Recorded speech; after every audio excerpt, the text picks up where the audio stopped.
aim is to share extraordinary topics to everyday lives of ordinary people. Walk with them in a mystical, alternative, and less than ordinary path of life. Watch them every Saturday on Teleradyo Bandido, Channel 224 Sky Cable, TV Plus boxes, digital free-to-air Channel 29, Facebook.com/DZRJ 8:10 a.m., and YouTube channel RJAM News. Watch and tune into Opinyon Mo, Pakinggan Natin. Karapatan Mo, Irespeto Natin. From 10 p.m. to 11 p.m., Mondays to Fridays. This program tackles opinions from different sectors, not only in the Philippines, but of course from OFWs abroad.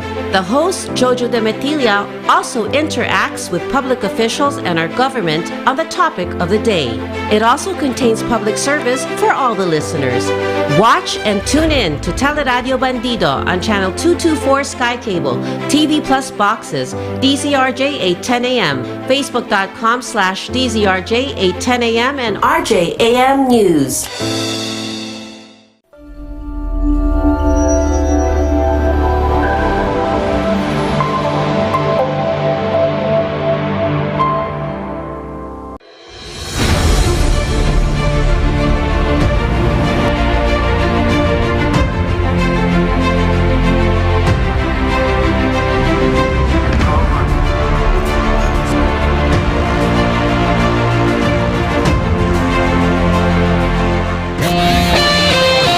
The views and comments of the hosts and guests are not necessarily those of the station.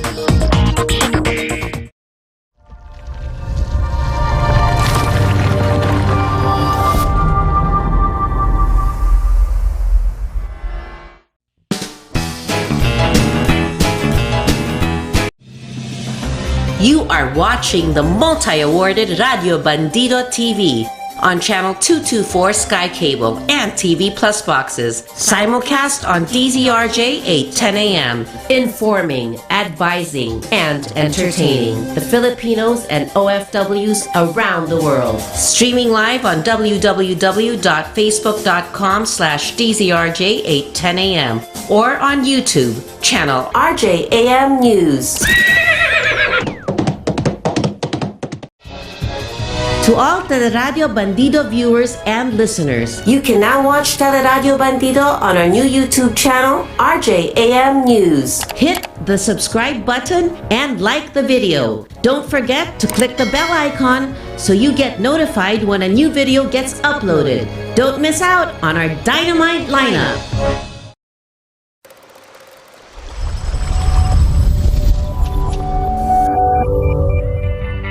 The Observer, Pusong Minero, is a radio program that tackles political, current events, consumerism, and environment issues. It also tackles news and issues on responsible mining, its contribution to our country and communities in terms of social, health, and environment. The Observer, Pusong Minero, hosted by Felix Tambongco, every Saturday from 6 a.m. to 8 a.m. on Teleradyo Bandido, Channel 224 Sky Cable, TV Plus boxes, free-to-air Channel 29, Facebook.com/DZRJ 8:10 a.m. and on YouTube, RJAM News.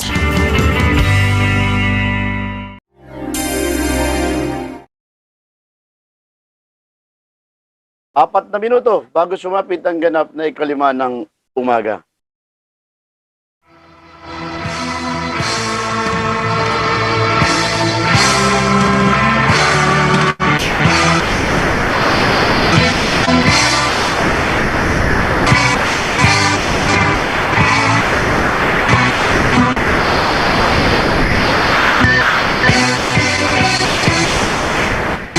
Magandang umaga Luzon, Visayas at Mindanao. Magandang umaga Pilipinas. Welcome sa programang The Observer, Pusong Minero sa DZRJ. Sumasa inyo sa tuwing araw ng Sabado, alas 6 hanggang alas 8 ng umaga.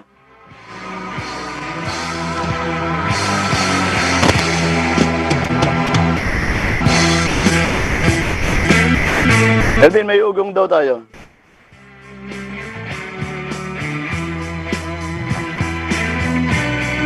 At katulad pa rin po ng dati, makakasama nyo, Felix Tambongco. Samahan nyo po kami hanggang alas 8 po tayo ngayong umagang ito. At abay ngayon po July 31, 2021. Uno na pala bukas.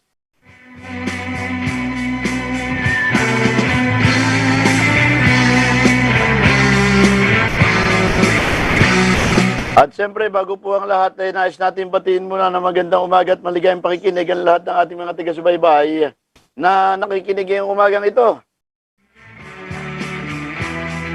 Kay Caborex Pantalyo ng Teresa Rizal, good morning po Caborex. At siyempre, sa bumubuo po ng Eastern Rizal Miners Association sa panguna, ni na Miss Litali at Miss Annie D. Ana Kalari Garcia, Ana Buboy Palaboy, at siyempre kay Vice Commander of the Philippines, kay Cabert Romero. Cabert, good morning ha. Kay Engineer Alin Plato at kay Atty. Xie. Ayun, magandang umaga rin niya pala kay Engineer Nestor Hubak. At kay Dong at kay Kanjuning San Gabriel, good morning po.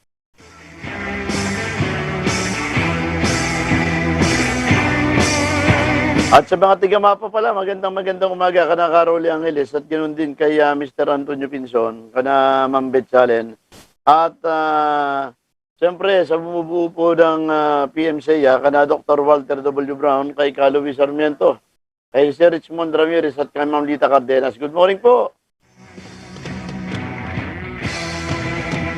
Abay, Senator Jonathan Mayuga, magandang umaga at mayroon palang activity sina Tol Jonathan Mayuga dyan sa bahagi ng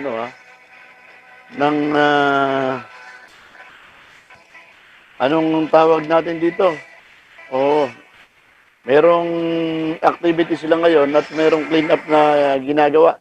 Ayun, sa bahagi po ng kanilang subdivision. Abay, napakasisipag naman na rin mga taong are. At sabi ko nga medyo nakatsimpo yata yung mga opisyalis po ng anong tawag dito, yung kanilang subdivision. Tol Jonathan, ano nga ulit yung subdivision ninyo? Oo, kasi nagkaroon na pala ng official proclamation ng BIHAY, Board of Director, at saka Executive Officers 2021-2023. At ngayon ko kasing nanalo sa election nila noong nakaraan, alala nyo na makakwento ka natin si Tol Jonathan Mayuga. Yung nag-election noon yung palang na-elect na presidente nila, si President Saturnino Domingiano. Ang Vice President, si Peter Tuason. At yung secretary, si Tol Jonathan Mayuga. Kala ko, treasurer ka Treasurer nila, si Noel Del Mundo, at yung auditor, si Jun Chanko. Pero hindi ho yun ang matindi mga kababayan ko ha. Kapag dyan po sa bahagi ng Barangay Buena Vista ngayon, dun sa Villaggio Ignacio Subdivision, nagsasagawa ho sila ngayon ng upland linis. Yan. At medyo maganda ito ha. Upland linis kasi tama-tama. Ito kasing panahon na ito mga kababayan ko. Hindi ho natin mayaalis na maliban doon sa COVID-19, meron pa hong isang kinakatakutan pag ganitong panahon. Yun hong tinatawag natin yung pinagmumula na sakit, yun hong lamok. Oo. Tama-tama. Sila yung merong upland linis na ginagawa ngayon at voluntaryo yan ha. Oo. Villaggio Ignacio Subdivision. Ito sabi ko nga dapat tinutularan ito mga ganito Si Tol Jonathan naman kasi dapat hindi ka tumatakbo bilang opisyalis ng Homeowners Association. Dapat sa iyo, kapitan. Oo. Happy listening po at nakikinig daw sila sa atin ngayon dyan sa Villaggio Subdivision, Villaggio Ignacio Subdivision sa Barangay Buena Vista, General Trias, Cavite. Good morning po at happy listening. At siyempre, maligayang paglilinis naman dyan. Congratulations ha.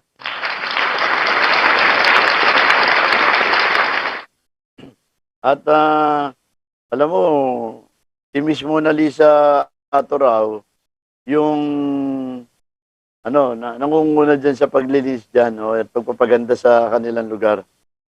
Yan. I told Jonathan, ingat-ingat ha. At saka, huwag mo kakatayan si Puti, huwag mo kakatayan yung manok mo. Baka naman yun ipaulam mo pa mamayang tanghalian sa kanila.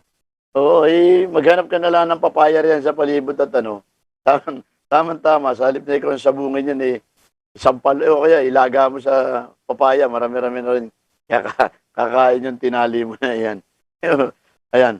Yung mga taga, San Ignatius Villaggio Subdivision, congratulations at keep up the good work, ha. Oy, Melvin, si Paren Cesar, gising na. Magandang umaga rin kay Tol Cesar Barquilla. Puro mga tiga General Trias nakikinig sa atin yan. Paren Cesar daw, gising na. Pag si Paren Cesar, parang hindi ka naniniwala talaga. Oh. Ayun, good morning at happy listening po. Pati yung mga maagang-maaga pa'y bumabati sa amin. Ngayon, si Tol Noel Alamar pala ha, dyan sa bahagi ng Region 4, magandang umaga. At nag-comment doon sa sinabi ko, no fuse breaker. Oh. Ayan. At kay Sir Nilo Solomon, good morning Sir Nilo. At kay Tol Freddy Tambongko, good morning din. Pati kay Kao Kakatilo, ang aga-aga ay gumising. Pati kay classmate Nards Gutierrez. Classmate, magandang umaga at happy listening ha. Oo. At sa lahat po ng mga sumusubaybay sa amin, ay samahan niyo po kami, tayo po yung magkwentuhan ngayong umagang ito.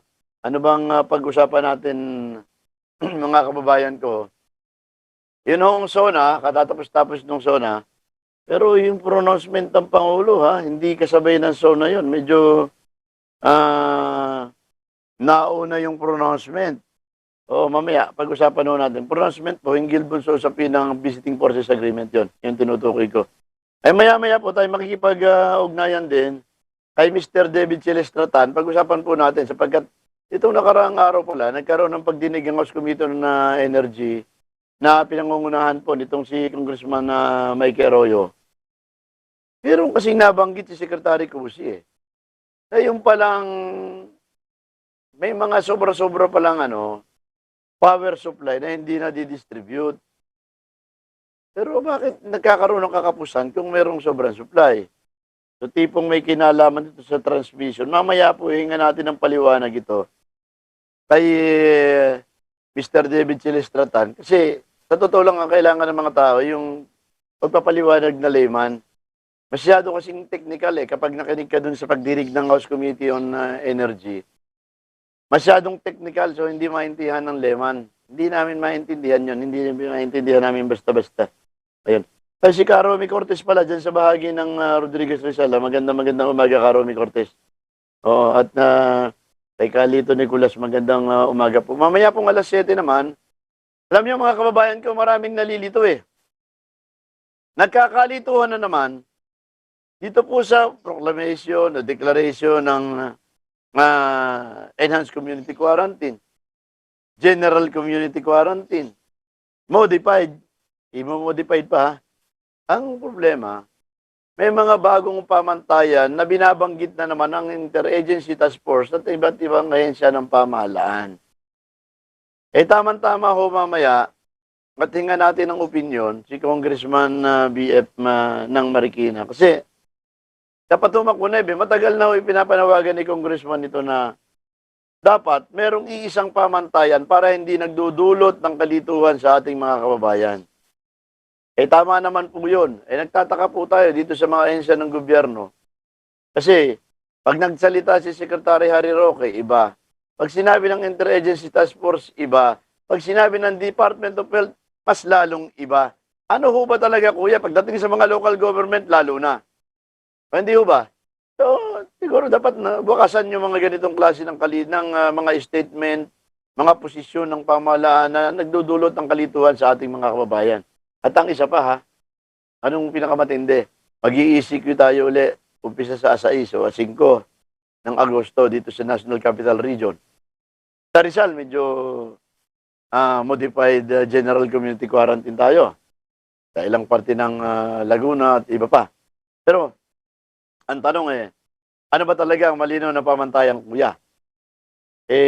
Alamin naman natin kasi pag-usapan kasi yung ECQ, GCQ, isawang kahulugan ito. Titigil yung ating mga kababayan. Hindi na naman magsisipaghanap buhay ang karamihan dahil hindi basta makakalabas. Pagkatapos siyempre, ang kailangan ng tao, ayuda. Ito na naman ang problema pagka may ayuda. Nalilito na naman paano ba ipamahagi yung mga ayuda na yon. So, maraming problema mga kababayan ko siguro dapat napagtuunan ng pansin. o mapagtuunan ng pansin ng ating pamahalaan. So, si Sir Buboy Palaboy pala ha.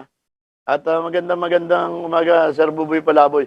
Binati ko yung mga kaibigan natin sa TMC. Nakalimutan ko palang batiin si Sir Buboy Palaboy. Sir Buboy, thank you very much. At ako tuwan-tuwa sa presentation ninyo nung nakaraan. Oo. At kasi yung tinanong ko sa inyo nung nakaraan, pinapatanong sa akin yun. Ipinasa ko sa inyo yung tanong. At least napakagandang paliwanag naman mga kababayan. Oo. Ayan. At kay Dayan Silvestre Babon, ay kung pwede raw batiin ng happy birthday, ang hipag niya na si Ate Lita Palumado. Aba, senior citizen na ha. Ang pagbati ay galing kay Diana Babon at Pablo Babon mula sa San Pedro, Laguna. Ba, hindi ho natin pwedeng batiin yan ng happy birthday. O hindi natin pwedeng batiin ng happy birthday yan si Lita Palumada yan. O. At 60 years old na pala, dual citizen. Ito ang pinakamapalad na kababayan natin. Yung mga dual citizen. Kasi ang dual citizen, yung mga 60 years old and above. Pero noong mga bata pa, na tinatawag ay dual citizen na rin. Oo. Kasi bakit ho? May mga junior sila eh. E di, pag may junior ang isang tatay, ang tawag sa tatay, may senior yung pangalan sa uli. Pag senior citizen, dual citizen. Ayan. O para sa mga dual citizen, happy birthday. Wala lang ako patugtog ng happy birthday rito eh. Ayan. Ayan. Magandang umaga po sa inyong lahat. At Attorney Troy Mendoza, good morning Attorney Troy Mendoza. At happy listening.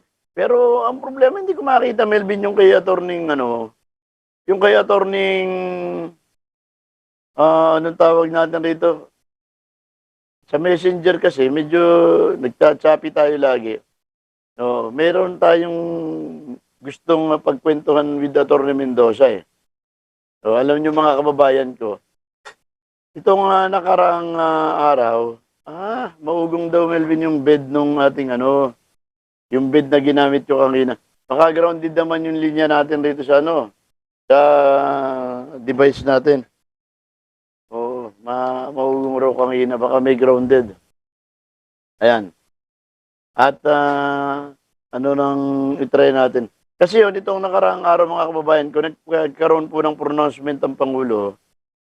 Sir Nilo Solomon, good morning ulit ha, Sir 31. Ayun, nagkaroon po ng pronouncement ang Pangulo. May kinalaman po mga kababayan ko doon po sa pagbawi ng pamantayan sa usapin ng Visiting Forces Agreement. Bakit kanyo? Kung matatandaan nyo po mga kababayan ko na nitong mga nakakaraan, sinabi po ng Pangulo na hayaan na lang muna yung Visiting Forces Agreement na yan. Oo. At yun hong usapin na yan ay humantong po doon sa termination ng Visiting Forces Agreement. Pero ito hong nakaraang araw, mga kababayan ko, nagkaroon ng pagbabago.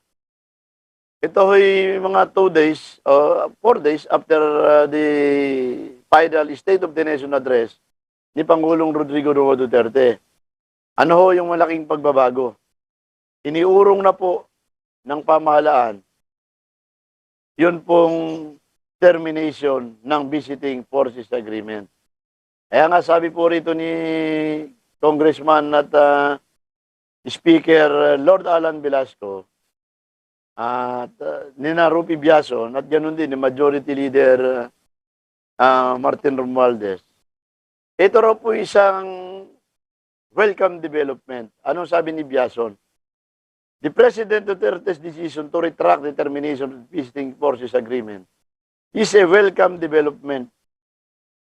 Ito ay matapos yung nangyaring pagbisita o naganap na pagbisita nung U.S. Secretary of Defense na si Lloyd Austin. Yan. May malaking bagay din pagkakabisita ni Austin ha. At inaasahan na paparating ni Austin kay President Biden, yun ho naging desisyon ng pamahalaan na iurong na yung nangyaring dating pagbaliwala sa usapin ng Visiting Forces Agreement.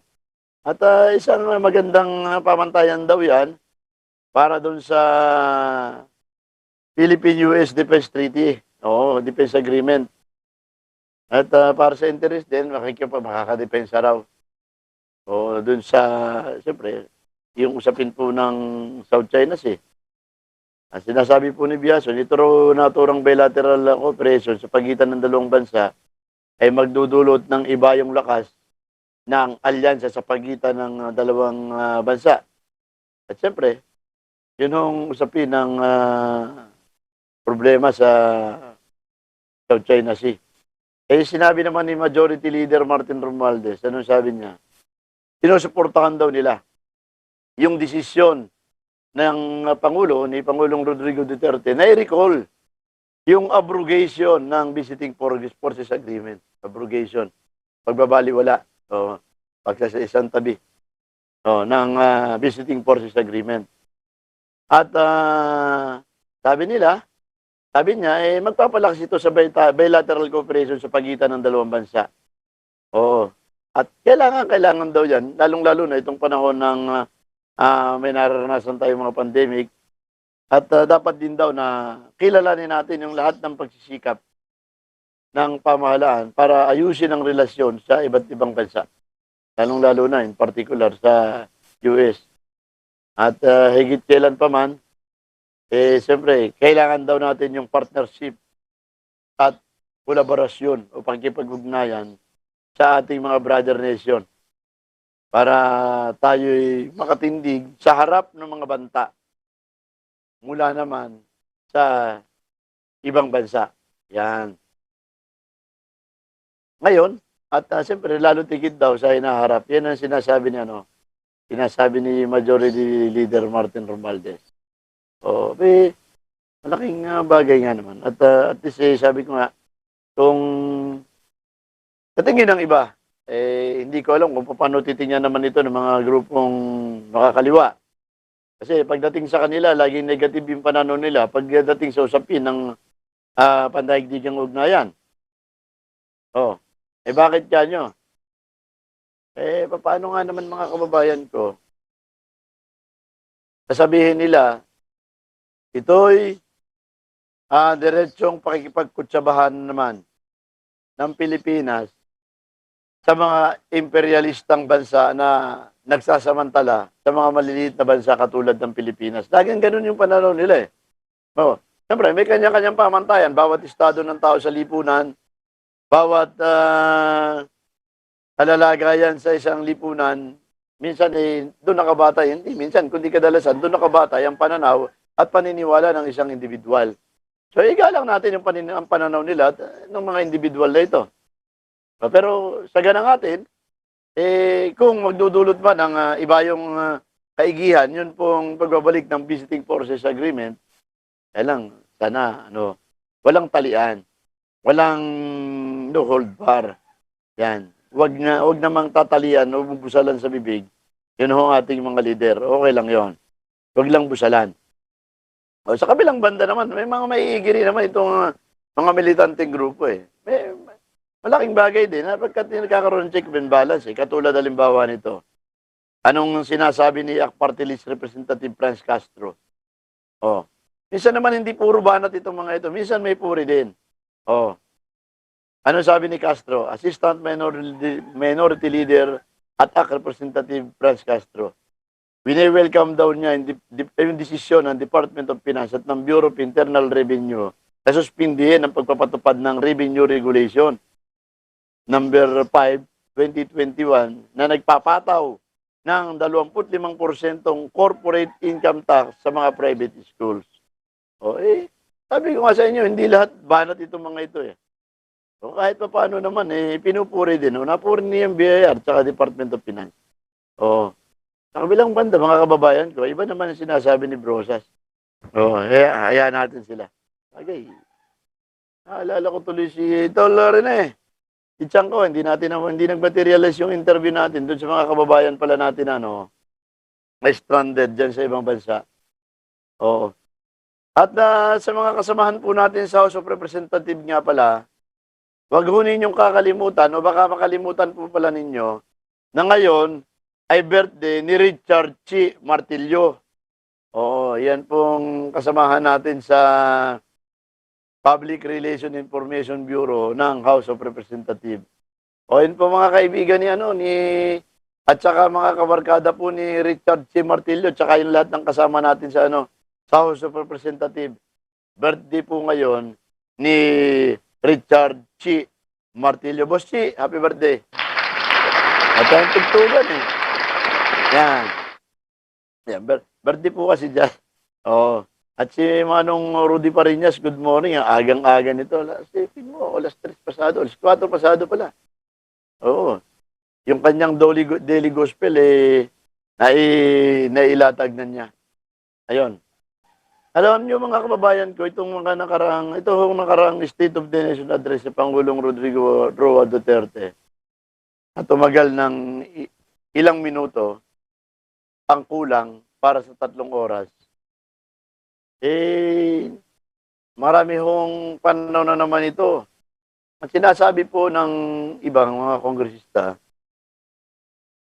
yung ulat ng Pangulo ay napaka-komprehensibo at detalyado. Pero doon naman sa mga pumupuna, sila ho'y nakukulangan. Kulang sa report, sobra sa oras, yung sinasabi ng mga pumupuna. Para naman doon sa congressman na sinasabing napakaganda at napaka-komprehensibo, sila ay nakukulangan din. Kulang naman daw yung oras na 3 oras para i-detalye lahat ang accomplishment ng administrasyon. No. Katulad na sinabi ko sa inyo kanina, nakadepende nga yan sa pananaw ng kung sino yung tumatanaw. No. Pero sa ganang atin naman mga kababayan ko, okay naman yung ginawang ulat ng Pangulo. Sa pangkalahatan ay totoo naman na napakaraming accomplishment. Lalo na pagdating sa usapin ng Bill program, kampanya kontra COVID. Pero siguro kung ang ating Pangulo'y malinis pagdating sa usapin ng sinasabing issue ng korupsyon, na inamin naman niya na hindi na totally nawawala pa, pati yung usapin ng droga. Pero sabi natin, kung ang Pangulo'y malaya sa issue ng korupsyon, ng mga tauhan ba naman niya, malaya ba naman sa korupsyon? Simple mga kababayan ko puntahan na lang natin sa usapin ng mga local government units. Yung pagdideklara ng mga community quarantine, ang pagkakabanggit ng una, depende sa kapasidad ng isang local government unit kung paano matutugunan ba niya ang pangangailangan ng ating mga kababayan na titigil sa trabaho. Pero ang tanong magagamit mo na naman yung mga emergency fund. Gagamitin na naman yung calamity fund. Pero, meron bang tama na makakarating para sa taong bayan? Kami sa totoo lang swerte yata ng mga kababayan ko rito sa buong panahon ng enhanced community quarantine nakatanggap ng tigta 3 kilong bigas Isipin mo, halos 1 taon ng mahigit, yun hong quarantine sa atin. Pero simula't simula, binigyan ng lokal na pamahalaan 3 kilong bigas. Oo. At kung ano-ano na lang. Pero ilang milyong pondo po ang inuubos. Pagdating sa national government, ganoon din. Meron naman tayong tinatawag na dole out ang gobyerno na 10,000 kaso hinati-hati. Bakit? 10,000 nga kasi bayanihan 1, 5,000, bayanihan 2, 5,000, 4,000 pa nga. Tapos merong yung bayanihan 3 ngayon. Yan ang isang problema mga kababayan ko sapagkat sabi ko nga, kung yun man lang sanang pondo na inilalaan para sa ayuda sa ating mga kababayan talagang makararating sa ating mga kababayan, wala akong problema Ang kaso, hindi ganon. Ang DSWD, ang mga lokal na pamahalaan, mamimili ng bigas, mamimili ng dilata, mamimili ng noodles, pamimigay. Hindi ho makapag-decide ang tao para piliin kung anong gusto niyang bilhin kasi, tapos bibigyan ka ng 3 kilong bigas. Luma pa. Ay nako, yung hindi mabenta sa bodega. Di bali sana kung ang bibigyan nyo, NFA, okay lang kasi maganda naman ang bigas ng NFA ngayon. Hindi Yung mga lako na halos hindi na mabenta, siyang pamimigay. So, nakakalungkot yung mga gano'ng mga kababayan ko. Oo. Ayun palang kay Velasco, hindi ko pala nabasa yung kay Speaker Velasco. Tungkol dun sa ano sa recall ng visiting forces abrogation. Yan, visiting forces abrogation. Oo, yan. Ang sabi niya, we welcome the support. Yeah, we welcome and support the decision of President Rodrigo Duterte na i-recall yung abrogation ng visiting forces agreement within the United States. Halos pareho din ng kay ano, ng kay ah, Speaker Martin Romualdez. Oo. At sabi ni Velasco rito, ito'y panibagong simula raw ulit ng closer and more cordial relationship sa pagitan ng dalawang bansa na matagal nang magkaalyado.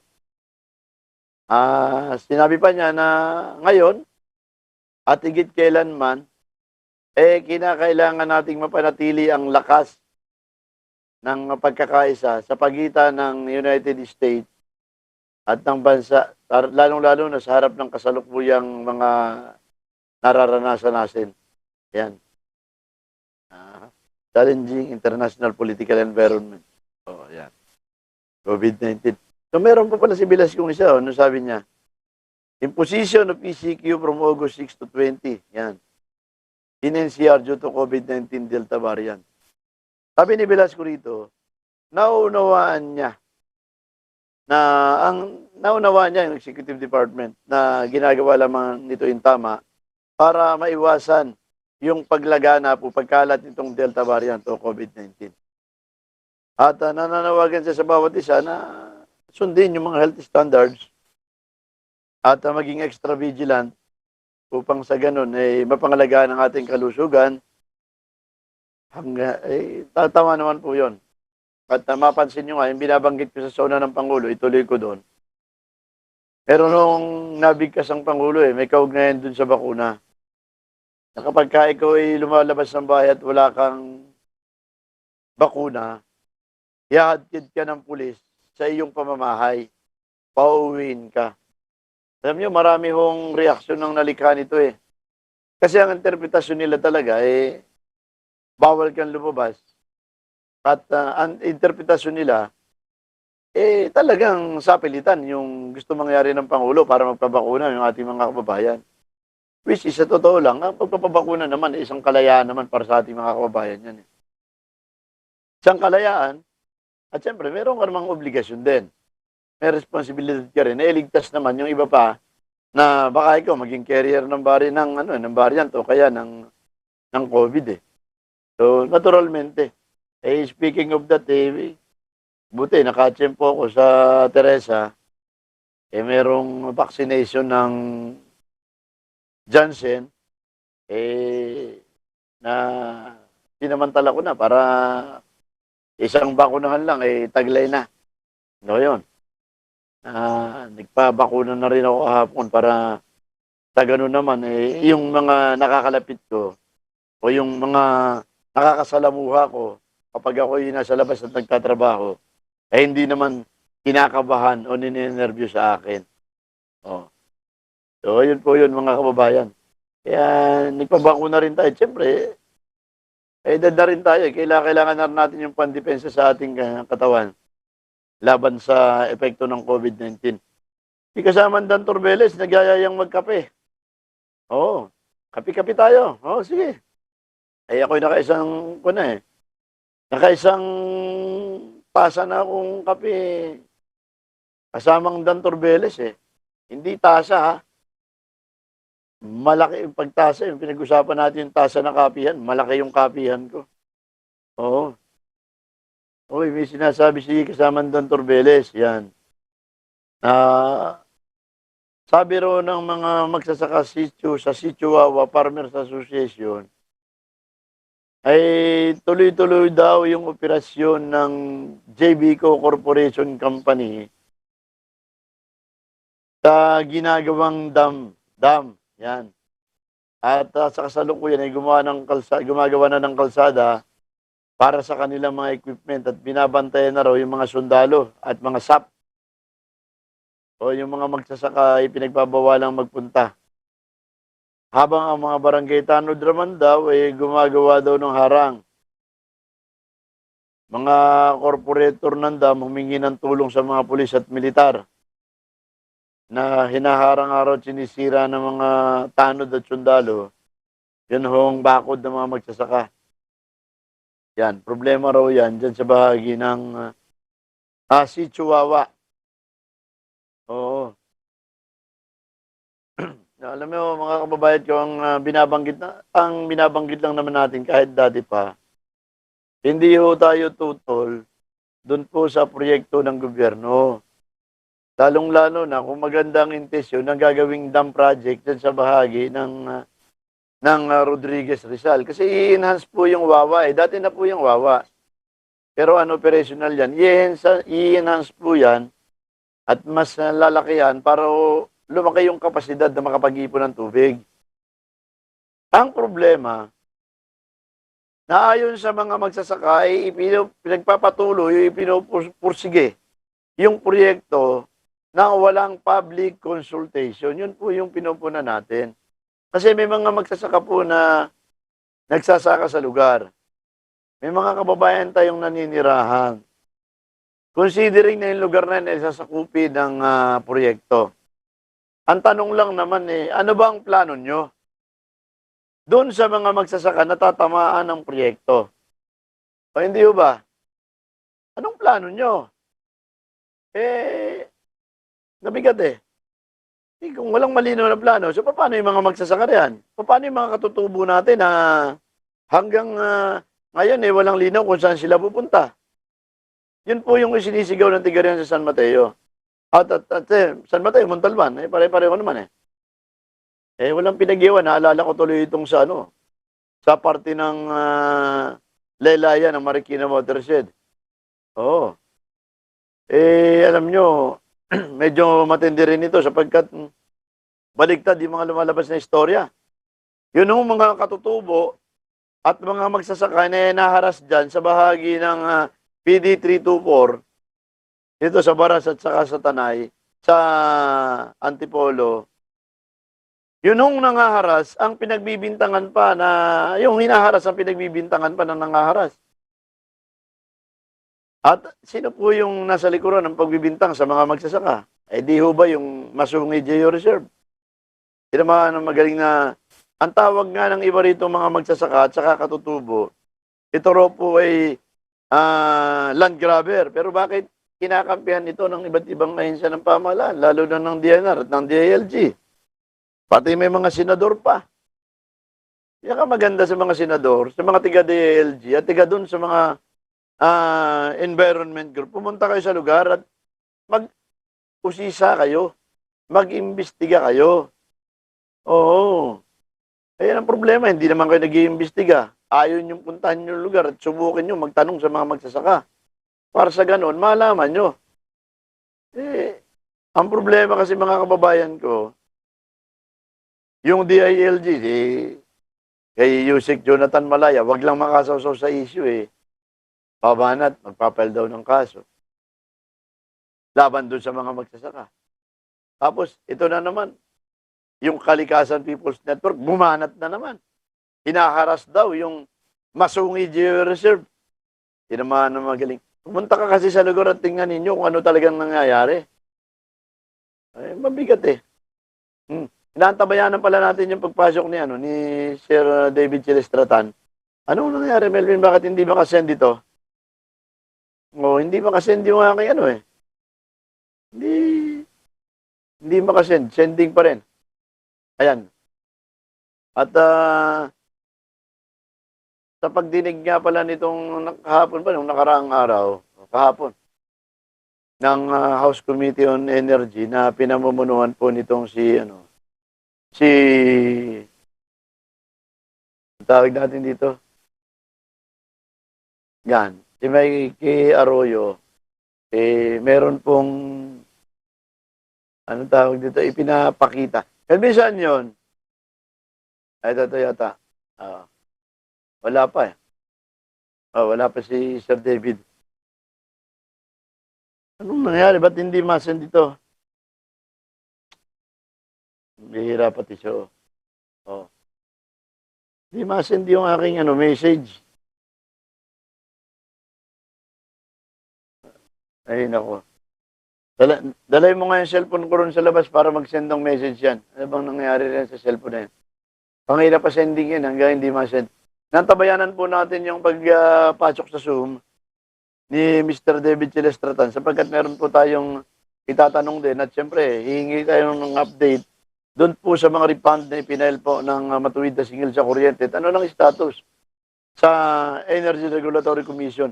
In the meantime, meron din palang binitiwan sa pagdinig nung komiteng pinamumunuan ni Mike Arroyo. Yun pong si DOE Secretary Alfonso Cusi. Medyo matunog pa sa inyo itong pangalan ni Alcusi, ano? Dahil dun sa issue ng hindi nila pagkakaunawaan ni Senator Manny Pacquiao at ng kanilang partido. Pero hindi ho yun yung sinasabi ni Alcusi. May kinalaman po ito doon sa mga power supply agreement. At kasi ang nangyari sa investigasyon, wala pong kaugnayan doon sa power supply agreement, kundi may kinalaman po yun, yung pagdinig, doon sa power shortage. At yung mga nangyaring brownout nung nakaraan. Pero maniniwala ho ba kayo na may binabanggit na sobra-sobra naman daw yung supply. Pero bakit sobra-sobra yung supply, pero bakit ang sinasabi merong kakapusan? So baliktad, ano po mga kababayan ko? Yun yung isang nais nating tanungin at may paliwanag din ni Sir David in layman kasi ang sa atin at siyempre pinapaliwanag kasi ng mga congressman ng kalihim ng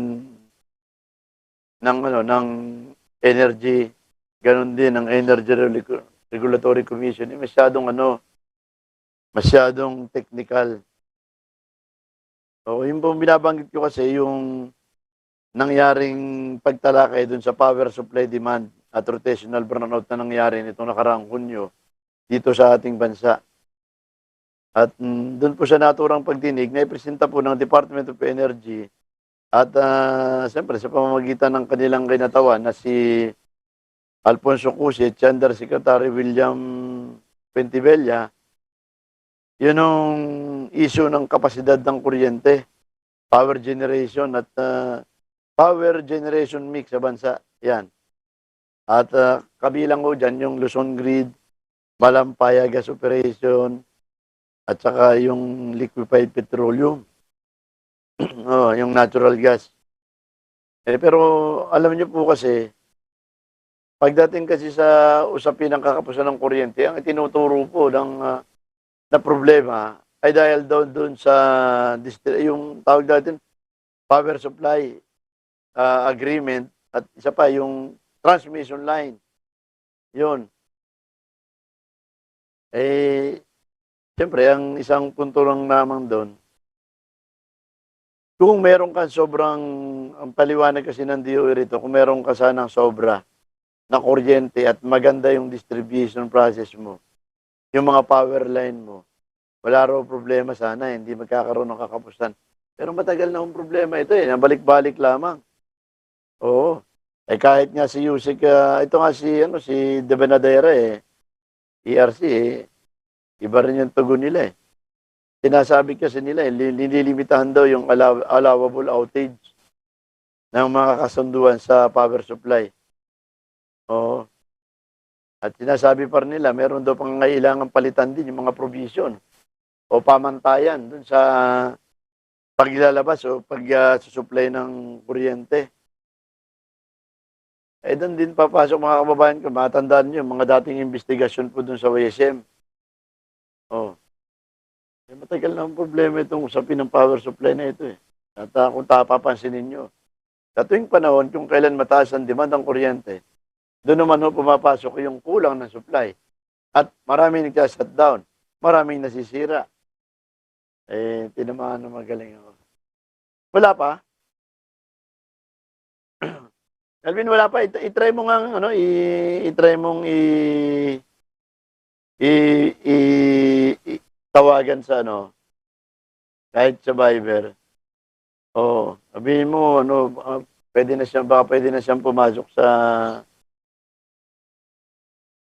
sabihin mo, baka pwede na siyang pumasok sa Zoom. O, ito. I-dial mo. Ah, try nyo sa Viber. Oo. Kailan pa paano maririnig ni Sir David Chilestratan itong ating, ano, itong ating, mhm, yan. Pwede kaya ito? Pwede kayang pumasok ito? Oo. Oo, sana'y magkarinigan kami. Oo. Ayun, at, yan. Sir David, magandang umaga po. Sir David. Good morning. Try nyo sa Viber. Oh, good morning po. Pero paano maririnig Rinig ni ba Sir dyan? David Chilestratan itong ating, ano? Oh. Ayun, Sir Ito David, ating- ano, may monitor yata kayo, nagkakadoble yung boses natin. Yan. Pwede kaya ito? Pwede kayang pumasok ito? Isang Oh, nagkakadoble yung boses natin, Oo. Sir David. Oh, sana'y magkarinigan kami. Oh. Hindi, Ayun, parang nakamonitor mo kayo sa Facebook. Magandang umaga po. hindi. Sir David. Cellphone lang. Morning. Ayun, sa Viber. Oh, good morning po kasi. Facebook. Paano kaya? Melvin, paano nga? Gawa mo ng paraan kung paano. Nagdodoble kasi yung boses niya. O, kausapin mo nga. Kung kausapin mo muna, try mo nga mo sa, ano, baka pwede sa Zoom. O, nagdoduplicate yung boses. Saan kaya yun? O, dumodoble kasi yung boses. Ayun, ay teka, may anong message ito, Melvin? Ayan. O, medyo nagdodoble ng boses. Oo. Di, pero nasa kuwan ka mo, nasa unlink nandun sa Yahoo niya. Oo, nasa Yahoo. Oo, nasa Yahoo niya. Na-share ko kagabi. Baka nagkamali ako ng sensya, anong tawag doon. Sige Melvin, share mo ulit doon sa isa pa. Oh, hindi, yung pangalawang email address niya. Dalawa yung email address niya eh. Oo, kasi dalawa yung email address niya. Oo. Oo, basta alam ko na i-share ko sa email niya, sa email. Oo, kaya pala, nagdodoble kasi, okay sana, nakakausap natin through Viber si Sir David, kaso nagdodoble nung salita. Oo, oo. Alin ba yung, ano, yan, teka muna. At, ay, hindi siguro pumasok sa kanya yung aking message. Ayun, dalawa pala yung kanyang email address. Yan, paano ba ito? Yan. Ayun. Paano ba? Paano ba makokopya, Melvin, ng link? Oo, yan. Kasi dalawa pala yung kanyang dalawa yung kanyang email address. Doon ko na i-send sa isa. Yan. Ayan. QR code. Doon sa isang link, sa isang email address ko na ilagay. Ito. Ayun. Medyo tingnan natin. Ay baka yung isang email niya bukas. Kaya ganun. Sayang kasi yung hindi tayo magkarinigan. Nagdodoble kasi yung boses niya. Sayang yung pagkakataon. Si paring Bernie Milyari pala at nakikinig pala ngayon. Sumusubaybay. At syempre sa Katalino sa Binatambong ko group, magandang umaga po sa aking mga kapinsan, sa aking mga kapater, mga kamag-anak na nakikinig ngayong umaga. Ayan. Happy listening. Si Pinsang Alan Halili. Nag-birthday nung nakaraan, hindi ko nabasa yung message. Belated happy birthday, Pinsang Alan Halili, na nasa Canada ngayon. Happy listening. Kasi Senat, nung mabasa ko yung message mo nung nakaraan, hindi late. Late na. Oo, kay Boy Santos, good morning, classmate. At siyempre kay Buboy Palaboy, kay Nolan Ariola. At kay Barangay Captain Manskay, yan, Joe Manlangit, yan. Magandang umaga. At si Boss John Bornasal, magandang umaga. Ganon din kay Chang Adonis De Jesus na nandyan sa US ngayon. Happy listening, ha? Ayun. Magandang umaga at happy listening. Yung mga sumusubaybay sa atin. Yan, hindi natin na kwento si Atty. Troy. Tanghali na rin gumising si Atty. Troy Mendoza ngayon pag ano. Anyway, ayun, wala pa si Sir David. Kasi may binabanggit po si Secretary Alfonso Cusi. Kakayanin pa ba? Ayun. Na sobra pala yung power na nalilikha pero hindi na didistribute ng tama. Oo, yun ang isang pinakamasaklap sa lahat. Kasi ang isang pinoproblema dyan ay yun hong issue ng transmission.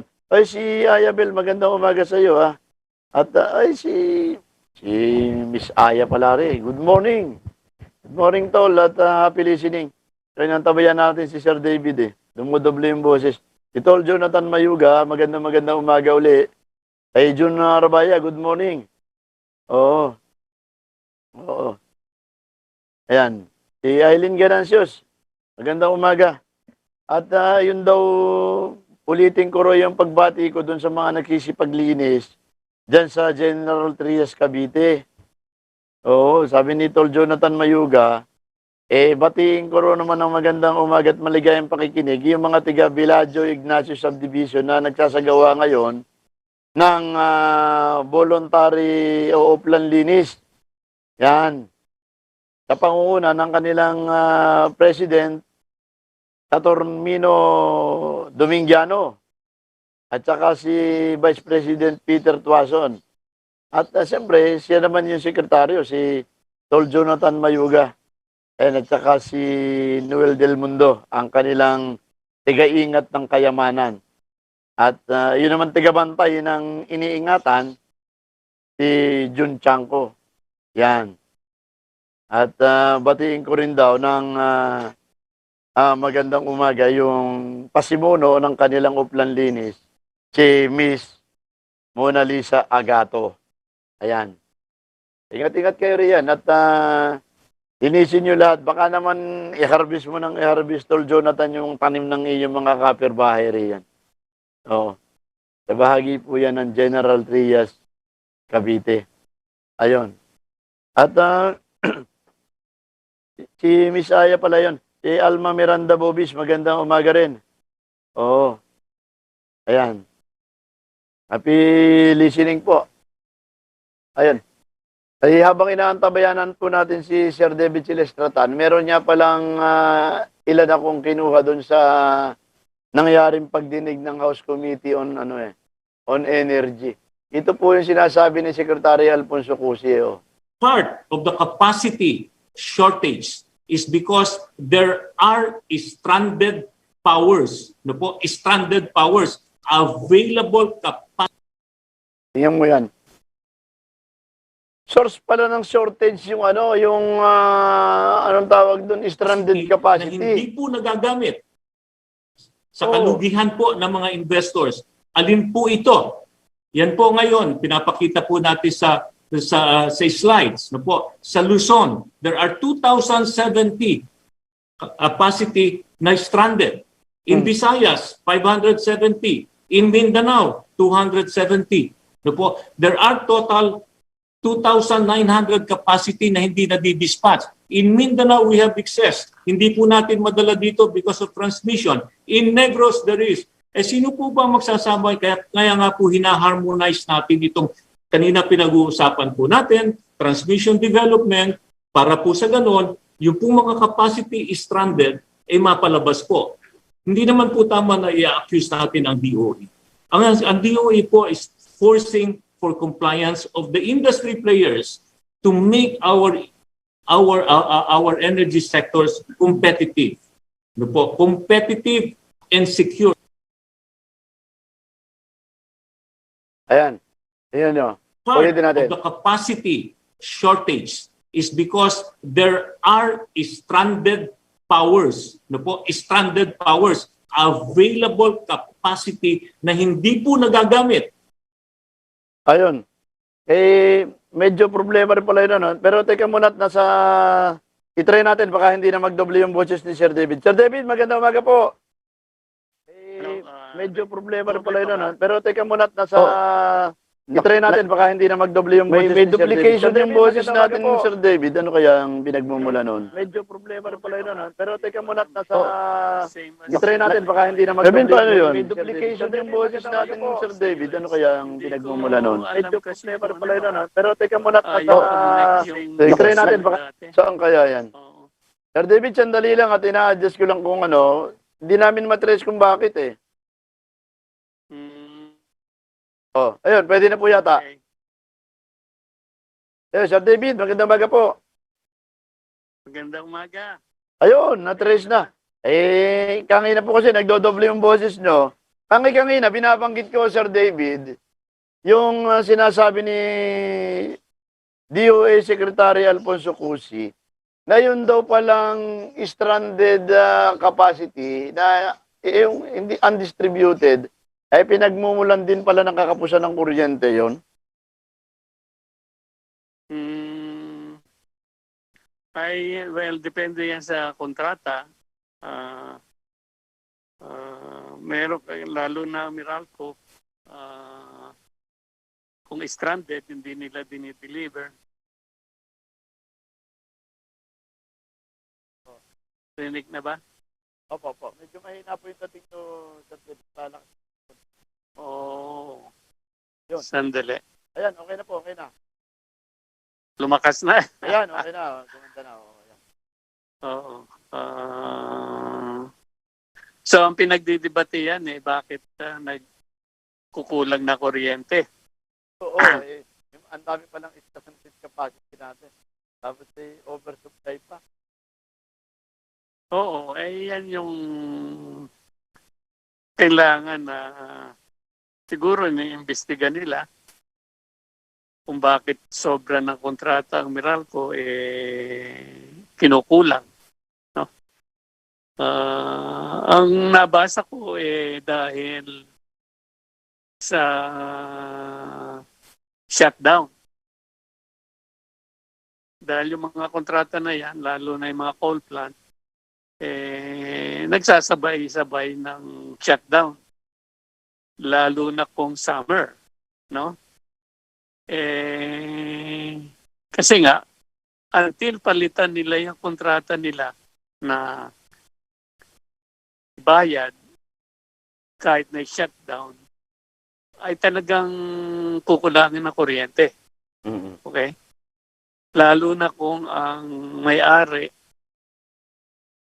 kaibigan or kapartner ng Meralco. Pero kung meron kasing tinatawag na kontrata na babayaran ka lang kung ikaw yung maandar. Hindi ka babayaran kung naka-shutdown ka.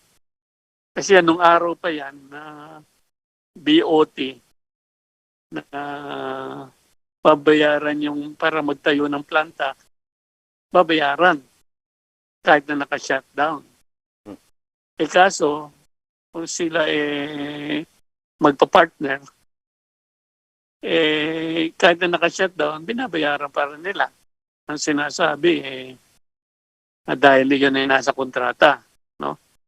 So, magdebate man, sinabi ko nga noon na ang sinasagot ng mga planta ng Meralco, it's a contractual right agreement na pag sila ay nag-shutdown, ay babayaran sila. No? Dapat yan, ilagay sa kontrata na ang bayad, kung umaandar ka at nagbibigay ka ng kuryente. Hindi, alam ba yung ibig sabihin, no? Isi-shutdown mo yung planta mo para sabi mo, mag-maintain ka. Pero habang naka-shutdown, babayaran ka pa rin. Doon tayo lugi. Yun ang paggigisa talaga sa sariling mantika na hindi nawawala. Tagal na yung kontrata na yun. Oo. Kung ang Meralco at saka yung kanyang mga IPP hindi magka-partner si Meralco dapat puproteksyonan niya yung mga consumer. Mm. Kaso hindi. Dahil yung provision na yon, shutdown provision na may bayad, pabor yun doon sa may-ari ng planta. Hmm. Ayaw niya baguhin kasi kapartner siya doon. Pwede rin yung sinasabi ni Secretary Cusi na stranded cost or shutdown, no? Ay gano'n na rin yun. Pag nag-shutdown ka, ay babayaran mo siya. Kaya luging-lugi ang consumer. Ang problema is binibigyan ang mga taong bayan, binibigyan lang natin ng dahilan. Pero kung palitan nila yung kontrata at sabihin na babayaran lang namin kayo kung kayo nagpo-produce ng kuryente, yan ang tama. No? Mm-mm. Kasi wala kang incentive na magpatay ng planta. Ay sige, magpatay ka pero hindi ka na babayaran. Ay malamang yan naandar.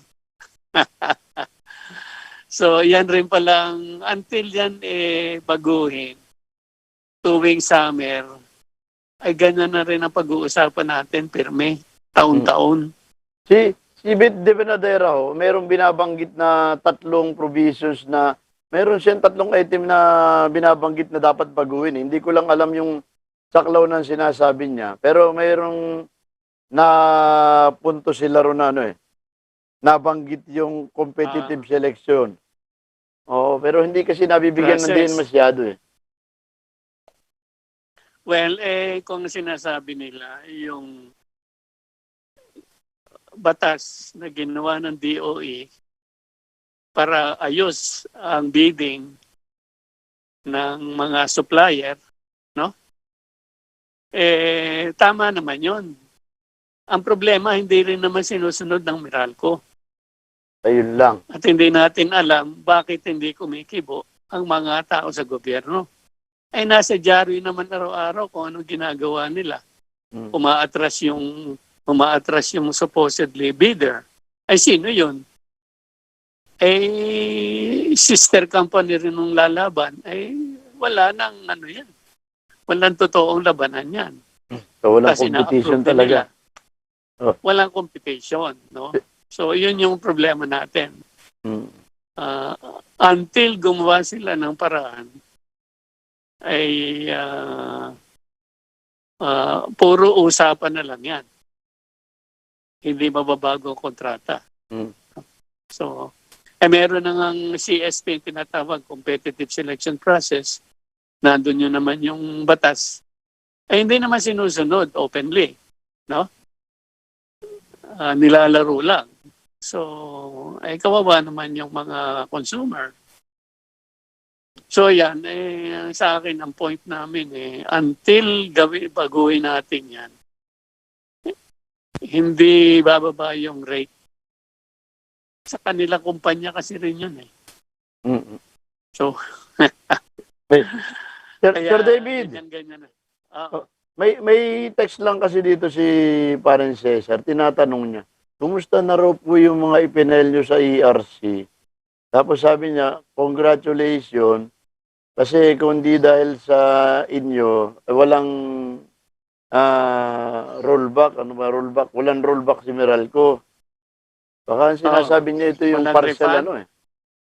pero kumusta na raw po Parcel yung mga refund. kaso nakapile dun sa ERC? Ay nag-iintay din tayo kasi yun ay magre-refund si Meralco. Nag-file ng application sa ERC na magre-refund siya.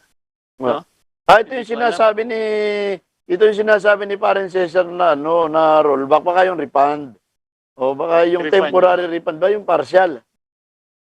Partial. Okay? Pero nag-file siya sa ERC, improve ng ERC. Yun ang nabasa natin sa dyaryo. Pero yan approve na ng ERC, ay bakit hindi pa binibigay sa ating taong bayan? Ilang buwan na yan. Diba? Pagka meron silang rate increase, mabilis nilang kinabukasan, ini-implement agad nila. Nasa bill. Okay? Eh ito, si Miracle na ang nag-apply ng refund, in-approve naman ni ERC, the same day yata o the same week. Magandang yun. So inaasahan natin na in the same month billing, ay ibibigay na ng Meralco. Ay bakit ngayon ay wala tayong naririnig? Ayun nga po, parang Nagbabantay nakalimutan din na rin ng taong bayan yung refund ng Meralco. Hanggang ngayon, ilang buwan na simula nung sinabi magre-refund sila. Hanggang ngayon, wala. Pero hindi naiisip ng tao ngayon, Sir David eh. Nakakalimutan. Oo, kaya kailangan eh. So, sa inisip natin na meron tayong final na 29 billion refund. Okay? Yung kwenta nila is 2015 to 2019 ata. Okay? Yung kwenta namin 2013 to 2018. Okay? Pero ang computation namin 29 billion at least, no? Iba lang ginagawa nilang terminology, pero pareho din 'yon. At binigay naman natin ang detalya bakit sinabi natin na sobra. Pinakita natin doon sa ERC, nasa ating file. No? Ay hindi rin naman sila sumagot. So ngayon, yun ang iniintay natin. Naano natin na baka sila ay busy, ay hindi pa maasikaso. Pero, bakit yung application ni ERC na magre-refund na siya ng 9 billion at inapprove ni ERC, ay bakit ilang buwan na ay hindi pa rin nire-release ni Meralco? Hindi pa na-implement. Yan ang masaklap. Pag may increase, mabilis ini-implement. Pag may refund, ang bagal. At baka makalimutan na lang tao marasa dami ng problema. Eh nakalimutan na nga. Ang akala nga ng tao na-refund na eh. Eh, isipin nyo naman, halos itong nakaraang ipinataw na ilang buwan na, parang pangalawang buwan na ngayon na sobra-sobra yung taas ng singil. Kung kailan todo-todo rin naman yung pandemya. Oo. So, yan ang magtataka ka. Bakit tuloy ang singil ng pagtaas pero patay yung yung planta? So, bakit ganon? No? Eh, ang naririnig na lang natin ay dahilan ng pamahalaan o bakit yun naman pwedeng gawin ay na-approve naman ng ERC. Eh sana naman ay mag-issue sila ng order na isoli na sa taong bayan. Kailangan na yan. Okay? Yan ang hindi natin maintindihan. So, yung mga nakikinig sa iyo, ini-encourage namin kayo na sumulat din kayo sa ERC. Sumulit din kayo sa DOE. Sumulat din kayo sa Pangulo na itong refund na to ay hindi binibigay. Para alam din ng mga pamahalaan at alam din ng Meralco na hindi naman pwedeng binobola-bola lang ang mga consumer. Okay? Magsalita din kayo. At kami naman, information ang binibigay namin. At meron din kami website, pwede kayo sumulat doon. At sasagutin namin kung ano yung gusto nyong ipaliwanag pa namin. No? At kung kailangan data, nandun naman lahat eh. Pero kung merong tanong, ay mag-email na lang or mag-message na lang dun sa aming website at try namin i-explain. Yun naman ang papel ng MSK. Ipaliwanag sa taong bayan kung ano ang sitwasyon. Para alam din nyo bakit gano'n ang sinasabi namin. Hindi lang kami sabi ng sabi. Pinapaliwanag namin pati dokumento. Saan namin kinuha yan? Bakit ganon? Okay, hindi naman natin trabaho, manira lang. So, kahit nga Meralco, sinasabi nila na haka-haka lang daw ng MSK yan, yung mga researcher namin. Pero sabi naman namin huwag ganyan lang. Magsabi ka, anong sinabi namin na hindi totoo. Oo. At sagutin ninyo. Magbigay din kayo ng dokumento. Palagay ko, ayaw nila sagutin kasi may ipit din sila eh. Kung sa kanila nang galing mismo yung data. So anyway, Sir David, at tayo magkwentuhan ulit sa uulitin at maaga-agahan. Hindi sa lagay kayo sige. makapasok sa sumka ngayon na pa, no? Oo, hindi. Inaabangan ko nga yan ng 2 hours. Hindi nga ako umalis ng bahay. Naikuha ko po kagabi, na-send ko sa inyo kagabi yung sa email, yung link. Ba't Ganun kaya hindi ba? mapasok? Pasensya na. Oo, Opo. tapos kung merong specific issue, i-text mo na rin para ma-check ko yung data at masabi natin sa taong bayan. Ha? Sige po. Tadi Okay. pagka may pagkakataon, ituloy natin yung kwentuhan sa next Saturday. Sige. At Sige, kaibigan Felix. opo, Okay. nakikinig din pala sa iyo yung angkorma ng kitikiti, yung usapang kitikiti, si Miss Aya, nakikinig din sa inyo. Kiti-kiti yan. Oo, Oo. kitikiti. Oo, sige. Sige, Sir Okay, David, maraming sige. salamat. Ingat-ingat Sige. po at medyo uso pa rin ng COVID hanggang ngayon. Oo nga lalo na dito. Okay. Sige po, Sige, ingat-ingat bye. po dyan sa US at Sige. mabuhay po, Sir David. Okay.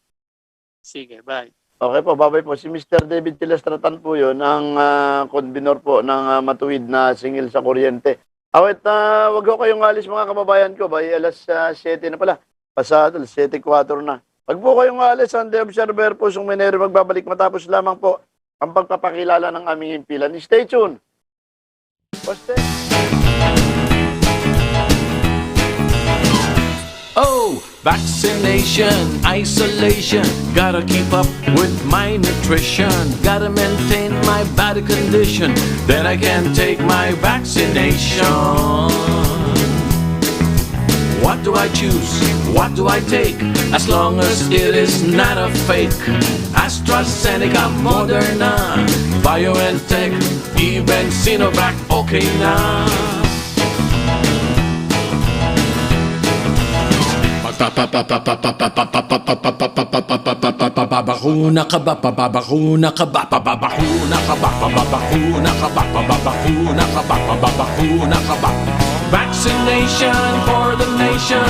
No more isolation. With vaccination. Babakuna ka ba? Babakuna ka ba? Babakuna ka ba? Babakuna ka ba? Babakuna ka ba? Babakuna ka ba? Babakuna ka ba? Paturok, paturok, paturok. You are watching the multi-awarded Radio Bandido TV on Channel 224 Sky Cable and TV Plus boxes. Simulcast on DZRJ 8:10 a.m. Informing, advising, and entertaining the Filipinos and OFWs around the world. Streaming live on www.facebook.com/DZRJ 8:10 a.m. or on YouTube, channel RJAM News. To all Teleradyo Bandido viewers and listeners, you can now watch Teleradyo Bandido on our new YouTube channel, RJAM News. Hit the subscribe button and like the video. Don't forget to click the bell icon so you get notified when a new video gets uploaded. Don't miss out on our dynamite lineup. The Observer, Pusong Minero, is a radio program that tackles political, current events, consumerism, and environment issues. It also tackles news and issues on responsible mining, its contribution to our country and communities in terms of social, health, and environment. The Observer, Pusong Minero, hosted by Felix Tambongco, every Saturday from 6 a.m. to 8 a.m. on Teleradyo Bandido Channel 224 Sky Cable, TV Plus boxes, free-to-air Channel 29, Facebook.com/DZRJ 8:10 a.m. and on YouTube, RJAM News.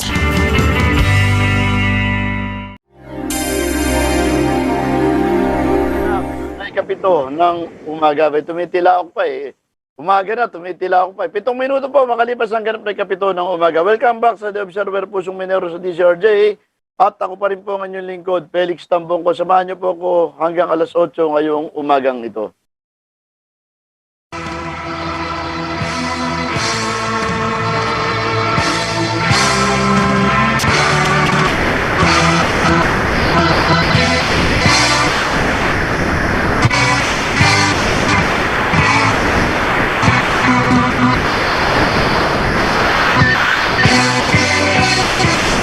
At inaantabayanan po natin mga kababayan ko, yun hong pagpasok nitong si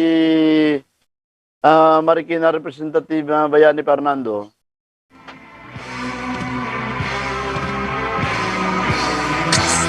Pero bago lahat, gusto ko ring batiin uli muna at batiin yung ating mga tiga-subaybay po sa Facebook pa lang. Yung mga sumusubaybay sa atin sa Facebook. Kanina pa ha.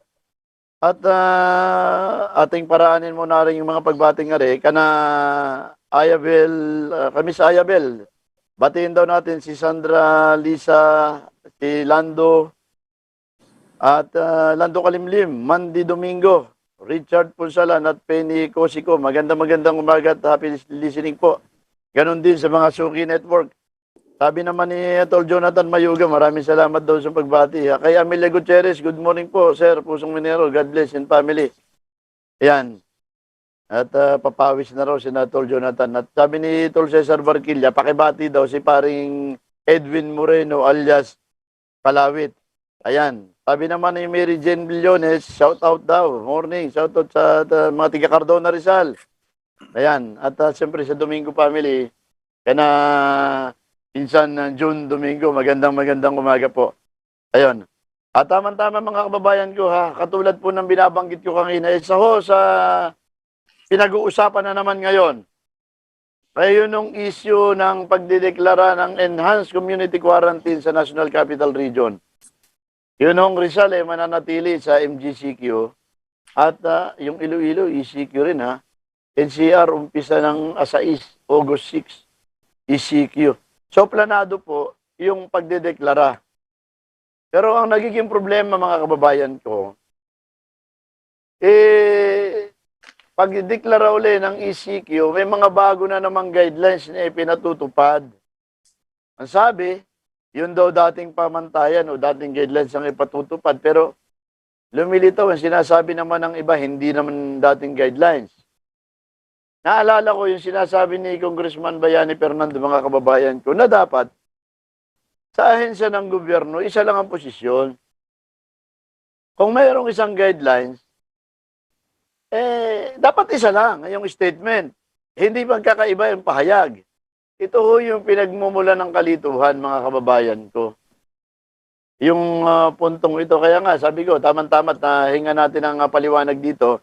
At meron kasing ipinapanukala si Congressman Bayani Fernando na sinasabi niya para maiwasan naman yung kalituhan sa panig ng ating mga kababayan. Tingnan maigi yung pamamaraan, maging standard o iisa yung pamantayan ng pamahalaan kung ano yun dapat na ipatupad? Tama naman po yun So, tama-tama. Sa linya na po natin si Congressman Bayani Fernando at pabatiin natin. Congressman, good morning po at welcome po dito sa The Observer Pusong Minero sa DCRJ. Magandang umaga. Magandang umaga sa lahat. Sa iyo. Felix at sa lahat ng mga susubaybay sa programa mong ito. Opo, good morning po, Congressman. Alam niyo, Congressman, naalala ko kasi yung pinagkukwentuhan natin nung nakaraan dito sa programa rin. Yung sinasabi nyo na dapat magkaroon ng isang pamantayan. Yung pamahalaan. Kasi ito na naman, umpisa ng 6, ECQ na naman ang National Capital Region at iba pang bahagi ng bansa. Pero muli maririnig nyo sa iba't ibang ahensya ng pamahalaan, meron tayong bagong guidelines na ipatutupad. Ang sabi naman ng iba, hindi, yung guidelines natin dati pa rin. Ito na naman yung kalituhan. Dito pumapasok, Congressman, yung proposal nyo noon pa na dapat magkaroon ng isang pamatayan yung gobyerno. Ito yung pinapanukala ninyong congressman eh. Oo, isang pamantayan para ng gobyerno, no? At ang higit sa lahat, kinakailangan nakasulat. Mababasa ng lahat, punto por punto. Number 1, number 2, number 3. Kaya ano-ano yung mga yon, ano? Kinakailangan maging sadyang maliwanag. Sa mga panahon na ito, hindi na mahirap ipaalam sa tao dahil sa internet, no? Dahil dyan sa cellphone. Mapaparating naman nila yon. Bago mag-broadcast ng kung ano-ano, sino man, yun muna palabasin. Kung bagay sa walang pinag-iwan sa sa mga religious group, di ba? O basa, sabi, basa. Babasahin niyo sa Biblia. May pamantayan, di ba? Merong ganon. Kahit anong pagtatalo ninyo, sa bandang huli, basa. Babasahin ninyo yung pamantayan na nakasulat. Hindi pwedeng boka-boka lang lahat yan. Okay? Yun ang sanhin ng pagkalituhan. At kinakailangan maging definado. Ha? Yung kumpleto. No? Talagang ihahandaan mo ito. Sinabi, bibigyan ng 1,000 bawat tao. At pinakamalaki, 4,000 sa isang pamilya. Hindi naman sinabi, ano ba yung pamilya? Yung bang pamilya? Isa? Yung bang mag-asawa yun? O kasama yung anak niya? Ha? O kasama yung yung tatay at nanay niya na nakasama niya, na kanyang sinusuportahan. Dapat maliwanag yun. Hindi ganon. At kung paano ang sistema ng pagbibigay. Wala akong makitang ganon. Dami-daming mga nakaano sa internet, mga Facebook, wala kang makitang ganon detalyado. Yun man lang ay gawin na yun yung makakaiwas tayo sa pagkakalituhan. At doon matutukoy natin nasaan ang diferensya. Yeah? Pag ang mga tao alam nila kung saan nahanap, masasabi ng tao, ito diferensya. Hindi ginawa ito. Pakakarating ngayon hanggang itaas yung feedback principle na yun, yung feedback process na yun.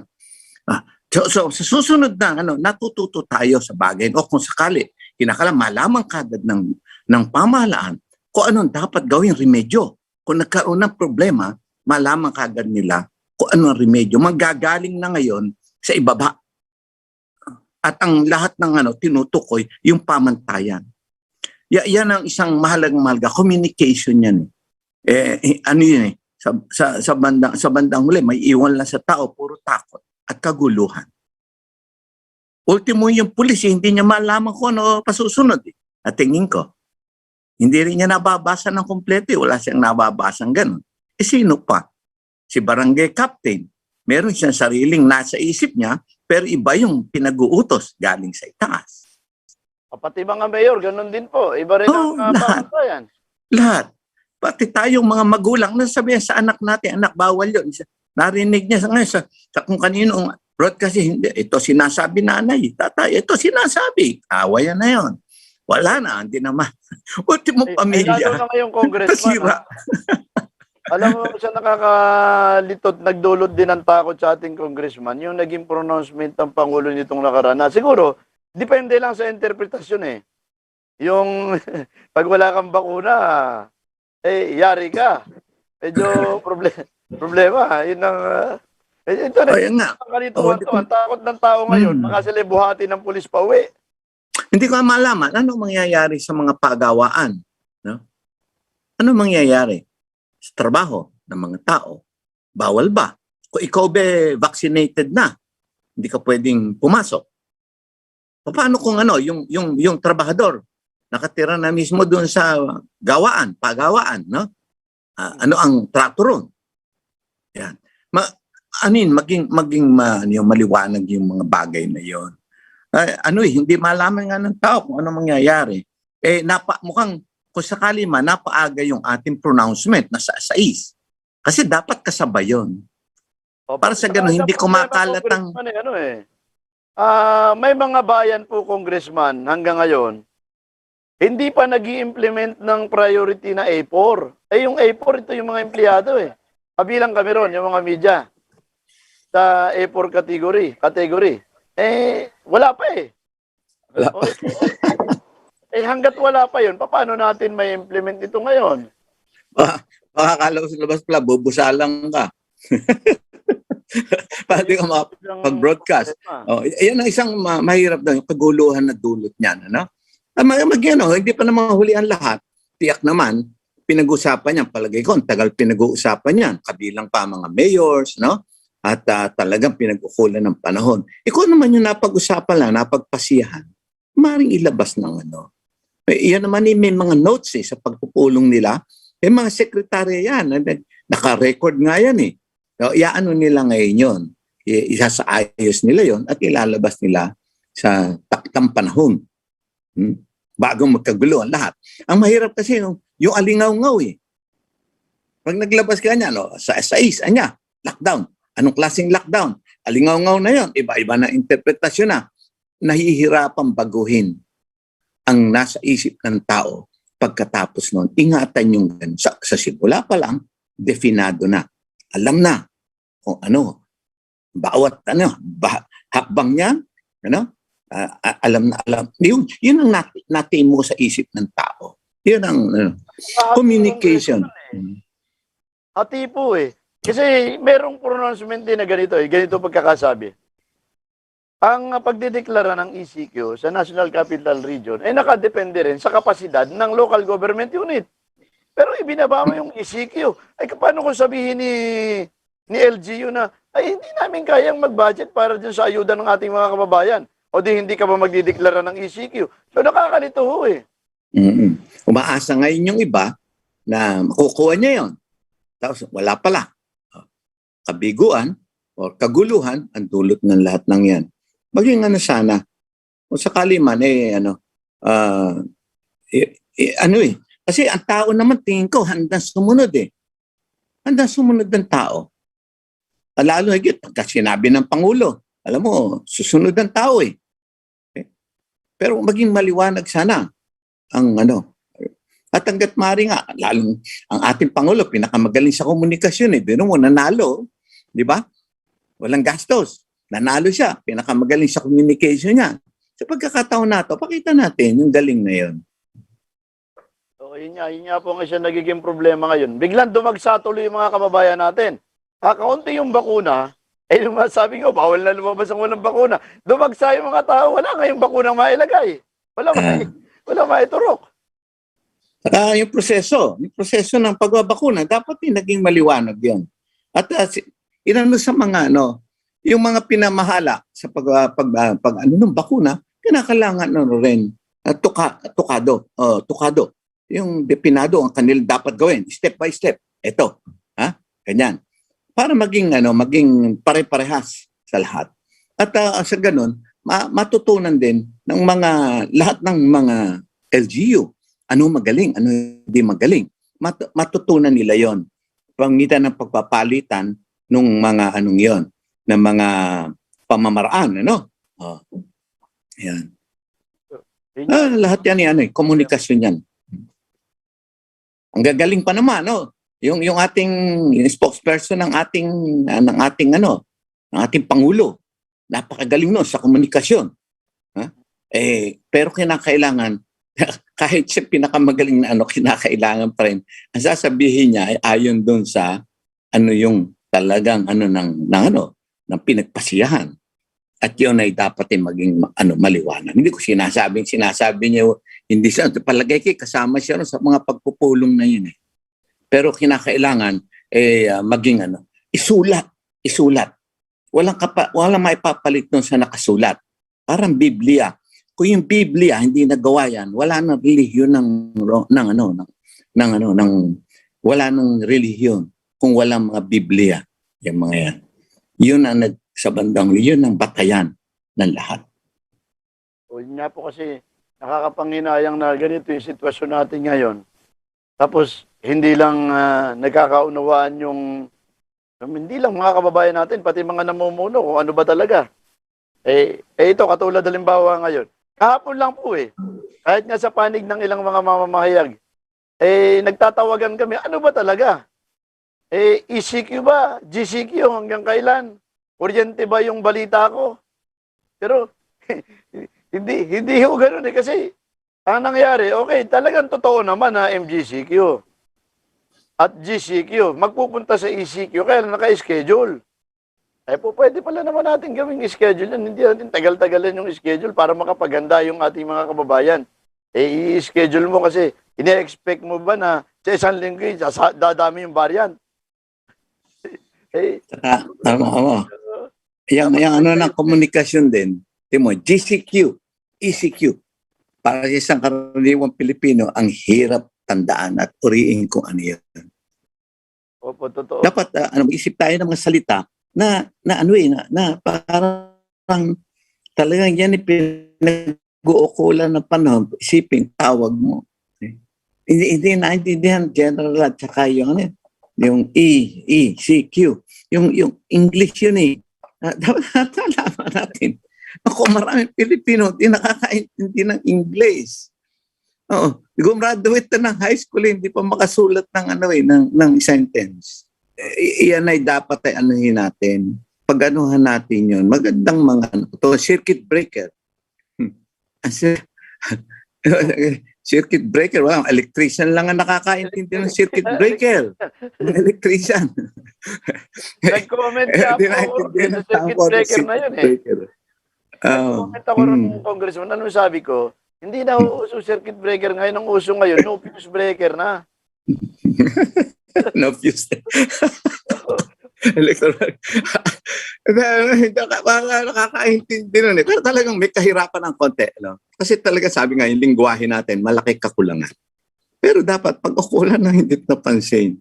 May isip naman yung mga simple-simple ng konti. Ha? Okay? At naintindihan layman. Oo. Ang alam ng Pilipino, time out muna. Time out. Time out. Ayun, maraming nakakain dahil sa basketball. Time out. Time out muna. Ayan, time out. Yung salita ng isang grupo yata dyan na humihiling yung mga doktor ng time out muna. Wala na kami. Pagod na kami. Hindi namin kaya. Time out muna. Yan. Mga ganon. Ano tayo? Break muna. Break. Break muna. Break. Yan. At naintindihan ng yon ng mga Pilipino kasi alam nila lahat magtatrabaho. Alam nila break time. the favorite word ng mga manggagawa, break time. So alam nila yung break. Ano ibig sabihin? Circuit breaker. Circuit breaker. Ultimo maraming electrician, di umala ko ano yung circuit breaker, kung ano nag-break na siya. Yung araw, alam natin fuse. Panahon natin fuse. Wala pang circuit breaker nun eh. Fuse breaker. Fuse. Yung fuse, pumutok. Circuit breaker, hindi natin masyadong ano niya. Okay? Yan lang. hindi na nga uso ngayon yung fuse. Ngayon, no fuse. Anyway, Congressman, anong reaction nyo daw po doon sa pangkalahatang tinakbo ng State of the Nation address? Kasi sa totoo lang, marami naman talagang sinabi yung ating Pangulo. Pero bago yung sagot nyo, Congressman, meron palang balita tayo galing dyan sa lalawigan ng Laguna. At paraanin lang po natin, Congressman, maikli lamang naman na rin. Yun daw, serbisyo karaban at ugnayan sa barangay, idinaos dyan sa Rodriguez Rizal. Tiga Laguna ho ang nagbalita, pero ito yung galing sa Philippine Army siguro, kaya ganon. Paraanin lang po natin, Congressman, saglit lang naman to ito. Matagumpay na naisagawa ang serbisyo karaban at ugnayan sa barangay na idinao sa barangay San Isidro, Rodriguez Rizal. Ang programang ito ay pinangunahan ng lokal na pamahalaan ng Rodriguez Rizal sa pamumuno ng alkalde ng bayan na si Honorable Dennis Hernandez. Dinaluhan ito ng iba't ibang ahensya ng pamahalaan na nagmula sa bayan ng Rodriguez kasama ang kapulisan at mga kasundaluhan ng Infantry Steadfast Battalion 2ID Philippine Army. Tampok sa nasabing aktibidad ang mga sumusunod: libreng NBI clearance, late registration of birth certificate, livelihood training, libreng first aid training, at nakatanggap din ang mga residente ng pananim na buto ng mga prutas, libreng bakuna para sa mga aso, libreng masahe at gupit. Nagkaroon din ng libreng medical mission at feeding program. Nagkaroon din ng pagkakataon ang mga residente na may pahayag ang kanilang mga hinaing tungkol sa kinakaharap nilang problema sa barangay. Sa kanilang barangay sa San Isidro tulad ng land grabbing, land reform, ang pagsasagawa ng mga daan and farm to market road, programang pangkabuhayan, land dispute, na nasagot din ng mga opisyal ng barangay. Nagpasalamat naman ang mga residente dahil nagkaroon ng ganitong aktibidad sa kanilang barangay na kung saan nasolusyonan ang mga issue na matagal na nilang nararanasan. Ako si Romel Madrigal nagulat sa DZRJ 810, ang Teleradyo Bandido TV. Maraming salamat paring Romel Madrigal at ayun, abay, sabi ko nga, sa Philippine Army nga yung activity na yon. At maswerte naman ng Montalbán kahit paano merong nakakarating na tulong galing sa Armed Forces of the Philippines. Kaya lang, hindi nabanggit ni Mayor kung bakit niya pinaguhuli yung mga bus doon. Yun, mga biyahero ng jeep o yung transport cooperative. Kasi ang sinasabi, yun daw parking lot ng mga non-transport cooperative dyan, kinikilim daw ng pamilya ni Mayor. Kaya pinatitigil yung mga truck. Anong kasalanan ng mga jeepney operator? Kung may awayan sa lupa, bakit ang hinuhuli nitong mga tao ni Mayor ay yung bumibiyahe? Bakit yung umuupa sa parking lot ang kanyang hinuhuli? Bakit hindi yung kalaban sa lupa ang kanyang kasuhan? Ay Mayor, balikan natin ulit. Congressman, yung tinatanong ko sa inyo kanina, yung doon sa zona Mahaba masyado yung pinakamahabang na speech ng ng pangulo, no? Sino mang pangulo? Maraming talakay at unang-una yung report niya sa bansa, ano nangyari na nakaraang 5 taon ng kanyang panunungkulan. Pero hindi ako makapagkomento ng anong masyado diyan sa bagay na yan, Felix. At kulang ang aking mga datos para musap sa bagay na yan. May nagtanong lang naman, yung tanong ni Bonifacio Despe, ayan, sabi niya, tanong ko rin sa inyo. Ang ano ko lang doon inaamin niya yung kanyang yung pagkakamali niya. Maganda naman. Magandang inaamin niya kanyang pagkukulang at yung hindi niya inaasahan inaasahan niya hindi nangyari, maliwanag sa mga tao yun. Pakita lang ganong kalaki ang suliranin sa mga bagay na yan. At maging na rin yan, maging senyas na rin yan. Sa lahat ng mga nag-iisip na magpresidente, kaya ba nila yung hindi na kaya ni Duterte, ng Pangulong Duterte? Yan. Lalo na ngayon, ang laki ng hamon ngayon. Medyo matindi ang pandemic. Sabi ko, simpleng distribution natin, namang problema. Tapos harapin mo pa yung buong problema ng bansa. Ayun. Tsaka ang pinakamabigat mo yan ginawa ng Pangulo ang pinakamabigat na solusyon. Yung mga sa dami ng mga namatay sa kampanya na yan, pero hindi pa rin naging sapat para harapin yan. Ganun kabigat ang haharapin ng sino mang uupo dyan. No? Kung ngayon, kinakailangan bago umalis ang ating Pangulo, matukoy na mismo, manggaling na sa kanya kung ano ang mga pinakamalaki o sunod-sunod na ano ang pinakamabigat na suliranin dyan, sunod-sunod na gano'n. At saka para kasi ganun maging giya ng papalit. Ngayon pa lang, pagharap sa bayan, yan ang tanungin natin sa sino mang haharap dyan. Ano gagawin mo? Yan. Diba? Ito pala kay John Meng Herrera, bumabati ng magandang umaga si John Meng Herrera. Sabi ni John Meng Herrera, pakilala mo ako kay Kong BF. Actually, ito yung Marikina Freedom Board. Ito ho yung Mga tiga Marikina ito, yung environment group ng Marikina. Ay Nestor Estrella, sabi niya, magulo raw yung interagency task force sa pagpapatupad ng protocol. At tungkol sa bakuna, kapos tayo, kailangan gawin ng gobyerno bumili pa ng maraming bakuna at yung sasapat sa populasyon na 110 million. Yan, tapos, ang bilang ng bakuna, wala pang 10 million. Good morning. Sa Taiwan pala itong nakikinig na ito. Oh. So, problema ka, ano, Kong? Kasi, di ka Talagang malaking problema yan. pambakuna. Ha? Talaga tayo naghanap ng kagitna eh. Naghanap tayo ng mura. Talaga, yung naghanap ng mura, talagang huling yun. Yun ang huling nakakakuha. Wala talagang ganun. Hindi naman tayo ganun karaming pera para makipagsabayan.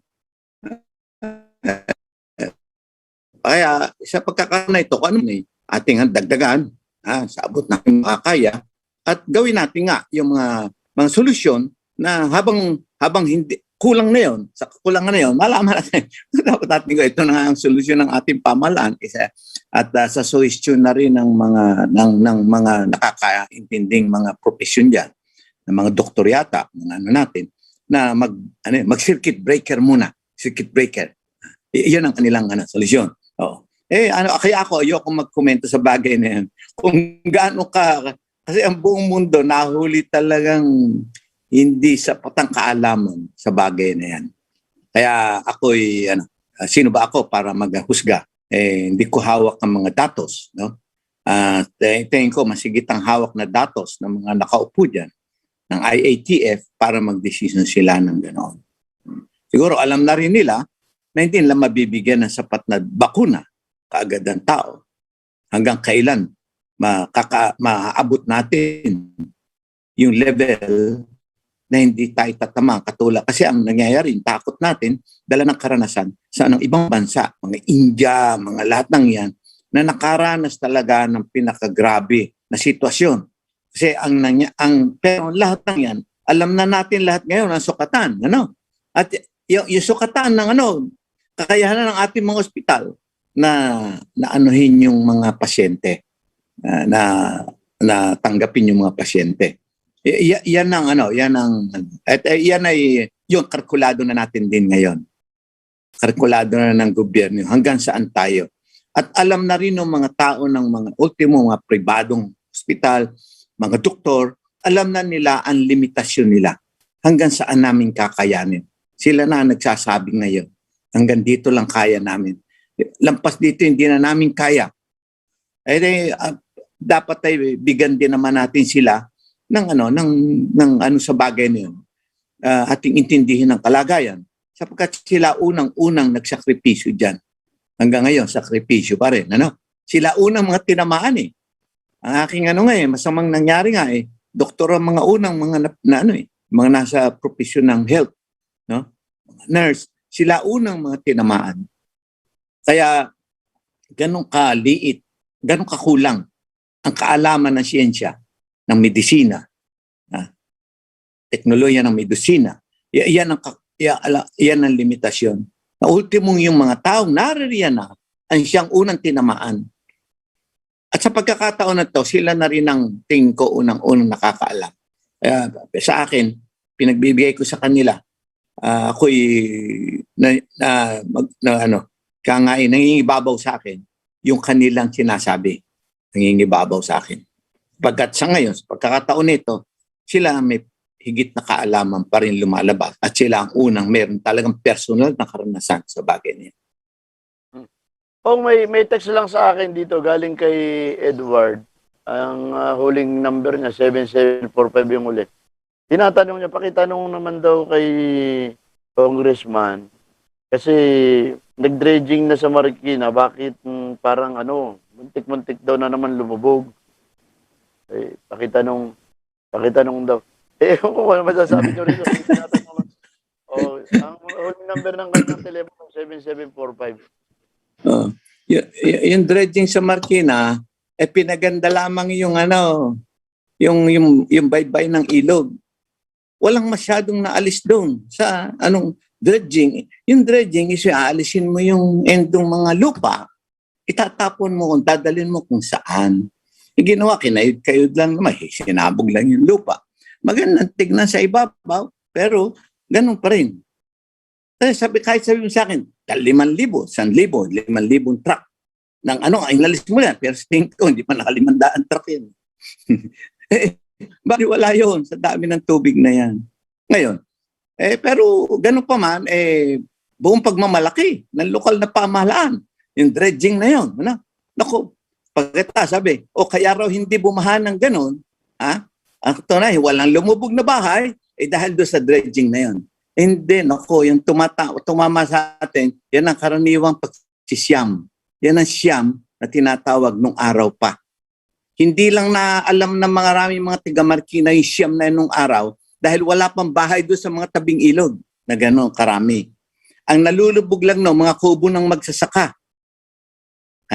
Kaya hindi nila alam yung siyam-siyam. Pag nagsisiyam, 9 days of rain yun, continuous rain. Ayun na ngayon ang kanilang pinanghawakan at sinasabi nila. At minsan, itong linggo na ito, magagantong linggo na ito, nabanggit ko sa isang broadcast na yung 100 mm per hour rain. Yun ang peligroso. Nako, kinabukasan ito na yung spokesperson ng Marikina City.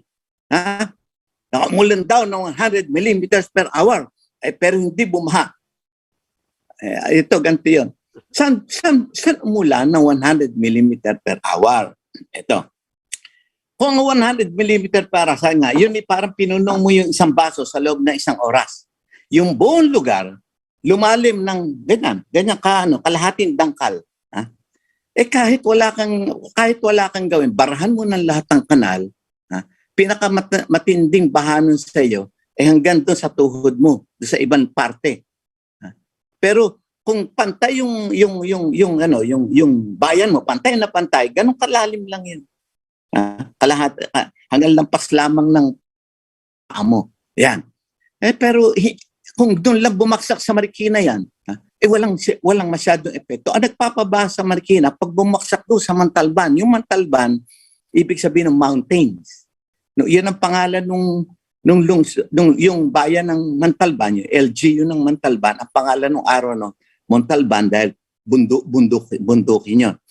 Yung ngayon, yun yung Rodriguez. Sa taas ng Rodriguez na yun, malaking lugar yun. Kung ilang beses ang laki noon sa lunday ng Marikina, sa Marikina Valley. Pag bumaksak yung 100 mm per hour na yon, lahat ng tubig na yon, aagos doon sa Ilog Marikina. At yung Ilog Marikina, mapupuno yun. Hindi niya kakayanin yon. So, aapaw yon. Yun ang baha. Ayan. Ngayon, itong ulan nito, hindi ganon. Yung 100 mm per hour, hindi ko malaw sa nakuha ng spokes ng Marikina City yun. Saan ba bumagsak yun? Sa Montalban ba? Yun nga po gusto kong itanong sa inyo, Congressman. Paano nila nako-compute yun yung boso-boso, 15 mm, yung katabing ilog, 12 mm, tapos pag bawa, total 15 mm, yun yung sukat nung gauge nyo sa tulay. Paano nakakukuha nila yung... Meron pala tandaan yan, in-establish ng Department of Public Works yan. May mga marka yan sa mga ilalim ng tulay at kung saan lugar. Okay po yun Okay yung congressman may marka na. Okay, may marka ron. Paano nila nakukuha ma-compute na yung 15 na yon, pag pinagati-hati doon sa taas, eksaktong 15. Di ba marami pang tributary na pinagmumulan? Iba-iba ng level yan. Pag binasa mo, pag doon sa bandang itaas doon, mas mababa rin ang level. Sa bandang ibaba mo rito, mas mataas ang level. Yung kasing yung datos na yon, yun ang isa ang level nun base sa sea level sa taas ng dagat. Yung normal na taas ng dagat, yun yung taas nun, lugar na yon. Okay? Yun yung mga nakamarkang yun. Ngayon, ang ko ron, ganito. Kung umulan, doon sa bundok ng Montalban, ubod ng laking lugar na pabuhusin mo ngayon doon sa maliit na ilog na yon, apaw yon. Yun, nagpapaba sa Marikina. Dito sa amin sa Marikina. Ngayon, Bakit hindi umulan ng gano'n? Dahil ang karamihan ng ulan napunta ro sa bandang Bataan. Hindi dito sa Rizal. Pag ang Rizal ang tinamaan, doon ang bagsak noon. Yun ang mga tipo na nagpabaha ng Ondoy dito na mabigat. Ganun yan eh. Kaya nako, ang ano ko rito, yung mga pronouncement na yon, panlilin lang yon sa tao. Lalong maguguluhan ng tao niya. Sana wag magsasalita, magtanong man lang sila sa public works bago sila maggawa ng mga announcement. At panlilin lang yon. Ngayon, maghihintay tayo para mapatunayan na hindi nga na epektibo nga o hindi epektibo yung kanilang ginawa, kinakailangan mag-undoy ka. Pag-intay tayo ng undoy, yung undoy naman, hindi nangyayari araw-araw yon. Katulad yun, yung undoy, nangyari yun. 2009. Okay? Ang sumunod na mataas-taas ng konti ron, hindi mas mababa kaysa sa undoy, yung sumunod. Ulysses. Ano yun? Pagitan ng yun, mahigit 10 taon yun.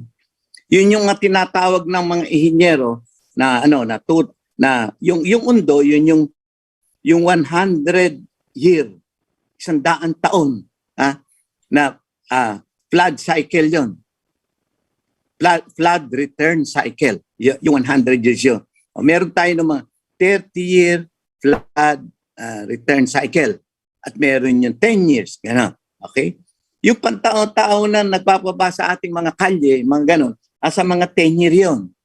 Pag tumaas ng 30 years, marami ng bahang mga kalye sa atin. Yung 30-year flood cycle. Pero yung 100, talagang lubog tong buong lunday ng Marikina, the whole Marikina Valley. Yan ang niya. Ihabol ko itong siguro mga isang tanong na lang at tayo magpapaalam. Pero binabati ko, sabi na, pakibati si Tatay Senior Aljon watching kanina pagising. Yan, Bangaga, viewers mo from Rina Gomez Aljon. Sabi niya, magaling si Congressman Fernando. Malinaw sinasabi, dapat talaga ay isang batas na sinusunod regarding ECQ and ECQ guidelines. Nakakaloka. Good morning. Rina Gomez Aljon. Siguro naloloka ito dun sa sa proclamation ng ECQ, GCQ, MECQ.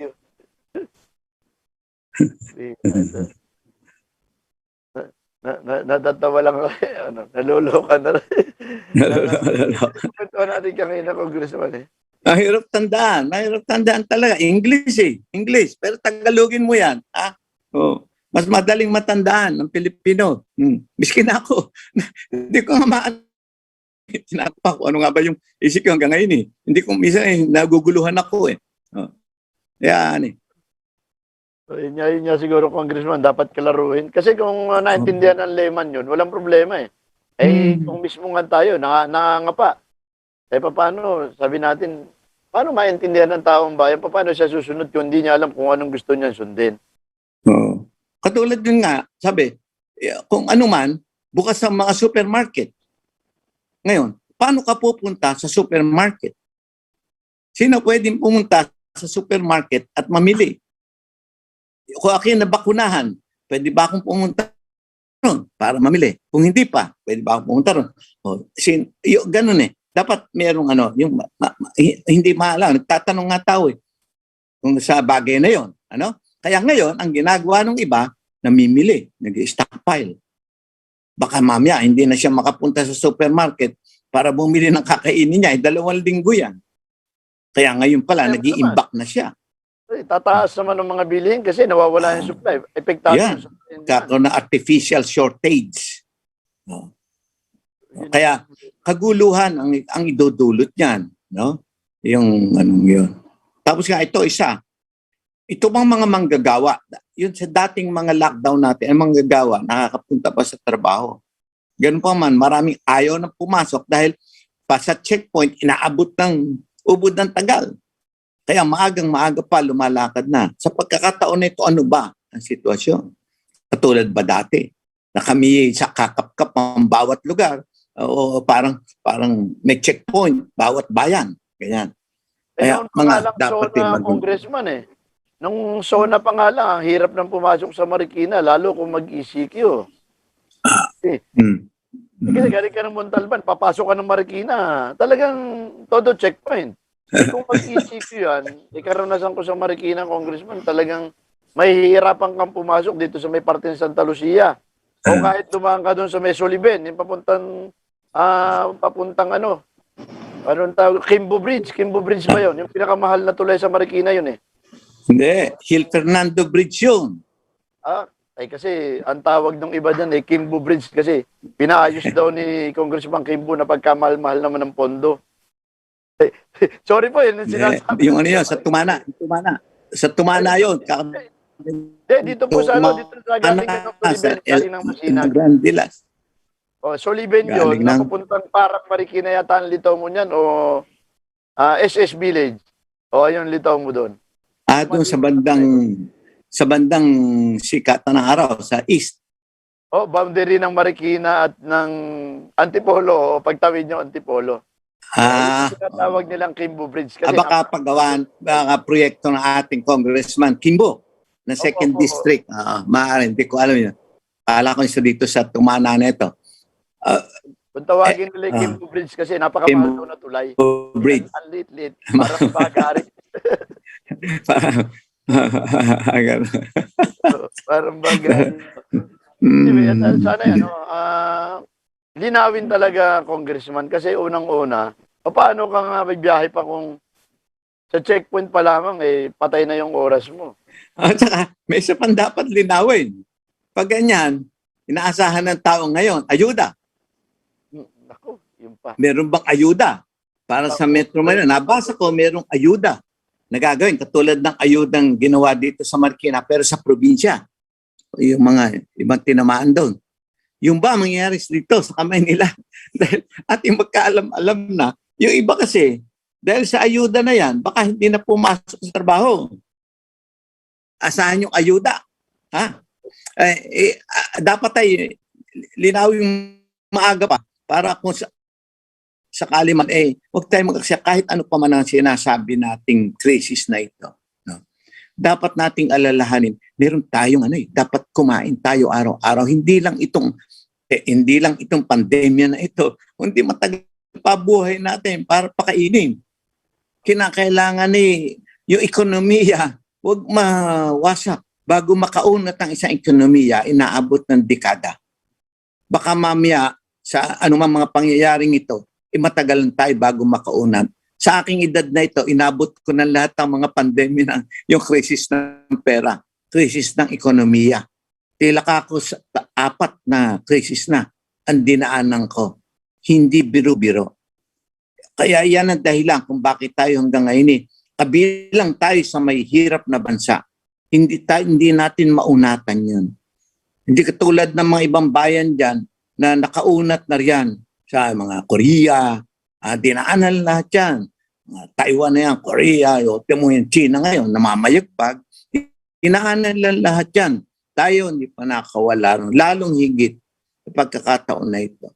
Sayang, maganda na. Pero kung tayo magpapabaya, baka tayo mahirapang makaunat ng matagal bago tayo makaunat. Kaya ito isang dahilan, itong mga ayuda nito, maging maliwanag sa ng mga tao. Baka ginagawang ito sandigan ng kanilang pag-asa. Hindi ito sandigan ng pag-asa. Itong ayuda, dapat malaman ng lahat ng tao, hindi kaya ng gobyerno. Anumang gobyerno sa mundo, hindi kayang pakainin ang kanilang mga tao. Araw-araw. Pwedeng pakainin na 1 linggo, 2 linggo, 1 buwan, 2 buwan, maring 1 taon. Pero kahit hapon, mamimiligro dyan para pakainin mo na hindi magtatrabaho mga hapon ng 1 taon, papakain niyang bawat tao ron araw-araw. Kaya huwag tayong umasa riyan sa ng gobyerno. Ating isipin yung pangmatagalan nating pangangailangan na yan. Congressman, medyo inabot na naman tayo ng kalanganin pero parting words para sa ating mga kababayan, Congressman. Sana maaprubahan na rin daw yung Bayanihan 3. Sabi nitong si Ronaldo Herrera, dapat maaprubahan na yung Bayanihan 3. Oh, ay, parting Pero bago ma-aprobahan yung kinakailangan. Ano ko lang sa iyo, bago yung ayuda na naman ang punot dulo niyan eh. Ayuda na naman. Paano na naman ipamimigay ang ayuda? Dalawang ayuda, palay ko natutunan na natin kung ano nangyayari sa ayuda na yan. Ha? Palagi malaking masyadong nawawala. Bibigay sa tao maraming nawawala. Kaya ang inuulit ko, sinasariwa ko sa Kongreso at sa ating pamahalaan, yung aking panukala nung una pa mang ayuda na ipamahala sa mga barangay ang pagbibigay ng ayuda. Sa tingin ko, sa pamamagitan nun, ay mas makakarating sa mga nangangailangan ng gusto at ng walang maaksayang pera. Yun lang. At sana ang natitirang malayang linggo natin na ito bago mag-6 ay maging makapaganda tayo. Pero enjoy bago tayo na naman 2 linggong masadlak sa dusa. Masadlak sa lungkot. Maraming salamat, Felix. At sa lahat ng mga tigasunod mo. Salamat. Mabuhay po. Salamat na marami. Thank you very much po. At bago tayong paalam, si paring Rene Tichanco na nanonood din pala, magandang umaga. Ganon din kay Ninyo Romelal John, kay Glenda Francisco, kay Daga Rodrigo, kay Boy Santos. Magandang umaga kay Amitis Tambongko, kay Joy Amitis. At kay Linda Santiago Francisco, kay Junmeng Herrera. Yan. At yung Go Marikina, magandang umaga rin ha. Ayun, mayroon pa. Yung mga nakasubaybay pang ilan, kasi nagtatampo pag hindi natin nabati. Ayun, kay Bonnie Despe, good morning din. Ayan, kay Dom Cerilo, Marilyn Estacio, at kay Tol Cesar Barquilla. Melvin, nagising na si Tol Cesar. Si Melvin, hindi naniniwalang gising na si parin Cesar Barquilla. Kay Alma Miranda Bobis, magandang umaga rin. At kay Nestor Estrella. Sa lahat po ng mga nakasama natin ngayong umagang ito, sabi ni Nestor, magandang Marikina noong panahon ng pamamahala ni BF. Alam ko po yan dahil doon po ako nagtatrabaho sa Marikina. Anong panahon na yon, mahusay ang pamamahala ni BF. Sabi po yan ni Nestor Estrella. Sa lahat po ng mga nakasama natin ngayong araw na ito, sa pangalan po ng aming chairman, Mr. Ramon Jacinto. Ganon din kay Ate Angie de la Cruz, kay Ma'am Bea Jacinto. At siyempre sa pangalan din ng ating mga kasama sa Philippine Mine Safety and Environment Association sa pangunguna ni Dr. Walter W. Brown, kay Kaluwi Sarmiento, kay Sir Richmond Ramirez, kay Ma'am Lita Cardenas. Ganon din, Ma'am Lita at kay Miss Annie D. ng ERMA. Maraming salamat po. Siyempre sa pangalan din ng aming mga teknisan, kay Boss Neil, kay Boss Ariel, at ganon din kay Robin Pagan, magandang umaga raw. Ayan. At kay Cesar Unabia, umabol pa. Ayan, hanggang sa muli po, maraming salamat din kay paring Romel Madrigal. Hanggang sa muli po, ako naman ang inyong lingkod, Felix Tambongko, nagsasabi, ng daigdig na ito ay hindi natin minana sa ating mga magulang, ito po hiniram lang natin. Melvin Nares, yung ating tumayong technician ngayong umagang ito. Magandang umaga rin kay paring Errol da kami. Antabayanan po ang susunod na programa ni Ms. Pia Morato na susunod agad-agad ang Education Radio. Maraming salamat. Mabuhay ang bansang Pilipinas. Bye-bye! Ayon. The views and comments of the hosts and guests are not necessarily those of the station.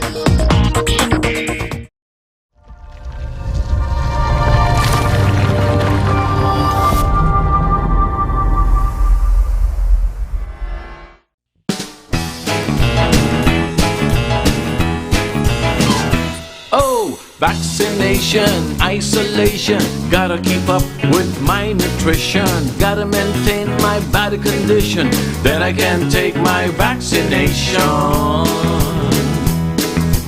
What do I choose? What do I take? As long as it is not a fake. AstraZeneca, Moderna, BioNTech, even Sinovac, okay na.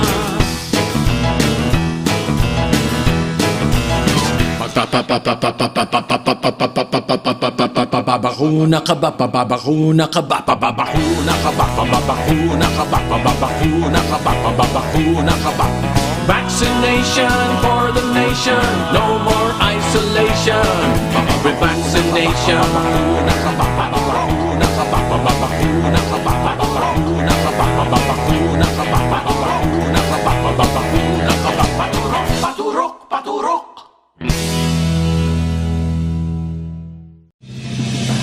You are watching the multi-awarded Radio Bandido TV on Channel 224 Sky Cable and TV Plus boxes. Simulcast on DZRJ 8:10 a.m. Informing, advising, and entertaining the Filipinos and OFWs around the world. Streaming live on www.facebook.com/DZRJ 8:10 a.m.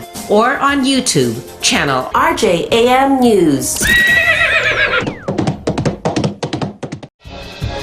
To all Teleradyo Bandido viewers and listeners, you can now watch Teleradyo Bandido on our new YouTube channel, RJAM News. Hit the subscribe button and like the video. Don't forget to click the bell icon so you get notified when a new video gets uploaded. Don't miss out on our dynamite lineup.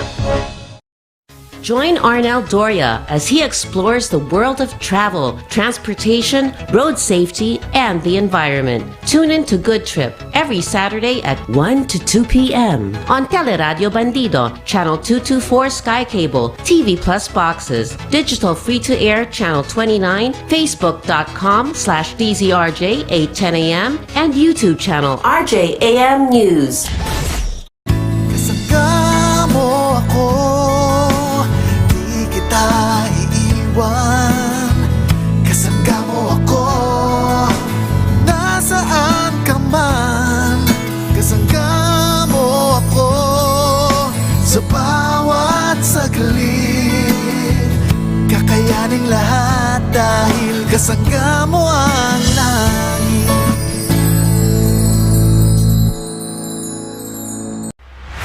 Sally Masa, with host Sunny Ilustre, digs into current events and human interests. All viewers and listeners are invited to take part in the discussion. All opinions are welcome and respected. Sally Masa is open to assist those experiencing injustice. The motto of the show is, "If God is with us, who is against us?" Seen every Saturday from 4 to 5 p.m. on Radio Bandido TV, Channel 224 Sky Cable, TV Plus boxes, digital free-to-air Channel 29, Facebook.com/DZRJ 8:10 a.m. and on RJAM News. Education Radio, hosted by Pia Morato, is on Saturdays from 8 a.m. to 9 a.m. on Teleradyo Bandido, Channel 224 Sky Cable, TV Plus boxes, digital free-to-air Channel 29, Facebook.com/DZRJ 8:10 a.m. and YouTube channel RJAM News. This brings service to all educators and learners of every age. The program guests include secretaries, dignitaries, ambassadors, lawmakers, professors, volunteers, and heroes, all dedicated to contribute to this valuable advocacy. We take the streets to the classroom and the classroom to the streets.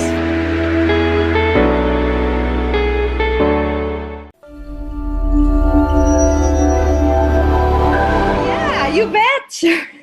Told you. So why should they be affected by all this? Yeah, and I think we're live finally. Good morning, General Perlade. Hi, Pia. Morning. Hi, good morning, sir. Welcome to Education Radio and welcome back to public service. You know, they can't get rid of you, huh? Yes. What Can't go away. Can't go away. You can't bring a good man down, right? So welcome back to public service, sir. And Thank you. I'm sure that even more now you're going to be extra active because you're free. You're free to do more. I've always been free, Pia. Okay, that's a great answer. Yeah.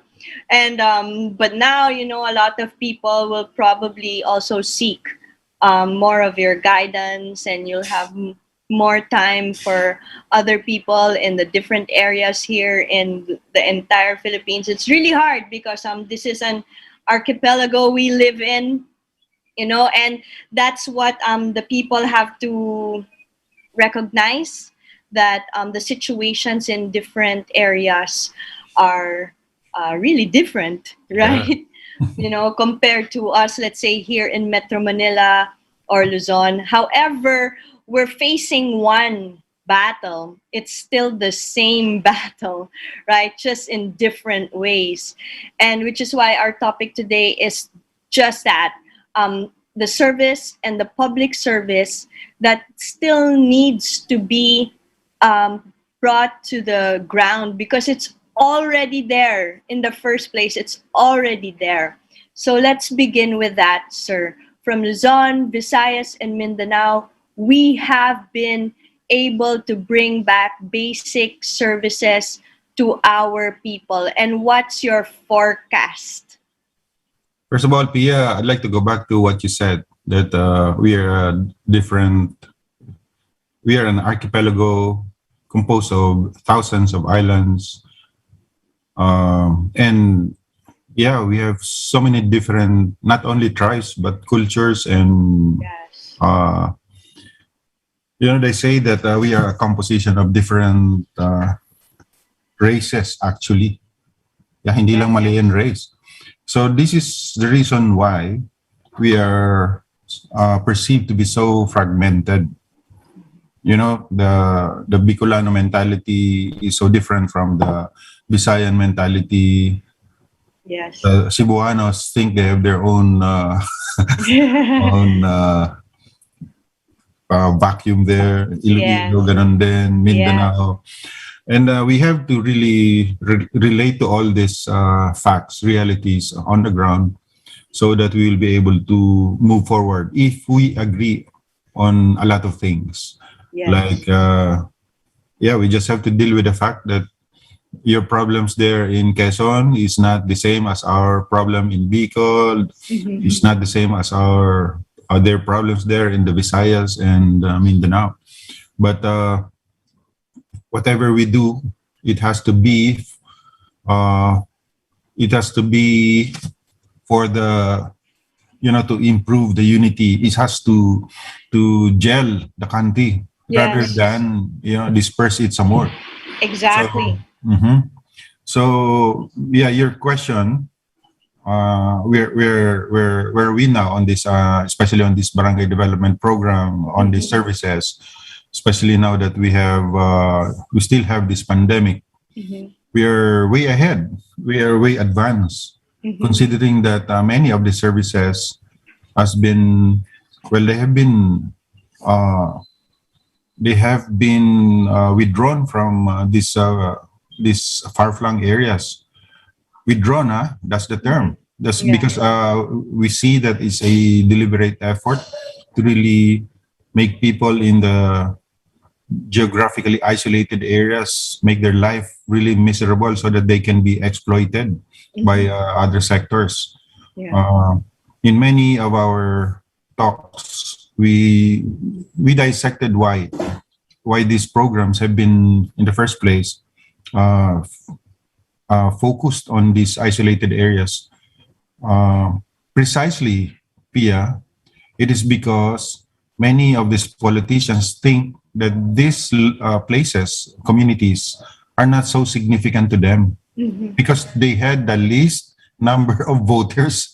So again, Pia, alam mo, isang sukatan ay yung bilang ng mga bumuboto, botante, which is it's so ridiculous because kung wala ka na palang botante doon or kukunti lang yung botante mo doon, hindi mo na paparatingin yung serbisyo doon. Exactly. Yes. Yeah. So that's the beauty of this NTF-LCAC.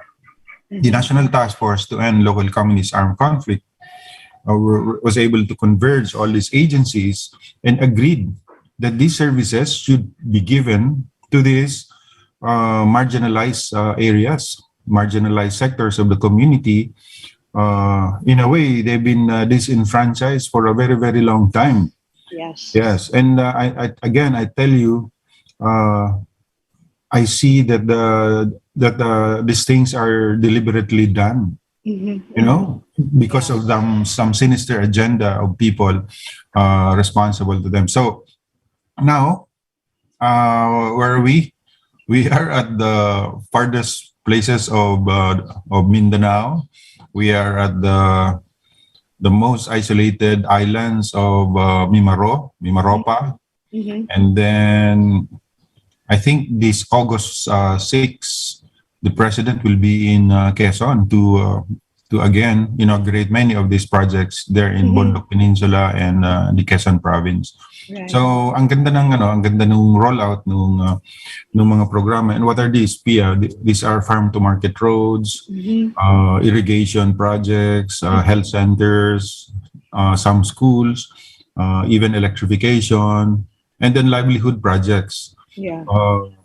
All in all, we are spending 20 million for each of these barangays. Although there are only around, I forgot my figures now, but we have not provided all these services to the entire Quezon province, but majority of these provinces are really those isolated and previously cleared by the armed forces of the communist influence.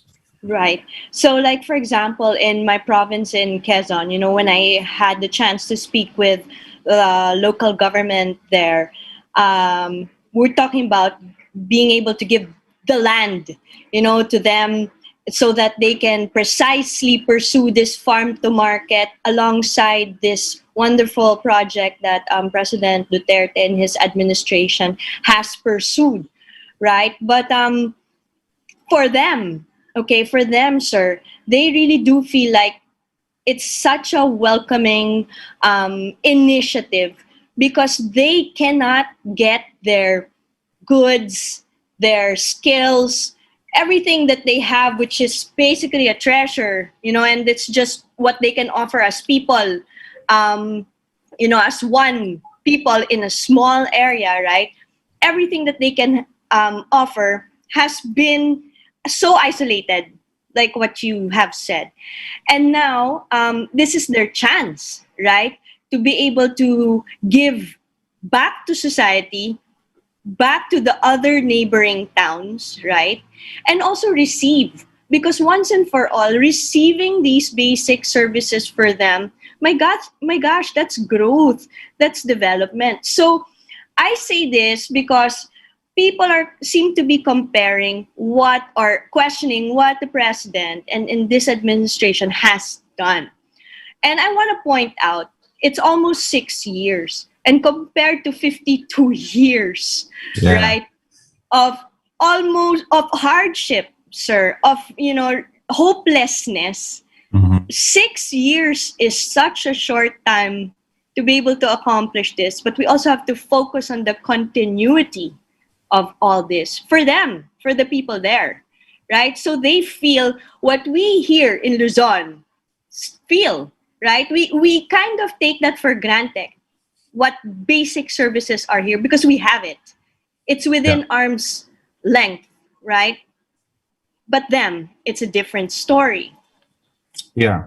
In fact, Pia, even before this barangay development programs, this National Task Force ALCA, the administration had a very good start, especially as far as development of infrastructure is concerned. Do you know, Pia, that the government is building a coastal road from from Atimonan, Quezon, up to Mauban, Quezon, then Real, Quezon, and be able to connect this to Isabela, to Quirino and Isabela. This is the only time that we ever thought about that. We don't have any structure at the Eastern Seaboard, If you're from Manila, the first build-up area or a highway, a network of highway that's really you can call build-up is those from Aurora going north. Yeah. Wala nang iba. Wala nang iba. But now, I can see roads being built and bridges. They built these bridges first because they wanted to make sure that when the roads are constructed, it has to be continuous. So I didn't realize that all the bridges were in place already. Can you imagine sa Mauban, dyan sa Real, they've been building bridges na pala. So, in one of my sorties, I flew over them and I saw the massive construction that's happening. And one good thing about this PIA is that the contractors, they confirmed to me that, sir, for the first time, we are not being approached by NPAs for their extortion activity. This was, for instance, last December. They were telling me, sir, one of my projects is already finished. It's December, but none of them appeared to collect their their extortion. So it's a very good news. And it just confirms what we've been saying, that the situation in Quezon, in particular, has been managed well. And at this point, I think only a few is left of these terrorist groups. So I hope this will be sustained, kasi that's what you were saying. These things has to be sustained. Yeah. Because sir, there's a challenge po kasi. I'm sorry to interrupt, but I think that you can add this to your words of wisdom also. There's a challenge, and when we had like an interview here also with Sec Esperon, he really said we nip this in the bud because we are challenging the barangays with the barangay development program and the funds, right? So that means that you have to be a good executor of those funds. You have to know your area, you have to know your people, and you have to know where it should go. Yes, precisely. And they have to feel empowered too. They cannot, it's not just the national government who will be building all this. They have to be part of it. They have to be, the sense of ownership, so that when these roads are constructed, even if there's no maintenance to be done yet, you're in the barangay and you're seeing your roads being destroyed because of a simple problem in drainage, blocked by a tree, for instance, or a trunk. Then if you have that sense of responsibility and ownership, then you will do your part to make sure that that road is maintained, even without the presence of the DPWH, or even without the funds coming from DPWH. So yun sinasabi ni Secretary Esperon, you have to be part of this. It cannot be, the national government just giving all this stuff. You have a lot to do at the local level. You have a lot to do also. And I'd like to start with that infrastructure, because in the past administration, I thought, well, we all thought that we don't have the money to build all this. Good governance lang pala yun. Without doing anything, without really changing a lot of things, the government was able to collect as much taxes that they can use for this build. Even in the armed forces, we thought that we don't have money for the modernization of the armed forces, and here we are. We are buying stuff, airframes and floating assets, on top of the modernization that we've been dreaming of. Yeah. Yung sa Horizon 2 and Horizon 3 pa. But we were able to procure many of them. So there's money, if only there's will, and you're going to do it. Now, going back to these roads, this is the first time that we will be able to connect the eastern seaboard from that part of Quezon in Atimonan to the furthest point in Isabela. And yes, Isabela. Alam mo, unthinkable yan dati. Traveling from, for instance, from Mauban, because that was my area when I was a battalion commander. Traveling from Mauban to Real, it will take you 6 hours by boat. Ganon kahaba yung stretch na yan. But now I can't believe it. The roads, the network of these roads connecting many of these towns. So I'm talking now of the interconnection of these main highways, the original road that we have connecting Laguna and Rizal to the coastal road. Now it's being built also. So hindi lang yung coastal road ang ginagawa ngayon, yung Pan-Pacific, I forgot the name of that road. Yeah. But That's what my father was talking about also, this Pan-Pacific. yes, Yeah. it's a road parallel to the Maharlika, Mm-hmm. but traversing the eastern seaboard. So never ko ito naisip, Pia, na mangyayari ito sa ano natin, sa Sa panahon lifetime natin. natin. Yeah. Yeah. So Yeah, I get nakakatuwa. it. Yes, sir. And the thing is, though, okay, I'm saying this from the standpoint of like you and I, we are from the South, but we also reside here in Metro Manila. And this is really not to put down anyone that is from Metro Manila, because I still think, and we should really have that mindset, we are important. Every area is important. So this, wala tong lamangan, di ba? Every area is important. Pantayin lang po natin, di ba? Kasi yung serbisyo nga, dapat kung ano meron tayo, meron din sila sana doon. Now, why is this, however, not felt, or at most, it is always the narrative, when we watch certain news and when we hear people talk, that they question, why the roads? Right? Why are we investing so much on these roads, on infrastructure? And they make it appear as if it's not important. Yeah, it's not important. But to the people there, it is important. So again, it's like an information as well, battleground right now, where we also have to communicate these things. And maybe, sir, you can, ayan. I was gonna head to that. This is my answer to your question. Yeah, right? The narrative warfare, sir. Why are we not opening ourselves? It's our duty to open to things like that so we understand what's happening there in these other areas. But if we are not from Bicol or from Quezon, we probably will have a difficult time talking about what we know. But we are, right? Part of us is from there also. So it's our duty to let the people who have better things in life understand what we are trying to do for them there. Yeah, first of all, Pia, it's because the government is also an absentee in many parts of this of Luzon, especially in southern Luzon. So who's giving the people this narrative? It's only this terrorist organization.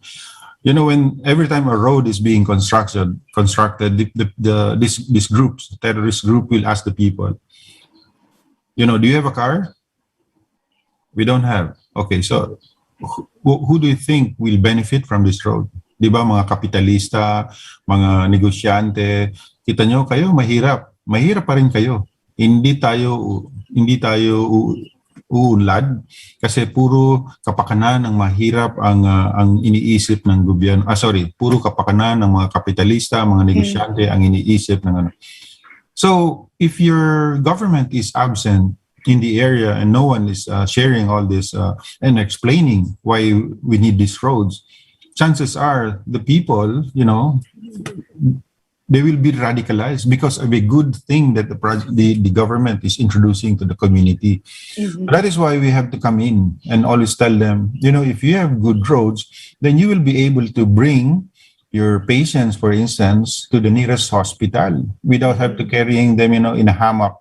Kasi hanggang baywang yung putik doon sa barangay road or sa, And, your products, you may not have your transport, your own car, your truck, but your products will be able to reach the market quickly.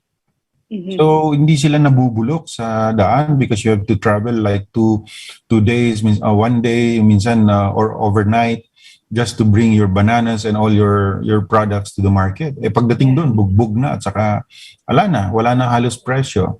So that's the thing. Now, why is this narrative? It's deliberate. So that is why I try to write this book. It has to be constantly. The people has to be constantly informed of the intent of the government because there are these groups There are these groups whose agenda really is to destroy the government, not only here in the Philippines, but especially in Europe. Why? Because they want to maintain that perception abroad that the Philippines is run by fascist governments from the time since 1986 or from the time of Marcos. Marcos, Yeah, yan palagi nilang sinasabi. And here we are again, we have a president who's a fascista, violator of human rights. Yan yung narrative. But who are these people telling these stories? They don't know anything about their history because part of this history has been hidden from them. Yes. So it's going to take a long time for us, sir, to change that. I mean, what has been hidden? Yeah. But I still believe that if you do this constantly, sustain information sharing, and then people will easily understand and try to connect things that they never understood before. So ito pala yun. That is why we don't know all these things kasi it's part of the agenda of the communists to make sure that this to destroy this democratic form of government so that they will be able to successfully replace it and supplant it with their communist form of government. And kahit ano pang tawag nila doon, Democratic Republic ang sinasabi nila. No, it's just like many of our neighbors, Democratic Republic of Korea, but they are communist governments. In fact, if you look at their constitution, nakalagay doon, it's a democratic dictatorship. It's very, very clear. Sa kanilang constitution. That's what they want to promote and replace this democratic form of government with that kind. So, mas matindi ang magiging ang kalakaran dito sa ating bansa kapag sila ay namuno. Ang maganda sa ngayon, because although the president is seen as hard stand siya sa on many things, law enforcement, law and order ang gusto niyang ibalik. See, that is why people who have issues in the society, like ito yung mga drug dependents and mga drug pushers, nagkakaproblema sila ngayon kasi for the longest time, hindi ito pinapansin. Why? Because of money, because of corruption. Itong mga politicians natin, hindi nila iniisip yung kapakanan ng mga kung hindi, boto ang iniisip nila. So hayaan mo na yan kung nagda-drugs yan. Importante, binoboto ako. So, it's only now, nung nakita natin, when this war on drugs was start implemented, alam mo, I always talk with people when I used to live in Taguig, people working in the BPO, yung mga call centers, and sometimes you schedule nila 2 o'clock in the morning, 3 o'clock in the morning, yan uwi nila. But now they feel very, very safe going home at that time, 2 o'clock, 3 o'clock. Yes. Na hindi na sila nagta-taxi, hindi sila nag-grab. They just in fact sometimes they just walk from BGC to dyan sa Kalayaan and dyan sa C5, and they feel safe kasi wala na yung mga bastos, wala na yung mga loko-loko na mga addict na dati nagkakalat lang. Yes. Ang loob ngayon medyo na sila, 'di ba? Medyo umihinahon na sila, di ba? Thinking twice, right? Well, maybe yes, because they know that there will be repercussions, right? And there's a united stand on that. But do you think, sir, because again, this is an information war, right? Do you think that our cultural knowledge really depends, because I think that we have to have cultural education because even the young people don't understand it through pictures. I'm a teacher, so I know that when you open a textbook and you say this is how it is in the Ifugao area and this is how it is in this other area, they cannot relate, right? And I think that it has been this way for many, many years. So that's a cultural disconnect. Do you think that in this war against insurgency, this cultural disconnect is part of their agenda? Oh, yes, definitely. That's why they don't want these roads to be built, because they want the far-flung areas to be, dominated by them. They don't want the government to be seen in these areas. They don't want the school children or the high school students to be immersed in these areas by the government, by DepEd, for instance. They want to do it themselves kasi iba yung agenda nila. So can you imagine, Pia, now that if you have these good roads going to Quezon, far-flung areas of Quezon, then yung mga field trips dati, maalala mo yan nung tayo panahon natin, may mga field trips tayo. Yun eh. I think that's one of the things that we have to revive. Yeah. Ako, Pia, that's what I do. Every time I have enough savings, we travel. I bring my family, my children up north, Yeah. sa Visayas, wherever I can bring them, so that I will be able to show them around. Look, ito ang mga mangyan, ganito ang kultura nila, Ito ang mga igorot, ganito ang kultura nila, ganito kaganda ang Cordillera. So that's what I do, and I think this is one thing that we miss. I remember elementary, high school, we used to do that. So now we have even better roads. So this program should be continued. Makita ng ating mga taga Maynila, especially those living or studying in Metro Manila, that is not only, it's not only Imperial Manila that's important. Yeah. They also have to understand that Manila cannot exist without the provinces of Quezon, the food basket of Calabarzon. Yeah. We are important to them.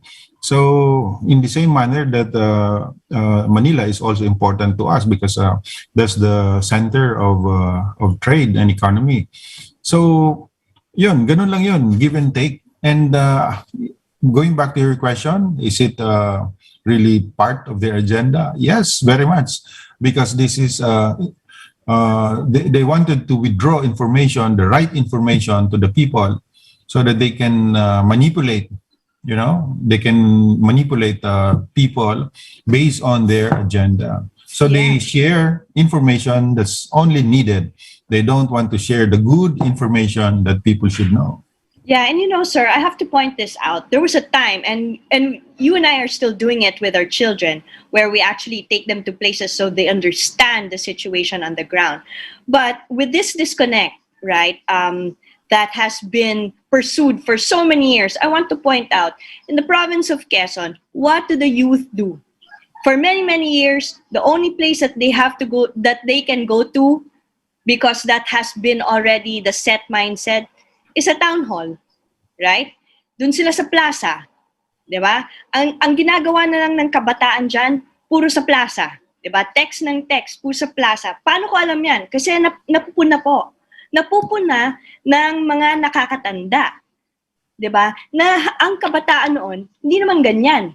Pero ngayon, yun na lang ang ginagawa nila.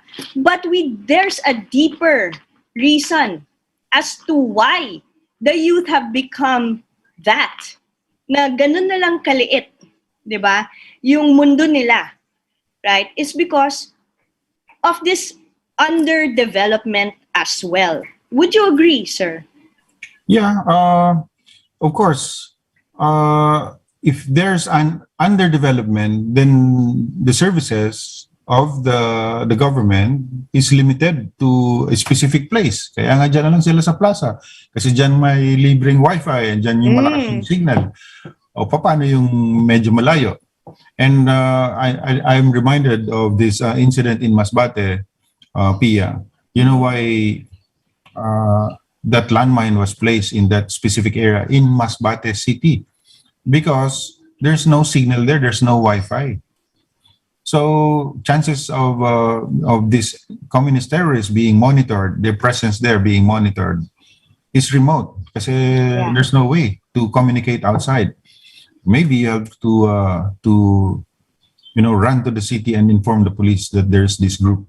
So yeah, technology can both be advantages and disadvantages. One of the reasons why people are conglomerating in the plaza is because, and even at home, sometimes they don't talk with their folks anymore because all the time, puro na lang Cellphone. naka-cellphone. Kakain na lang cellphone. Yan But pa rin. Yeah.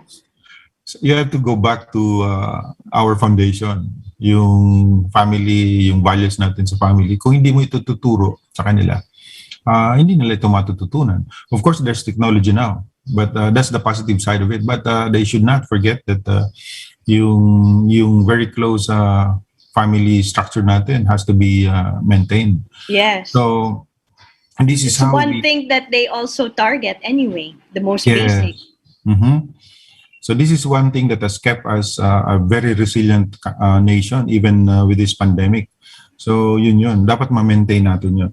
Yes. Now, yeah, you mentioned about plaza. Ang maganda ngayon,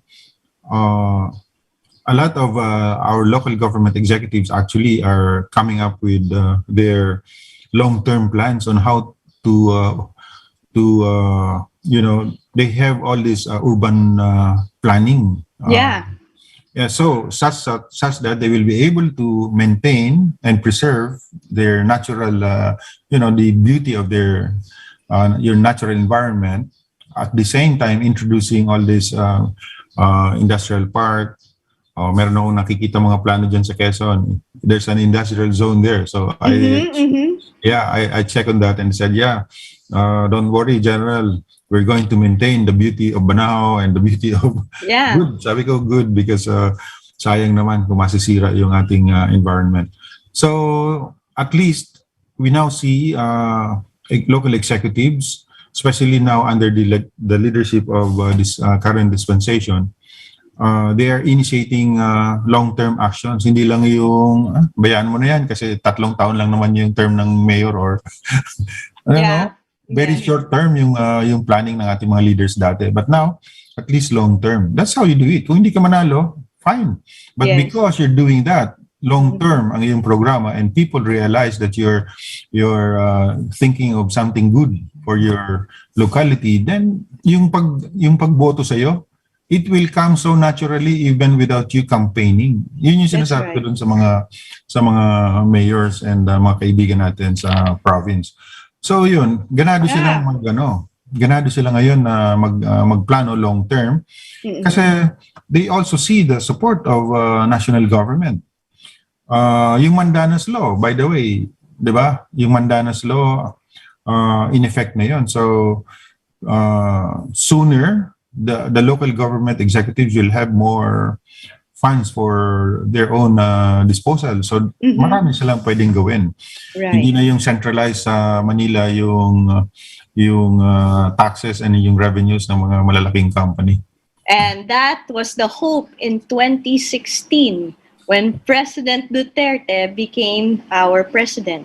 Diba? That these areas will have that chance to do that to locally, right, on their own, be given that that power to do it, to administer that. Also, I wanted to say, a friend of mine said, just like in the NDF, National Democratic Front, their leaning is so telling. What is democratic there? By overthrowing a legitimate government. So of course, ito naman sa Mindanao. You would know this also. Ganyan naman talaga sila dyan. I guess it's nice to bring up also what we're doing in Marawi. Because there's that question where they say, oh, ano nangyari sa rehabilitation? And you know, when I watch these people question this way, I know many of them have also been to Marawi naman eh. And they should understand this is also a cultural issue, right? With the people there and their way of life. Diba? So, siguro yung rehabilitation, hindi rin nila masyadong naintindihan the process. Kung napapagalan sila, sir, yun lang nakikita nila. But there's a process. We've been there. I'm sure that, I don't know, sir, have you? But I have, and I think you have also, you know, and we understand that things go by because of how the people live there, and it is also about respect. Yes, you're right about that. Respect for their culture, and you cannot easily, you cannot just uproot them from where they are now and then move them somewhere else. Kasi nga, very clannish, especially the Maranaos, they're very, very clannish. Yeah. Yeah, for the longest time, their family, they grew up in that area, and then i-uproot mo sila. Malaking issue yun. So yes, those are the challenges. But I tell you, many of these people who are criticizing this Marawi Development or Rehabilitation Program are not even updated of what's happening there. Ang dami nang nagawa doon. Ang dami na, mga highways nagawa na. But balik ka doon sa cultural issues, yun talaga, that's what's delaying them. Just like the many of the projects before, especially during the past administration. Akala natin, dire-diretso ng highway, yung pala hindi inayos yung right of way. So may mga hitches along the way. But sa Marawi, I also know that clearing of many of this explosive unexploded ordnance is also a critical issue. part. Yeah, that's a critical phase of the development. You cannot introduce development knowing that there are still bombs there. Exactly. Right? And it's in a school, diba? Also, one area is in a school. Can you imagine that, sir? Yeah, so it's so difficult to explain to the people that those bombs are safe already, especially if this is this is how deep that bomb is. As long as it's not disturbed and it's properly managed, extracted. Yeah. Yeah. So that's right. ang daming pwedeng ayusin. But yun. In general, many of these critics, they have not even been to Mindanao. Hindi pa sila nakaapak ng buong any part of Mindanao. Probably siguro Siargao or Dakar lang. Yeah.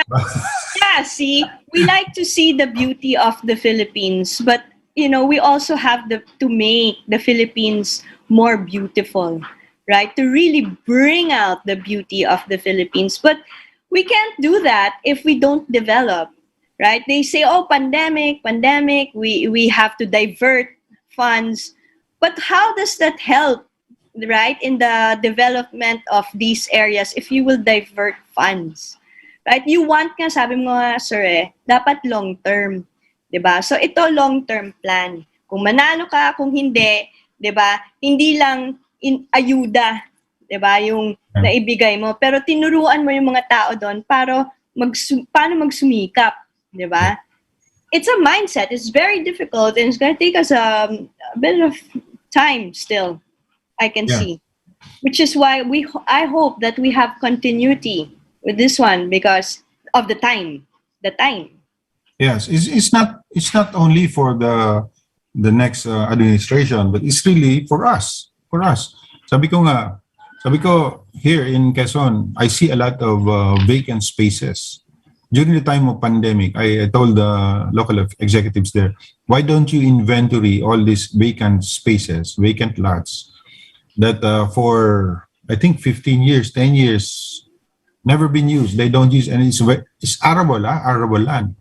So why don't you inventory this so that we can help the poor farmers who don't have their lands and affected by this pandemic, so that they can, we can help them cultivate this land. And there's so many civil society organizations who wanted to help our friends, our poor kababayans in Quezon. Ang daming gustong tulong. As long as there's this space, many of them actually volunteer their own small farm lot. Pero ito, I'm talking about hectares of subdivision spaces, yung blank spaces sa mga subdivisions. Yun yung tinatarget namin, hindi yung lalakad or pupunta ka man ng magbiyahe ka pa ng so many kilometers sa bundok para mag-farm. No, sabi ko, many of these people affected are actually from the cities also. So many of them are living in the slums pero wala nang trabaho because naapektuhan ng pandemic. Sabi ko, let's bring them to this subdivisions nearby as long as pumayag yung subdivision owners and help them have a little farm there para hindi sila makaisip ng magnakaw. You know, yung criminality, it always, peaks kapag ka merong crisis. Exactly. Yan, historical yan. So, may mga basis tayo niyan. Kaya sabi ko, tulungan natin sila.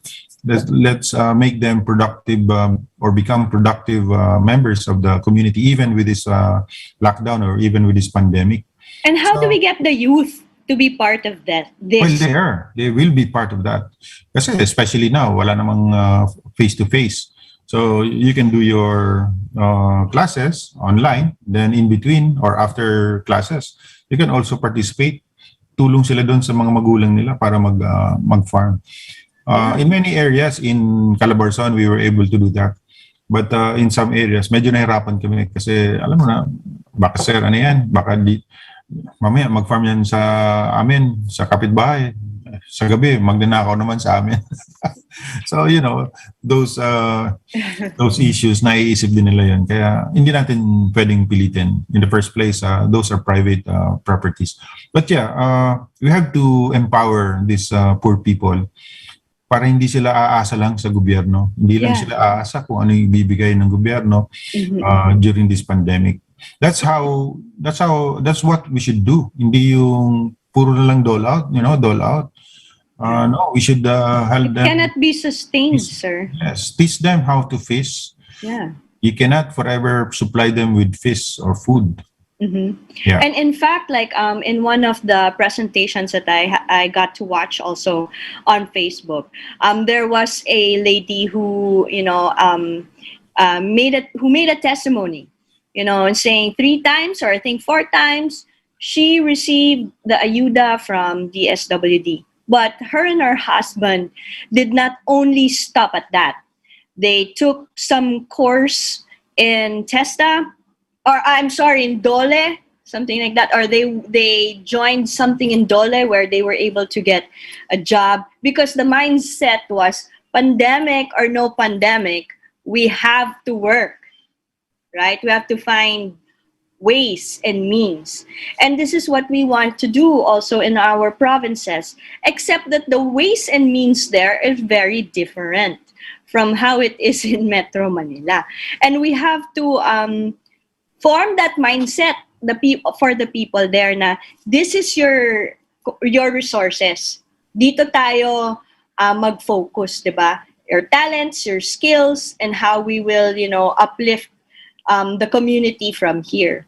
Do you think, sir, that because I can see that the Armed Forces of the Philippines, I work with them a lot, the JTF task force in our city alone, and they are so active in educating citizens on how they can make their lives better. Who do you think, sir, in the provinces, for example, in Quezon or in Bicol, which sectors do you think can help in further educating the communities there?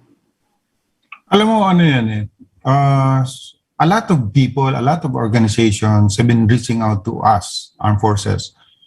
And of course, they know that we have programs for the development of communities, livelihood for our communities. And then they just wanted to partner with us so that we will be able to expand our programs because they know we have limited resources also. So that's what happened in Quezon. Here, I'm trying to look for that picture of a project that we did to promote tourism in Quezon. We started this kawayan, kaalamang wastong yaman natin. Something like that. It's kawayan. It's not really the bamboo, but really it's about promoting the use of bamboo, propagating bamboo. And you know that you can construct buildings, 3-story, 4-story buildings out of bamboo. Yes. With the current technology that we have now, kayang-kaya natin gawin yun. So that's what we did. With the help of DOLE, with the help of TESDA, Department of Agriculture, DNR, we organized this workshop to help or upgrade the skills of our carpenters. Yung iba doon, hindi pa nga karpintero, but they wanted to learn additional skills while there's pandemic. Para pagka nag-boom na yung ano natin, ayun, ready na sila. So, that's what we did. Nakakatuwa kasi sabi nila, sir, yung project natin doon, habang ginagawa namin, here, I'll show you one. Habang ginagawa namin, ang dami nang lumapit. Nagtatanong. Oh, wow. That's so beautiful. Nice. Amazing. It's two-story. Wow. Okay. Two-story. But you can actually build one of this, three-story, and very strong. Yeah. Bamboos are strong. Yung design niya is so strong, it can withstand strong typhoons, especially there in Bondo Peninsula, many parts of Quezon. Yes. So,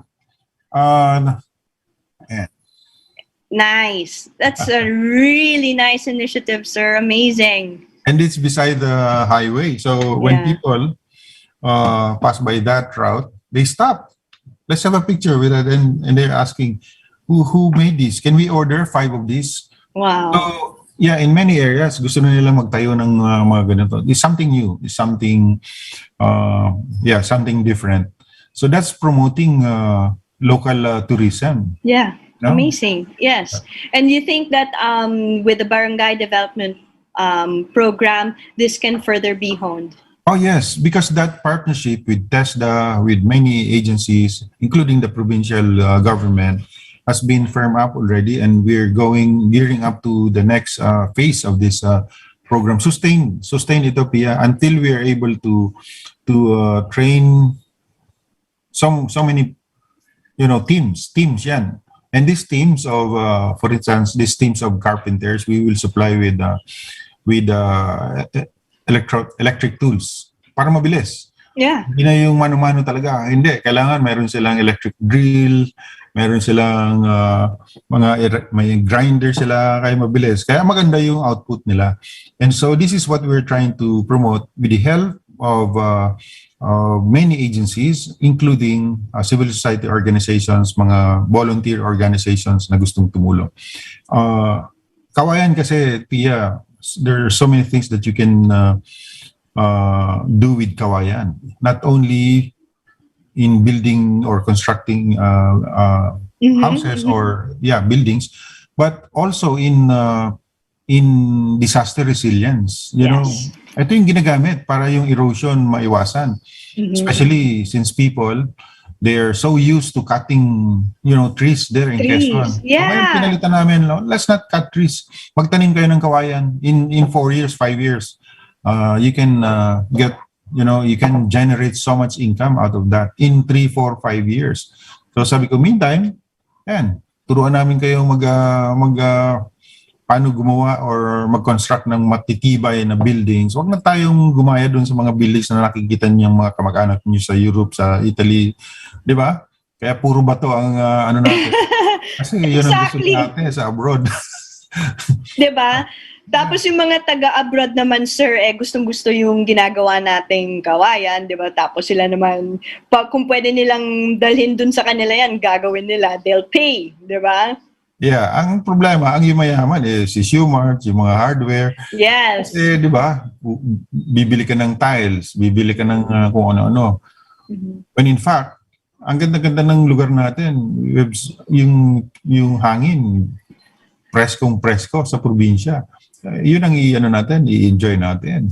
Yeah, yung pagkain, I have to include the pagkain, sir, ha? Kasi mahilig ako kumain. So, I have to include that. Dapat, yes. Diba? Na masarap din ang pagkain natin dyan. Not to mention, also, one rich resource that we have is coconuts. Right? And coconut oil, I think, if I'm not mistaken, the Philippines is #1, aren't we? In terms of coconut oil production and maybe even export to other countries. Everyone, it has not only become like a trend also for, let's say, celebrities who talk about virgin coconut oil. But we Filipinos, we have that. We're so rich in so many resources. I really want to harp on this, sir, because like even when I go to Europe and I study their agricultural ways, and when they complain that, oh, the young people don't anymore want to breed rabbits because like in Spain we eat rabbits, diba? So the young people don't want to do that anymore. They just want to go to the city. It's the same situation also here. But the one thing that they always tell me is that no matter how big their countries are, in terms of resources, we are so much richer than they are. And we haven't really explored this. Yung locally, tayo. Kasi we always look outward, diba? So locally, on our products, we haven't, as a people, really gone deep enough to look at our resources, right? And really invest in them. And I know that this is also part of the agenda of the other side. Because they know it. Diba, sir? They know kung gaano tayo kayaman talaga. Yes, and we have to take advantage of these indigenous materials, indigenous products, promoting coconut, promoting, for instance, alam mo yon, yung sugar from coconut. Ano yun? Kahit na diabetic ka, pwede sa Cocoa sugar, correct. Cocoa sugar. So it's just that mindset, you know, kailangan imported, kailangan yung puti, yung asukal. No, totoo. And even this, yung binabanggit mo, virgin coconut oil, especially at this time of pandemic, I've read a lot of literature about how valuable this virgin coconut oil is, especially during this pandemic. You know, you just take one teaspoon. Yeah, every day in the morning. Malaking tulong pala yun. Yes, sir. I do that also even before pandemic. I do that. And one thing again, Pia, we have commissaries in the armed forces, right? Mm-hmm.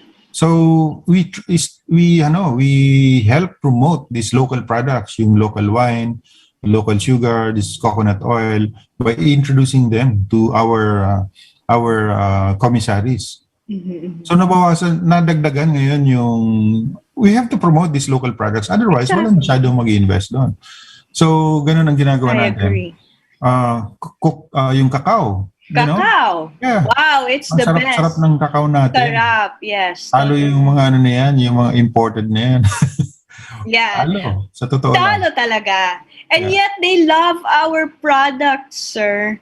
Yes. You know, the people abroad love our products, and we barely, maybe more now. I think I'd like to think more and more now. We are When was the last time, Pia, that you drank you took your cocoa my VCO this morning, my cacao after this show. I tell you, I take those two all the time.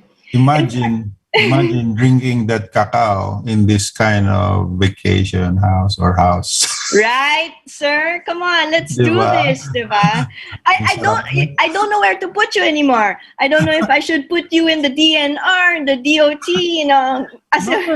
You have to learn a little of all these things. Yeah. Para dapat nakaka-relate ka sa lahat ng mga bagay. Totoo. And yeah, yun Pia, for you to be able to connect, you should be able to relate to these issues. Paano ba kumikita si coconut farmer? Paano ba siya nalulugi? Paano ba pwede iangat yung kanyang pagkabuhay? So this is how you do it. You do research and then you share this information to our farmers para hindi sila tinatamad mag-farm. Maghintay lang sila kung kailan ang harvest time uli. In between, you can actually plant cacao in between the di ba? Mm-hmm. So my build, my plant. Correct. So ngayon, napakadaming farmer ngayon ang lalong kumikita.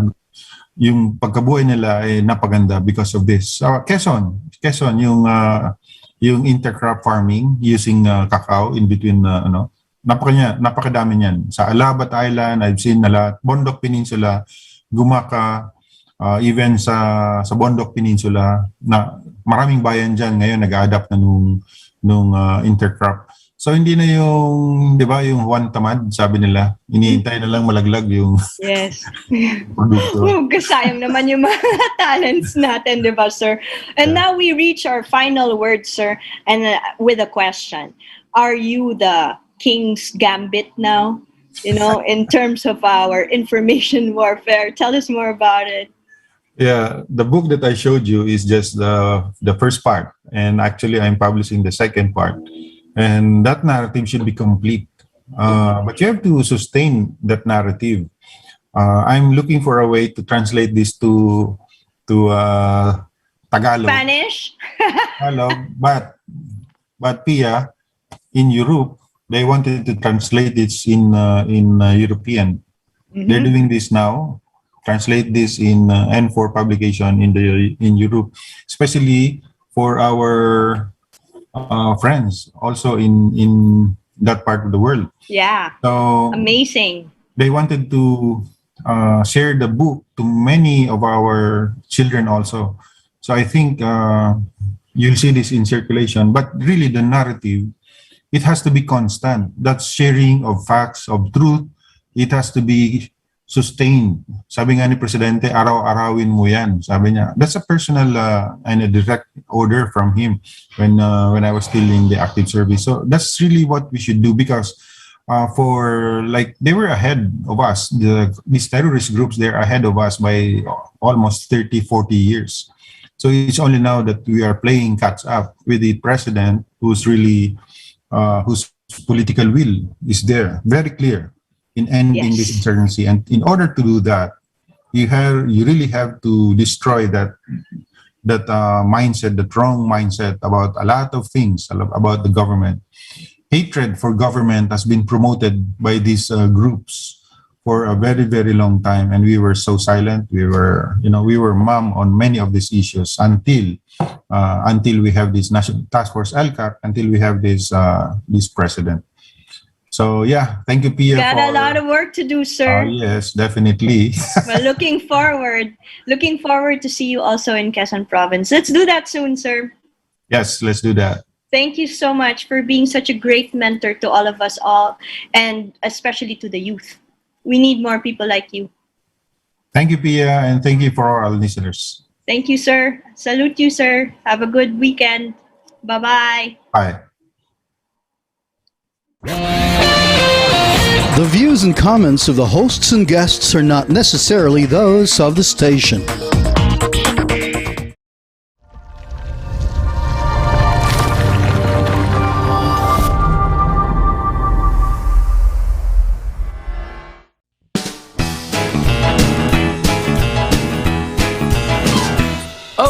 Vaccination, isolation, gotta keep up with my nutrition, gotta maintain my body condition, then I can take my vaccination. What do I choose? What do I take? As long as it is not a fake. AstraZeneca, Moderna, BioNTech, even Sinovac, okay na.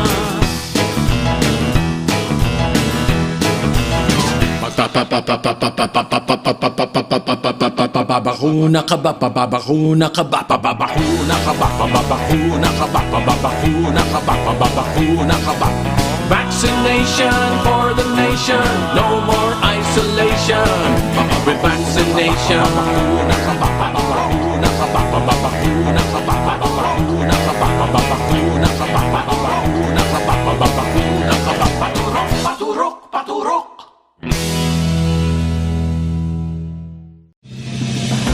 You are watching the multi-awarded Radio Bandido TV on Channel 224 Sky Cable and TV Plus boxes. Simulcast on DZRJ 8:10 a.m. Informing, advising, and entertaining the Filipinos and OFWs around the world. Streaming live on www.facebook.com/DZRJ 8:10 a.m. or on YouTube, channel RJAM News. To all Teleradyo Bandido viewers and listeners, you can now watch Teleradyo Bandido on our new YouTube channel, RJAM News. Hit the subscribe button and like the video. Don't forget to click the bell icon so you get notified when a new video gets uploaded. Don't miss out on our dynamite lineup.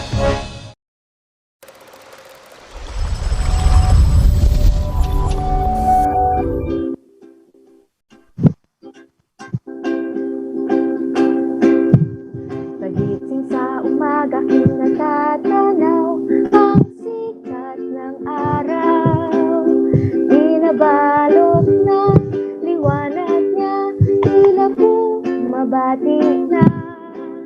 Isang kakaibang araw, mga kakaibata, handang kinabukasang ating matanaw. Basta't laging tandaan na kayang-kaya mo baguhin ang mundo.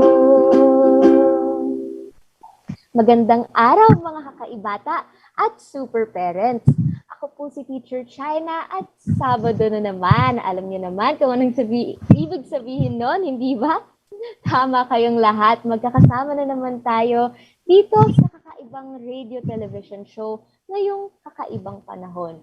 Ang AHA Ibang Klase. Para po sa mga bago nating taga-subaybay, sinasagot po natin dito sa ating programa ang mga katanungan ng mga bata at miski matatanda na rin, no?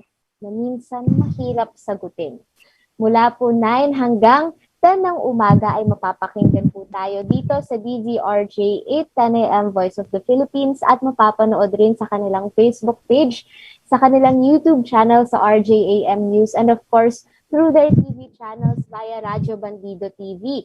Kaya naman, imbitahan nyo na ang iba nyo pang mga kakilala kung wala pa sila dito para sama-sama tayong natututo.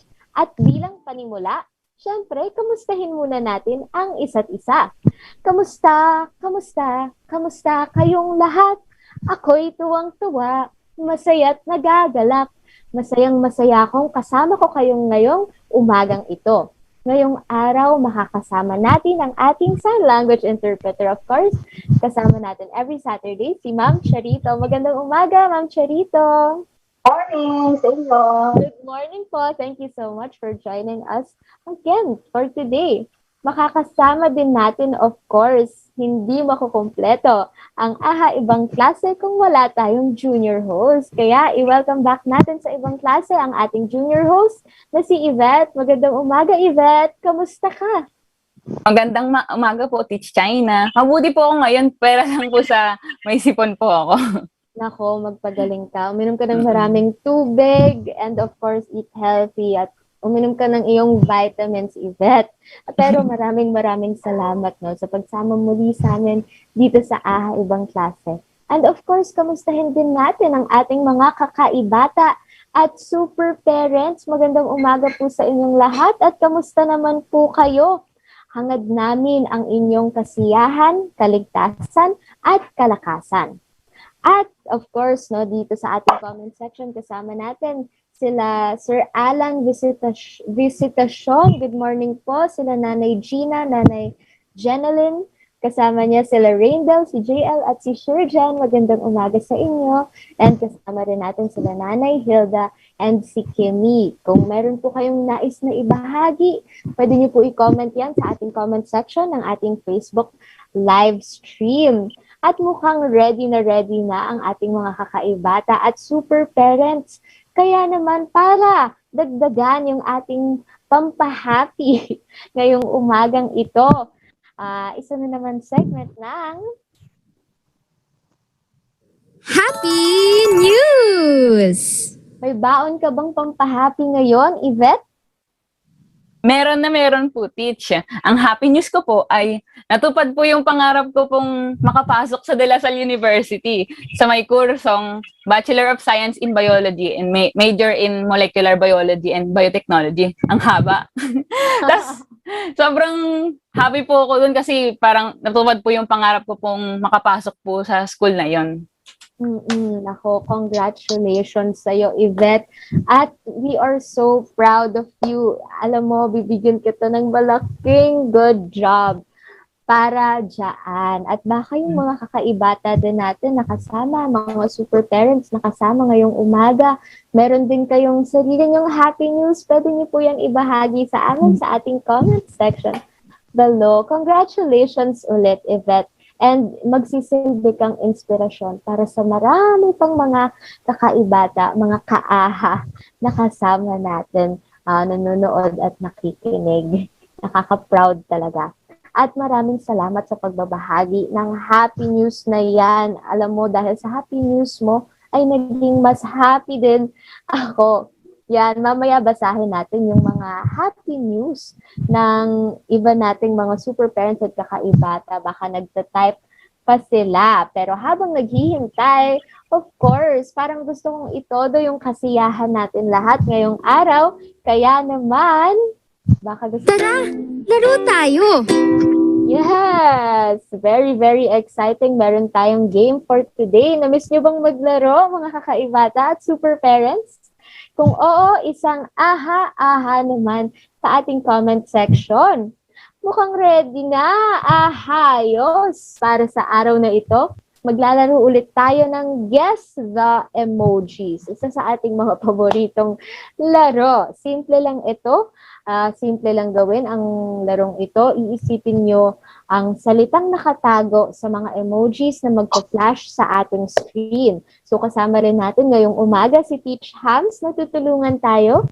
Siyang magpapakita ng ating games. Ayan, for today. Huwag mag-alala mga kakaibata at super parents dahil may 10 segundo kayo para mag-isip. Madali lang, no? Magpa-flash si Teacher Hams ng mga emojis sa ating screen. Tapos, ang gagawin natin, huhulaan natin kung ano nga ba yung salita sa likod ng emojis na ating nakikita. Handa na ba? Mukhang handang-handa na ang ating mga kaaha. Kaya, Teach Hams, pwede ba natin tignan yung unang emojis? Ayan. Okay, ang nakikita, Yvette, ikaw ba, anong nakikita mo sa iyong screen? At ano sa tingin mo ito? Una ko pong nakikita ay isang emoji ng T. At sunod po ay chair. Chair. Ano kayang salita ito? Ayan. Okay, time's up. At ang salitang ito ay tama kayo mga kakaiba at super parents. Teacher. Ayan. Ganyan lang, di ba? Napakasimple. Parang huhulaan nyo lang yung mga katunog o kaya ano kaya yung sinasabi ng mga emojis natin. Ayan, sila Nanay Gina, hinulaan. Tama, teacher. Simulan naman natin yung susunod na emojis. Okay. Ano ito? Anong nakikita mo, Yvette? Parang leaf? Leaf? Dahon? Okay, mga dahon. Okay, and? Ano to? Boat? Boat? To? Parang ang hirap. And time's up. Tignan natin. Ano kaya ang nasa likod? Anong salita ang nasa likod ng mga emojis? Libro. Libro. Pwede ba natin tignan ulit, Teach Hams, yung mga emojis? Ayan, dahil yung unang emoji ay mga dahon or sa English ay leaves, no? Or leaf. Tapos yung susunod na emoji na pinapakita natin ay parang rowing, no? Or row, kaya naging libro. Ayan, maraming salamat, Teach Hams. Medyo nahirapan kami doon.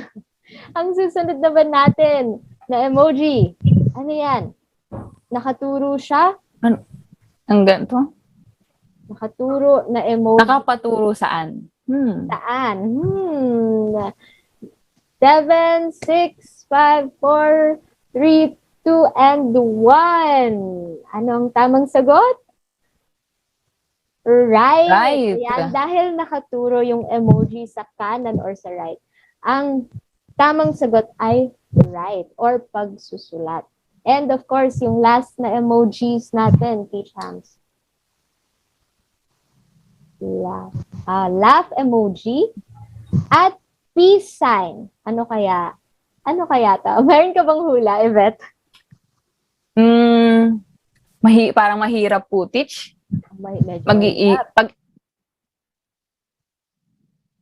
Okay, tignan nga natin. Anong hula mo, Yvette? Lapis? Lapis. Tama ka dyan. Ang tamang sagot ay lapis. Nakakatuwa naman itong emoji game natin. Palakpalakan po natin sarili natin. Yes, good job mga kakaibata. Natuwa ba kayo sa paghula? Ako natuwa ako. Kasi hindi ko rin alam, no, na pwede pala yun gawin using emojis. Ayos lang din kung nalito tayo. Ako rin, nalito ako sa paghula. Ang mahalaga, may natutunan tayo sa huli. Ikaw ba, Yvette, nag-enjoy ka ba? Siyempre po, nag-enjoy po ako. Which, napansin ko, parang ang lahat po ng pinahulaang salita ay may kinalaman sa school. Tama ka dyan. Lahat ng pinahulaan nating salita kanina ay konektado sa school, sa paaralan. Yung guro, diba, teacher, libro, pagsulat, at pati yung lapis. Alam nyo ba, dahil dito, naalala ko nung grade 1 yata ako nun, kailangan tapusin muna yung mga pagsusulat, yung mga aralin, bago umuwi. Hindi ba ganun sa school? Chine-check yun ni ma'am no? Kapag nakopya mo lahat ng notes, kapag nakopya mo na yung homework, saka lang niya titirmahan, okay, pwede ka na umuwi, or pwede ka na mag-break time. Kayo ba, mga kakaibata at Yvette, ano yung pinaka naaalala mo sa school, Yvette? O mga kaaha, pwede din kayo magbahagi sa comment. Ako po, teach, nung elementary po ako. Isa po ako sa mga batang paunahan matapos magsulat ng notes. Parang sasabi mo, finish! Parang racing yun. Parang paunahan kung ano yung sinusulat ni teacher. Tapos pag natapos ka agad, magaling ka pag nauna ka magsulat. Oo. Tama. No, ganun din ako dati. Paunahan, magsulat ng exam. Minsan, pati kami ng mga kaibigan ko, paunahan mag-exam. Paunahan magsulat. No? Tapos kailangan maganda yung sulat.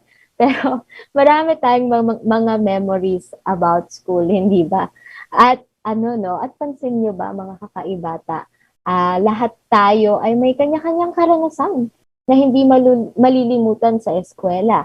May mga masaya, katulad na lang nun, yung minsan naglalaro tayo kapag nagla-lesson, o kaya yung being there with your friends, hindi ba? O kaya naman, meron din mga malulungkot kapag minsan hindi natin nagustuhan yung grade na nakuha natin. O kaya, minsan, may nag-away tayo kasama yung kaibigan natin, hindi ba? Minsan may mga malulungkot, may mga nakakahiya, at kung ano-ano pa. Parang lahat, no? Dami nating experiences sa school growing up. Pero bukod doon, sa mga panibagong karanasan, sa school din tayo natututo ng kaalaman at kakayahan. 'Di ba? Mga academics, mga lessons tungkol sa math, science, at kung ano pang mga subject. And of course, yung mga skills na iba't iba, no? Katulad na lang ng pagsusulat at pagbabasa. Kaya sa pagkakataong ito, ilagay natin ang mga kamay natin sa ating dibdib at sabihin ang mga katagang ito. Umuunlad ang aking karanasan, kaalaman, at kakayahan sa loob at labas ng eskwelahan. Kayo naman, mga kakaibata at Yvette, ulitin ang aking sasabihin.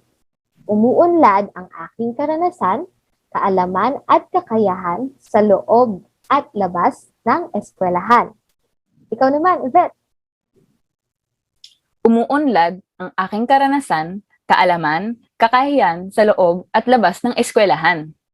Sabihin natin ng huling beses bilang paalala sa ating mga sarili. Sabay-sabay tayo. Umuunlad ang aking karanasan, kaalaman, kakayahan sa loob at labas ng eskwelahan. Teach, agree po ako doon sa sinabi natin na umuunlad yung kaalaman natin sa school. Ako po kasi naging maalam ako sa math at science dahil sa pag-attend ng mga klase. Naku, napakagaling mo dyan, Yvette, kasi hindi ako masyadong mamas na tao, no?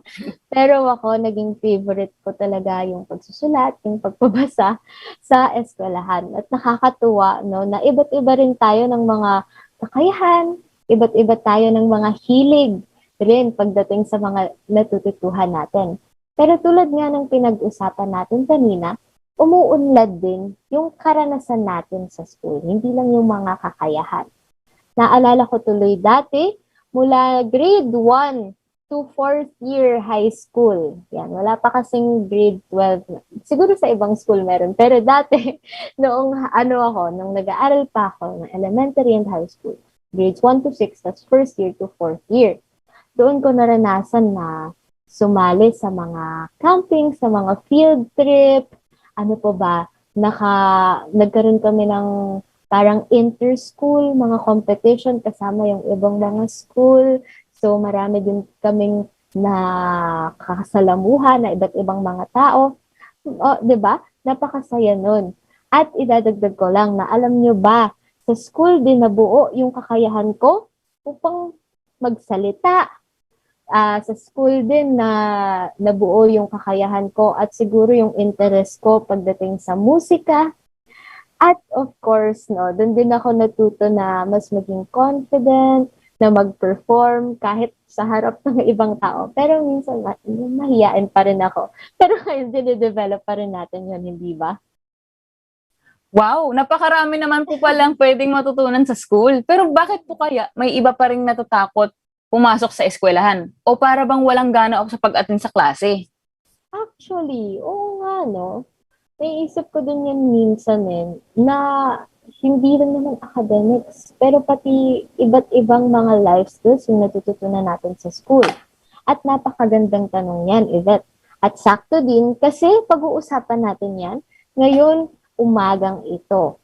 Pag-uusapan natin yung mga katanungang ano nga ba ang papel ng school sa kabataan?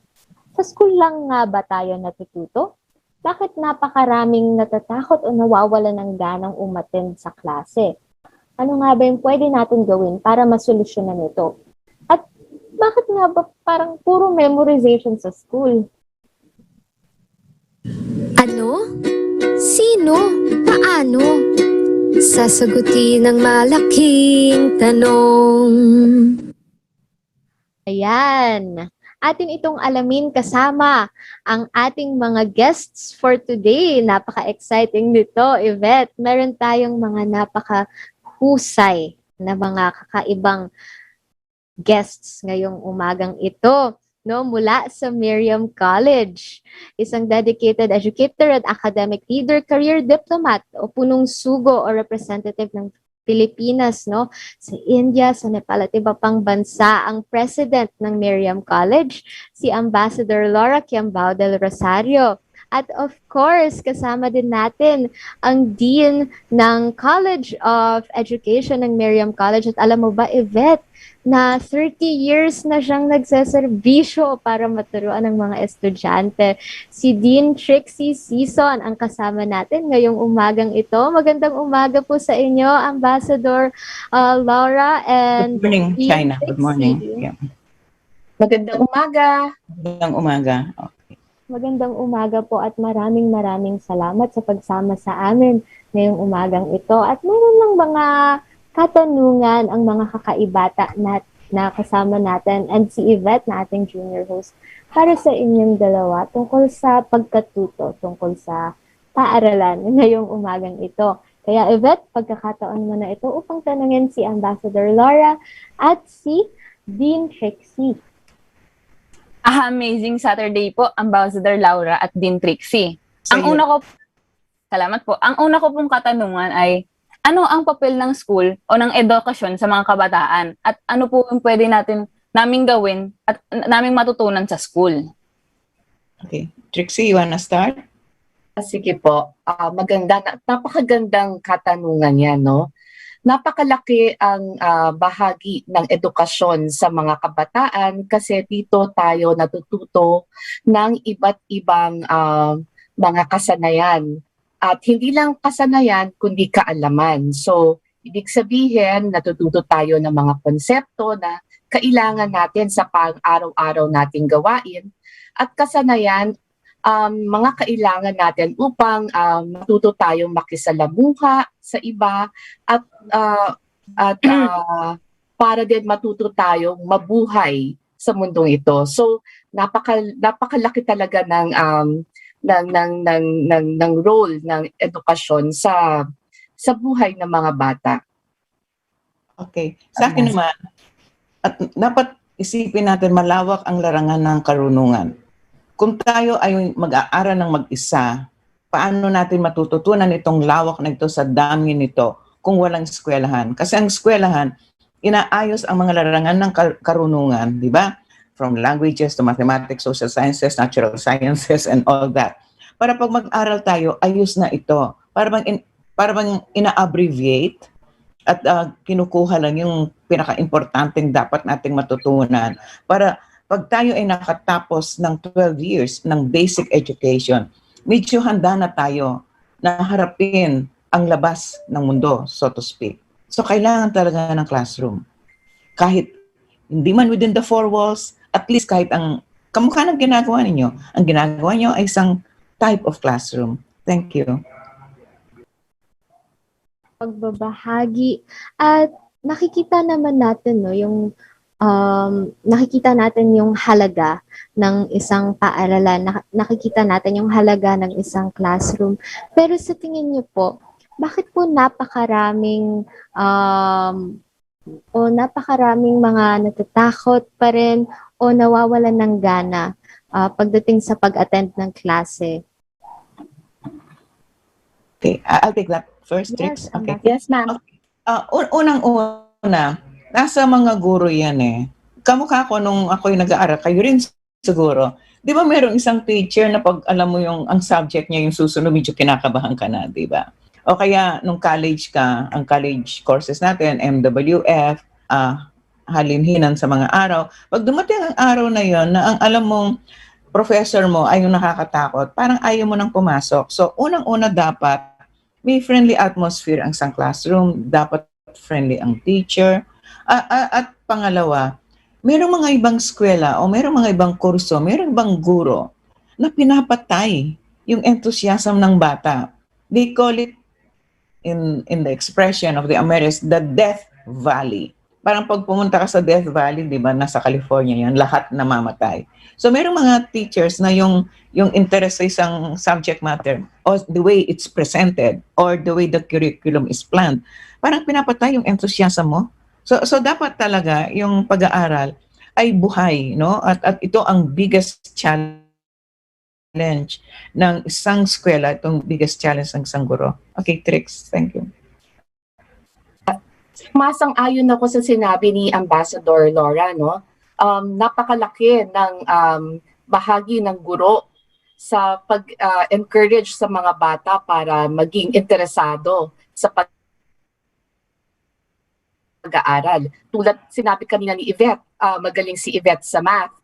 Gusto ko sanang gumaling nun sa math, kaya lang yung mga guro ko, sana hindi sila nakikinig, pero yung mga guro ko sa math no, nakakatakot. So, kahit na gustong-gusto kong aralin ang mathematics, natatakot, nauunahan ako ng takot. So, yun, hanggang nadala ko yun, hanggang nag-college, hanggang natapos ako ng high school, hanggang nag-college ako, naisip ko tuloy na hindi ako magaling sa math kasi natatakot ako sa mga guro ko. Alam mo yun, minsan yung nasisigawan ka ng guro tapos ayaw mo na kasi pag takot ka, ayaw mo nang mag-try, di ba? Pero may mga guro ka rin naman na napaka very encouraging, kaya gusto ko yung English, gusto ko magbasa kasi mababait yung, ewan ko, siguro nataon din lang na napakabait ng mga guro ko sa mga ganong asignatura. Kaya doon ako na-encourage mag-aral ng mabuti. So tama talaga yung sinabi ni Ambassador. Napakalaking bahagi ang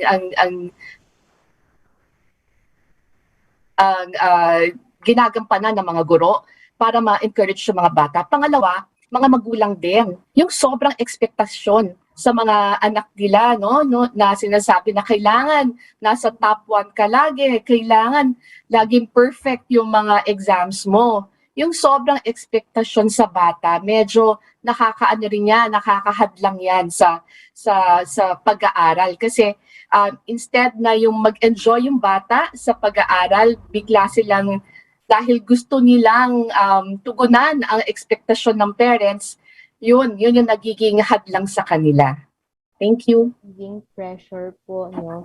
Instead of learning being something fun, instead of learning being something na we can love, ayan.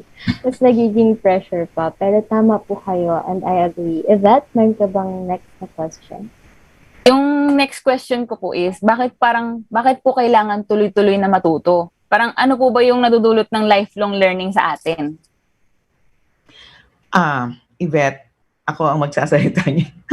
Kasi, di niyo napansin, sabi niyo ako ay punong sugo sa ibang bansa. At ang pinaka-basic function ko ay economic diplomacy.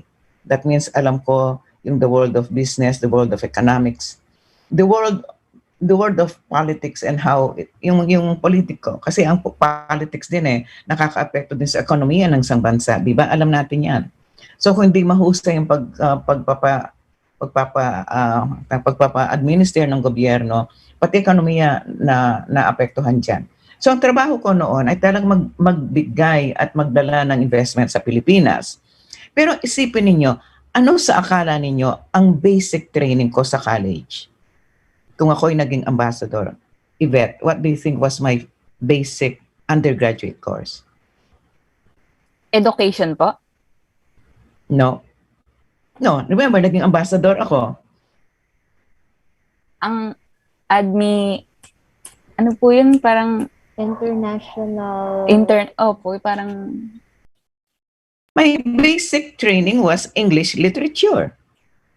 English literature. I graduated with a Bachelor of Arts degree in English literature from Marinol College. That was my training. And then I became a teacher because I liked teaching literature. Yung ganon. And then later on, they found out that I was interested in economics. I was interested in politics. I passed the Foreign Service Officers exams. Ito yung sinasabi nilang lifelong learning. Hindi ako tumigil sa pag-aral ko ng literatura ng mga ibang bansa sa Ingles. Ako ay pumasok, ako ay nag-aral mag-isa ng ekonomiya, ako ay nag-aral mag-isa ng political affairs, political science, international law, everything else para ako ay makapasok sa diplomasiya. At hindi ako nag-masters dito. At doon ako nag-masters ng education, di ba? Pero ang education, hindi ko naman talagang nagamit sa diplomasiya. Yun ang ibig kong sabihin. Di ba ang una kong sabi, ang lawak ng larangan ng karunungan. At kailangan hanapin mo kung saan ka pwedeng ma-excite, di ba? And I found out that there's so other many exciting things in the field of knowledge. Okay, so kaya kailangan talaga na kailangan kang mag-aral ng tuloy-tuloy at saka naiiba yung mundo Tinuloy sa mga tao sa nakaedad ko, yung iba naiwan na nga ng internet yung merong mga ibang tao na hindi marunong mag-Zoom, di ba? So yon and the world moves so fast and it's accelerating that if you don't hang on at kung hindi ka sasabay, sabi nga nila, dapat marunong ka makipagsabayan. Makakapagsabayan lang kayo, makakasabay lang kayo. Kung kayo ay laging nag-aaral, laging natututo, laging naghahanap sa internet, laging nakikinig sa radyo, kamukha ninyo, nanonood ng TV, na makakalawak ng kaalaman ninyo. Okay, thank you. Kwento, Ambassador Laura. At nabanggit niyo po na madami tayong pwedeng ma-explore pagdating sa karunungan at kasanayan. Kaya po, maitatanong din natin na sa school lang ba tayo pwedeng matuto? Kung hindi po, saan pa po ba, sa school lang po ba tayo pwedeng matuto? At kung hindi, saan pa tayo pwedeng matuto? Saan pa natin pwede hanapin yung mga karunungan na yun? Okay, Trix, you want to take that? Sige po. Ang dami-daming paraan para tayo matuto, hindi lang sa paaralan. Kapag halimbawa makikipag-usap ka sa mga taong may mga alam, 'di ba? Tulad ni halimbawa pag nakikipag-usap ako kay Ambassador Del Rosario, napakadami kong natututunan kasi yung kanyang experience at kaalaman na ibabahagi niya. Kaya importante makipag-usap tayo dun sa mga taong, madaming kaalaman. Wag tayong hindi ko naman sinasabi wag tayong makinig sa mga chismis, pero alam mo, yung kailangan kausapin mo yung mga taong alam mong matututo ka. Kaya pag nakikipag-usap ako kay Ambassador Del Rosario, natututo ako dahil sa kanyang kaalaman, unang-una. Pangalawa, sa kanyang experience, kasi yung experience niya napapahagi. Pangalawa, pagbabasa ng libro. Kailangan talaga na tayo'y nagbabasa lagi. Kahit na anong klaseng libro yan, kahit na periodiko, kahit na kahit na ano yung sa tingin mo nababasa mo, kailangan ka magpatuloy na magbasa. Kasi dyan lumalawak yung vocabulary mo. May mga bago kang salitang natututunan, di ba? So pagbabasa, natututo ka rin sa pagpamamasyal. Alam mo yun, pag pumupunta ka sa isang lugar at nakikita mo yung paano ang mga tao mag-interact with each other, yung kultura nila, napaka-importante niyan. So napakaraming paraan ng pag-aaral. Hindi lang natin nakukuha yan sa paaralan, kundi sa mga pakikipagsalamuhan natin sa ibang tao, pagbabasa, pag-aaral ng mga kultura ng ibang tao. Kasi diyan nagiging malawak ang ating kaalaman. Ambassador? Tsaka kailangan mo yung basic skills ka eh. Marunong kang magbasa. That's very basic. Pero karamihan sa ating mga mag-aaral, ito ay nakakalungkot. Ang marunong lang silang magbasa up to level of grade 2. Di ba kung minsan grade 6, first year high school na sila, second year high school, ang reading skills nila ay nasa grade 2 pa lang. So ito dapat ang una nating ayusin. At sinasabi nyo, lahat ba kailangan i-memorize? Hindi eh. Kasi ang pag-aaral ay dapat within context, di ba? Kailangan kung ito ay tuturo mo sa gitna ng isang context. Halimbawa, mag-isip na lang tayo isang concrete example. Kung tayo magturo halimbawa ng fractions, ang hirap ito eh, like for instance, 1/4 times 2. Yung mga tao nahihirapan ano bang ibig sabihin nito, di ba? Yung mga teachers, pwede silang magturo nito. Sa pagluluto, halimbawa, magluto ka ng bibingka. Halimbawa, kailangan mo ng 1/4 cup of something, 1/2 cup of something. Tapos, halimbawa, 1/4 cup of flour and then 1/2 cup of something. And then you say, okay, doblehin mo yung bibingka. Ilan ngayon flours ang gagamitin mo? Paano mo dodoblehin yung mga 1/4? So kung within context yun, di ba? Kahit yung pagbabasa, kung ito ay memoryado lang, yung memorization is good only up to a certain extent. Kailangan i-memorize mo yung multiplication tables, i-memorize mo yung alphabets, you have to memorize basic words. But after that, contextual na yung pag-aaral at yung pagpasok ng karunungan. Dahil, siyempre, kung wala sa context, yung ideya na yon, hindi ito papasok sa iyong kaalaman. Okay, thank you.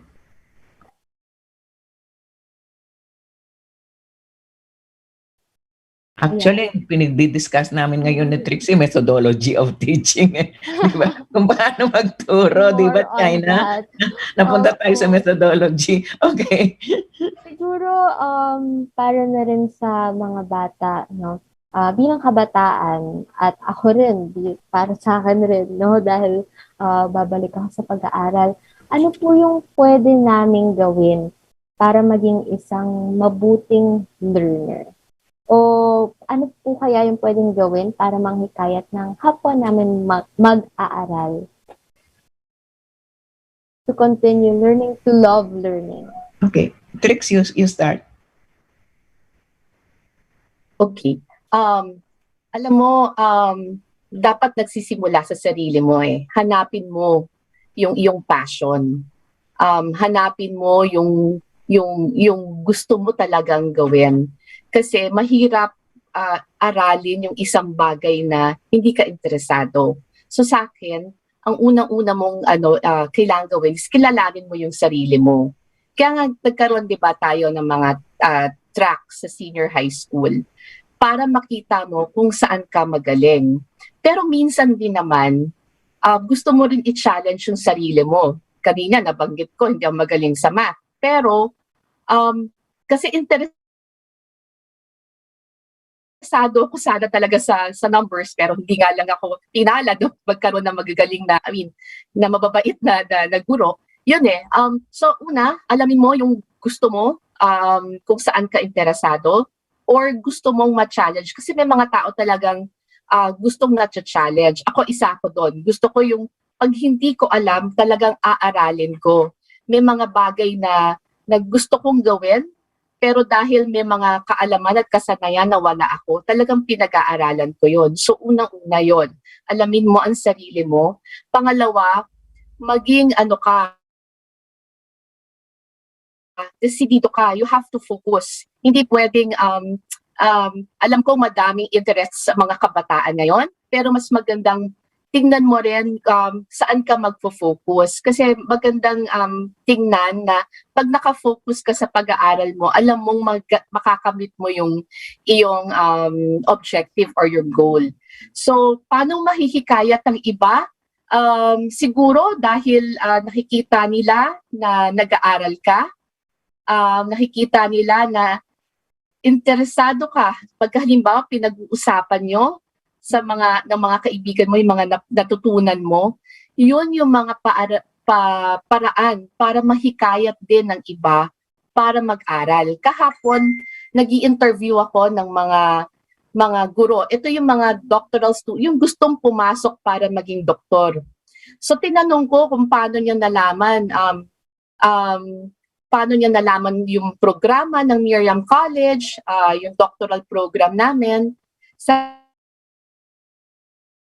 Sabi niya, dahil yung isang kasama niya sa trabaho, nagkukwento ng mga natutunan niya.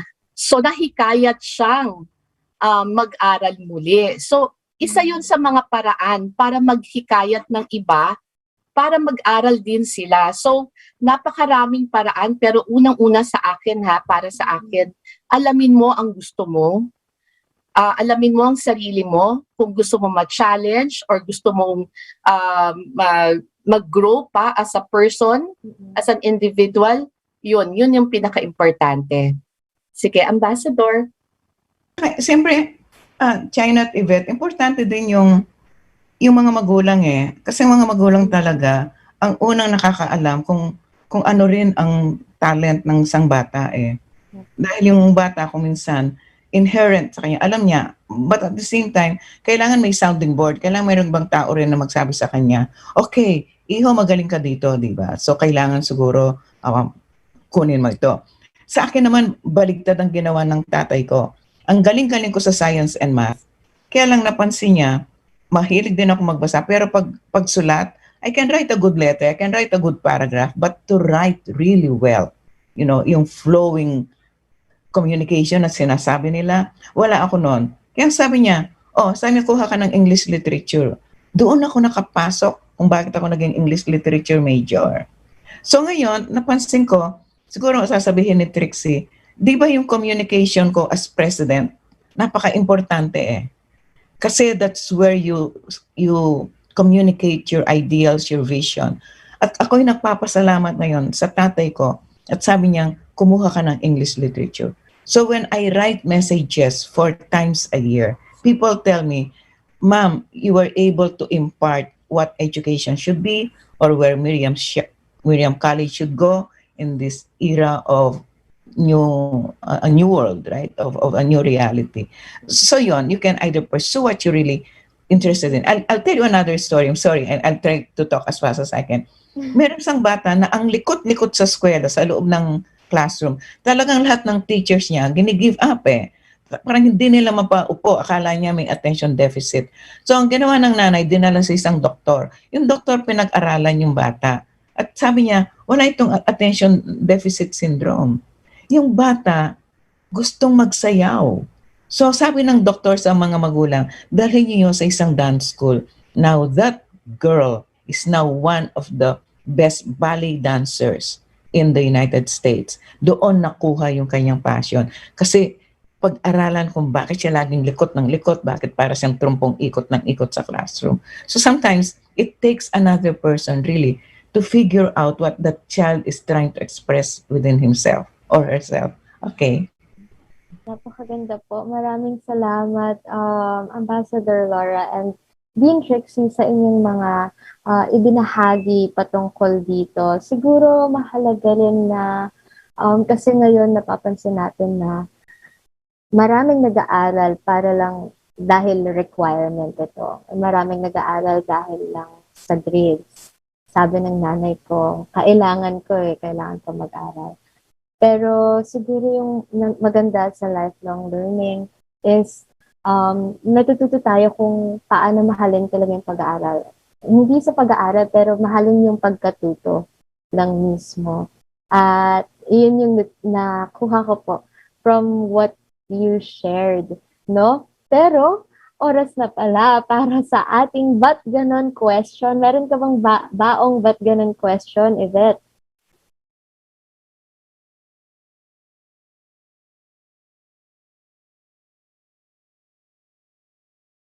Ayan, meron tayong katanungan mula kay Yvette, no? At nahanap mo na ba yung Ba't Ganon question mo, Yvette? Opo, Teach. Parang sobrang tagal po yata bago makapagtapos ng pag-aaral. Tulad po ng nung sinabi po ni Dean Trixie, yung kaibigan po na nag-doctorate. Parang aabutin na humigit kumulang na 18 years bago makapagtapos ng senior high school po. Bakit po parang mahaba yung proseso ng pag-aaral? Maraming salamat sa iyong Ba't Ganon question, Yvette, no? So, puntahan po natin yung Dean Trixie. Bakit nga po ba ganon? Okay, so nung naging batas yung basic education or K-12 law, nadagdagan ng 1 taon sa kindergarten at nadagdagan ng 2 taon sa senior high school. Kailangan natin to para siguro tayo na ang mga estudyante natin ay really handa para makapagtrabaho kasi yun yung pinaka-objective ng senior high school para pagkatapos nila maaari na silang magtrabaho, maaari na silang magnegosyo o maaari na silang pumunta sa kolehiyo. So kailangan natin, I think tayo yung isa sa mga huling bansa na nagkaroon ng K-12. So importante talaga yung pagdadagdag. Ngayon, kahandaan sa larangan at kasanayan, hindi kahandaan sa kaalaman at kasanayan. Yun yung ang sinasabi ng basic education law, yung knowledge and skills dapat meron. So talagang gradual yan dahil hindi mo naman pwedeng madaliin kailangan yung mga skills, knowledge, competencies, nagde-develop yan. So, kailangan bawat taon may mga appropriate skills, yung kasanayan, appropriate knowledge, at saka competencies na kailangan nakukuha ng mga bata. So, hindi mo pwede siyang ibigay sa lahat sa bata ang kaalaman kung hindi pa siya handa. So, iniisip din natin yung readiness. So, bawat level, kailangan talaga na bibigyan ng angkop. Yung word is angkop. Angkop na kaalaman, kasanayan. So, kaya medyo mahaba yung proseso. At hindi lang kasi kaalaman at kasanayan, madami ka pang natututunan habang nag-aaral ka. Yung mga sinatawag nilang 5 C's, yung creativity, yung collaboration, yung critical thinking. Ito yung kailangan talagang mahabang proseso kasi hindi ka lang natututo sa guro mo, natututo ka rin sa pakikipagsalamuha sa mga kaklase mo. So, yun yung dahilan bakit humaba. Actually, yung 18 years na sinabi mo, Yvette, hindi lang 18 years yan. Kasi kapag halimbawa gusto mo pang mag-aral ng masters, degree o kaya kumuha ng PhD or pagkatapos doon kukuha ka pa ng yung mga certificate programs. Talagang lifelong yan. Kaya mahabang proseso kasi hinahanda ka. Doon ka hinahanda para alam mo kung anong dapat mong gawin. Pangalawa, makapahagi ka rin sa ibang tao ng iyong kaalaman at makakontribute ka sa iyong pamayanan. Salamat. Isang sentence lang yung idudugtong ko. Kasi lumawak ang larangan ng karunungan. Everything grow. Right now, look at all the challenges we're facing, climate change. Meron ba tayong eksperto sa climate change, disaster management, climate change mitigation? Kokonti, di ba? Yung kurso na lang ni Yvette, meron siyang kurso dyan sa aming haba-haba. Kumukuha ka ng biotechnology, di ba, Yvette? Meron ba doon? Molecular biology. Yes po. During our time, walang molecular biology. It's just plain biology. Okay? So ngayon, ang medisina, siguro si Yvette gustong mag-doktor. Kung mag-doktor ka, additional years yan, di ba? Kasi hindi ka naman pwedeng mag-doktor right now. So ang mga medisina ngayon, hindi na nila pinag-aaralan yung mga organs, yung puso, yung liver, yung intestines, ang pinag-aaralan nila is at the DNA level. Kasi alam nila, yung mga ibang sakit ay nag-uumpisa sa genetic code. Kung alam niyo yung kwento ni, sino yun? Si Angelina Jolie? Di ba nasa kanyang genetic code na siya ay magkakaroon ng breast cancer? Bago dumating yung breast cancer na yun, di ba nagpa-mastectomy siya? Nagpaalis na siya ng kanyang breast? That is medicine at the forefront. So hindi mo matututunan nito ngayon ng ura-urada lang because so many discoveries are happening. The way the world is functioning from the point of view of the viruses even. Look at the coronavirus. Meron ba tayong mga microbiologists? Meron ba tayong mga virologists? Yung mga taong ang specialidad ay ito? Wala. Kasi tayong mga Pilipino, lagi tayong nagmamadali eh. Bakit tayo nagmamadali? Sa pagmamadali natin, bumabagal tuloy yung pag-unlad ng ating bansa. Okay? So yun lang. Sama-sama tayo, hawak kamay, kapit bisig, at lumakad tayo unti-unti sa larangan ng karunungan. Thank you. Okay.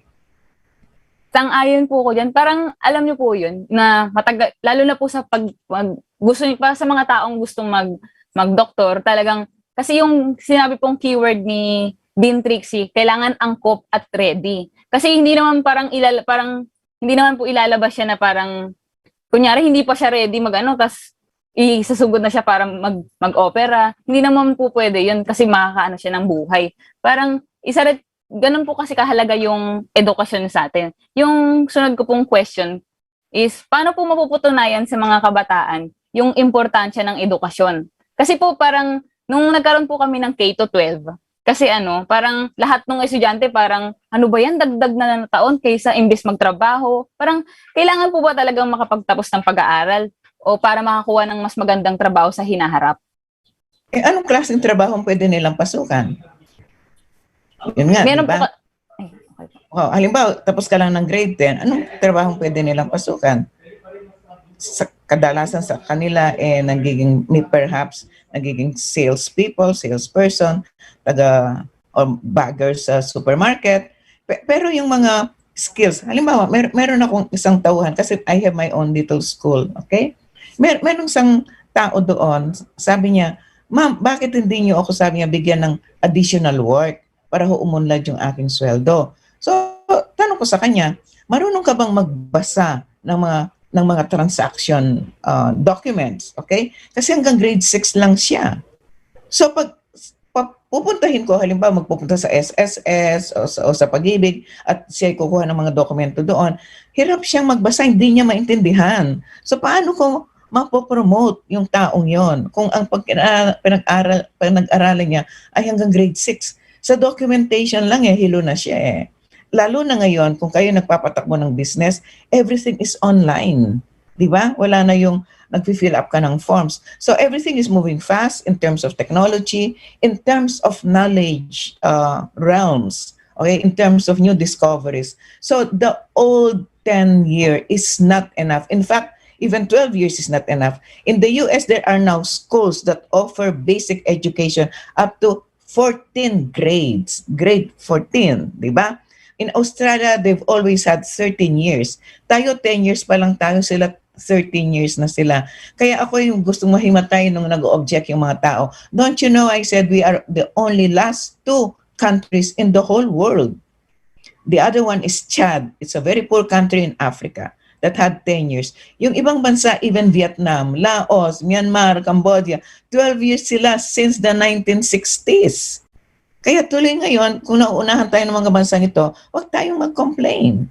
Kasi wala tayong tiyaga eh. We really need patience, we need perseverance, and definitely we need commitment and to learning and to improving ourselves and also our nation. Dean Trixie, kayo po, baka meron kayong input?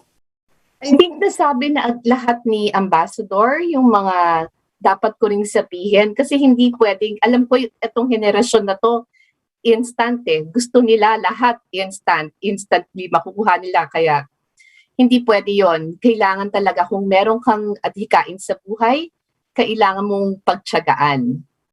Hindi yan nangyayari overnight. Kailangan may proseso, kailangan bigyan mo ng panahon. So, importante po yan. Yes, no? At sana mahikayat yung mga kakaibata and even super parents natin, no, na wag mag-give up sa pagkatuto. At ito nga yung pinapag-usapan natin, no? Lahat ng experiences natin inside and outside ng classroom, no? Pwedeng matuto tayo. At Yvette, baka may last question ka? Last na po, parang bilang isang guro, ano-ano po yung maipapayo nyo sa mga kabataan na naghahanda para sa kanilang kinabukasan? Katulad ko po, tsaka sa mga matatandaan po na gusto din pong matuto ngunit pinanghihinaan ng loob.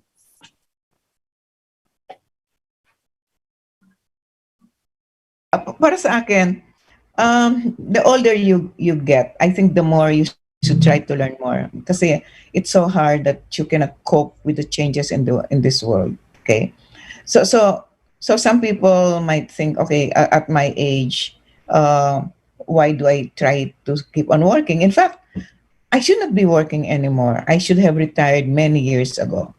But sometimes you feel that there's so much more to be done, and people think that you can contribute more. At kung ang isang tao ay gusto niyang mabuhay ng what they call a meaningful and productive life, okay?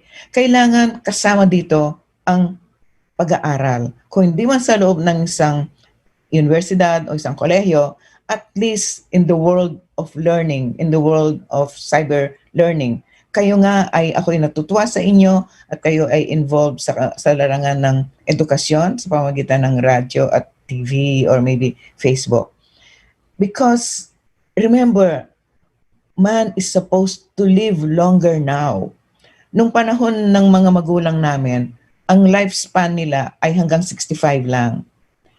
Ang aming edad, yung generation ko, sabi nila, yung lifespan namin, yung average lifespan is 71. Kayo, yung mga kabataan, ang lifespan ninyo ay 79.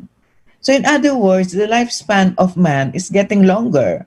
So how can you live a long and meaningful life kung kulang ang kaalaman ninyo?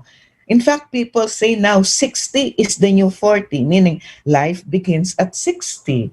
That's when more challenges will come in. So if you want to face a long life in a meaningful way, na makabuluhan, kailangan laging nag-aaral, kailangan natututo, kailangan laging mausisa dapat ang ating utak at ang ating, sa ating kalagayan. Para pag tayo matanda na, tayo ay masaya pa rin at meron pa tayong, something still excites us, and we are not bored anymore, and we are not say, oh, noong unang panahon ganito ito. We keep on looking back to the past. Mm-hmm. In my case, I also look forward to the future as frequently as I look back to the past. And it's an exciting world for you young people. Believe me, I wish I had another life to live because your world is going to be very, very exciting. And of course, we need knowledge and education to handle that new world. Okay. Maraming salamat po, Ambassador Laura. And maraming salamat din po, Dean Trixie, sa pagbabahagi ng inyong experiences, ng inyong karunungan sa amin ngayong umagang ito. Pinapatutuon niyo po talaga na umuunlad ang ating mga karanasan, kaalaman at kakayahan sa loob at labas ng eskwelahan. Hangad po namin ang inyong kaligtasan, kalakasan at kasiyahan. No, at maraming salamat sa pagsama sa aming munting programa ngayong umaga. Hanggang sa muli po, Ambassador Laura and Dean Trixie, thank you again so much. And we hope to see you again soon. Okay. Salamat, China, Yvette, and Charito, to the 3 girls. I'm very happy that you're all women. You know, we are a women's college. We empower women, and, you know, girls are very important to us. Yeah. So, again, saludo. Okay? Thank you. Maraming salamat, China and Charito and Yvette. At sa salamat sa inyong pag-imbita sa amin. Maraming salamat po, and maraming salamat sa patuloy din na suporta ng Miriam College, especially ng College of Education, for supporting us. Kung hindi niyo po nalalaman, sila po yung nakakasama natin tuwing Tuesday and Wednesday sa ating mabuting simula sa MC's Bibong Validit. Kaya maraming salamat po, and we hope to see you again. Ingat po kayo lagi. Paalam!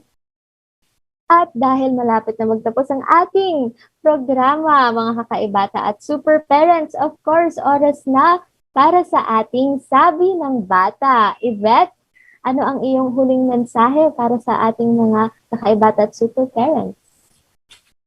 Napakalawak po talaga sa larangan ng karunungan. Sabi po ni Ambassador Laura, parang hindi natin to kayang mag-isa at matutunan lamang natin to sa eskwelahan. Tama ka dyan.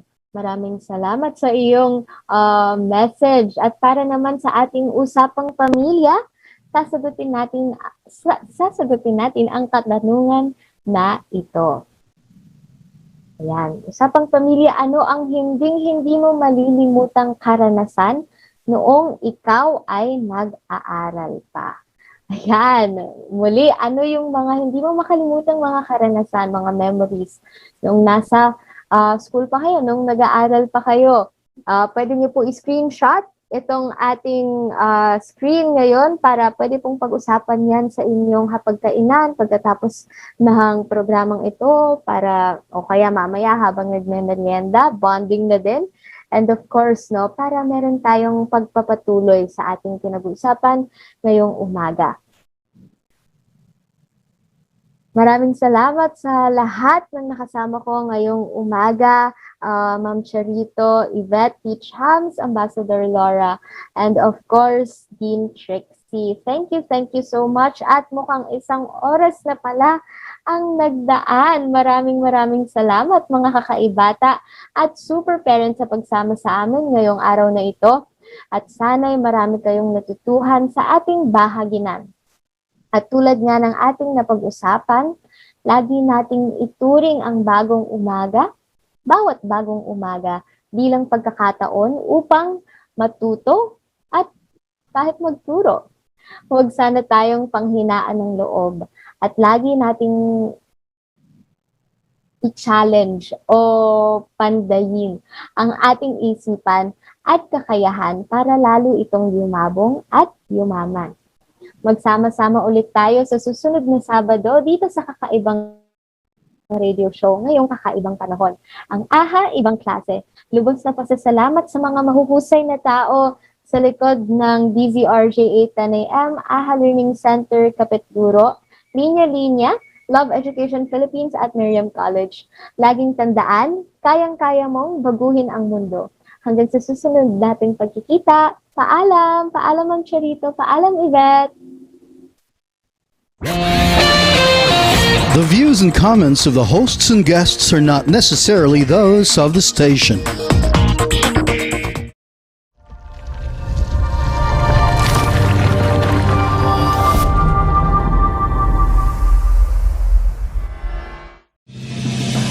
You are watching the multi-awarded Radio Bandido TV, on Channel 224 Sky Cable and TV Plus boxes. Simulcast on DZRJ 8:10 a.m. Informing, advising, and entertaining the Filipinos and OFWs around the world. Streaming live on www.facebook.com/DZRJ 8:10 a.m. or on YouTube, channel RJAM News. To all Teleradyo Bandido viewers and listeners, you can now watch Teleradyo Bandido on our new YouTube channel, RJAM News. Hit the subscribe button and like the video. Don't forget to click the bell icon so you get notified when a new video gets uploaded. Don't miss out on our dynamite lineup. Doble sa opinyon at reaksyon, doble sa impormasyon at kaalaman, hatid ay dobleng tuwa at saya. Halina't makinig sa tambalan ni na Kuya Ruel at Kuya Ricky Sunga dito sa Double R sa Radyo Bandido. Ang programang ito ay hatid sa inyo ng Slimax Coffee Mix, Malunggay Life Oil, Deluxe Professional Philippines, Ninim Natural Beauty, Sophie Tech Appliances, at ng King's Herbal ang biyaya ng kalikasan.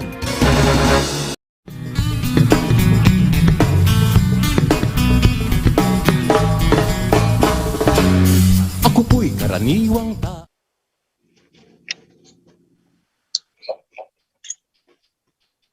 Okay.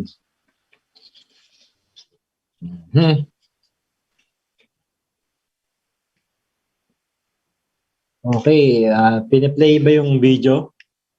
Okay, okay. Pa-play nga natin ng video.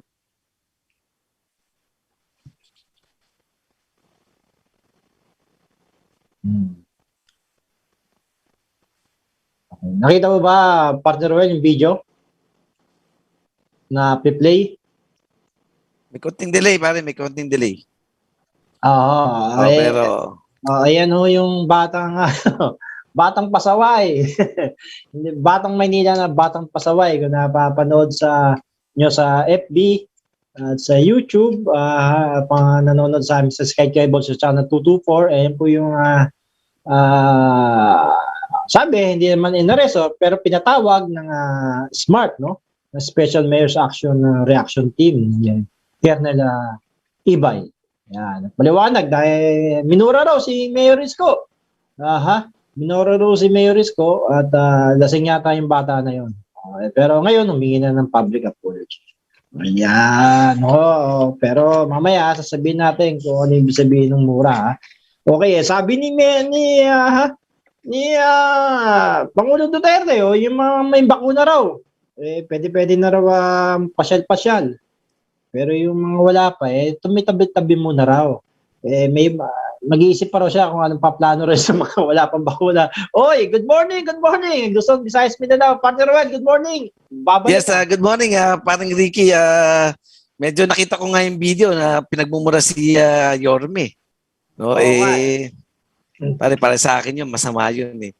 Kasi you cannot please everybody. Kung ayaw mo kay Yorme, hindi mo pwedeng, wag, di ba? Pero for you to comment tapos may mga mura, masama naman yan. Para lang ikaw pumasok sa school, ayaw mo yung teacher. Pero teacher mo na, naging teacher mo. So you respect, di ba? Pero para sa kalaman ng lahat, partner Will, no? Ang pagmumura walang kaso. Na-desisyon to ng Supreme Court nung March 28, 1969. Ang sumulat nito si Associate Senior Justice Macalintal Werebe Macalintal. Ito yung kaso ni Rosauro Reyes versus Augustus Hilare. Minura niya Pero ang sabi ng Supreme Court may decision na dyan walang kasong pagmumura Pero mali nga ang pagmumura in the culture natin. Pero yes, in legal matters, walang kasong pagmumura dahil sabi ng Supreme Court, is a common expression yan ng mga taong nagagalit o naiinis.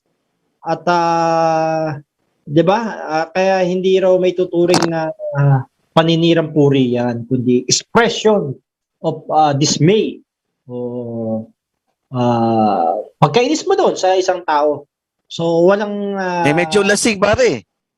Oo, pero walang kaso yan na walang hindi yan slander o oral defamation. At meron ng jurisprudence na ang Supreme Court na ang kasong pagmumura ang pagmumura hindi isang kaso. Yan.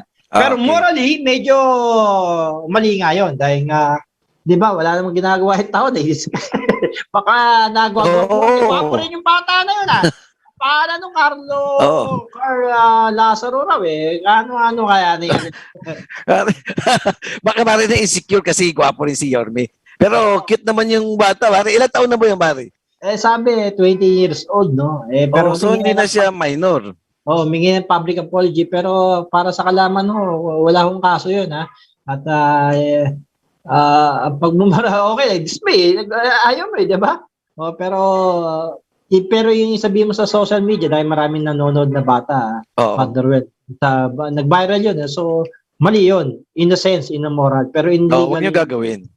In legal way, wala akong legal basis para kasuhan yung sa tingin ko pare tama yung dati wala namang gumagawa ng ganun.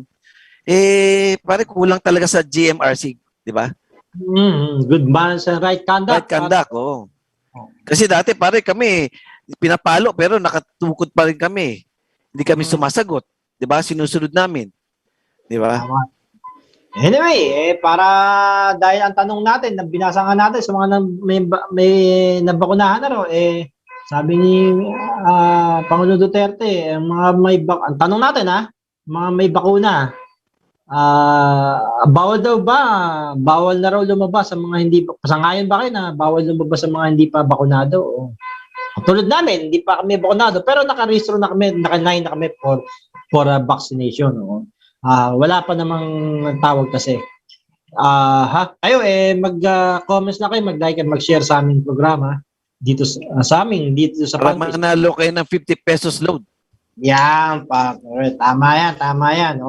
Kami napapakinggan nyo rin sa YouTube, sa AJN News at sa Facebook, yan, 8:10 a.m. at sa Sky Cable Channel 224 and then sa mga digital boxes, portable, tsaka sa mga GMA portable, tsaka sa ABS-CBN TV Plus. Panuel, samantalang pare, ang ating piling-piling balita, ito nagdaang linggo. Ito, NCR. At iba pang lugar sa bansa, balik ECQ na mula sa August 6 hanggang August 20. 1 milyong katao maapektuhan ng lockdown sa August 6. Mabibigyan ng 1,000 pesos ayuda sa Malacanang. Very good. Ayon sa DUESA, wala pa raw community transmission ng Delta variant. Pero lumalabas na may 8 nang namatay dahil sa Delta variant. Mga hindi pa bakunado, nais na pagbawalan lumabas ng bahay. Mga sumuway, naisip pa aresto ng Pangulong Duterte. Higit 7 milyong Pilipino naman ang fully vaccinated kontra COVID-19. At kahapon, naitala ng COVID cases natin, 8,562 na kaso, no? Pinakamataas to mula nung May 28. At meron na tayong 65,000 active cases sa buong bansa. Mahigit na 105 billion piso ang mawawala kada linggo kapag sumailalim na sa mahigpit na ECQ ECQ ang Enhanced Community Quarantine ang Metro Manila ayon sa NEDA o National Economic and Development Authority. Si Pangulong Duterte, binawi ng pagsasabing wakasan na yung BFA o Visiting Forces Agreement. Ito, matapos siya makapag-usap sa mga top official ng US kamakailan. Travel restriction sa 10 bansa sa Asia mananatiling hanggang August 15, kabilang ang United Arab Emirates, India at Indonesia. Okay, 45% ayon sa survey ang hindi na raw boboto sa halalan 2022 dahil sa COVID. Yan, nakakalungkot naman, Father Rel. Hindi raw boboto, paano na yan? Yung gusto nyo magbago, di ba? Bumoto kayo. Sa iba nga, nakakalabas kayo. Pagboto pa kayo, hindi. Di ba? Oo. sabihin lang natin, partner, itong mangyayari na ECQ. No? Sa ngayon pala, may ECQ na nagaganap doon sa province ng Iloilo City, Iloilo Province, Cagayan de Oro City, sa Ginoog City, dyan yan sa Misamis Oriental. Nagsimula pa pala ito noong July 16 hanggang August 7 ng lockdown nila dyan, ang ECQ, Enhanced Community Quarantine. Samantalang sa NCR, sa August 6 pa naman hanggang 20, sa darating na Biyernes, base ito sa IETF Resolution 130-A, no? Ito yung kasama na rin na Metro Manila, yan, NCR. So August 6 pare hanggang August 20. Pero from August 1 to August 5, magiging GCQ muna. Tama ba? Tama. At ang mga GCQ naman, sa ilalim sa ngayon, na umiiral mula August 1 hanggang August 15, ito yung Cavite, Bulacan, Laguna, Rizal, yung lalawigan ng Capiz ni Chairman na Robert Bunda ng Barangay Roseros, yan. GCQ yan, GCQ.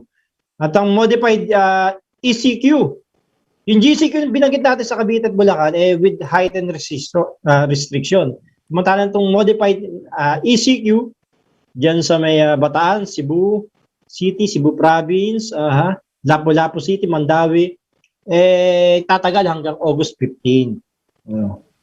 Yan. Samantalang GCQ, from August 1 to August 30, buong buwan ng Agosto, dito sa may Baguio City, Batangas City, Quezon.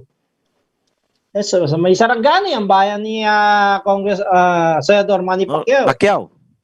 At saka Zamboanga City at iba pa. Yan. Alamin nyo na lang sa inyong mga lugar ang update tungkol sa mga restriction. Pero dito sa Metro Manila, magsisimula ng August 6 hanggang 20. So balik ECQ. Ang tanong nga, partner, may masasakyan ba?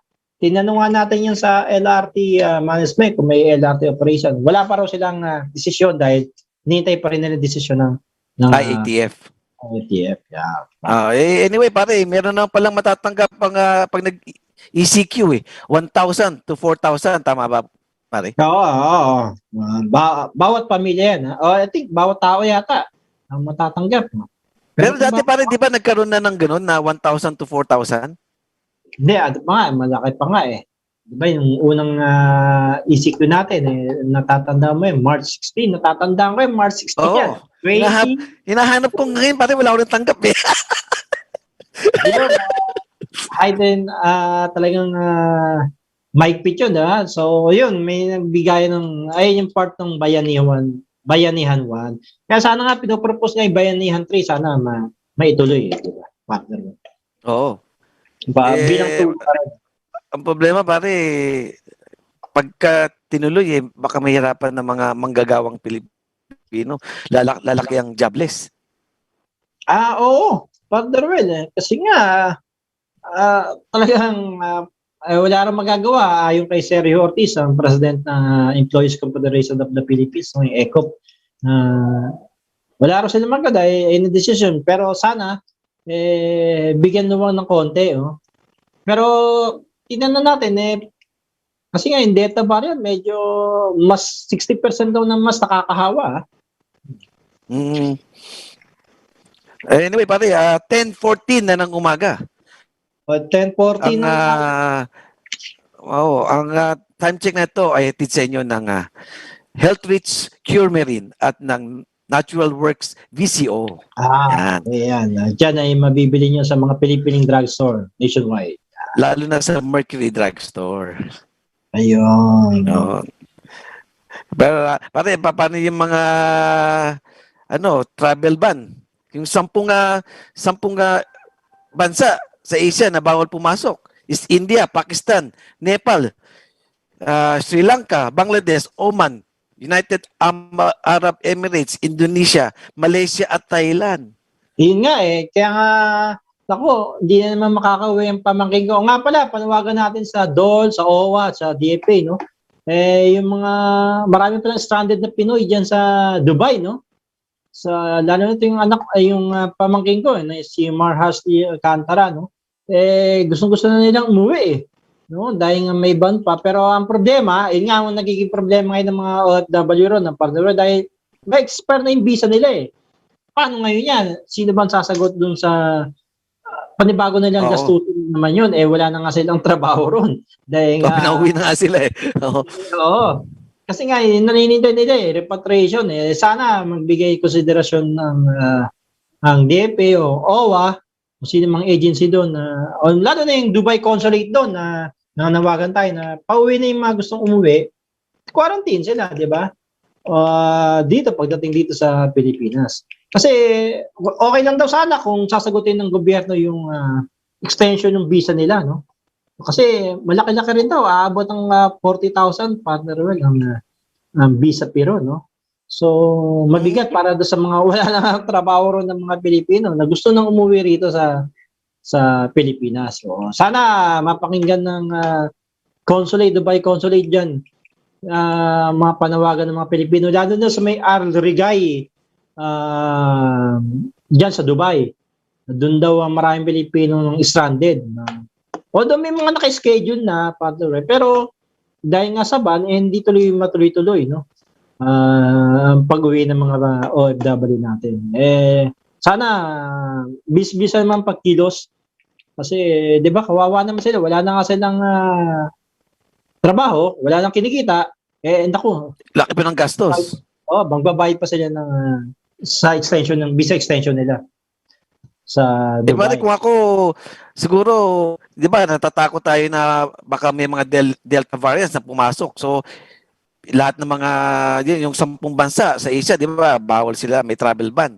Paano yung mga OFW, siyempre, papasok dito, na galing dun sa bansa na yun. Sa tingin ko, pare, siguro, umupa yung consulate doon ng mga malalaking hotel na, doon nilagay mo na yung OFW, wag mo na pauwiin. Di ba?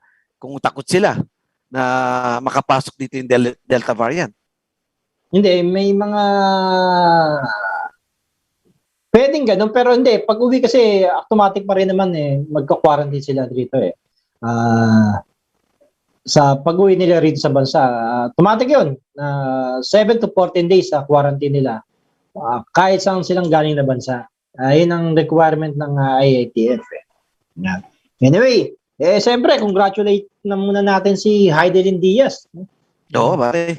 Aba, siya ang kauna-unahan after 97 years. Birihin mo, ngayon lang tayo nakakuha ng gold. Gold, oh. Pero naman tayo dati nakuha, bronze, onyok, silver, oo. Silver. Pero yung gold, wala pa. So, history in the making siya. So, si Heidelin Diaz sa weightlifting. Congratulate po. Anyway, pare, basahin natin yung mga comment, no? Kung gusto nila na yung sa sinabi ni Presidente na wag palabasin ang mga wala pang bakuna. Ito sa akin, galing kay Lumbanya Junmark. Sa akin, kahit na may bakuna o wala, siguro mas maganda sa bahay na lang po muna upang maiwasan din ang pagtaas ng bilang ng virus. Ito, galing kay Jan Yanga. Hindi daw siya sang-ayon. Ito, galing kay Noel Castillo. Tama lang ang GCQ with item restriction para sa economy. So, ibig sabihin, against din siya doon sa wag palabasin na wala pang mga bakuna. Ito, galing kay LB Trabado. Sa ngayon po, hindi pa yan pwede gawin kasi madami pa rin ang kahit gusto magpa-vaccine, wala naman po sapat na available na vaccine as of now para mabakunahan. Sa akin, mas maganda po siguro na wag muna pilitin ang mga ayaw. Ibigay na lang sa mga may gusto na magpa-vaccine ang slot. Ito, galing kay Sally. Hindi po ako sang-ayon kahit po gustuhin namin na magpabakuna kung kulang naman ang supply sa bakuna. Saka kung talagang gusto nila ipatupad yung ganyan, dapat po sure na maraming bakuna na nakalaan. Ako nga po, tagal na naka-register para magpakuna. Kaya lang po, walang available. Ito, galing kay Kimberly Onsad. Hindi ako sang-ayon kasi marami pang hindi nababakunahan at isa na ako doon at hindi ko kasalanan na hindi pa ako mabakunahan. Ito, galing kay Imelda Tsua. Okay lang sa akin. Basta sunod ka lang sa sabi ng gobyerno. Maraming mag-like at mag-comment na kayo at mag-share. Lalo na i-share nyo dapat ang aming program para manalo kayo ng instant load dyan. 5 winners ang bubunutin namin. Ingat, lumalabas nga kasi mababa pa rin ang bilang mga nabakunahan, partner Well. Lumalabas ng full vaccinated na Pilipino ngayon 6.83 million pa lang. Sa mga first dose, 11.33 million pa lang. Ang total, so lumalabas na doses na nabakunahan is 18.17 million pa lang. So napakababa, wala pang 10%. No? Para sila lang pwede lumabas. Oo nga Paano kaya paglabas nila, ipapakita nila may band-aid sila rito. Bakulado ako Para magiging zombieland. Kasi 100 million tao sa Pilipinas ang pwede lang lumabas 10 million. Magiging zombieland kasi konting-konti na lang yung tao lalabas. Oo nga Tsaka paano kaya mayayabang yung mga bakunado, papakita nila dito may band-aid pa sila, di ba? Bakunado. Di ba? Ayun di ba? Wala pa namang batas dyan na talagang nagpapintol, pero sabi ni Pangulong Duterte, kasuhan na raw siya kung kasuhan. No? Pero it's a matter of yan pigilan mo so kung ang nagpabakuna lang siguro mga 20 million na Pilipinos, so yung 80 million nakakulong. Pinang malaki sa bahay, di ba? Tagal na natin nakakulong. Partner Well, I think is 500 days na tayo nakakulong. Hindi, tsaka pare, ako dito ito ano lang to sa sarili ko lang opinion Kasi pare, di ba sabi nila ilan ba ang cases ng natin, COVID-19? Ilan cases pare sa tingin mo? Ang sabi, di ba? Masa 1 point something million, di ba? Aha. So pare, ako nagtataka ako, yan ba is tama yung data? Kasi pare, ilang buwan na tayong lockdown, di ba? Almost 18 months. Di ba? 18 months, i-times mo sa 30 days, di lumalabas 504. Sabi mo na lang 500 days, di ba? Kung ang average ng merong COVID cases is 5,000 5 times 5 is 2.5. 2.5. Bakit 1 million lang, di ba? I-average mo di ba?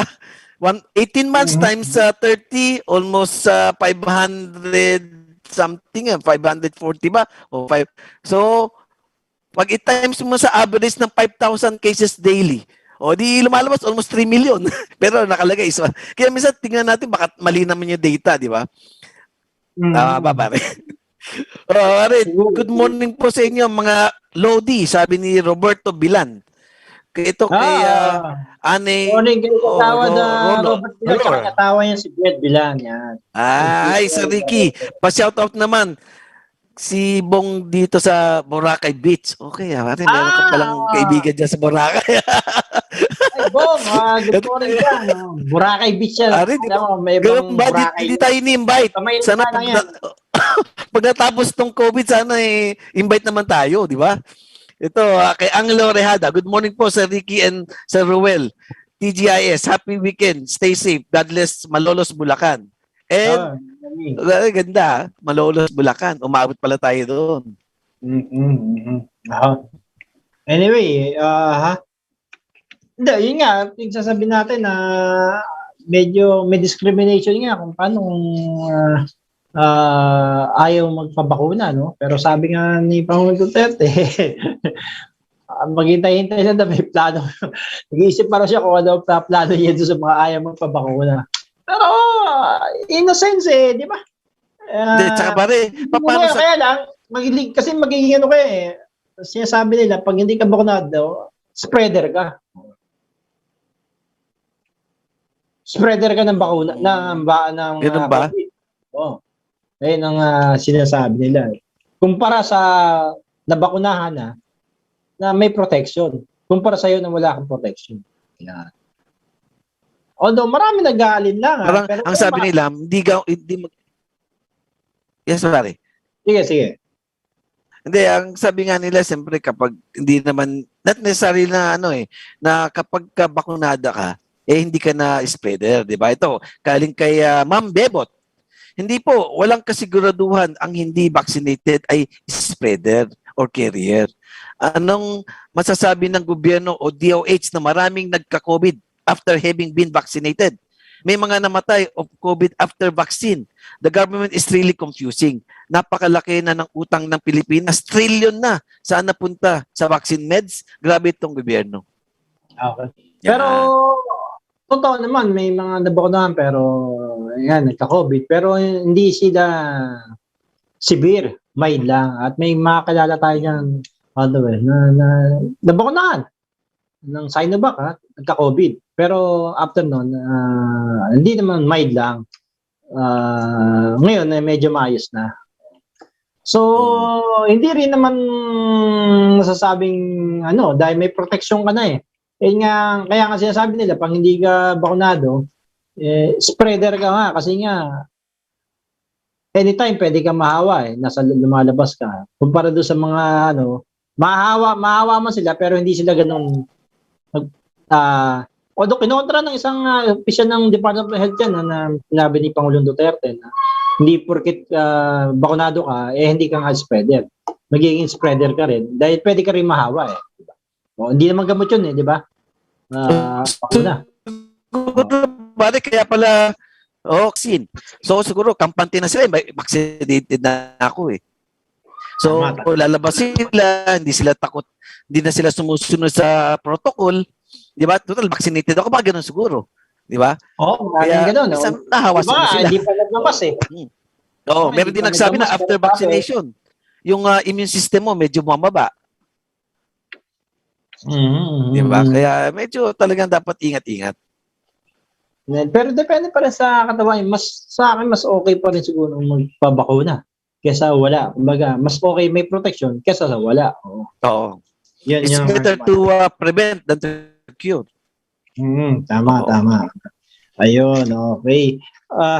Dahil 10:25 na ba, partner? 10:28 na lang umaga.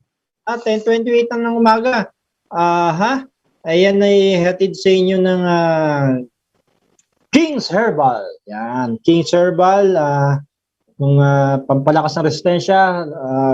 Hindi naman sinasabi natin pamalito ng bakuna, pero pampalakas ng resistensya para maiwasan ang pagkaroon ng COVID. Yan ang King's Herbal na mabibili nyo sa Watson nationwide. Yan yung tinatawag nating biyayang galing sa kalikasan. Mula sa kalikasan, di ba? Yan, okay. Maraming salamat. Okay, dahil 10:29 naman pa. Okay, siguro mag-break muna tayo sandali. Magbabalik kami, wag ko kayong aalis.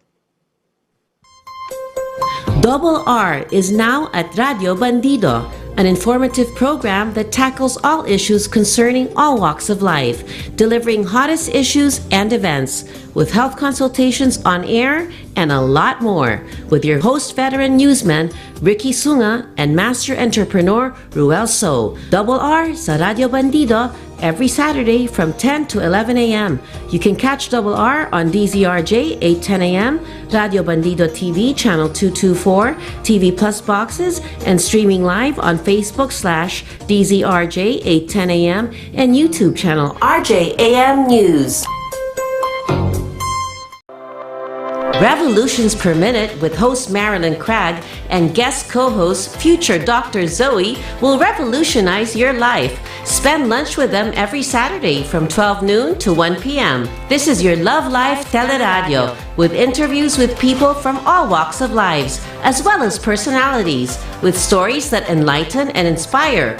So catch RPM on Teleradyo Bandido, Channel 224 Sky Cable, TV Plus boxes, free-to-air Channel 29, DZRJ 8:10 a.m., Facebook.com/DZRJ 8:10 a.m., and YouTube channel RJAM News.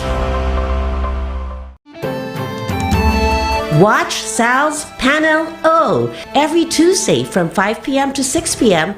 on Radio Bandido TV, seen on Sky Cable Channel 224 and TV Plus boxes and digital free-to-air Channel 29, also heard on DZRJ 8:10 a.m.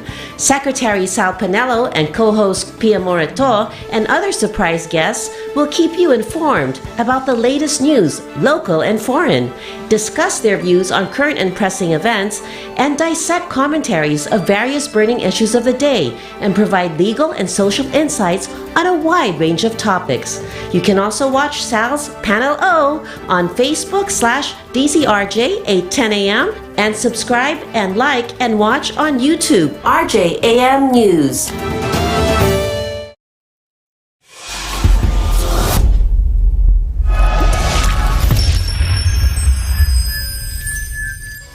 Nagbabalik ang Double R sa Radyo Bandido. Ang programang ito ay hatid sa inyo ng Slimax Coffee Mix, Malunggay Life Oil, Deluxe Professional Philippines, Ninim Natural Beauty, Sofitech Appliances, at ng King's Herbal ang biyaya ng kalikasan.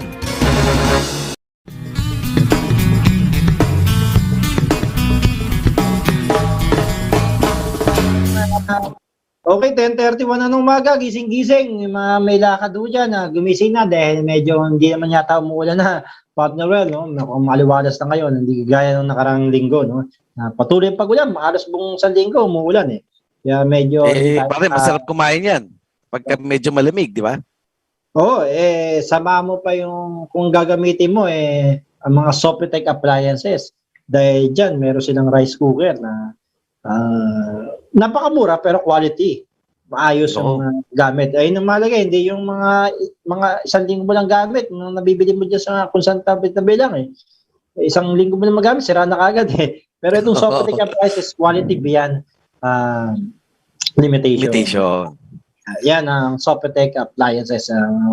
Basta makita nyo na may logo niyan, bumili na ako kayo. Maraming dito sa, at least hindi lang dito sa Metro Manila, sa iba pang lugar, may Sofitech appliances. At saka pasado sa Philippine Standard. Yan. Okay, sinabi mo kanina, partner, na maraming mga walang trabaho, talaga naman. Pero medyo ngayon, naghahanda-handa na sila dahil may isang linggo pa August 6 pa May isang linggo pa preparasyon para sabihin makapaganda. Hindi katulad ng nakaraang natatanda mo yung dalawang araw bago mag-lockdown tsaka nang sinabi.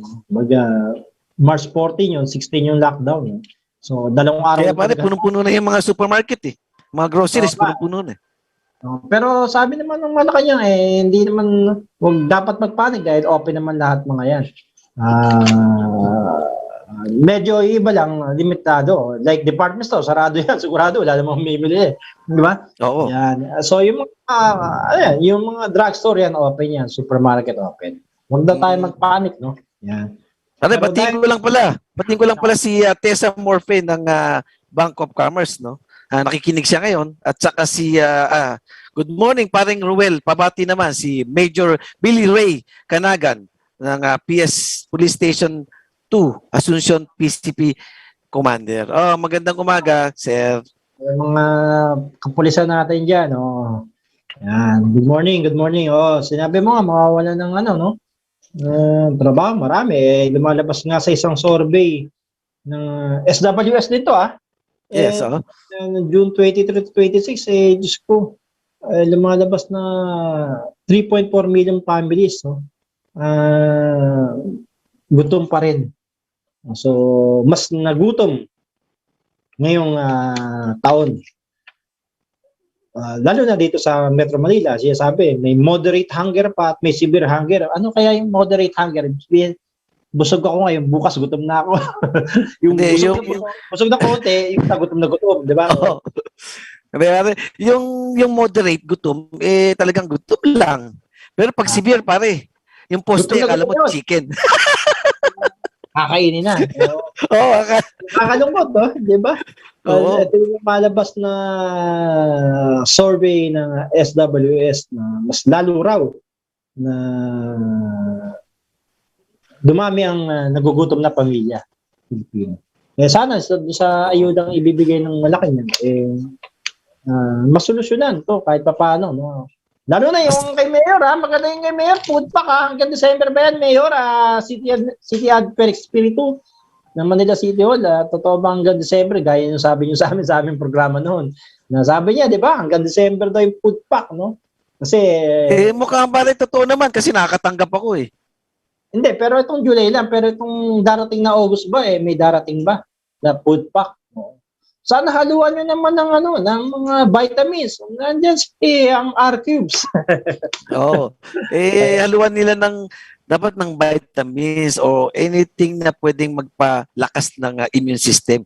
Hindi naman kailangan kamahalan. Maski na hindi nga branded Basta vitamin C, minerals, zinc, magnesium, vitamin D3, pwede na yun.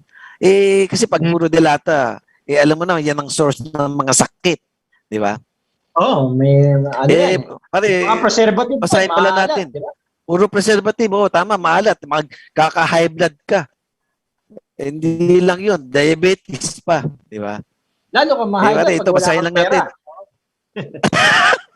Ito galing kay Rene. Hindi ako sang-ayon na sa kautusan na ipapatupad ng gobyerno. Dapat maging mabilis sila sa pag-aksyon sa mga kababayan nating wala pang baksin. Halos lahat naman gusto magpabaksin Pero wag na nila pahirapan katulad pagpila. Dapat kung gusto nila, mabaksin lahat ng bahay-bahay o maglaan ng lugar na priority na maibaksin lahat ng barangay. Sa iba, pare sa ibang bansa, house to house na di ba? Ito galing kay Attorney Mike. Hindi siya sang-ayon. Hindi siya sang-ayon, pare. So, yung sa ibang bansa, pare, ina-house to house, Di ba? Yung yung pagbaksin. Kakatok sa bahay mo. Meron.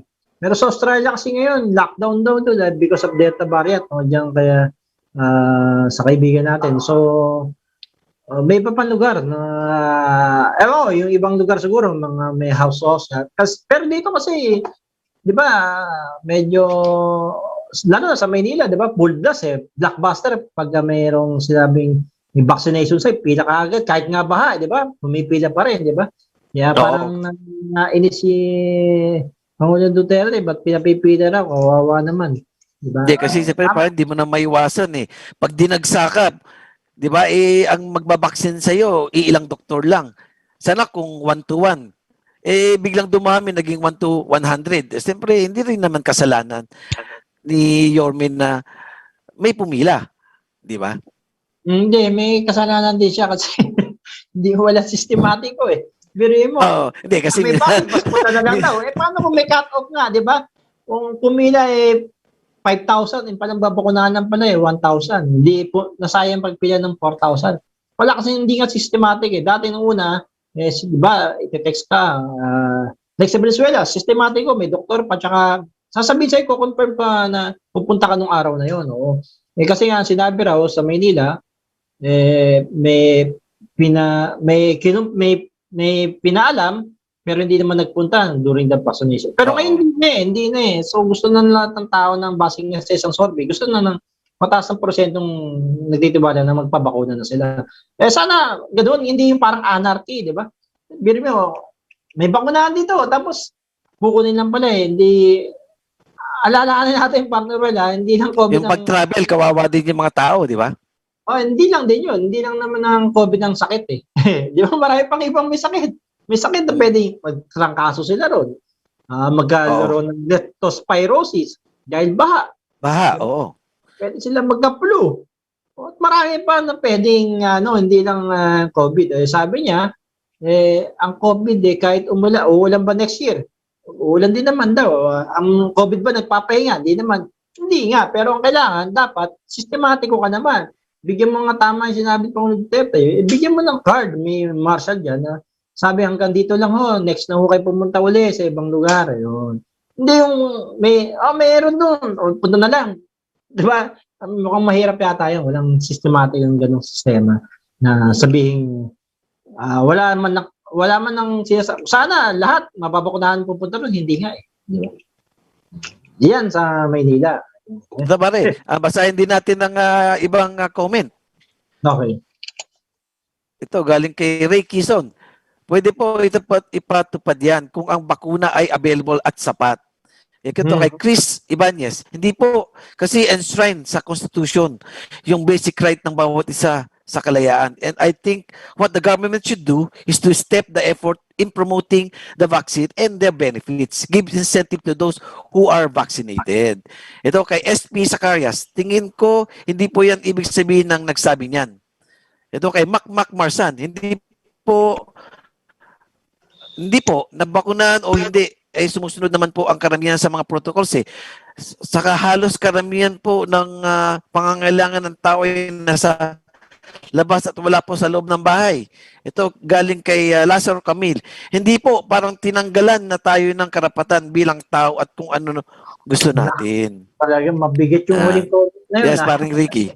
Mabigat yung huling comment. Oo nga, mabigat yung ano eh. Tinanggalan na tayo ng karapatan. Hindi na siya tao, ha? Ano na yun, bagay na. Yun. Kaya, siguro pag-isip-isip din, no? Tama namang sabihin nga na hindi, magiging ingay, di ba? Tayo yata ang una nagsabi ng partner, di ba? Sabi na natin magiging requirements yan, di ba? Una pa, sinabi natin, natin yan, na pag hindi ka bakunado, may kakaroon na ngayon ng restriction, di ba? Bawal ka na pumasok sa mall, di ba? Nga, mukhang papatupad ng gano'n na mangyari. Di ba? Yun ang sinabi natin, parang requirement. Kung siguro, pag mag-apply ka ng trabaho, tatanong muna, vaccinated ka ba o hindi? Di ba? So, doon, magkakaroon. Sa requirements na yan? Oo, sa tingin natin. O, kunyari, papasok ka sa isang pribadong ahensya, nakalagay mo na, only vaccinated allowed, di ba? Dati, no ID, no entry. Ngayon, no box. Not vaccinated, not allowed, di ba? Parang gano'n na ilalagay. No ID, no entry lang. Hindi, dati, di ba, nakalagay, malaki, no. Tapos, ID, proper uniform, dito may dagdag na. Vaccine. Oo. Sabi nga ng aking kaibigan na sexy. Di ba? Is lockdown the solution? Yan ang sagot. Yan ang ano. Sabi ng aking sexy kaibigan. Do you think lockdown is the solution? Di ba? I think so. Ano natin sabihin natin? Pag hindi ka naman nagdato, pag tumaas naman ng kaso, problema ka. Di ba? Sisisihin mo naman ng... Oo. Ginawa na. At least ngayon, maaga. Kasi nga, lumalabas, di ba, mataas ang medyo risky itong Delta variant na mas tsaka, ewan ko, marami pa rin kasi yung mga Pilipinong dininiwala may COVID, di ba? Lalo na yung sa mga ang lagi nilang sinasabi, diba? Pareho, ano lang yan, trangkaso lang yan. Di ba? Lagi nilang sinasabi gano'n. Siguro, same ang, kasi ang virus. Trangkaso, tama kayo. Parang Rick, ikaw. Tama naman, the same din yun, the same. Kaya lang, mas matindi raw. Kasi, mas matindi, kumbaga, mas matindi itong mararanasan mo. Lalo na hindi ka makakahinga. Di ba? You can breathe, di ba? Yun ang, yung trangkaso, medyo lalagdaling ka, nanghihina ka. Pero ito, bukod sa nanghihina ka, pinahirapan ka rin makahinga. At na-prove na yan, marami ng doktor ang namatay. Siguro, hindi naman siguro magdodoko-loko yung mga namatay ng mga doktor. Nakaka-insulto yung pag sabihing walang COVID. Namatayan nga sa mismong doktor yung gumagamot sa atin. So, dapat, ewan ko, sa iba siguro, hindi sila naniniwala lalo na sa bakuna rin, di ba? Kaya tayong paniniwala, pero huwag tayo umasa dapat sa mga social media na nababasa natin. Minsan kasi mas marami nung fake news. Dito na lang kayo makinig sa amin sa sa Radyo Bandido. Mananalo pa kayo ng load. Oo. Sa tingin ko pare kulang ang information. So, kailangan mas maraming info isabihin sa taong bayan na ano yung Delta variant. Hindi yung paulit-ulit na mag-face mask ka, mag-alcohol ka. Para every 5 minutes, meron yan, marinig natin. Pero yung explanation kung bakit ano yung Delta variant. Kasi ang Delta variant is more contagious and more infectious. So, kailangan mag-ingat tayo. Yan na dapat i-explain natin sa taong may. Kaya yung iba, hindi naniwala may COVID. Basta marinig lang niya mag-alcohol. Ay, nag-alcohol na ako. So, dapat information. Ano ba talaga ang Delta variant, di ba? Tama. Kumbaga, meron naman kasing binibigyan ng airtime ang gobyerno. Like, di ba, itong Pag nanonood ka, di ba, may MTRCB, ang programang ito ay may sexual, horror, ba? May SPG. So, instead of ganun, dagdagan mo rin yung informasyon about na, Yes, tama. Oo. di ba? May Galing mo SPG, talaga, parang Ricky. may nasa batas yan, may airtime ang government na a little time lang na pwedeng para magbigay informasyon sa mga tao. Eh, di ba naman, papayag At saka, tama. na gamitin yun dahil for the betterment of the greater people. Oo. Tsaka pare, turuan mo rin, kayo, huwag kayo masyadong magbibisyo. Dapat ang immune system natin malakas. Huwag kayong magpupuyat. Baka puro kayo inom, sigarilyo, di ba? Tapos masyadong yung pinahirapin yung sarili nyo. So manghihina kayo, immune system nyo babagsak. Dapat ituro nila ang proper para, di ba? Hindi lang yung mag-alcohol. Pero kukontrahin ka ng mga alasinggero dyan, mga mangiinom dahil ngayon nga raw pumapatay sa COVID, yung pumapatay sa virus, alak. Diba? Lalo na yung, alala ko yung si Atty. Larry Gadon, sabi niya, yung vodka lang daw. Vodka, minom ka lang doon. Mawawala na raw yung virus sa lalamunan mo, sa katawan mo. Akala ko pare sasabihin mo, at least hindi ka namatay sa COVID. Namatay ka sa alak. Pakisakal. Panginoon mo. Oo. Diba sinasabi lang, pag kumain ka ng mataba, di ba, hindi ka tatanda kasi bata pa lang mamamatay ka na. Ayun yun. Oh. Sa proper way naman ng proper lifestyle mo. Kung gusto mong ganyan, di ba? Gusto mong manginom. Manginom ka hanggang gusto mo yan, di ba? Pero alala natin, I think sa pagdating ng ECQ yata sa Metro Manila, bawal ang alak. Oo, bawal ang alak. Kaya sa tingin ko, nag-i-impact ng mga yan, iba. Bawal ang alak, magbenta ng alak, bumili ng alak. May tanong pala ako. Di ba sabi nila, madidiscriminate ka pala. Paano kung kunyari sa isang company, nag-ooperate na, tapos yung iba hindi pa vaccinated. Pwede ba sabihin ng company, yung mga hindi vaccinated na pumasok?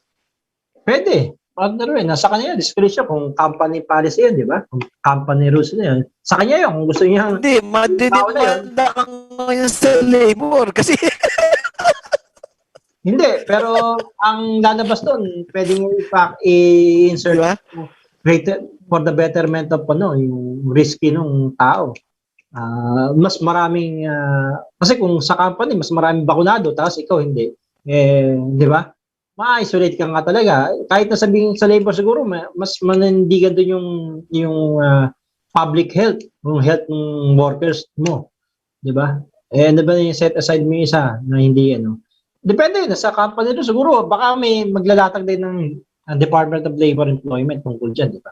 Tama, Like, kunyari, papasok ka ng size lady ka sa mga mall, kailangan, i-require yan. Sa tingin ko, i-require nila na dapat vaccinated yung empleyado nila, mga size lady.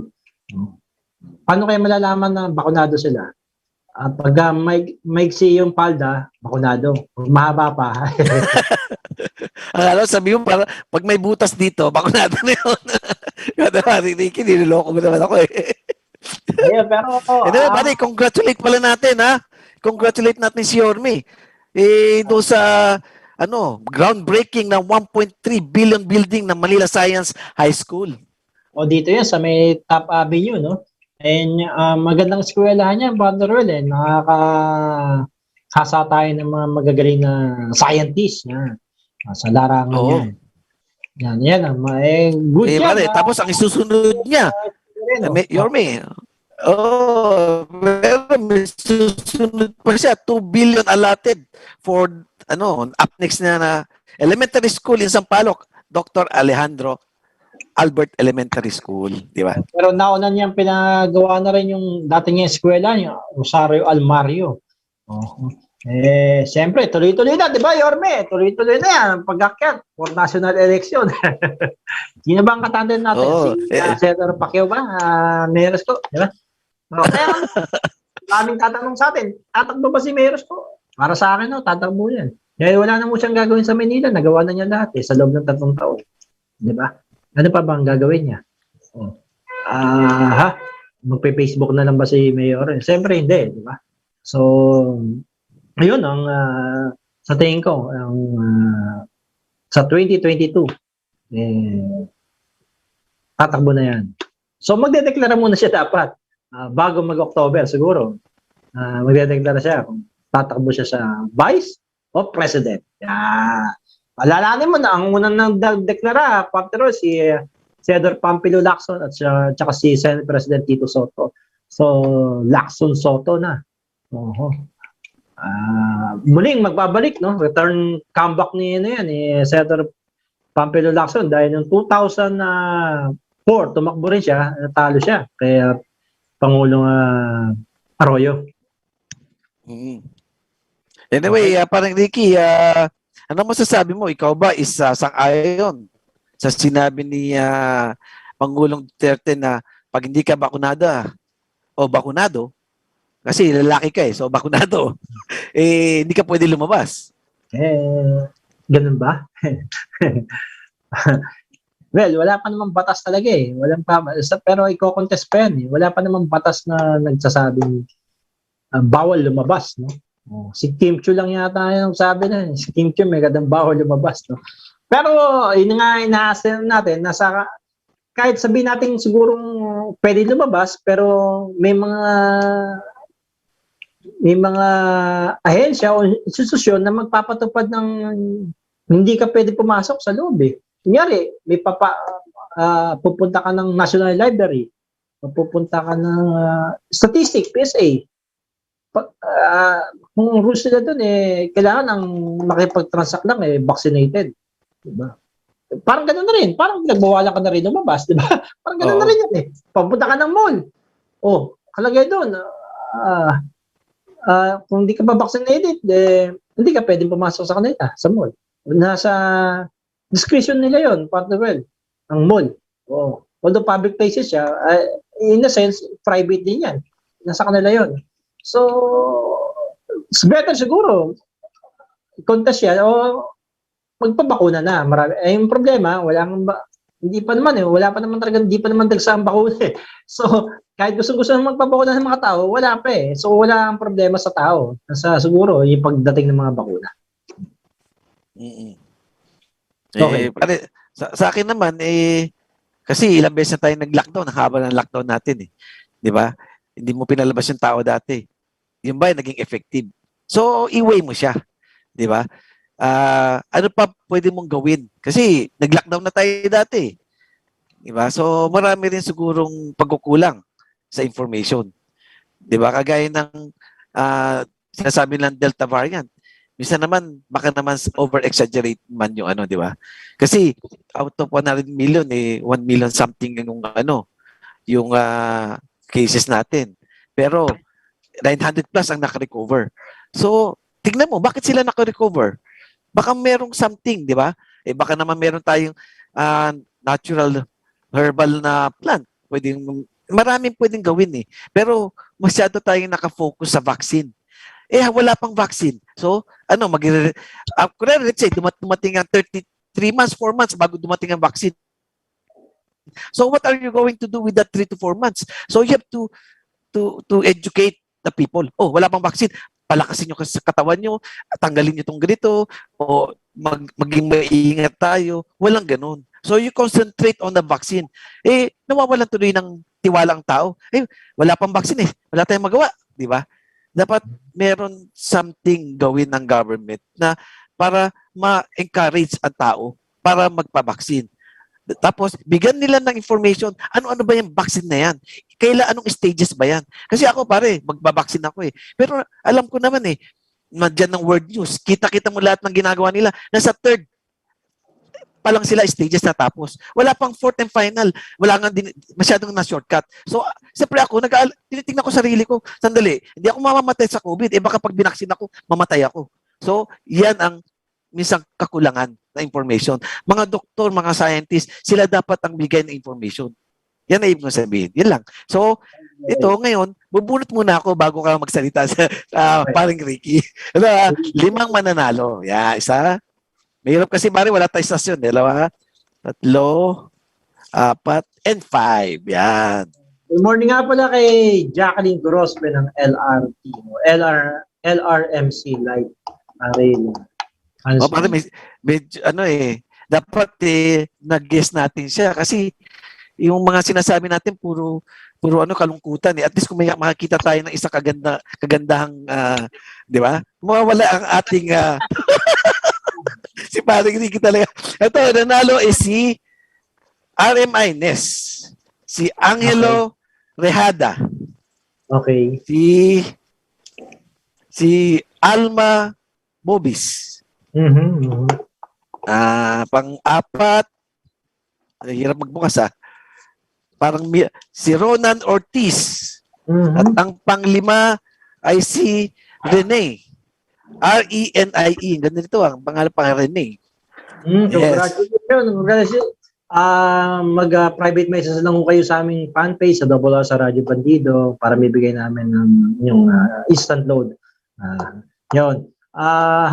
Partner Will, dahil 10:55 na ba? Oo. Batiin ko lang yung anak ko si Rica Binis Jade. Hi, good morning. Yan, yun nga, sa mga nanalo, no? Mag-PM lang kayo sa amin para manalo kayo ng load.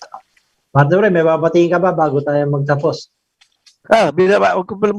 Bago ko makalimutan, yung BPI Elcano, si Ma'am Dang, at saka si Tin. Yan, very sila, accommodating.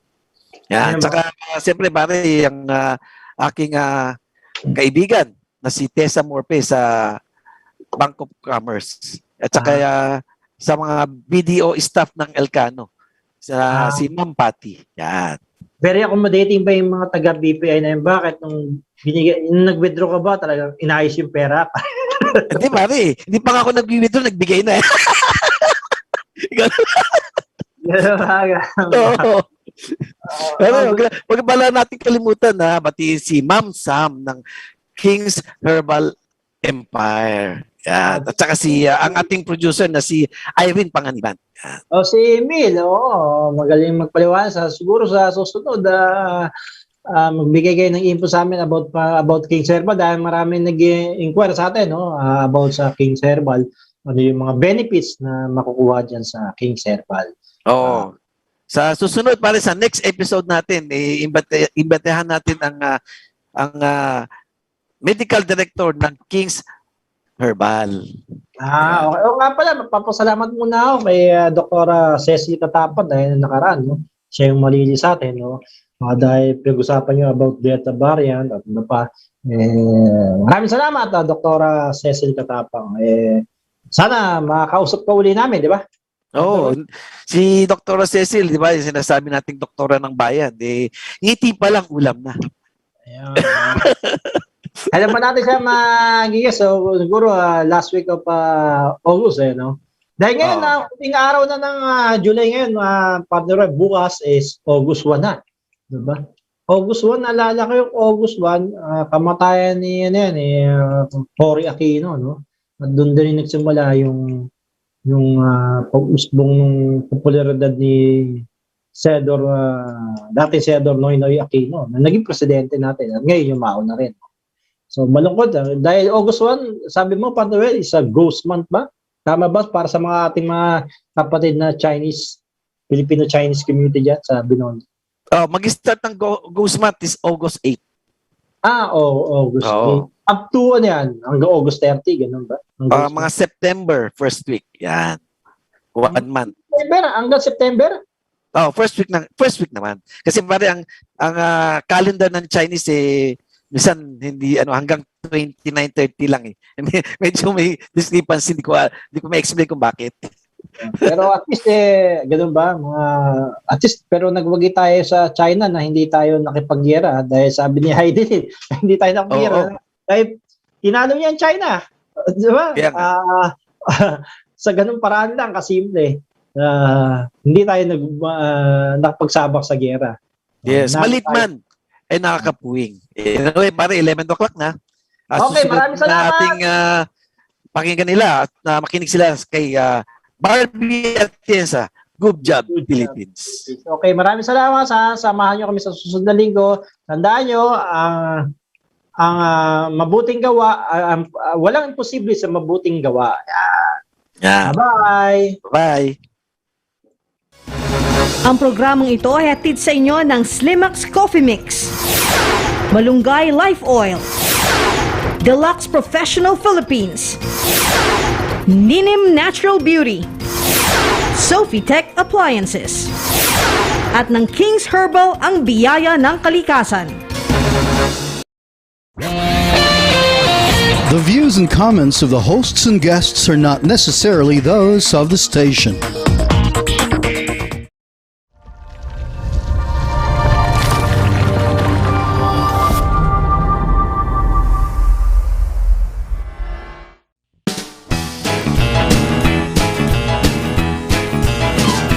Oh, vaccination, isolation. Gotta keep up with my nutrition.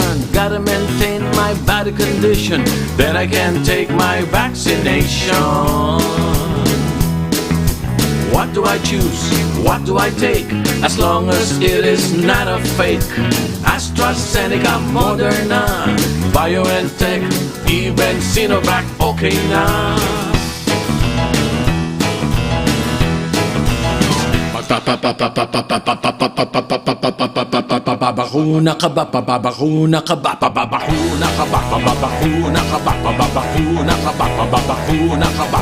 Vaccination for the nation. No more isolation. With vaccination. Babakuna ka ba? Babakuna ka ba? Babakuna ka ba? Babakuna ka ba? Babakuna ka ba? Babakuna ka ba? Babakuna ka ba? Paturok, paturok, paturok.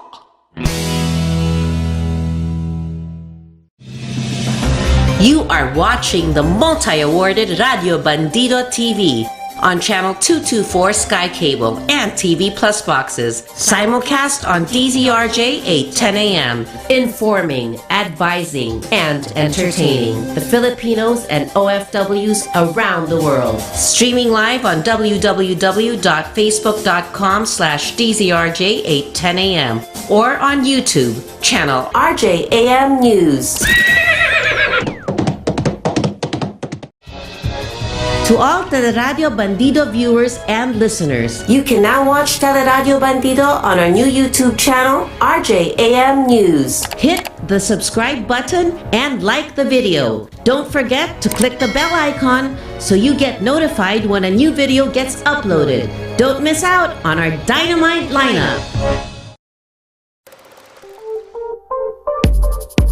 Good morning, DZRJ 810 AM proudly brings you Good Job Philippines with Barbie Atienza. Enjoy a recap of the week's good news and developments, highlighting the great men and women behind them. And now, here is your host, Barbie Atienza. Good morning, Metro Manila. Good morning, Philippines. We're back at Good Job Philippines, where you get all good news all the time on the Saturday morning. Every Saturday from 11 a.m. to 12 noon. My name is Barbie Atienza, and my partners, not one, but two, both of my partners are with me today. First up, let's say hello to the lovely Miss Rina Tolentino. Good morning, Rina. Hello, good morning, Barvin. Good morning, Alan. I miss you. And this is such a reunion. I'm so excited. Minsan lang ito mangyari for the past 2 years, no? Paano ng buhok mo? Oo, nakakamiss. All right, we welcome back Alan. Alan Visitacion. Good Hey, morning. Alan, how are you doing? Good morning, Philippines. Good morning, Metro Manila. Good evening, world. It's so beautiful to have Miss Rina Tolentino and to be reunited with her. And thank you very much for the technology. And of course, thank you very much, Mr. Barbie Atienza. And sa lahat ng mga nakikinig sa atin ngayon, live po tayo. Minsan lang mangyari to, magkasabay-sabay kaming tatlo. Magandang umaga po sa inyong lahat. Back to you, Barbie. And hello, Rina. Yep. And there's a lot of things happening today and also this past week. And of course, top of the news, we'd like to congratulate ourselves, the Filipino people, the Philippines, through our weightlifter, Heidelin Diaz, for winning our very first gold medal in the Olympics. Hey, Heidelin Diaz, mabuhay ka. Yun, Yes, talagang, mabuhay ka. talagang Naku, nagse-celebrate ang buong bansa. mas lalong mga babae, Barbie. Well, lalaki, babae, Pilipino. Di ba? Yes, yes, yes. Totoo yun, ha? It's something to be really proud of. Ang unang-una nagdala ng gold sa ating bansa ay isang Pilipina, isang babae. Yes. Di ba? Pero, just the same, ako, I wouldn't distinguish anymore. Rina, di ba? Sabi kailangan equal daw eh. Lalaki, Yes, babae. oo. Sabi nga nila, Basta may magaling. nabasa ako sa Twitter, Barbs. Sabi niya si Heidelin daw nagpapatunay na ang mga babae pwede na ring magbuhat ng galon sa bahay. Magbuhat ng galon? Ng galon. Galon ng tubig. Magigib na rin. Magigib, oo. Who knows, di ba? Okay. Laging stereotype ang nagigib ng tubig sa mga kabayan, mga lalaki. Malay mo naman, baka mamaya yung mga kagaya niya, hindi lang si Heidelin, kundi yung mga kanyang mga kabarangay, yung mga kanyang kapamilya, baka nagsanay din sa pagbubuhat, paghihigib ng tubig. At Barb. It started from a humble beginnings, I think. Yes, yes. I saw the video where she was like fetching waters from the poso, and then she started. Baka doon nag-start yung training. Tapos meron pa tayong isa, babae pa din si Petesio. She already won and bagged her first medal, which is a bronze. Assured na yun, guaranteed na yun. But today, I just don't know what time, but today, sometime today, she will go up against another opponent, and if she wins that, she gets into the finals, she's guaranteed of a silver and may possibility ng gold. Wow! Dito sa pandemic, baka not one, but 2 golds tayo. Kung Yes. But wait, there's more. It doesn't mean it doesn't mean that the universe and the stars are all aligned with women. That's why, medyo yung iba kasi is linking on political galaxy that it's women and women. And we would just like to congratulate all women, of course. And of course, all the Filipinos. At habang kinukongratulate po namin, tama po, totoo po, kayo ay nakikinig ngayon sa 810 kilohertz sa radyo po yan. Live po tayo ngayon. Kasama natin si Rina Trinidad. Sabay kami kasama ang ating dating birthday celebrant, Barbie Atienza. Happy birthday, Dayaw. Sabi ni Olive Malabanan, walang pigil ang pagbati sa iyo ng mga kababayan natin. Wait, that's not all. There's more. There's more. Ang dami, ha? Ginugulat mo ako. Pan-TV pa. Aba? Saan tayo sa TV? Rina, sige nga, saan tayo sa TV? So, we can be watched at channel 224, DZRJ Jam News or AM News. Okay, sa TV. Radyo Bandido TV 224 if you are Sky Cable subscribers. Okay, tapos, nasa rin tayo, no? Alan, ikaw nagbalita sa akin eh. Correct, nasa GMA Digiboxes din tayo. For the box. Hindi po yan magic. Totoo po yan. Regular features na po ang Good Job Philippines, ang buong pamilya ng DZRJ Teleradyo po. Kasi dito sa akin wala akong radyo Bandido sa for the box ko eh. Yung pala iba-iba sa iba-ibang location yung dating ng signal. So that's what I found out. Well, that's okay. You can find us on TV. You can find us live on Facebook on DZRJ 810 AM. The Voice of the Philippines, or on YouTube channel, Rina, no? channel 224 for Rina Tolentino. Sa YouTube, I'm sorry, sa YouTube. DZRJ AM 810. Hindi ko marinig. Sorry. RJAM News. Yeah, YouTube. And if you're there, please like us, please subscribe. And then press that button that shows you a bell icon. So every time something comes up right here on DZRJ AM, we will ring you up and notify you to tune in because there's something going on. In the meantime, just the latest report as of yesterday afternoon from the Department of Health, 1,580,824 confirmed cases. New cases, medyo tumaas na naman, no? 8,562. And the number of deaths total is 27,722. Ang nag-recover, ito naman maganda dahil ang nag-recover naman, 1,491,182. So that limits yung mga active cases. And then on top of the news, on the headlines, we've got, Petesio gunning for a semi-slot. And, that's 25. Alam mo ba, Alan, Rina, the last time we had a medalist in the Olympics in boxing was in 1996 in Atlanta, Georgia, where the Olympics was held, and this was won by Mansueto Onyok Velasco. Ayan. Tapos meron ngayon, featherweight Nesty Petesio fights for a place in the gold medal bout today, July 31st, at the 32nd Olympiad in Japan, in Tokyo, Japan. Okay? Wala rin nakasulat kung anong oras. Ang tabayanan na lang natin. Pero mamaya-maya yan, nandyan na siguro yan. For the gold yan, Sir Barbie, for the gold, ano? For the gold na pala yan. Pag hindi Wow. siya nanalo, silver, di ba? Ganun ba yan? Yes. Pag hindi siya nanalo, silver siya. Yan. I see. So finals na yan. Finals na. Oo. So kaya kailangan tayo, mamaya manood tayo. Let's find a way to watch it live, or let's prepare our flags even sa mga tahanan natin. Iwagay-iway natin ang ating bandila bilang suporta sa pangalawang gintong inaasam-asam ng ating bayan. Mabuhay ang Pilipinas. Congratulations. And Sir Barb, I'm sure it's a record breaker again. Nung nanalo si Heidelin ng medalyang ginto, hindi lang record breaker sa Pilipinas yan, record breaker din yan sa pediatrics at sa lahat ng mga OB-GYN, mga nanganak, sunod-sunod na mga pangalan na Heidelin na babae, lahat pinangalan sa kanya, sunod-sunod, puro Heidelin. So Heidelin the first, the second, the third, and the fourth. Nako, so talagang Heidelin. Narinig ko meron mga nagpangalan HD. High definition. Wow. I like that.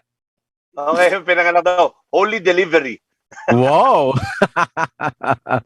But you know, while we're basking on good news with that Olympic victory of Heidelin Diaz, and of course, also this si Petesio, of course, we brace ourselves because of the spread of the COVID Delta variant. We have to arrest this at the soonest time possible. So ang Metro Manila Plus or NCR Plus is now under GCQ with heightened restrictions. Oh, yeah. But starting August 6, we are going back to the enhanced community quarantine just like last year. So limitado ang transportation. Actually, generally, walang public transportation except for some napapayagan ng ating gobyerno. Wala yung mga restaurants. Restaurants, wala pang ECQ, sarado na as of today. Yes. Walang restaurant, walang dine-in. Tapos limited yung mga salons, mga service shops, hanggang 20% of their capacity. Kasi naman daw, hindi bawal magtanggal ng mask at saka shield. Unlike sa restaurant, hindi ka naman pwedeng kumain na naka-shield at naka-mask. Kaya necessarily tinatanggal. Kaya yun ang posibleng spreader. And then what else? Religious gatherings and other mass gatherings will be prohibited strictly. You cannot go out of the NCR unless you are a person authorized person, no? Outside of residence. You have to stay within NCR. So very restricted. But then it's a small price to pay if you think about the possibilities that can happen if this Delta variant goes on spreading wildly and unbridled. Talagang masama magiging sitwasyon. We've seen it happen in different countries. Sana naman maiwasan natin dito sa ating bansa. Di ba? Yes, oo. Yeah. Again, yung paulit-ulit natin sinasabi na we have to be socially responsible.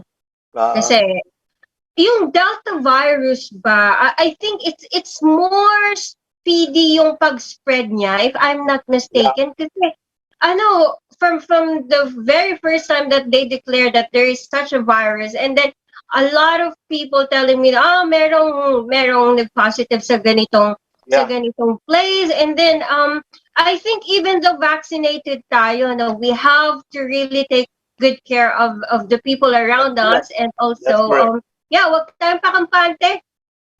Sabi You nila, never know. from what I read, it's tama ka, it's more highly transmissible, although hindi kasing bagsik ng yung ibang variants, pero mas madami ang pwede mahawaan. And that's right, even if you're vaccinated, you're still vulnerable to it. And ito ba masakit, no? Ang nabasa ko rin or narinig kong isang video parang lecture of one of the experts. And sabi nga niya, sa Delta variant, ano dyan, kung vaccinated ka, posibleng wala kang symptom, hindi ka infected, hindi magmamanifest yung infection, but dala mo yung virus. So when you go home or you interact with other people, especially your loved ones, because you're confined to your homes and probably workplaces, pwede ka makahawa nang hindi mo nalalaman. Di ba? Kasi syempre, kung wala ka naman symptom, hindi ka naman nagpapatest, di ba? Baka dala-dala mo na yung virus. Kaya, ingat-ingat po. Yung mga, again, enhanced community quarantine just like last year, di ba? Conscious na conscious tayo. Pag uwi tayo galing sa labas, tanggal muna ng damit. Masaya yun eh. Pagdating ni Rina, Gawin yun. Pagdating ni, Alan, can you imagine, pag uwi ni Rina sa bahay, hindi pa pumapasok ng bahay, nasa may gate pa lang, magtatanggal na ng damit. Kasi, parang lugi naman ako doon. Kasi baka magpasok ka ng virus sa bahay eh. Yes. Tapos, doon ka na rin sa garahe ka na rin mag-shower, maligo. Para bago ka pumasok, wala ng virus. Baka matrending naman ako after, ha? No, don't worry. Alan and I will be there. Don't worry. anyway, as di ba? Di kailangan mga ganitong sitwasyon, tinatawanan talaga natin eh, di ba? Oo, damayan tayo. Yung iba sabi nga, bakit ganyan ang mga Pinoy, no? Nasa problema na, nasa pandemic na, nakakapagpatawa pa, nagjo-joke pa. Ano naman ang gagawin natin? Ano naman mas gusto nyo, magbukbok, uminit ang ulo, makipag-away. Di ba? Masyadong seryoso. Wala tayong magagawa nandiyan eh. Do what's necessary, but keep your disposition positive. Keep yourselves negative sa virus, but your attitude positive. Anyway, as our nation braces for the third season of ECQ, I'd like to remind everybody. I'd like to throw in this question to Rina. You know, the lady on the air, Rina. As we go to our third season of ECQ, what's a beautiful story you've experienced during the first season of this ECQ na pwede nating i-apply sa darating na ECQ next week? Ay nako, pang Miss Universe question. I strongly believe that a person that lies in a figure of crisis is a person that lies in figure of success. Mabuhay. Thank you, Alan. Thank you. Resilience, of course, and the faith, it will always be there. Kasama natin sa bawat yugto ng buhay natin yung nasa taas. And I think that is a very fundamental factor for everyone to have. Yeah. Kasi lahat mapagtatagumpayan pag meron tayong faith sa kanya. Tiwala lang. Tama, tiwala. Tama. Well, yun nga, Alan, yung shinare ko about a couple of weeks back, di ba? Kailangan niya daw tapang, courage, to accept the things that we cannot change. Yes. Or change the things that we can change. Tapos tiwala sa kapwa, sa may kapal, and have that serenity in your heart to accept the things that you cannot change. Yeah. And then, kailangan ng talino, wisdom, so that we can recognize the difference between the two. Di ba? Tapos, yung pang-apat na yung tiyaga, persistence, determination. We have to move on. We have to move forward. We have to go on. Di ba? Life goes on. And pag tayo po'y makikipagtulungan, tayo po'y magtutulong-tulong, pasasaan ba yan? mapagtatagumpayan natin lahat yan. Sa awa ng Diyos. Yun, It will sabi nga come ni to Rina. pass. Yeah, it's not the ultimate, it's not the last resort. Prayer is not the last resort. It's the first resort. Before you do anything else, magdasal muna tayo. Di ba? Para alam natin kung saan tayo gagabayan ng may kapal. Now, speaking of lessons under these circumstances, alam mo, ang isa natutunan natin dito, Alan, Rina, things are different. I mean, things are not the way they used to be. Of And course. chances are it's not gonna go back to how things used to be. So, having said that, the way we do things have to be different as well, and we have to go with the change. And change is the only constant thing in life after all. One of the things na importante rito, yung pamumuno, yung leadership. You know, the way you lead people is not going to be the same as you used to do because things are different. How do you lead? How do you practice leadership under times of crisis? Yan ang maganda pag-usapan. Yes, Diba? oo.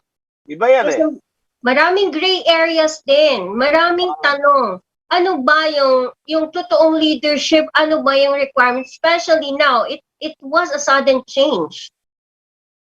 So how do you lead now? Rude interruption.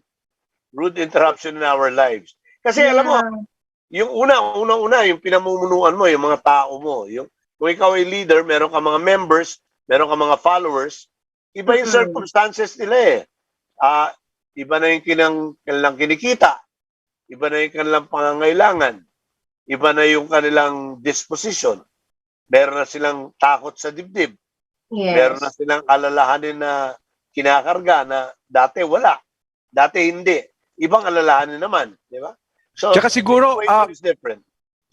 Sir Barb, I'd like to throw this question to you, no?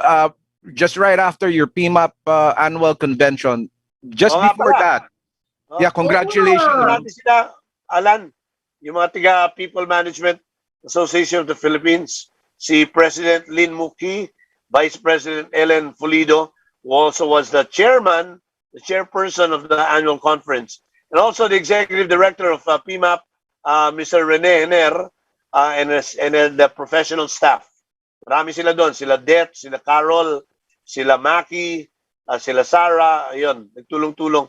Very successful. 3 days at nagkaroon din ng PMAP Awards. Congratulations to Splash Corporation Philippines. Sila ang Employer of the Year winner. Wow, congratulations, Splash. I'll try to remember, yung People Manager of the Year sa public sector, ang nanalo si Mayor Benji Magalong ng Baguio City. Baguio. Congratulations, Mayor. Tapos ang nanalo ng ng People Manager of the Year was Yamin, forgot her family name, but I think she's from Sun Life, Philippines. Congratulations. Congratulations sa lahat. City of Mandaluyong nanalo rin ng Best People Program of the Year. Meron silang programa, ang pangalan, Teach. Training and educating all children with handicap. Wow. Teach. Ang ganda. Pinamunuan niya ni dating Mayor Benhar Abalos, ngayon MMDA Chairman, at saka ng ating kumpare, si Chief of Staff, Jimmy Isidro na Mandaluyong. Mabuhay. Sometimes siguro guest natin sila para pag-usapan yung Teach program. Oo, tama. Anyway, you were asking, Alan. Yeah, anyway, Rina, I'd like to first throw this very real and realistic question coming from a very warm person. Sa sister ko ho, alam mo, meron siyang maliit, hindi naman maliit, no? Malaki, about 60-seater na restaurant in one of the most biggest mall in Asia. And ito yung sinabi ng kanyang empleyado at gusto kong bigkasin ng dahan-dahan. Ano ba yan? Kababalik lang namin sa trabaho. Sirado na naman kami dahil sa ECQ. Ang malaking tanong, Rina, how do we help entrepreneurs and restaurant owner to keep their employees motivated? Kasi baka hindi na bumalik itong mga to, magbukas na lang ng karinderiya sa kanilang mga bahay. Kawawa naman, sayang naman yung mga training skills nila na ininvest na. Mga displays. Yes, mga na-displace. How do we keep them motivated, you know? Ay, bago sagutin ni Rina yan, mag-break muna tayo. Pagbalik natin, tuloy-tuloy ang kwentuhan. Alright, wag po kayong alas. Magbabalik po dito sa DZRJ 8:10 a.m. at Radio Bandido TV. Ito po ang Good Job, Philippines.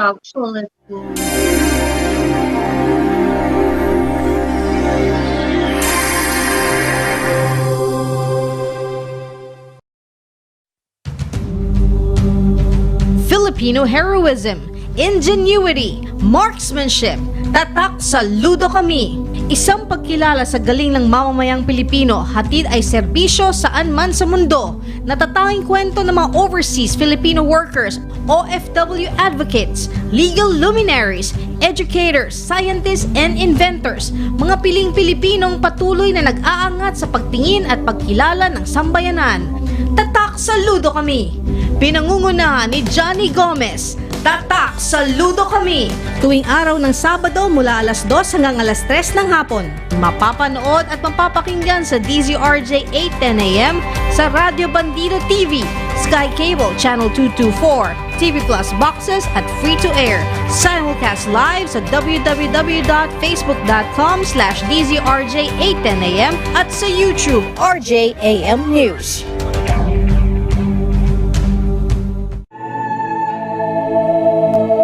Be enlightened with inspiring stories. Interesting biblical features. And insightful interviews with the pillars of our Catholic faith.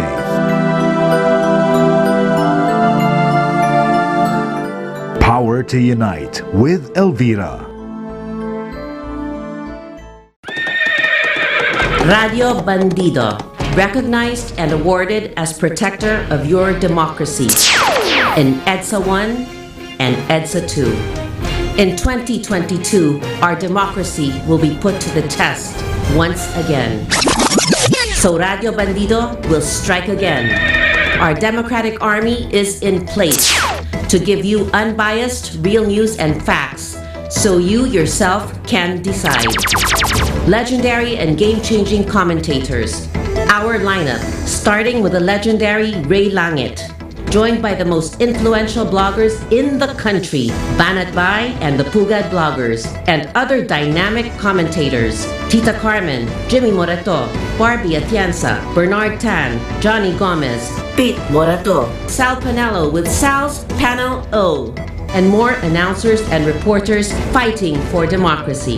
Teleradyo Bandido is heard on DZRJ 8:10 a.m., seen on Sky Cable Channel 224, TV Plus boxes, and streaming live on Facebook/DZRJ 8:10 a.m.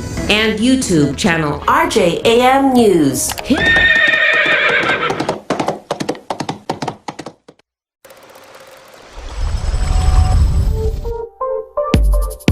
We now return to Good Job Philippines on DZRJ 8:10 a.m. Here is your host, Barbie Atienza. All right, we're back at Good Job Philippines right here on DZRJ. And would like to say shout out to some of our regular listeners out there. Angelo Redaha, Alma Miranda Bobis, pambili lang po ng pagkain. Okay, si Winnie Ching at si, si presidente ng Tropang Extra Rice. Ngayon wala nang deactivated yung Extra Rice sa Manila Bulletin. Si Mon Samson. Kaya ingat-ingat lang. Oy, maganda yung question mo kanina, Alan. Yung tinatanong mo kay Rina, ano nga ba yun? Yeah, yung tinatanong ko kay Rina, mabalik tayo sa isang tanong. Ito'y personal at totoong nangyari at itinanong sa akin dahil makakasama ka nga ngayon naming araw.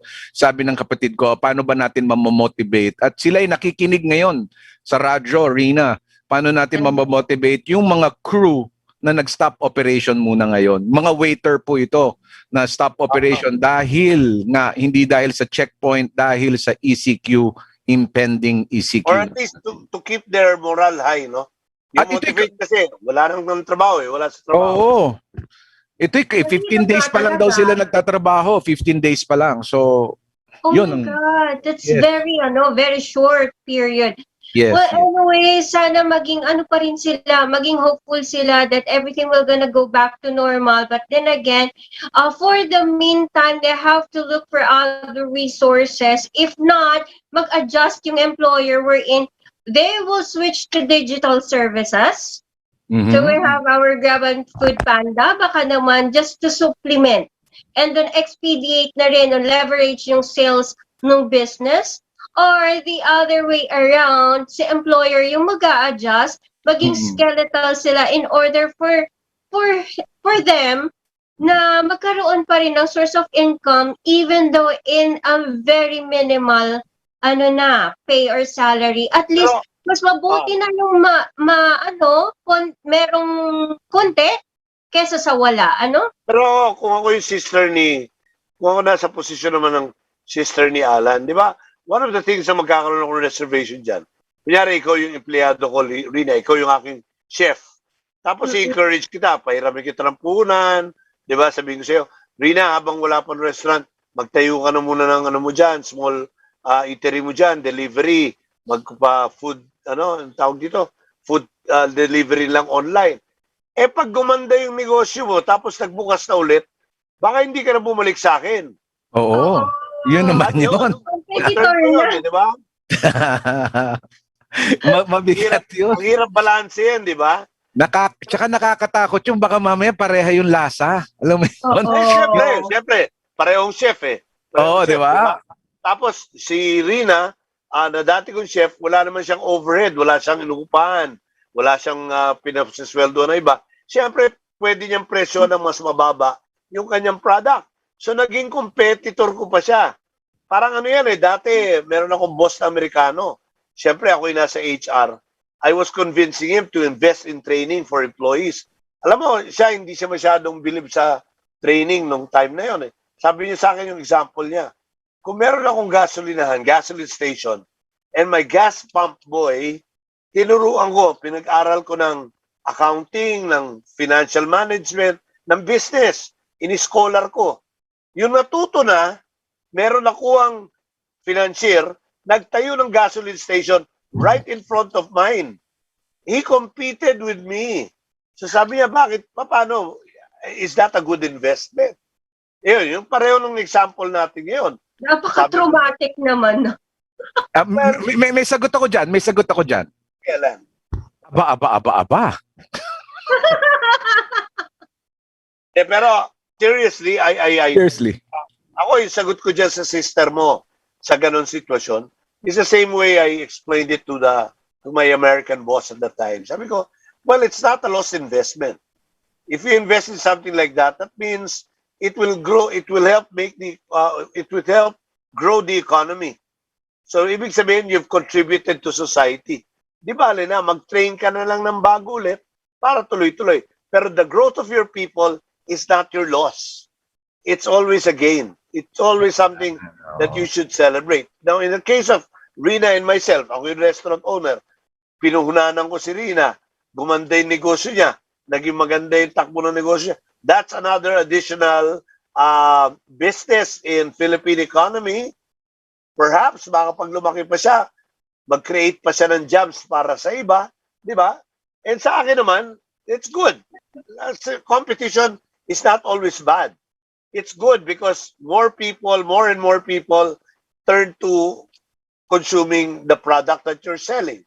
So it grows the business. When the business grows, alam mo, partner, ang dito, ang dati ang concern mo lang, how to get a share of the pie. Diba? Sa business, tayong tatlo, may restaurant. Ito yung benta ng buong restaurant industry. Paghahatian natin yan. Ngayon, sa mga ganitong problema, ganitong mga sitwasyon, you don't just get concerned about getting a slice of the pie. You're also concerned about growing the pie. Kasi nag-shrink it. Yeah, tama. Palakihin natin yung pie. Para kung ano man yung paghatian natin, yung slices natin, in absolute value, mas malaki. Diba? Hindi na siya limited. So yun, pagka yung chef ko si Rina, nagkaroon ng sarili niyang take-out, delivery, or later on, nagtayo na rin siya ng restaurant niya, di bale, kompetensya ko siya. Pero lumalaki yung industriya. Galingan ko na lang. Pagalingan na lang kami sa marketing. Yan. Pagalingan sa social media. Huwag tayo matakot sa ano, huwag tayo matakot sa success ng mga tao na tinulungan natin. Pero meron ako isang tanong. Meron pa rin ako isang tanong. Ito tanong naman sa mga kaibigan nating barberong nakikinig ngayon. Tanong barbero. Alam mo yun, habang nakaupo ka, naririnig mo silang nagkikwentuhan. Gusto ko lang itanong, sabi nila, the only way you can develop skills leadership is by encountering mistakes. Sabi ko, sa perspective ng businessman, mukhang masakit yun Paano ba natin pwede i-develop ang isang leadership skills nang mababawasan natin yung sinatawag nilang general perception na only by encountering mistakes, you develop leadership? Paano natin mababawasan? Pwede bang wala na lang mistake at i-develop yon? Ako tatanggalin ko yung statement na, doon sa statement na yun, I agree with it, pero tatanggalin ko yung word na only. Yes, yeah. You don't only learn from your mistakes, you also learn from your successes. Pero I will agree that mistakes are very powerful teachers. Marami kang matututunan sa pagkakamali. Pero yung matututunan mo, hindi naman talaga dapat lahat galing sa yung pagkakamali. Pwede ka naman matuto sa pagkakamali ng iba Correct. Panoorin mo si Alan. Possible. Di ba parang kami yan Di ba pag nagda-drive ka sa baha, di ba may sinusundan ka? O you learn from your mistake, pagka nabalahaw ka doon sa lubak, next time, iwasan mo na yan. Pero pwede namang hindi. Ang gawin mo, pag nakita mo si Rina na uuna sa'yo, sundan mo na lang. Para pag nabalahaw siya, iwasan mo yun. Correct. Maganda yon. Tama yon. Following the footsteps, no? Yes. Kaya nga, we always encourage, ma-attend kayo ng seminar, makinig kayo sa mga webinar, magbasa kayo ng libro. Why? Because most authors will share with you the mistakes that they had. And when you learn from their mistakes, these are mistakes that you're not supposed to do again. Because you learned it already. That's the principle of competition talaga. You really have to know what is effective strategy and what are not, diba? So Rina, sa si Barbie doon. Sa women gender, yung skills of encountering mistakes, experience and leadership. Sa women gender, sa pag-ibig ba may ganyan, Rina? Syempre naman. Kaya lang minsan, if you're in love, there's no such thing as wrong and limitation. So that is basically something that we cannot balance for now. It's even you're the most beautiful, you're the most intelligent person. If you are in love, it seems like everything is right. Diba? And I think the very factor na pwede nating i-balance yan is self-respect and self-love. Yun lang yun. Nako. Know yourself first. Bakit naman na tayo napunta sa lab? Pinag-usapan natin leadership at business. Hindi nga. Some people kasi fall in love with their jobs, and then some people like women who opened up a parlor na malalaki. Basta wag mo lang ninegosyohin yung love. Totoo. Bad yun. Bad yun. Barb, na-curious ako doon. Alright, okay. Speaking of leadership, matanong ko lang, ano ba yung kailangan natin? Being you, both of you, I know you are good leaders and I look up to you. And even as I start my career, I'm in the middle of my career, meron pa ring mga questions that tells me na, paano ba maging good leader? Ano ba yung character ng isang leader? In our point of view, being been there than that, ang dami nyo ng pinagdaanan, kayo na yung epitome talaga ng survivor, kayo na yung talagang, kung tutuusin na kapag meron ng pundasyon sa sarili nilang chosen industry. Speaking of leadership, ano ba ang pwede nating sabihin na effective? Rina, ang twist siguro nung tinatanong natin ngayon, okay, nandun ang mga traits and qualities of good leadership. Nandun na rin yung mga tips natin about leadership under normal circumstances. Pero ngayon hindi normal eh, may pandemic, may crisis. Oo. How do you practice good effective leadership under a crisis? Ano ba Yes, pwede right. ano mga dapat mong gawin, di ba? During a crisis like this. Ako off the cuff, ang iniisip ko lang kasi ngayon, ang siguro papaalala ko sa mga leaders, lahat tayo under this crisis. We're all under the same storm, but believe me, we're not in the same boat. Iba-iba tayo ng barko or bangka na sinasakyan. Some of us are going through this storm in a big strong ship. Some of us may even be on a cruiser, still living in luxury despite the problems, despite the waves, despite the tsunami. No? Pero yung iba sa atin nakabangka eh. Di ba? Madami tayo, yung mga empleyado natin, mga followers natin, nakabangka. Yung iba nga, baka papel na bangka lang eh. Di ba? Yung iba, makeshift lang na raft. Iba-iba. Ang siguro, ang isang tip na bibigay ko sa leaders natin ngayon is be a little more sensitive to the plight of our people. And it's not the same all over. Iba't iba yung sitwasyon ng bawat empleyado. So maging sensitibo lang tayo. At least yung approach natin, hindi naman, well, we're not giving the house away. Pero point is, parang yung mga lumang Kristiyano, let's provide the kind of leadership that is needed by each one according to his current needs. He needs psychological, emotional support. Doon tayo magtuto. He needs financial support. Medyo hanggang sa kaya, subukan natin tulungan. Anong sitwasyon yan? Single parent yan, namatayan pa yan, may sakit yung anak, etc. Medyo, let's be a little more yung ating response should be more customized, more personalized, hindi sweeping. No? Parang mahirap. Well, mahirap talaga ang trabaho ng isang leader, pero yun, I think, importante that we have empathy, we have feelings, more sensitivity to the plight of our people. Okay? Pero yung mga basic fundamentals, pareho pa din eh. Like, kunyari, yung tinuturo ni Ken Blanchard lagi, key principles of interaction management, yung pakikitungo mo sa tao mo. 3 lang yan eh. Sabi niya, 1, maintain or enhance self-esteem. Self-esteem. Huwag mong pabayaan na mawalan ng dignidad, na mawalan ng self-worth yung tao. Don't put him down. You know, masama na mga yung sitwasyon. Tatapakan mo pa, di ba? Second is listen and respond with empathy.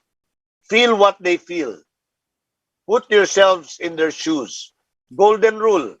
Ano yung golden rule? Do unto others before they do it to you. Hindi. Do unto others before as to you want others to do unto you. Kung paano mo gustong tratuhin ng iba, ganun din ang trato mo sa kapwa mo. And how do you do that? Listen and respond with empathy. Pakinggan mo sila, yung mga daing nila, at unawain mo sila. Pangatlo, despite everything, kahit mahirap ang panahon, sabi ni Ken Blanchard, yung pangatlo, sa normal times, ask for help. You don't have all the answers.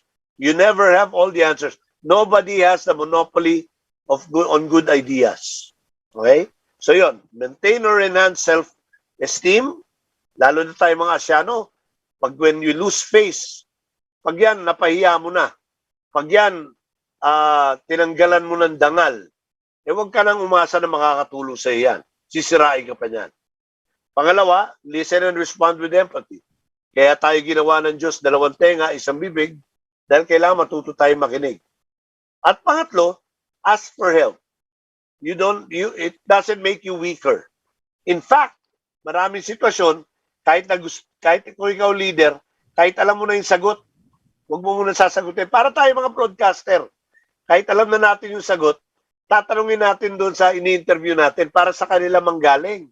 Di ba? Para pag sa kanila nanggaling, committed siya doon sa sinabi niya. Ganun din sa followers mo. Ask for ideas. Pag idea niya yon, he will be committed to make that idea work. Kasi idea niya eh. That's part of him. The 3 Key Principles of Interaction Management by Ken Blanchard. Wow. Ganda naman. A round of applause. Yeah, round of applause. Yeah. And here now, brought to you by Good Job Philippines. Yun. Di ba, Rina? So what are the other yung landmark decision in your experience as a leader as well? You know, in home leadership or external community leadership na pwede mong ma-share ngayon sa gitna ng pandemic na ito? Well, same thing as Barbie said. You have to be really understanding at this point in time. There are people that I know who micromanage their employees because they are in a remote working setup. But I think for now, hindi natin kailangan na i-micromanage, hindi natin kailangan i-judge or put our employees into a system wherein nasasakal sila. All the more that hindi natin maibibigay yung emotional needs nila.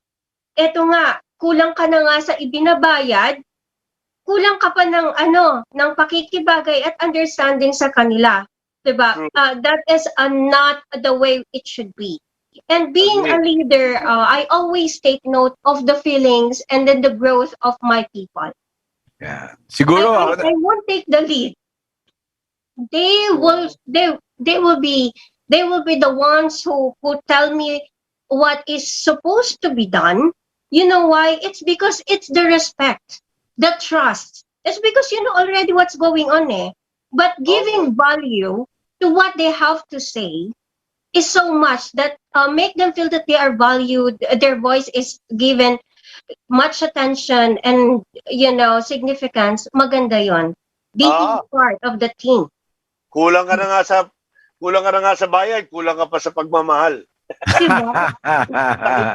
Hindi talaga maraming apektado I think we're talking about 4 million people already working who were displaced by the situation. Yes. Kung hindi nawalan ng trabaho ng tuluyan, nabawasan ng kita dahil nabawasan yung mga araw ng pagpasok.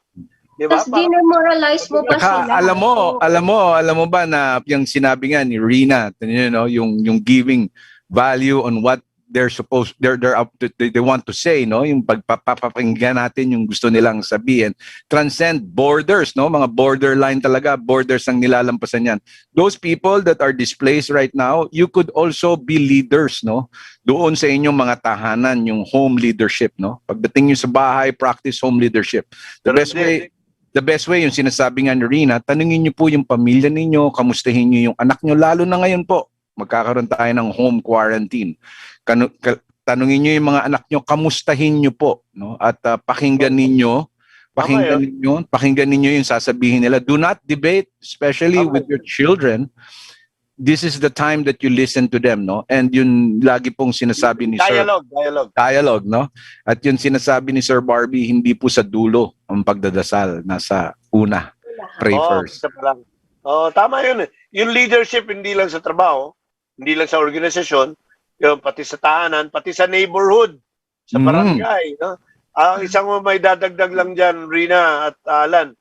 Ngayon ang panahon na mag-ipon kayo ng gusto, magbaon kayo ng katakot-takot, kilo-kilo, tone-tonedadang pasensya.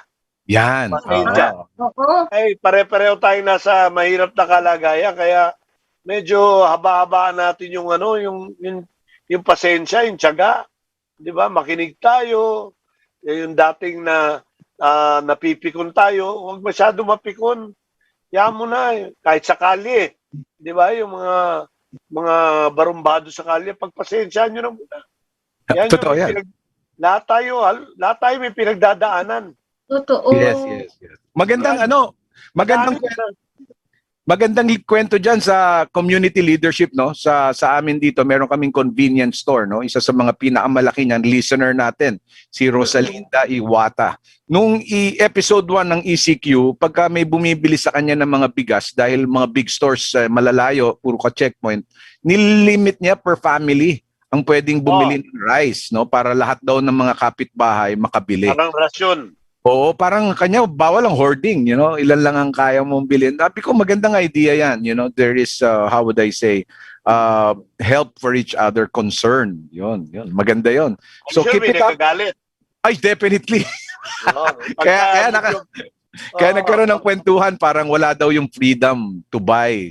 Pag medyo pikonish ka, Yan. pikonish, patay na, away na yan, di ba? Away na yan, oo, di ba? Kaya kami naman syempre pag mga ganyang padating na, yung concern for others, yung lagi nga sinasabi ng Good Job Philippines is love thy neighbor. So you have to be concerned also as a leader. Yan yung mga... Tignan mo yung perspective ng pangkalatan. Yung sarili mo, very myopic yan, very, very makitid. Pero lawakan natin, tignan natin yung buong larawan, yung buong scenario bago tayo gumawa ng anuman hakbang. May nagtanong nga, paano daw, Alan, Rina, nag-apply siya ng trabaho sa isang restaurant. Tinanggap siya last week. Sabi sa kanya, mag-umpisa ka August 1. First job niya to. August 1 daw start niya. Wala nang restaurant sa August 1. Sarado. Nakakalungkot naman for him. Oo, totoo yun. Pero huwag ka mawalang pag-asa. Natanggap ka naman eh. Yan. Baka paglipas ng August 30, after the ECQ, baka magbukas na ulit yung restaurant. Magluto ka na lang muna sa bahay nyo. Magbenta ka muna sa kapitbahay nyo. Diba? For the meantime. Tama. Tama yun, oo. Just to keep yourself busy. Yourself busy. Tama. Oo. Tama yun. Tapos, ang suggestion ko rin sa'yo, keep in touch with that would-be employer. Yan. Kamustahin mo na, ma'am. Okay lang mo ba kayo? Huwag mo nang kulitin na, ma'am, papasok ba ako? Don't ask stupid questions. Baka wag mong ipilit. Baka tanggap ka na, matanggal ka pa. Tsaka yung lagi nating sinasabi sa Good Job Philippines, no, one important aspect is building a relationship, no. Kung ganun yung sitwasyon mo ngayon, August 1 magre-report ka, biglang ECQ, siguro send a few good words of encouragement mismo doon sa yung sa employer mo. Kaya yan, ma'am. Si Alan magaling dyan. Paturo ka kay Alan. Yan. Ma'am, don't worry about me. I'm okay. I will wait until things get better. Napaka-comforting. Sana ma'am kayo okay din kayo. Yes. Bale ma'am, lalipas din to. May awa Diyos. Ganoon. Yeah, I think you will that your would-be employer would appreciate that very, very much, di ba? Yeah. At, and let her know also, ma'am, since you're on Facebook, I'll click like and share your restaurant. You will promote it while para may babalikan ka pa din. Of course, yung sabi nga nila, excess of everything is bad, di ba? Pag sobra-sobra, wag ka naman masyadong OA. Baka i-text 3 times a day. Mabibwisit naman sa'yo yan. Ang kulit nito. Ibablock ka pa niya. Yes. Siguro ngayon is the best time or maybe even tomorrow because, yung mga boss natin, yung mga may business, yung mga negosyante, apektado rin ito. So, they would also value yung small words of comfort. Small words, very consoling yan. Wag lang masyadong OA dahil pag OA, you'll be rubbing it in.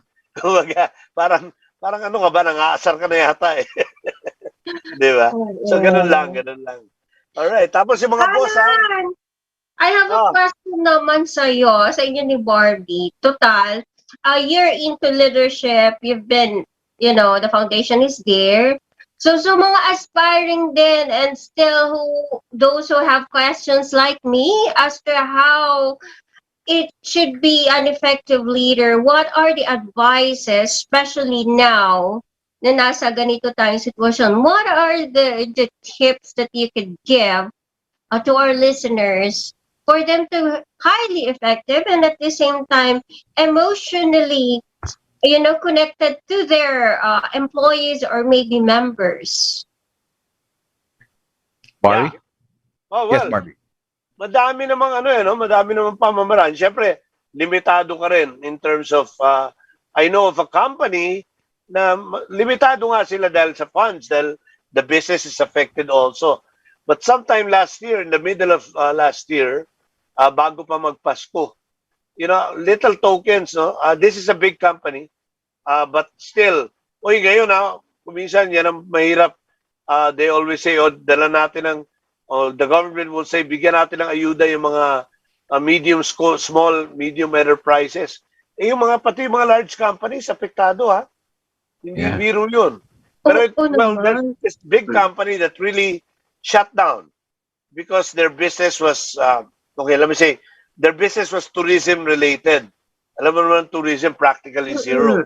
Hindi hotel to, hindi hotel. You know what they did? They bought, meron silang sa empleyado gumagawa ng cupcakes. Umorder sila ng cupcakes doon sa empleyadong yun.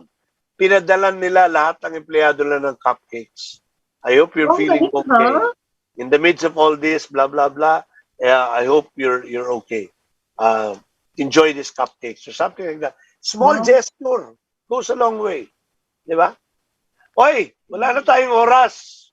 Oo, ang dami natin na pag-usapan. Very comprehensive, and it's really amazing to have this, thoughts and words to ponder to our aspiring leaders and to our future leaders. Na kagaya ko. Ayan. So thank you so much, Alan and Barbie. Anong bilin mo? So much. Anong bilin mo, Rina, kay Ariel Castro? Ariel, nako, stay put ka lang dyan. Namimiss ka namin. Lapit na tayo magkita. See you. Oo. Thank you so much. Okay. Greet lang Ariel ako. Yeah. Kay Ate Arlene at dun sa people who are working sa house namin dun sa Montalban. Hello there. Kailan kaya tayo makakarating doon, Alan? Oo nga. Sige. Naghihintay lang kami ng imbitasyon. Sige, Alan. And of course, to Ariel Castro, once we get to see you again, we're gonna give you a strong power hug. Ariel, we missed you so much. And sa lahat po ayaw niya ba yun? Sa lahat ng... And of course, sa lahat ng... So yes, sa lahat ng listeners natin, maraming salamat at nakasama na namin kayo ng isang oras. And to all my cousins and relatives in Bacolod who are listening right now, maraming salamat sa iyo. Anthony Visitacion, stay fit, stay healthy. We love you so much. Back to you, Barbie. Ingat mo kayo lahat lagi at even if you're going through very dark days during this pandemic and this coming ECQ, remember that all the time, regardless of circumstance, God loves you. And the best way to love Him back is to love yourself. And the best way to love yourself is take care of yourself physically, mentally, spiritually, and intellectually. And once you've learned to do that, love thy neighbor as thyself. Yan po ang aming pabilin lagi sa inyo. Ingat po, take care, and stay safe, stay well. Kung hindi pa kayo nagpapakuna, respetado namin ang desisyon nyo. Pero kung kami po tatanungin nyo, magpapakuna na po kayo. Ingat din kayo, Ariel. And mabuhay po kayong lahat. Until next time, 11 a.m. to 12 noon Saturdays, right here on DZRJ, 8:10 a.m. Susunod po ang RPM, Revolutions per Minute, ni Marlene Craig. Ako po si Barbie Atienza. Hanggang sa muli. Bye-bye. You've been listening to Good Job Philippines with Barbie Atienza. Good Job Philippines is an exclusive presentation of DZRJ 810 AM.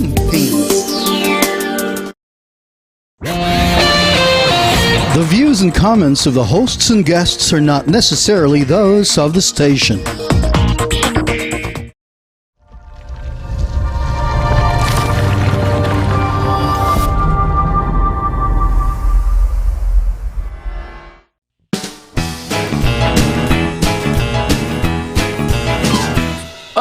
Vaccination, isolation, gotta keep up with my nutrition, gotta maintain my body condition, then I can take my vaccination.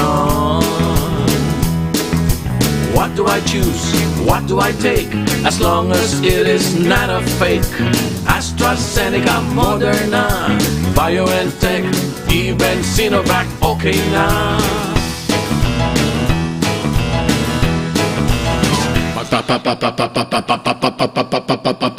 Babakuna ka ba? Babakuna ka ba? Babakuna ka ba? Babakuna ka ba? Babakuna ka ba? Babakuna ka ba? Vaccination for the nation, no more isolation. With vaccination, babakuna ka ba? Babakuna ka ba? Babakuna ka ba? Babakuna ka ba? Babakuna ka ba?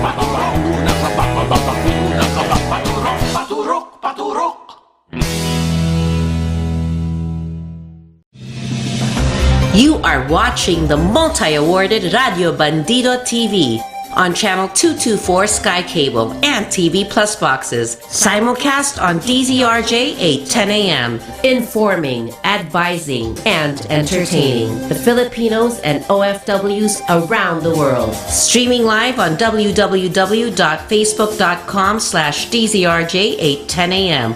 or on YouTube, channel RJAM News. To all Teleradyo Bandido viewers and listeners, you can now watch Teleradyo Bandido on our new YouTube channel, RJAM News. Hit the subscribe button and like the video. Don't forget to click the bell icon so you get notified when a new video gets uploaded. Don't miss out on our dynamite lineup.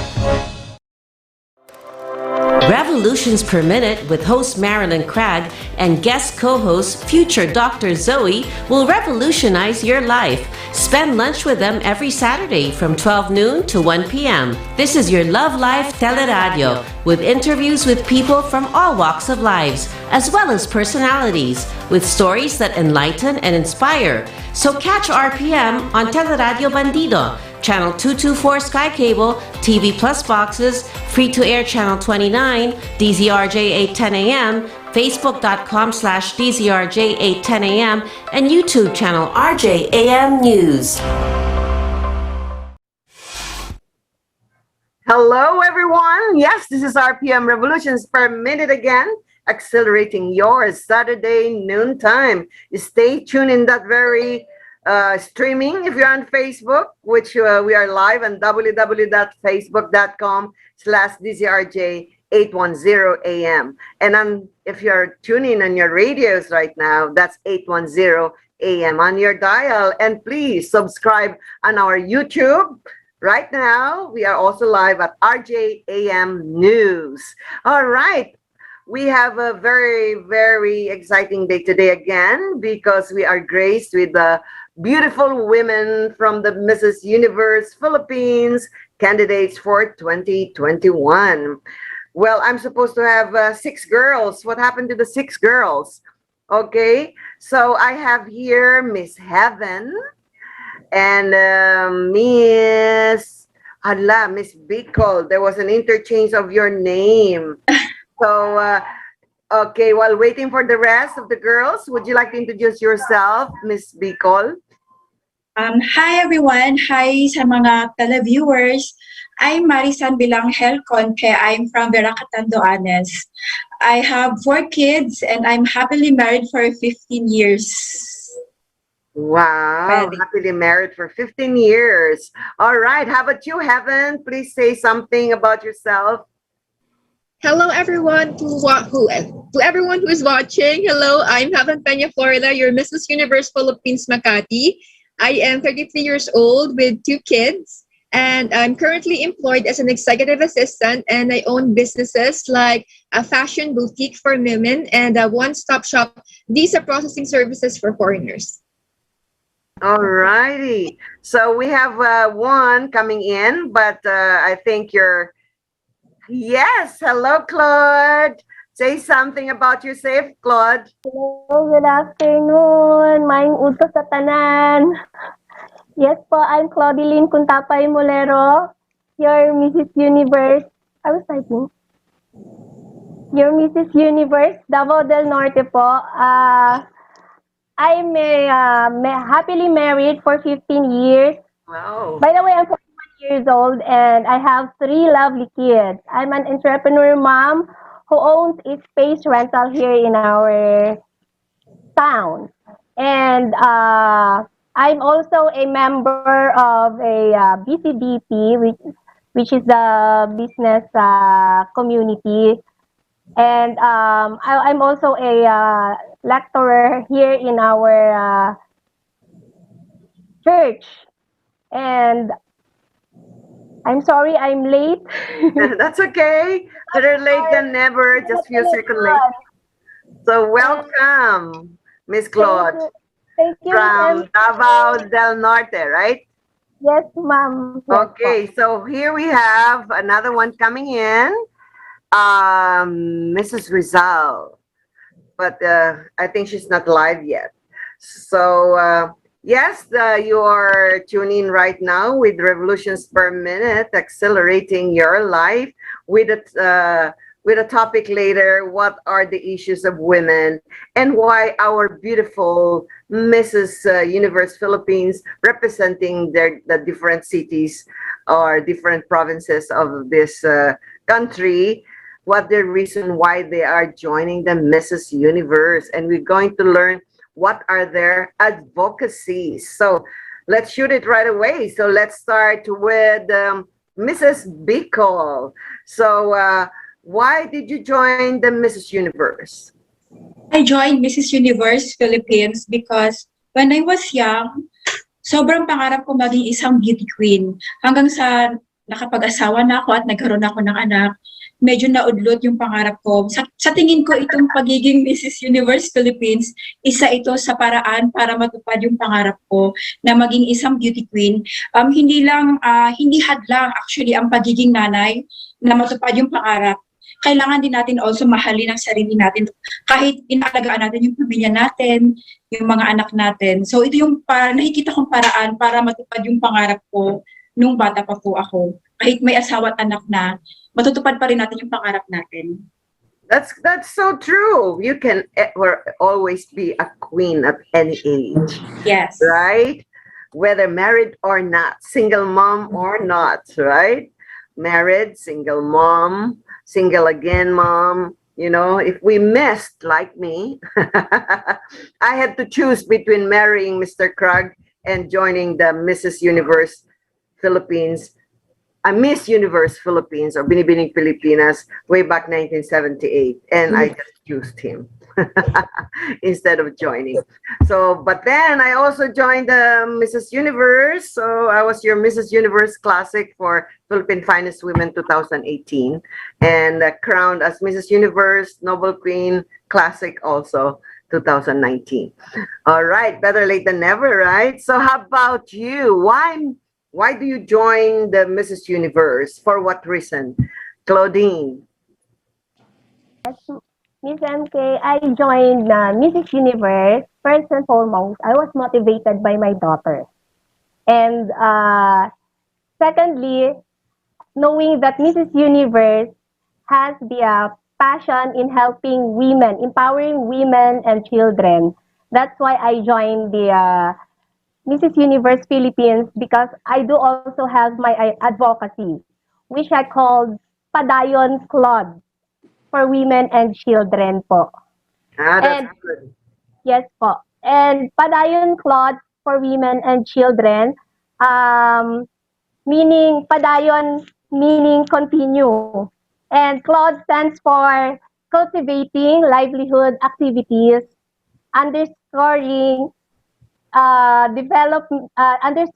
development and empowerment for women and children's welfare po. Wow. So, pangalan mong Claude, yung meron siyang meaning doon, right? That's so nice. Yes.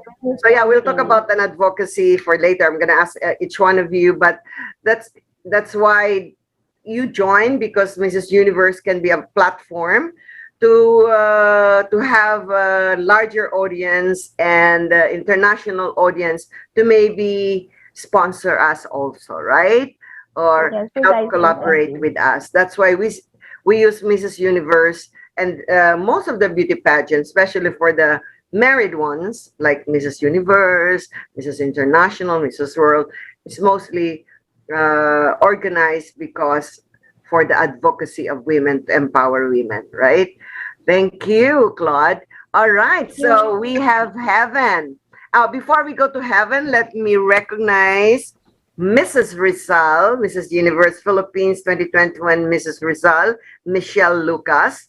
Good morning, good afternoon, good noon. Good afternoon, Madam MK. Good afternoon, my queens. Sorry I was a bit late. I went through my pasarela walking today, so I really did my best to catch up. Thank you for inviting us here, MK. It's nice to see you finally.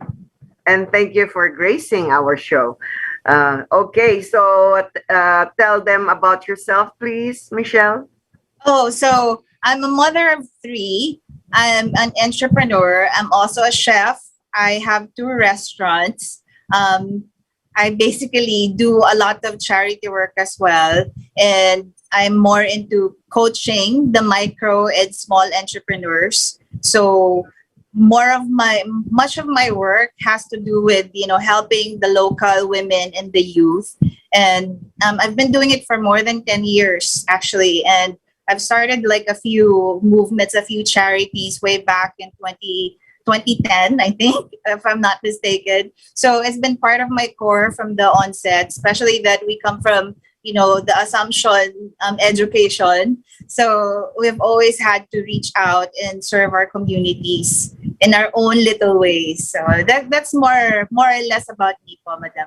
Yeah, so that's why it's common kasi you're from Assumption pala, no? A lot of private schools, 5 years or 6 years old ka pa lang, primary pa lang, they already teach you a lot about advocacy, helping other people, right? All right, so thank you. So that was Mrs. Rizal Michelle. So in totality for now, we only have 4. I invited 6. What happened to the 2? But show must go on, and they can always come in later. All right, so advocacy-wise. So, no, I have to ask the other one. Why Mrs. Universe, Heaven? Yes, Miss MK. For me, kasi I never had a chance to do the things I love since I was young. For those who doesn't know me, I started working at a very young age of 16, right after I graduated high school. My dad passed away, so I became the family breadwinner. So since then, I never got to do the things I would love to do and try, since I was busy working for me and my mom. So I think this is the chance for me to do the things I love and, have a checklist on my bucket list, and as well as to spread more about my advocacies. Yeah, okay, let's talk about that advocacy for later, right? So this is also like a chance for you to, how do you call that? In your bucket list, like the to-do list. Yes. Not the urgent, most important, urgent, but the someday, one day list, Yes, part of right. the list.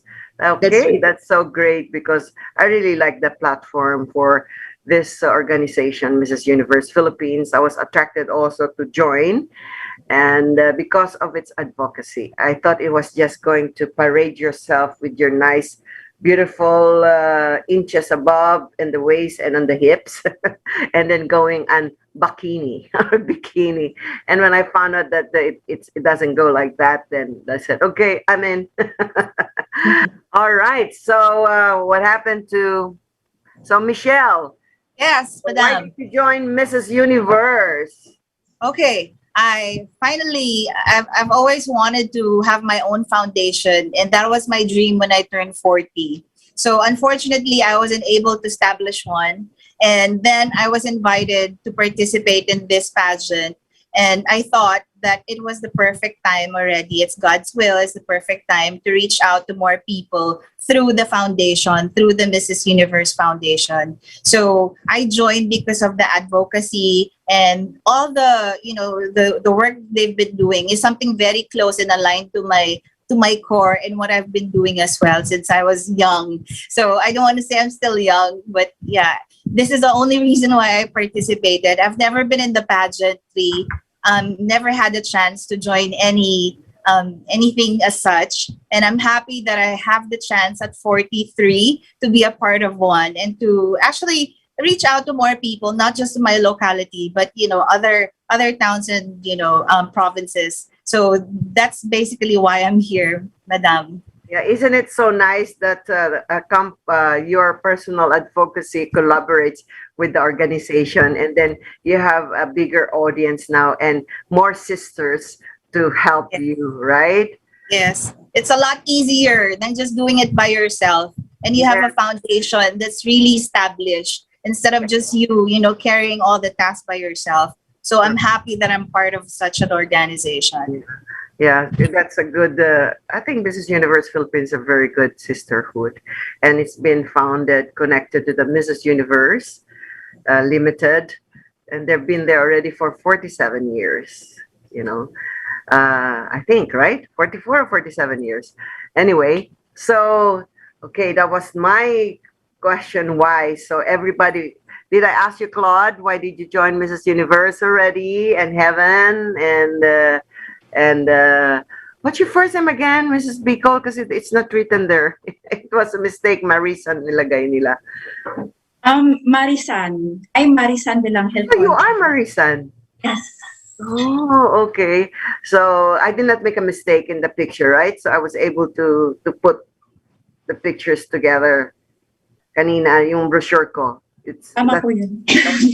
Okay, good. So now the question, have you talked about your advocacy? So the question is, okay, instead of asking that boring question, what is your advocacy? Like, should you win the Mrs. Universe Philippines 2021, and you'll be crowned also as Mrs. Universe Limited. What would you be doing for that 1-year reign, Mrs. Bicol? Yeah. Ikaw pa na, anong gagawin mo sa 1 year na yan? Ipagpapatuloy ko po yung advocacy ko, which is empowering women, especially women suffering from alopecia.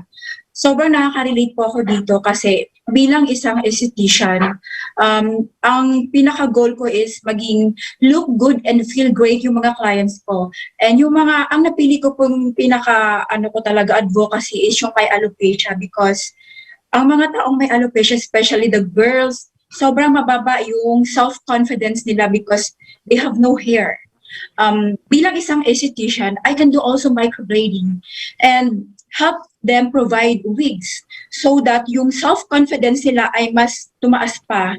Kasi sobrang bilang babae, sobrang magmalakas yung confidence mo pag okay yung looks mo. Although kahit deep inside, mabait ka, okay ka, but still the looks is dapat mas okay pa rin yun. Dapat very, very confident ka, especially dapat empowered ka.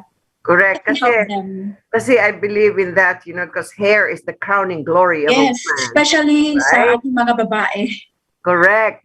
Hair is very important, But of course, importante rin yung beauty from within. Yes. Okay, so very important is beauty from within. So when you talk about alopecia, is there an association already among the salons or aesthetic groups or a doctor who's also associated with your advocacy to help women cure their alopecia? Yes, actually, yung president ng Alopecia Philippines, nakausap ko na po sila. Okay. I can help them. Nag-ano din po ako sa LGU namin para makatulong sa kanila. If given a chance to win this crown, ito yung magiging boses para sa kanila. Actually, yung alopecia, konti lang po yung nakakaalam kung ano yung alopecia.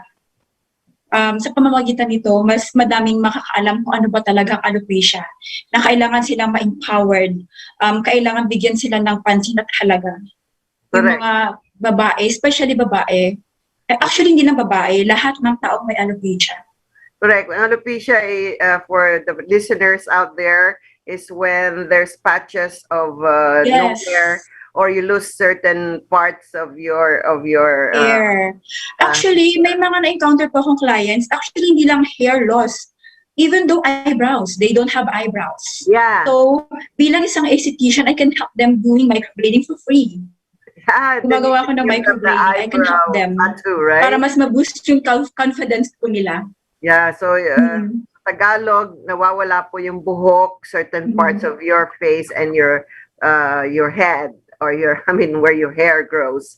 So minsan patch lang yan, minsan malaki, di ba? So pag maliit pa lang yung patch na yan, pa-check up na.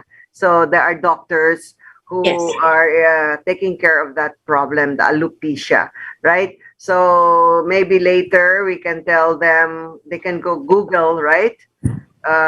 Whoever, I think it's under Philippine Alopecia Association, then you will come out. I mean, your group or association will come out of Google when they Google your Alopecia Association. Actually, yun, may nakausap po akong president ng Alopecia Philippines. So, siya yung parang, siya yung nakausap ko to help the alopecia people here in the Philippines. But people can get in touch with you, right? Yes, anytime. So, are you already in the search engine when they Google search you? Wini-work ko pa po yun. I'm working out. Okay. Okay, thank you, Mrs. You're welcome. Ang ganda niyan. I like that. Kasi minsan kahit maliit lang na bagay, kala natin maliit lang, pero there's so many people who are really suffering from that kind of, we'll say, disease or ailments. All right. So, yes. So, Mrs. Universe Philippines, should you win, Claude? How will you use that the platform of Mrs. Universe organization if you reign for 1 year? Like what I've always said, Miss MK, even if I'm going to have that crown or not, I will still continue to do my advocacy. Because right now, I'm extending my help to various barangays in our locality here in Davao del Norte, and especially to women, where I provide livelihood training, product development, and marketing support po. Okay. That's also very, very nice. And I hope you continue with or without the organization, winning or not winning those crowns. All right. So how about Heaven? What will you do for that 1 year reign as a Mrs. Universe Philippines? As Mrs. Davao said, whether I win or not, I will still continue my advocacy. My advocacy is all about empowering women and ending violence against women and children. But currently po, I am a member of Solo Parents Association of the Philippines, which currently has 34,000 members. And together with me is the founder, Sir Ruel Ganan, that we have lots of plans to do for the solo parents like us, you know. We have future plans. The first one is to spread the awareness when it comes to the solo parents who are in need, or what else we can do for their livelihoods, and enhance or let the people know what we can do and how to prevent being abused and used by those former partners or whoever were abusive to them. That's a nice one too. When you say a solo parent, is that mean for females only or for males? No, actually, ma'am, there's a lot of male members. I wasn't expecting that, but there are. But I would say like 90% are female, 10% are male. And so you welcome also solo male parent? Yes, they're also solo male parents. It's just that they just don't go out of the box because some are ashamed being called a solo parent, especially if you're a male. Really? Some of them are shy to go out because, you know, they are males, eh. They're, you know, have a big ego compared to females. I mean, if I would be a male, I would, and I want to flirt with other women, I would say, I'm solo, I'm single. Single dad, right? That's a good from you, Emma. Ay, sabi mo sa kanila, single dad. You gave them a good... Well, I don't know whether I made myself a member there. I try to put my radio, because sometimes I have good topics for single moms and single dads. But I don't know whether I was able to or allow me. Do they allow you to put things on your page, on your Facebook page? On your personal page, you can. And then but not for the to the organization itself, you have to ask the founders first. Okay. Because I'm also an advocate, especially for emotional intelligence for women. So I try to empower women through that, to be self-aware and to know what's to be emotionally literate or emotionally intelligent. So that's why I like to be members with the single moms, and where women are organized together.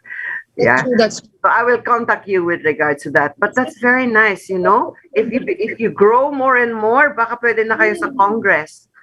Actually, we can send already somebody to the Congress to represent single moms and dads.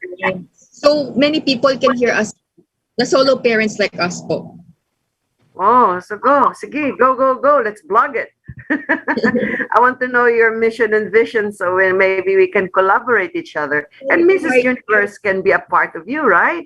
We can collaborate with you. I mean, Oh, so that's very nice. I love all those your advocacy. So let's see. So what will it be for you when you reign, Michelle?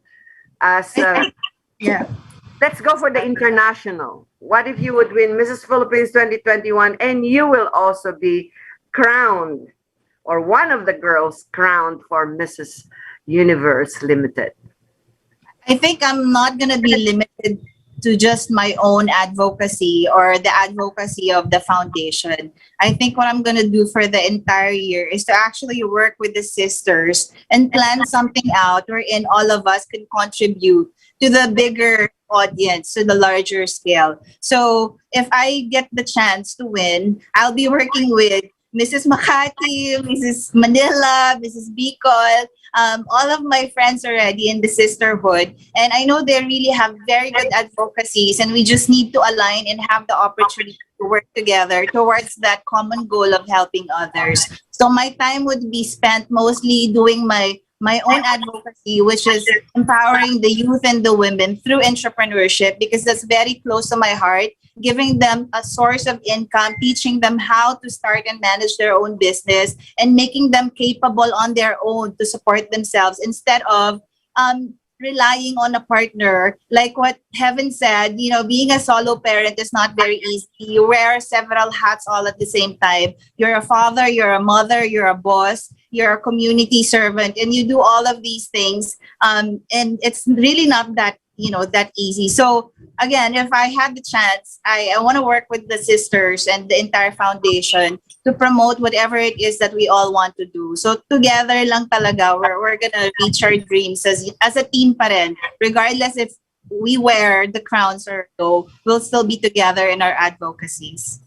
Okay, that's so great. So you will work together with your sisters, including what you're passionate about, like entrepreneurial moms or teaching self-reliance to entrepreneurship. All right, that's so good. So now our next topic is, what do you think are the most important issues, or one of the important issues of female issues in the Philippines? I don't want to call it problems.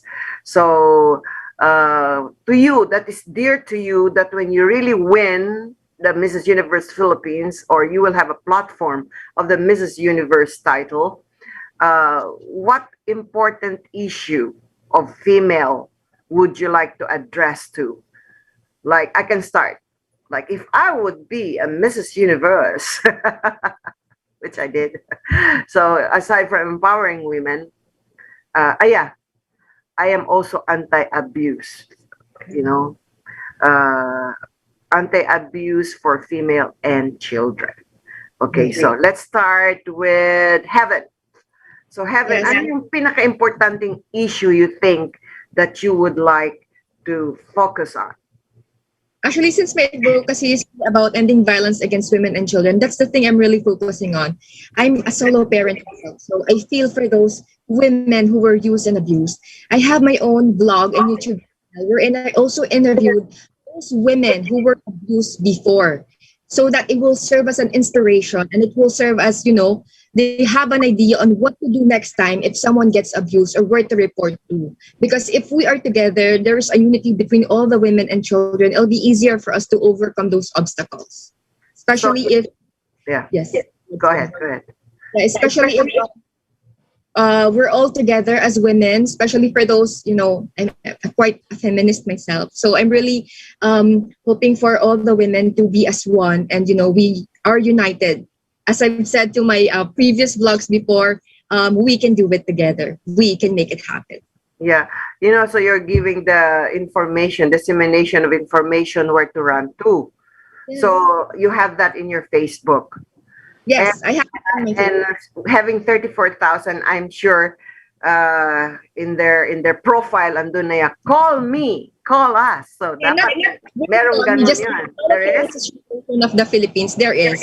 That's good.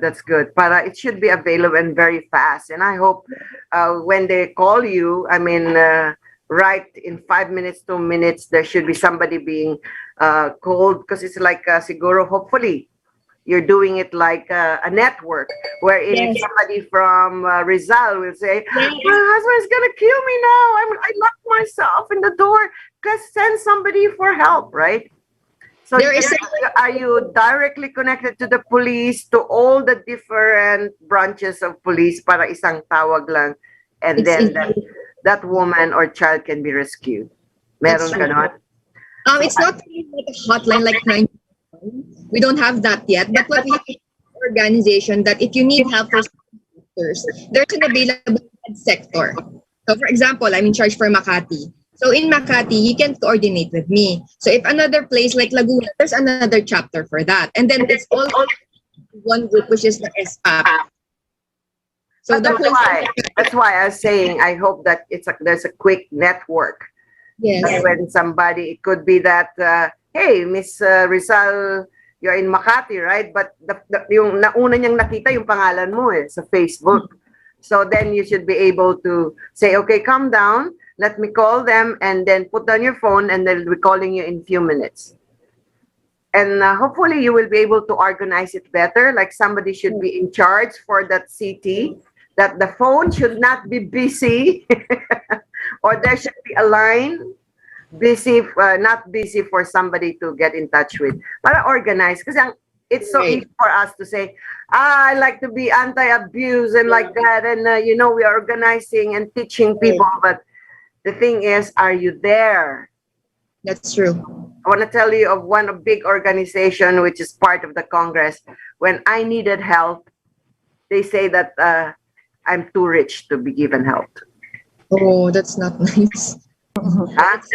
So anyway, so that's why I no longer believe in all these other NGOs, because they're just there to, I don't know, to look good and also to gain money and fame, but the truth is they are not really there when you need them. And I hope that organization that you have, try to organize it very well, that people can really say, hey, I was helped by them. That's a real advocacy. That's true.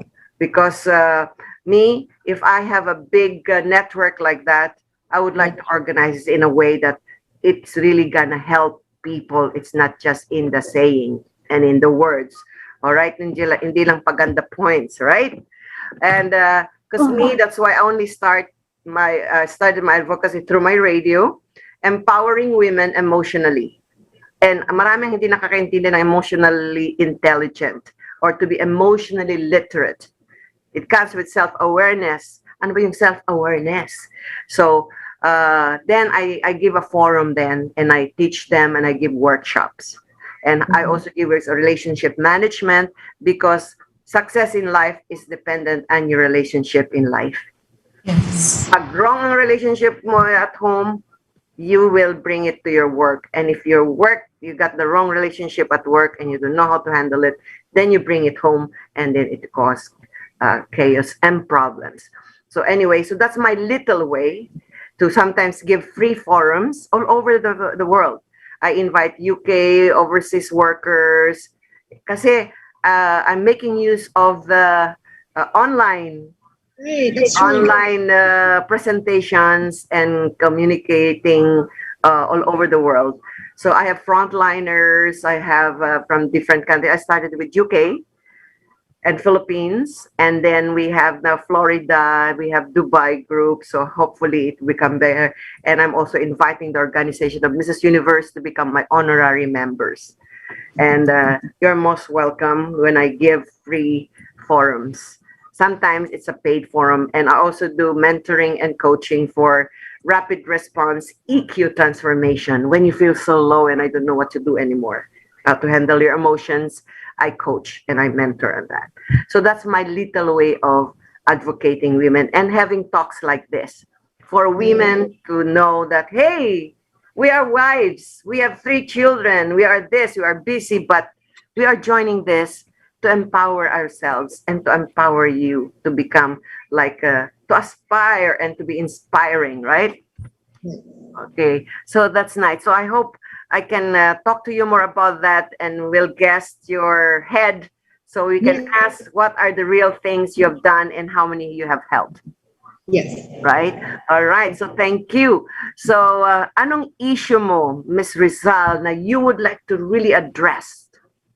I think it's related to what Heaven was explaining earlier and what you were talking about also, Emily. So, as part of the same community who has experienced, that kind of abuse from our partners, think I'd always say that breaking your silence is the first thing that you should learn to do. So it takes a lot of guts for you to be able to tell a friend or tell your family that you're going through some kind of abuse in your family or in your life.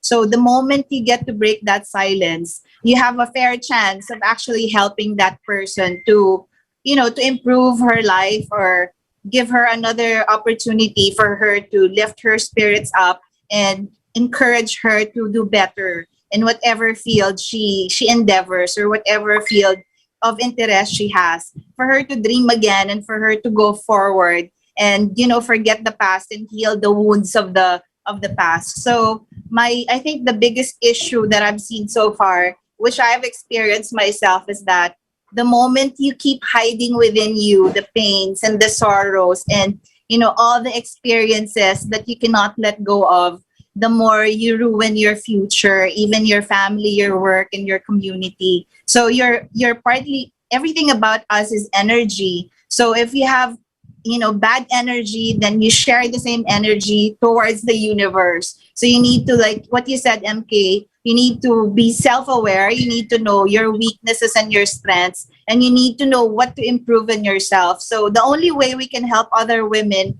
is for us to know in ourselves what we're capable of doing. So these women who have been abused, I'm sure they're going through a lot of turmoil inside, and it's not very easy to get out of it. So the moment you can teach them to break that silence and to start doing the things right for them again, to empower themselves from inside to outside, then I think, you can do a lot of help for not just for the locals, the Filipinos, but the entire world. So I think I've watched this also in one pageant recently. The women are talking about abuse, and it's something that's very common, and it's something that we really need to help each other out, to lift everybody. I mean, take them out of the darkness finally and teach them how to cope and how to really learn how to make their own money. Because if you don't have your own money, it's very hard for you to empower yourself. So that's the reason why I'm going after entrepreneurship, because that was my way of getting out of the dark. So that's the only thing I can share about the issue, the question. That's very, very important, the self-awareness to be able to voice out what's going on into your heart, because it's very traditional, very cultural for Asian, especially in some Filipinas, na they keep it to themselves because they are ashamed, that they made a mistake. First of all, they're ashamed to their parents because it was their choice and they're so shy and to tell them and ask for help. And secondly, of course, we don't want to laundry our sufferings, right? But hey, yes, last night I had Mrs. Universe guest, and you were talking about why do women leave men? And how do you know what are the signs if you're in a toxic relationship when you just have to really go? So little things like this, we have to educate them, right? That it's okay to be single. It's okay to be to have made the mistake of choosing him. You can make several mistakes in life, and it's okay if you learn. But if you keep making the same mistakes and you don't learn anything from it, then there's something wrong with you, right?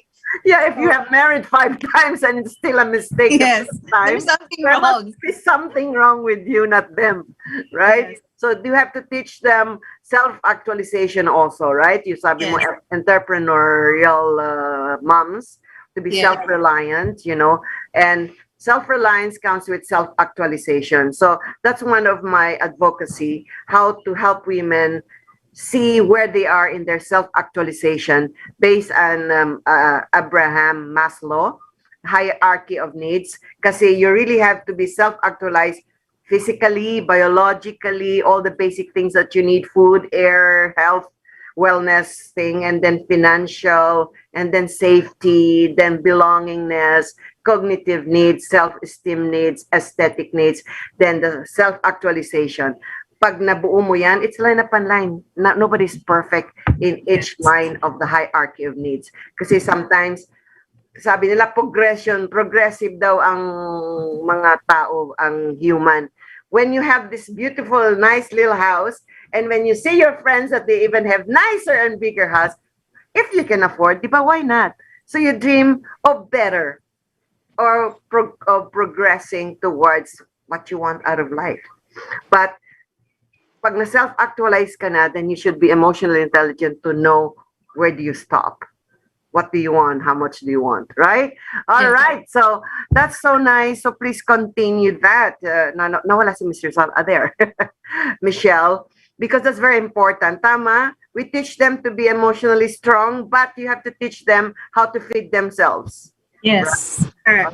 Be self-reliant. Sana you teach them to teach their children that before they even get married, to please be self-actualized and be self-reliant before even plunging into a marriage. As a woman, I believe that you should have your own money, your own savings, that you can turn back to in case the man that you have chosen kick you out, or you want to kick him out of your life.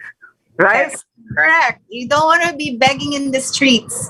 You need to be able to feed yourself and your children. So you have to do all the work just to equip yourself.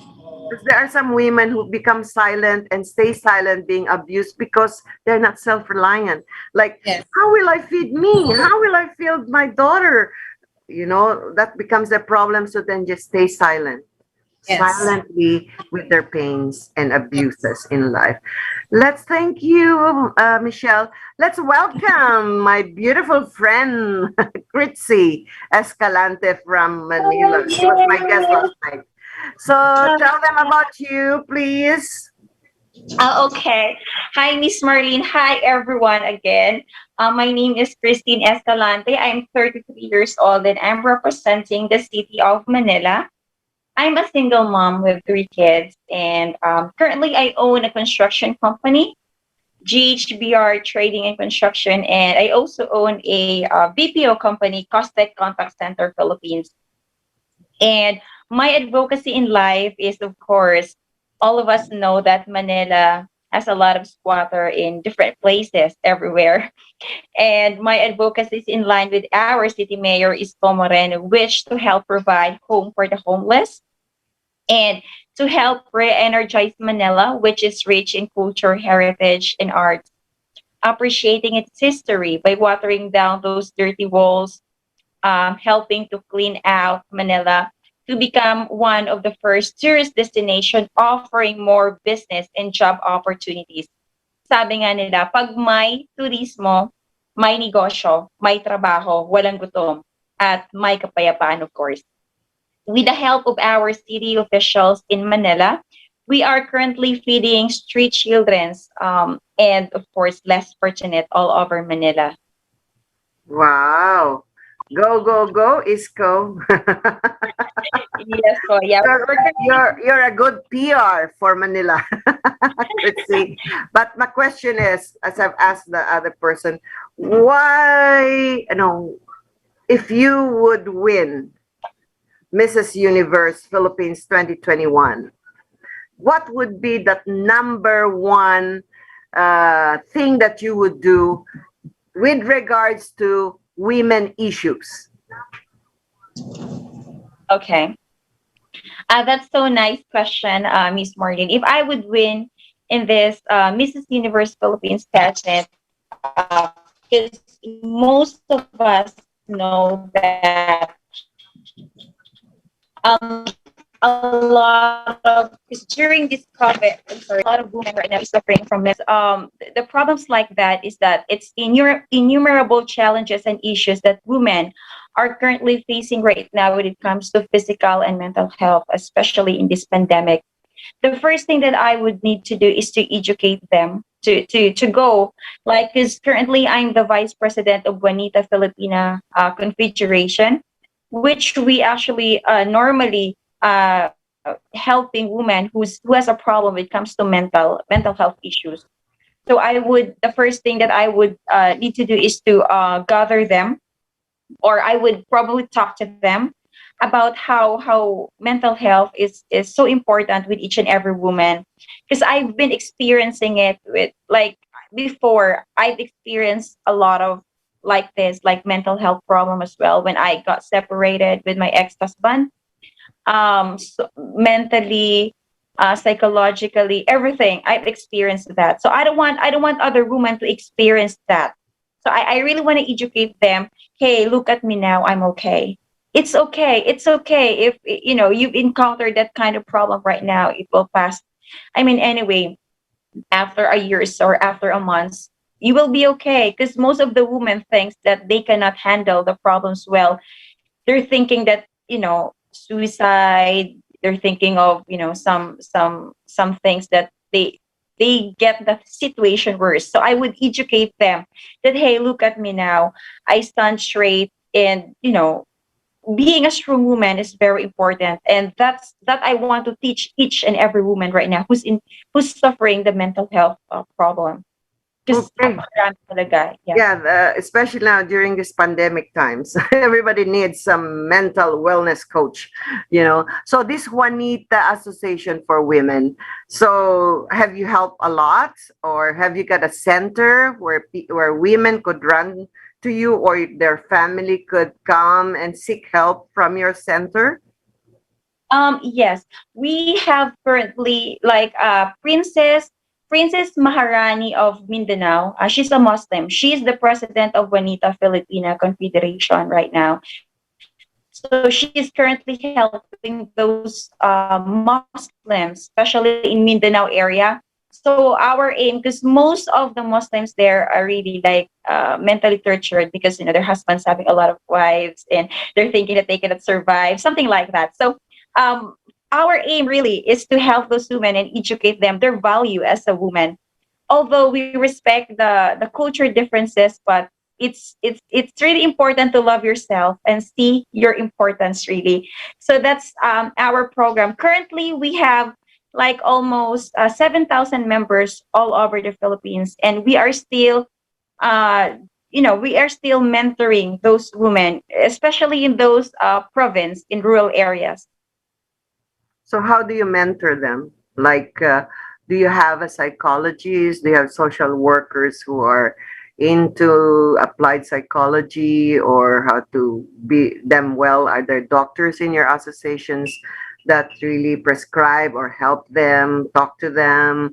Do you have counselors? Do you have coaches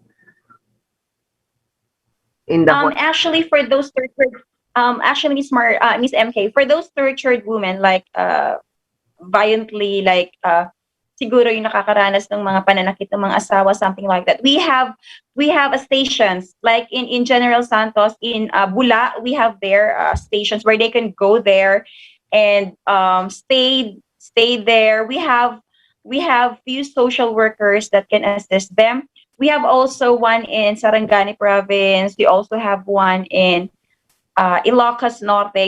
We have different, like, stations all over the Philippines that they could actually go through, and we have actually leaders in each municipality or city that could assist them.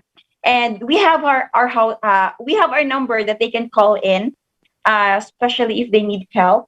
I'm gonna post it later to my Facebook account. Sorry, I don't have because in different areas we have different contact numbers. Yeah, why don't you share it on my Facebook page so that I can blog it, because I have lot of chat groups, and it's always nice that they're aware that there are certain places where they could seek refuge emotionally, and from physical abuse and mental abuse, di ba?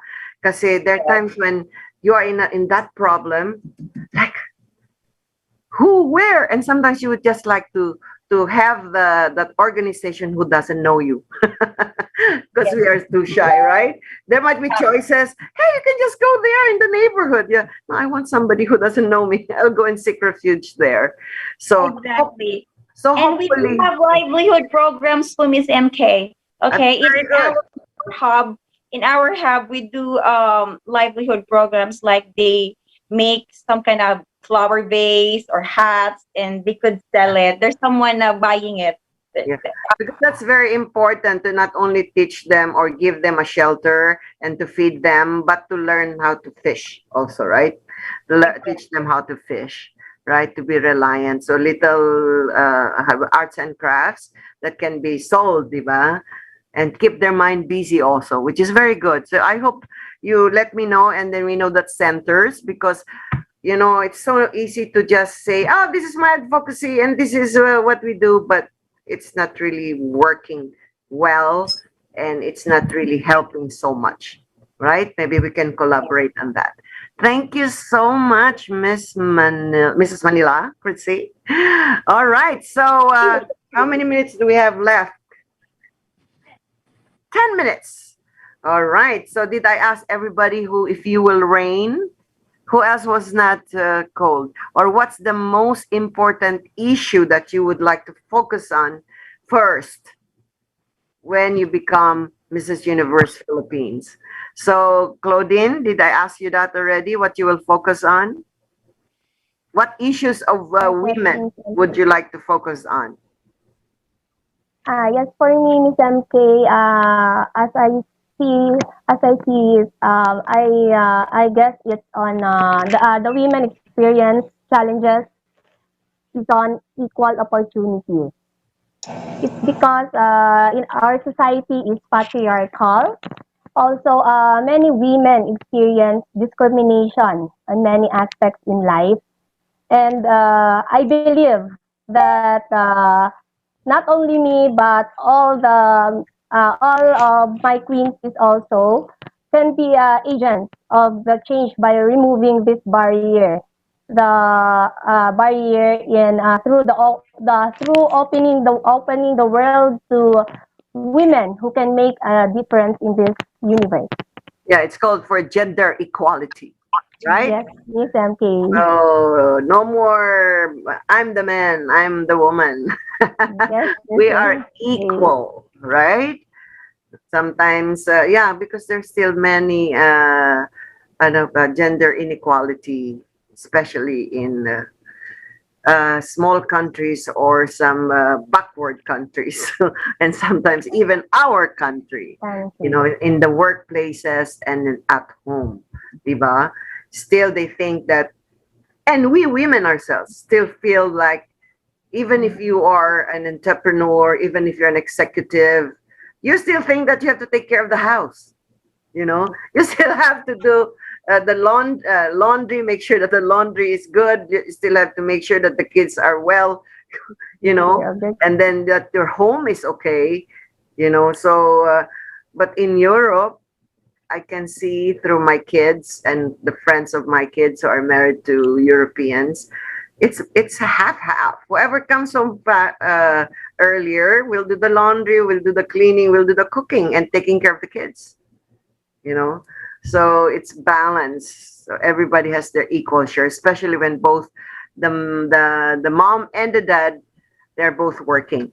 Diba? Pero have you noticed that even we are executive, people still expect, but you're the mother, you're the woman at home. You should make sure that everything is in order. Even our mothers and our parents or our grandparents say that to us. But nowadays, yes, I like to also go for that gender equality. That's why the name of my forum is Exponential Empowerment for Gender Equality. Right? So, yeah, and the more we teach, the more we educate women how to be self-aware and emotional intelligent, that's when they have a voice. That's when they have the self-esteem and confidence to say, hey, I'm a woman, hear me roar. All right, so have I asked everyone already what the issues they should focus on? Si Miss Bicol, ano yung focus mo? Aside from the alopecia?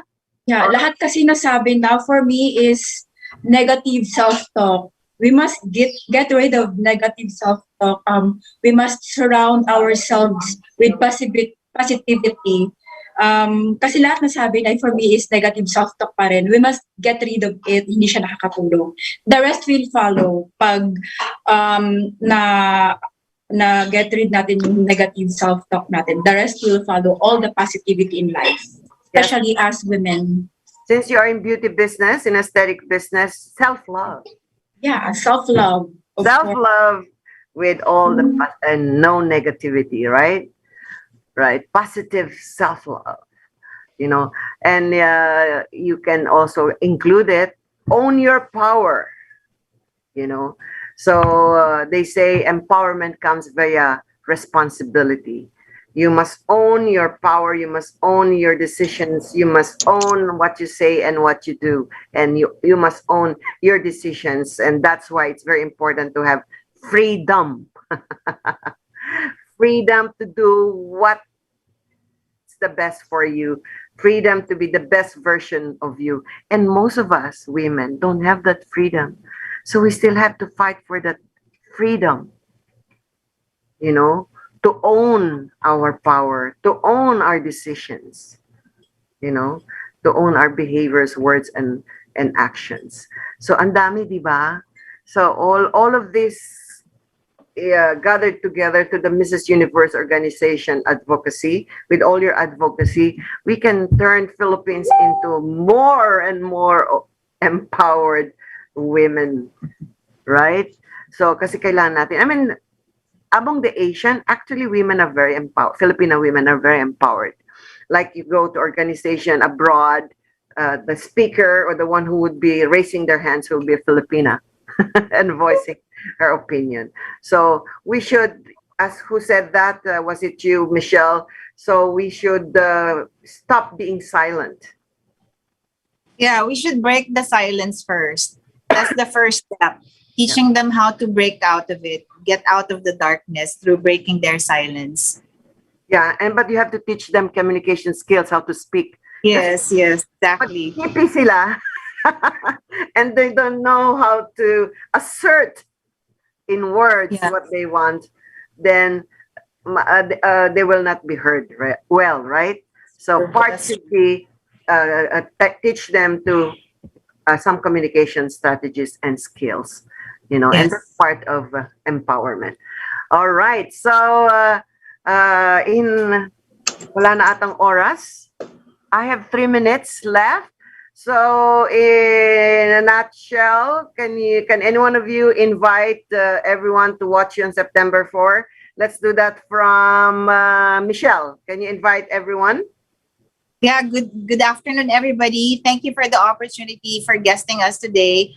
We would like to invite you for our coronation night. It will be our final step towards the international pageant. So this will be on September 4 at the Okada, Manila. And all of your queens from the 18 cities and provinces will be there together with the foundation and our esteemed guests and judges. So we would like to invite you to participate and also support the women of the Mrs. Universe pageant through our page. Please like the Mrs. Universe Philippines page, foundation page, and vote for your candidates to support the charities that Mrs. Universe Philippines is supporting for COVID facilities and also the local charities that they've been doing for 4 decades, if I'm not mistaken. So thank you very much. And we hope to see you either online or during the actual event during our coronation night.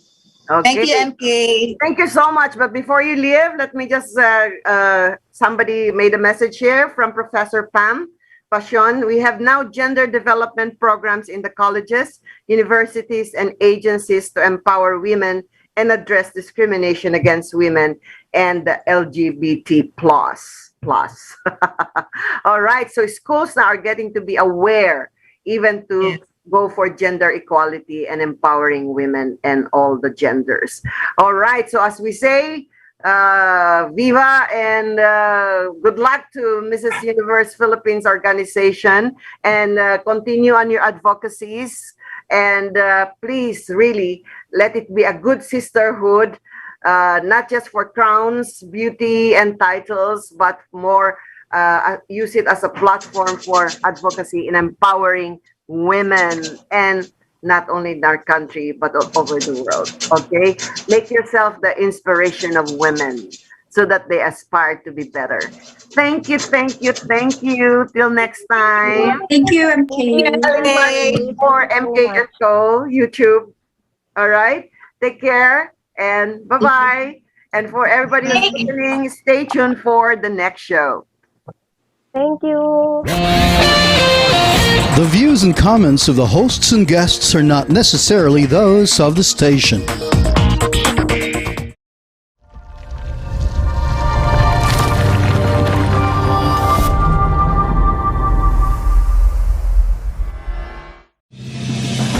You are watching the multi-awarded Radio Bandido TV on Channel 224 Sky Cable and TV Plus boxes. Simulcast on DZRJ 8:10 a.m. Informing, advising, and entertaining the Filipinos and OFWs around the world. Streaming live on www.facebook.com/DZRJ 8:10 a.m. or on YouTube, channel RJAM News.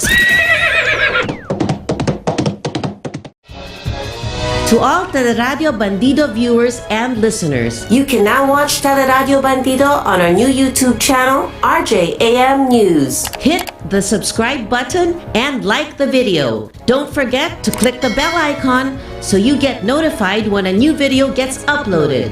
Don't miss out on our dynamite lineup.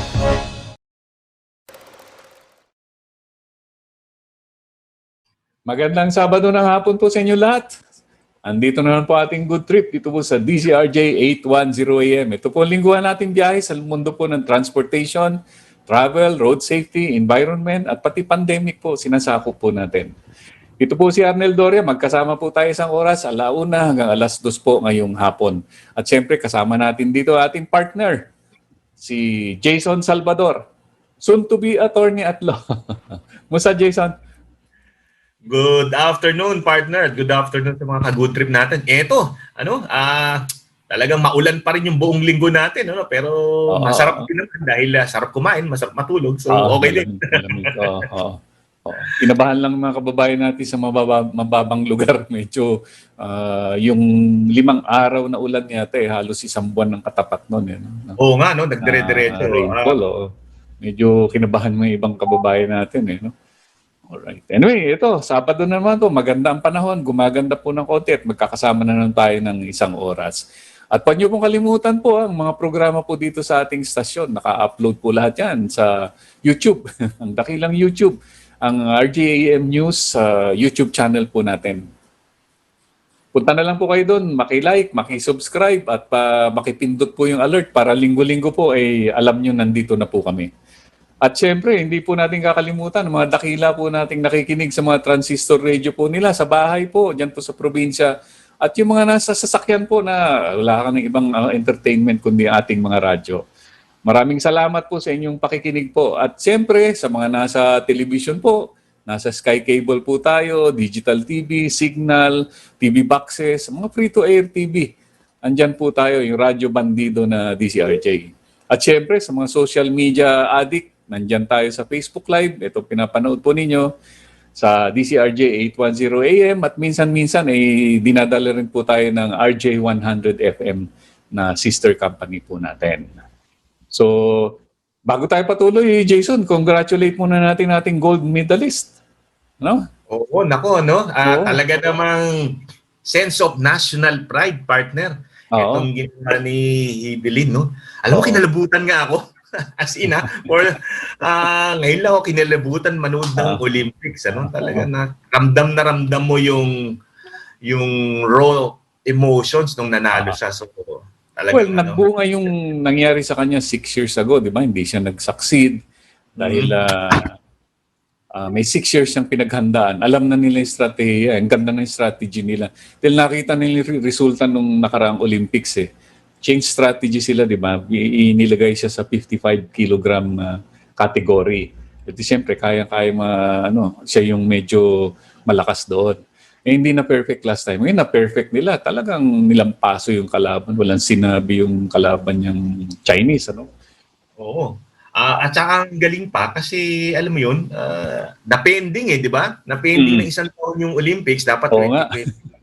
Di ba? So ina-expect mo na baka hindi ganun ka-competitive dahil siyempre hindi ka makapag-training na maayos sa hinang pandemya, di ba? Lahat nakakulong di ba? So makakuha na palag ng training. Pero despite that, naitawid at naitagumpay. No? At hopefully makakuha pa yung mga ibang atleta natin dyan kasi mayroon pa tayong mga yun kandidato para nga, sa baka akala ng mga kababayan natin tapos na po Olympics. Hindi pa po tapos ang Olympics. So, meron pa po tayong isa, dalawang atleta na lumalaban pa at may pagkakataon pang mag-uwi ng medalya po. So, i-cheer po natin. Hindi lang po si Heidelin. Natutuwa tayo kay Heidelin. Pero dapat po yung iba pang mga atleta po natin, suportahan po natin. Manalo matalo, dala-dala po nila yung ating bandila doon. Ang sabi nga ni Heidelin, partner, bago siya umalis doon sa Tokyo, pinuntahan niya yung mga kasama niyang atleta, pinahawak nila yung gold medal. So sabi, ito, totoo to. I mean, achievable, di ba? So hawakan nyo, maging inspirasyon nyo na kaya natin, kahit ganito lang tayo. So hopefully, mag-grab off sa mga natitirang atleta natin doon, lalo-lalo na yung sa boxing. Baka naman kuha pa tayo ng ginto at dumami yung milyonaryo, partner. Ay, okay lang yan. Yung mga milyonaryo, bilyonaryo sa Pilipinas, ambunan nyo naman tong mga atleta po natin, di ba? Maliit lang naman po yan, barya lang po sa inyo. Ambunan nyo na po sila, Heidelin, no? Pati na rin po yung ibang atleta, kahit po hindi sila man mag-uwi po ng ginto, kahit na po hindi reward ang ibigay ninyo, sana po pagbalik po nila dito, manalo o matalo, magkaroon po tayo ng mga bagong pledge po para po tulungan sila sa susunod na training, di ba? Para sa mga susunod na laban nila, Asian Games, ASEAN, at saka sa susunod na Olympics. Sige. Kaya yun nga, sana maging leksyon din, partner, sa mga corporate sponsors na suportahan nyo, hindi lang yung pagnanalo na. Di ba? Kita natin sa Heidelin na hirap na hirap sa training. So, suportahan nyo habang nag-iensayo para magiging ganito yung resulta, di ba? Magiging tagumpay. So, wag na po tayong tumulong kung nandun na po sa destinasyon Yung papunta po sa destinasyon, yung daan po yung lubak-lubak Kailangan tumulong po tayo doon, di ba? Para pagandahin po yung daan, papunta po sa gold medal na yan. So, matalo po, sana sa ating mga kababayan, mga nakikinig po natin, kung mayroon kayong negosyo, malaki, maliit, tuloy-tuloy po sana suporta po natin sa mga atleta. Huwag lang po yung mga nagwagi. Siyempre, natutuwa tayo sa mga nagwagi. Gaya po ni Heidelin. At yung boxer po natin, may bronze medal na po tayo dyan.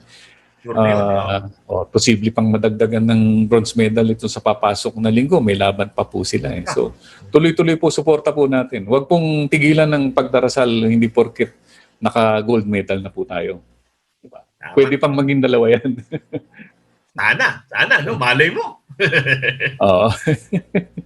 At ang mga birthday celebrants po natin, batiin ko lang ito, si Miss Cecil Tolentino. Siya po yung aking guardian angel nung nag-aaral ako sa Japan. Nasa kasi yan, Japan Embassy. Siya po tumutulong po sa amin. Si Miss Marie Reyes po ng NLEX, ating mga nagbibigay ng ating mga balita tungkol po sa may expressway dyan papuntang norte. At si Miss Lina Bravo po ng Municipality of Binmale dyan po sa Pangasinan. At itong kapatid ni Ron de los Reyes, si Gilbert de los Reyes, magbo-birthday siya next week. So, happy birthday po sa inyo lahat. Happy birthday! Partner, ito sabi ni Secretary Roque, magbubukas na po ang school year. 2021 na pala tayo, 2022. Bubukas na sa September. So, handang-handa na ba kayo mga eskwela dyan?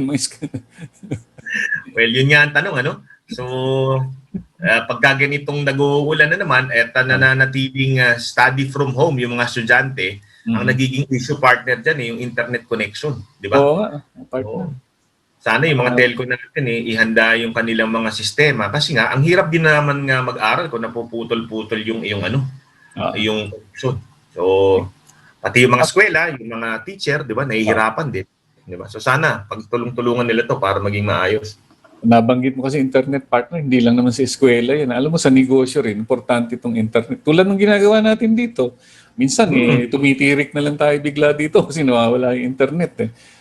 Alam ko, yung mga, since uso pa rin yung work from home, di ba? Yung mga nagmi-meeting via mga app nila, ay minsan nasisira ang mga meeting dahil nawawala ang kanilang video at saka audio eh. So malaking impact din sa ekonomiya sana kung isaayos ng ating mga telco na wag na po nating hintayin may kalaban. Ngayon pa lang po, improve na po natin ating serbisyo dahil kinakailangan po yan ng bayan ngayon. Diba? Hindi lang po Ito swela. ang pinaka-vital ngayon, partner, no? Lahat gumagamit. Oo, walang excuse, no? Negosyante, empleyado, estudyante, lahat-lahat. Business meetings natin, lahat ng mga pwedeng gawin via internet ginagawa na ngayon. Pati nga pagbabayad, di ba? Ang pera dumadaan na ngayon sa internet. Actually, Mga PayPal natin, mga GCash, bank transfer, internet lahat yan eh. So, nakadepende po ang ating ekonomiya dyan sa takbo ng internet natin. Imagine mo, no, kung maputol yan, parang hihinto yung ikot ng ekonomiya kasi doon lahat nakabak. Lalo ngayon, oo. At pati international, di ba? Aksalalay lahat sa online. Ay, in fairness naman, nagkaroon ng konting, alam mo na, nag-improve naman mga internet over the years kumpara naman ng mga 2018 sa ngayon, may improvement. Kaya lang medyo kapos pa po lalo na ngayon, mas marami po ang gumagamit ng internet dahil nga dito sa pandemya na to. And speaking of pandemya, partner, ano nangyari tapos na po yung kanilang mga quarantine protocol, quarantine classification ng July 31 today, di ba? So, paano na bukas? Ano mangyayari sa atin? Mga nakaraang araw, partner, ang daming bali-balita, nag-ugong-ugong na baka i-place lahat sa ECQ, no? Pero recently, ito na nga, naglabas na ng bagong quarantine classification.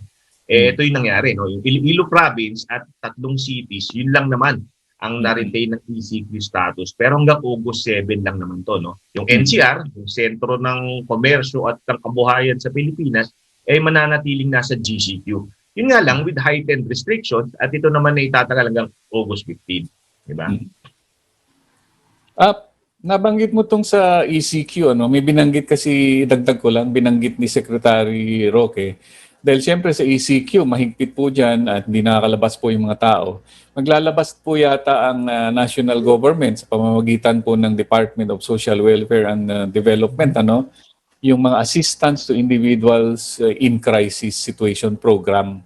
So balita ko, naglabas na po sila ng pondo para sa mga LGU po ng Iloilo Province, Iloilo City, Cagayan de Oro at saka Ginoog City para po ihanda yung ayuda na cash assistance po para dun sa lugar na yan. So siguro isang linggo lang naman ito pero baka next week umpisa po nilang yan. Kailangan po talaga sila ayudahan dahil napakahigpit ECQ po.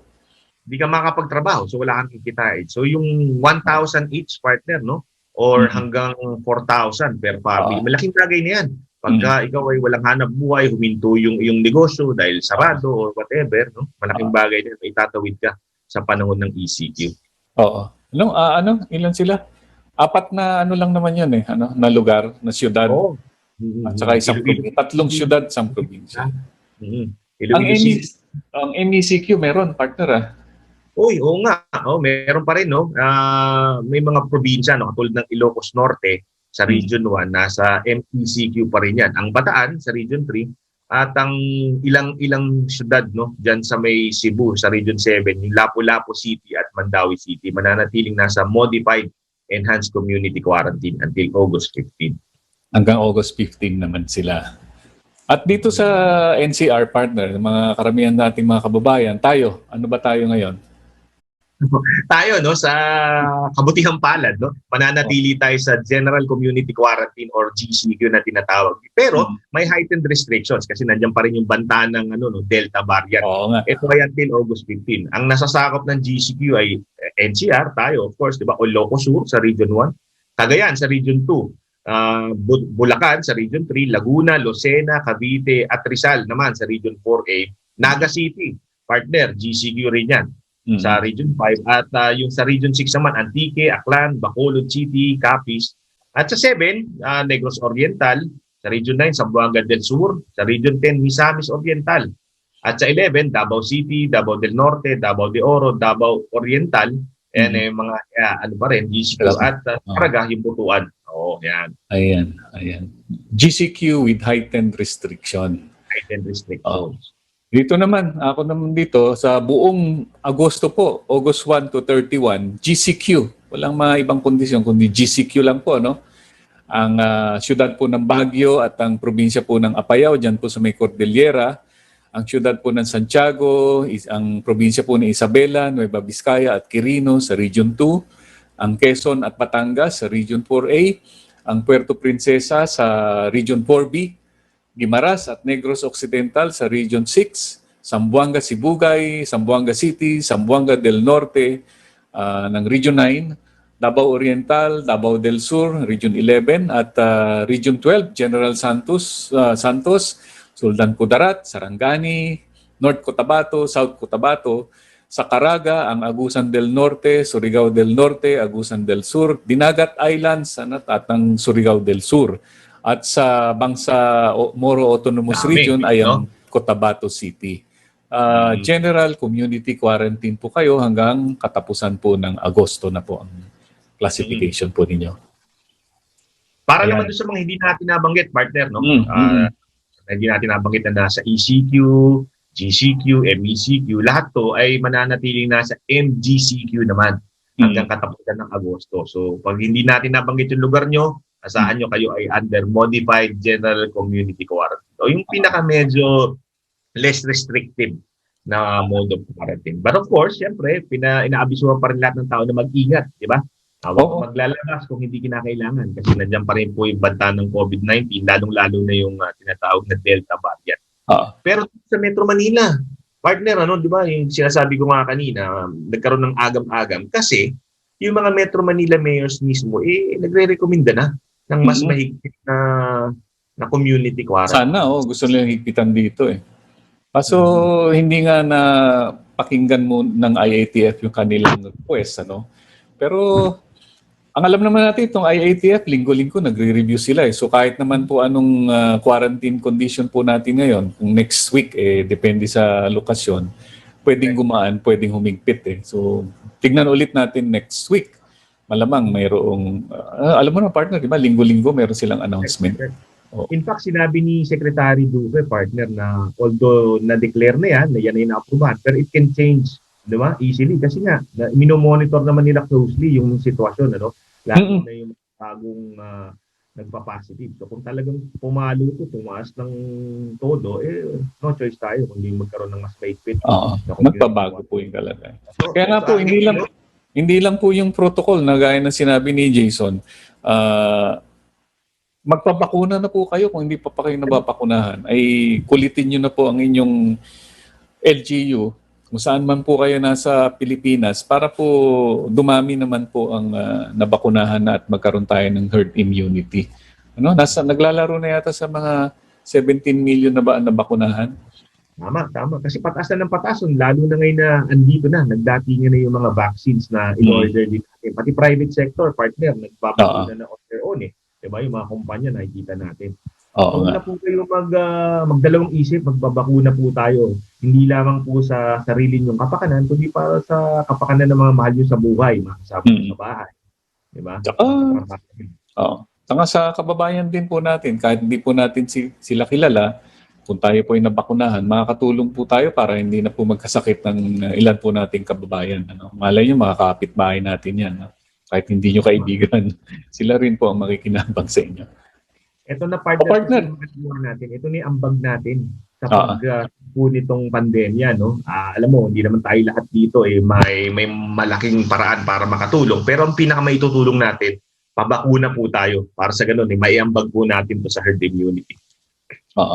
Partner, last week pinag-usapan natin nung tungkol sa bisikleta Oo. Diba? Tama-tama, pinabukasan. May nangyari.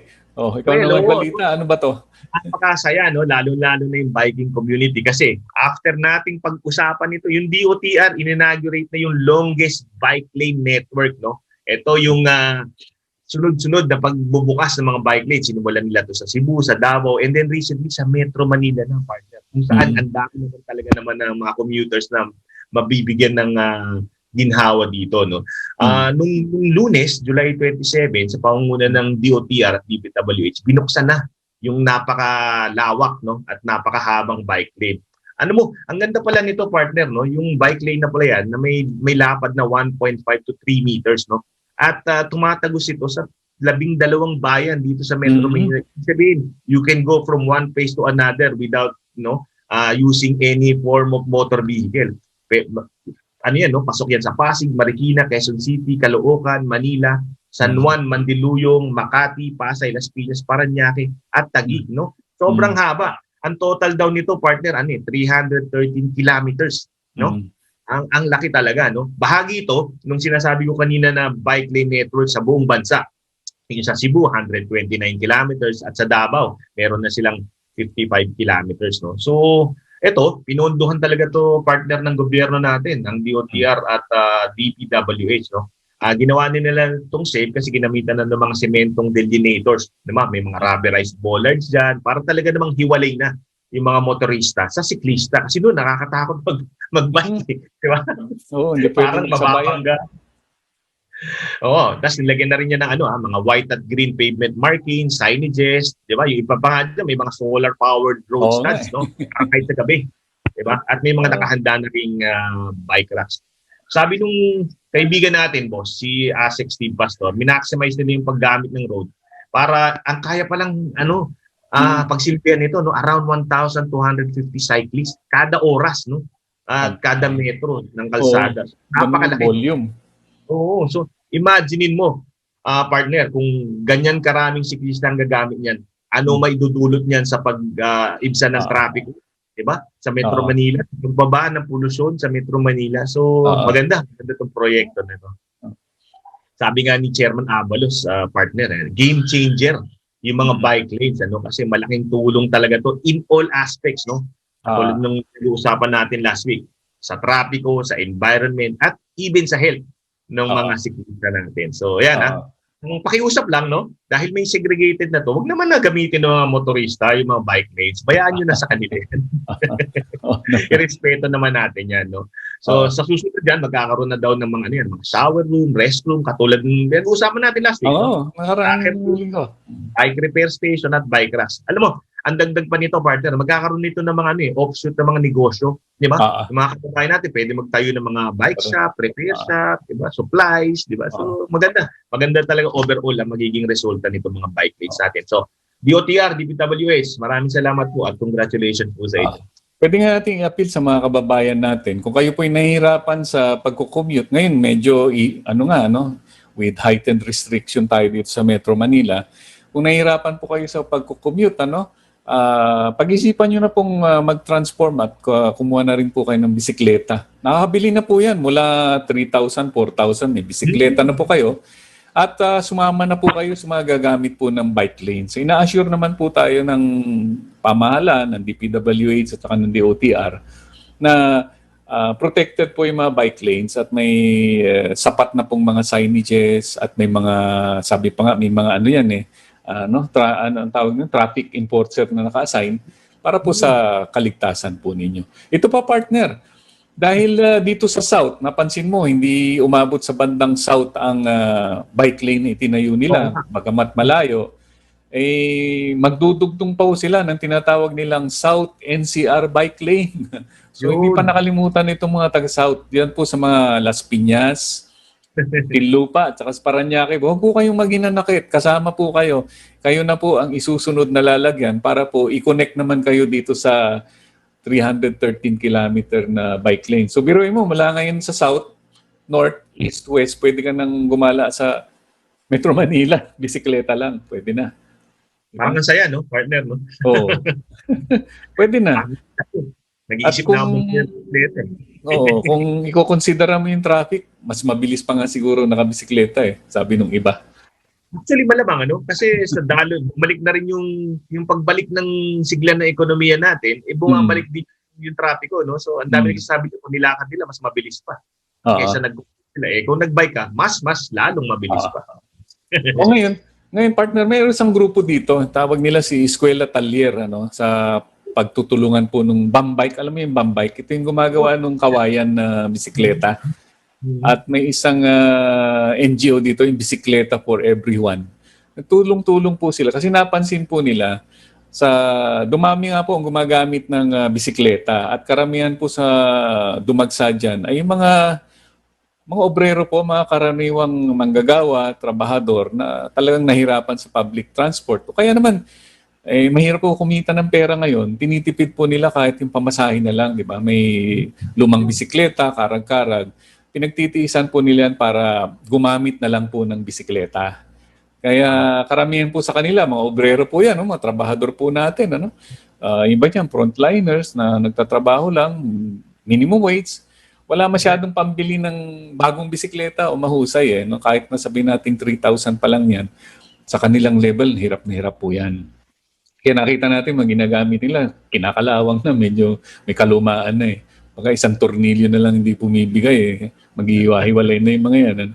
So naglugsad po itong Eskwela Talyer de Pilipinas Foundation. Kasama po yung NGO ng Bisikleta for Everyone at yung Bambike for the Pamana Wheels Project. Nag-iipon po sila ng mga piyesa ng bisikleta, bago o luma, na magagamit pa. Hindi naman yung luma na wala na, hindi na magagamit.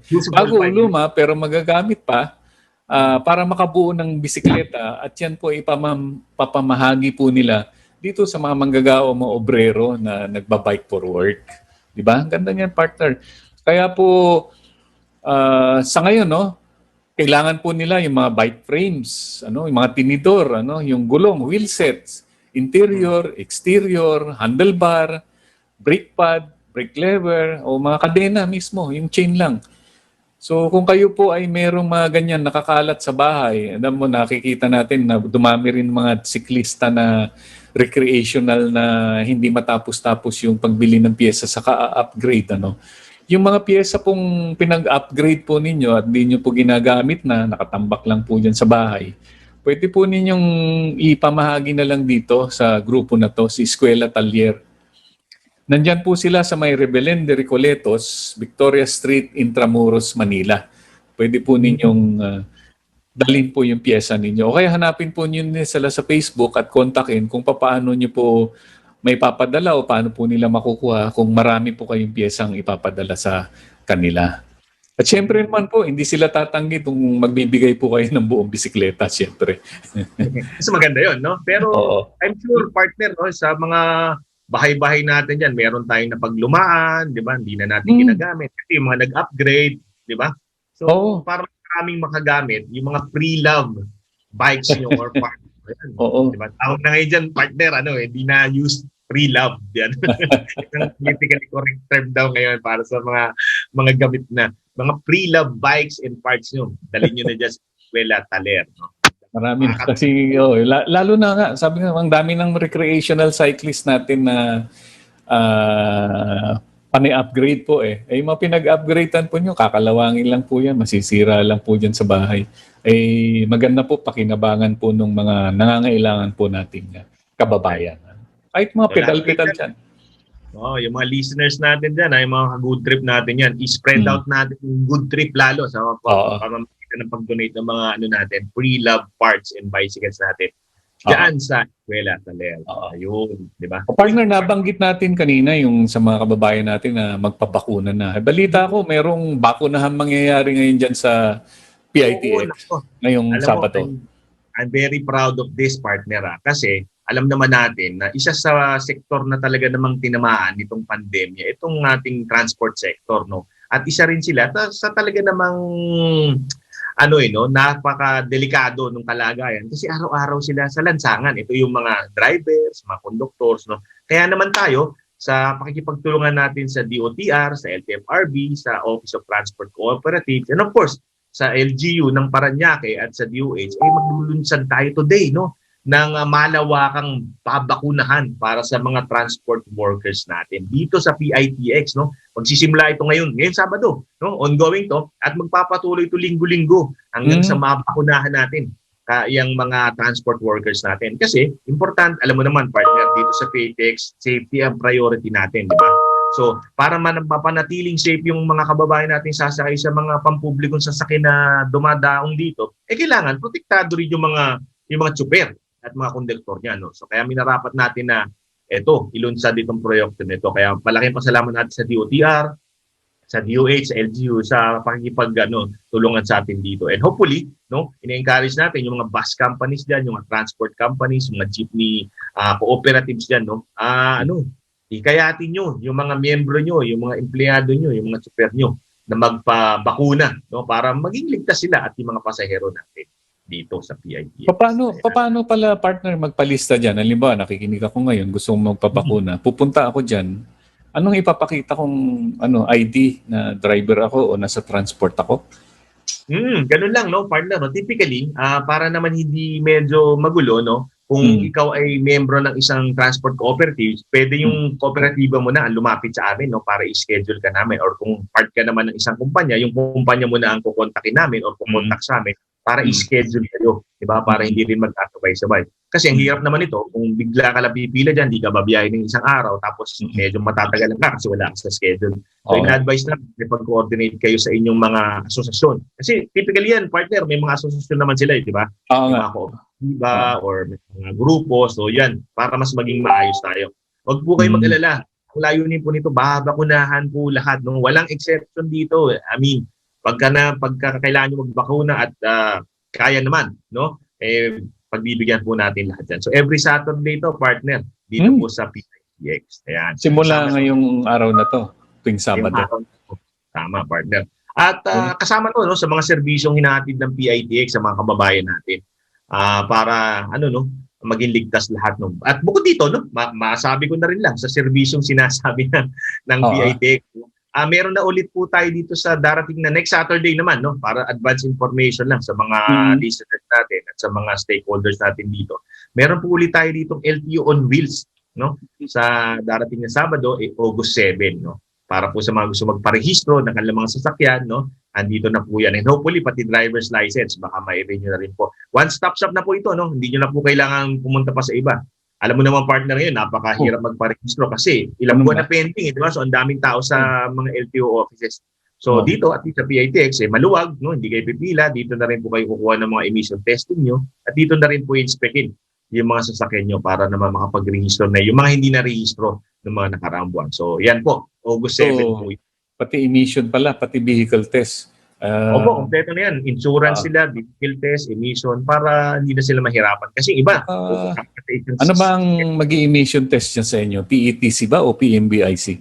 Partner? PETC pa lang ito, partner. Hindi mo kaya i-mobile yung PMBIC, no? Although may pinaplano silang ganyan, partner, no? Yung mobile PMBIC. Ayusin muna nila yung kanilang memo tungkol dyan sa PMBIC. Pinag-usapan natin last week yan. No? Medyo umugong Pero na habang naman yan habang hindi nyo alam kung saan pupunta, punta po kayo dito sa PITX. Po ang aming, aming pintuan para i-accommodate po yung inyong mga pagre-rehistro. Ayan. Sige, partner. You are watching the multi-awarded Radio Bandido TV on Channel 224 Sky Cable and TV Plus boxes. Simulcast on DZRJ 8:10 a.m. Informing, advising, and entertaining the Filipinos and OFWs around the world. Streaming live on www.facebook.com/DZRJ 8:10 a.m.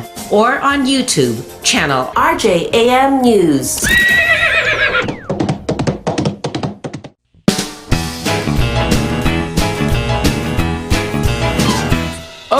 Vaccination, isolation, gotta keep up with my nutrition, gotta maintain my body condition, then I can take my vaccination.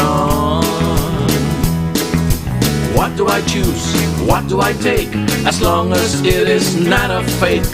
AstraZeneca, Moderna, BioNTech, even Sinovac, okay na.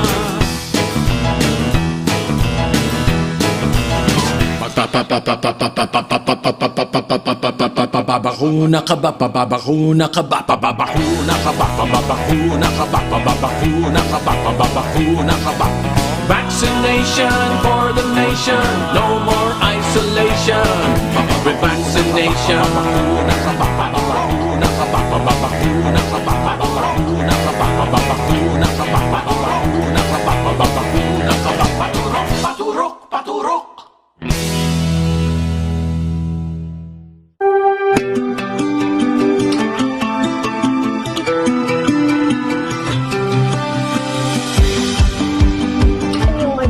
dulot no, ng PITX. Siyempre, yung kaginhawaan. Bukod sa hindi na nagkalat yung bus namin, komportable pa yung mga pasahero. Dito talagang sure ka na makakauwi ka. Dito po, nandito na nga po lahat ng kailangan natin puntahan, nandito na lahat ng sakayan. Dati kasi sobrang hirap, sobrang init, tapos siksikan pa. Dito okay naman dito sa PITX, maganda, saka mabilis ang pasahero. Ibang-iba po talaga dito sa PITX. Una sa lahat, air condition dito. What gate? Tawag ba doon? Gate? Parang airport eh.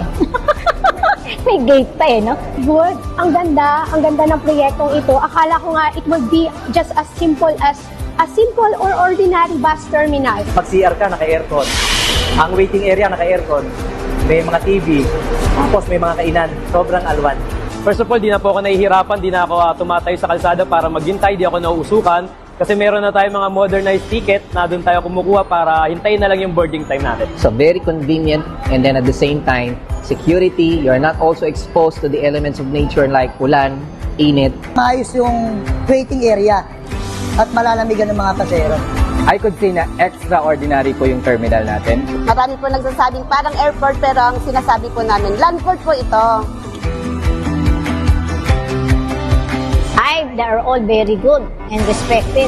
May respeto sa tao. Maayos po sila makisama po. Hindi na po tayo katulad nasa labas po tayo, na nagipagsiksikan sa labas kumpara po rito. Masasabi ko po na friendly po talaga ang PITX. Mga empleyado, nasa labas pa lang ako ng PITX at ihahatid na ako dun sa ticket booth. Ganun. Sobrang nakaka-touch na gano'n na friendly talaga. Napakasaya ko po dahil hindi ko po na-experience ito sa buong buhay ko. Parang ang laki ng pagbabago ng Pilipinas dahil sa mga terminal ng ganito. Bilang mamamayan po ng ating bansa, para ang sarap po sa feeling na nagkaroon tayo ng kauna-unahang landport dito sa Pilipinas. This is a very good job. And this project is a symbol of progress. Isa itong patunay na tayo ay umuunlad. Sana maraming pang maging ganito across the islands of the Philippines para nang sa ganon, the people can also see yung mga improvements na nangyayari. Maraming salamat po sa ating gobyerno na nakaisip po na ito. Maraming salamat po sa PITX sa magandang opportunity na binigay. Kahit sana yung mga kaapu-apuhan po makaabot dito, this is a job well done. Thank you so much, PITX.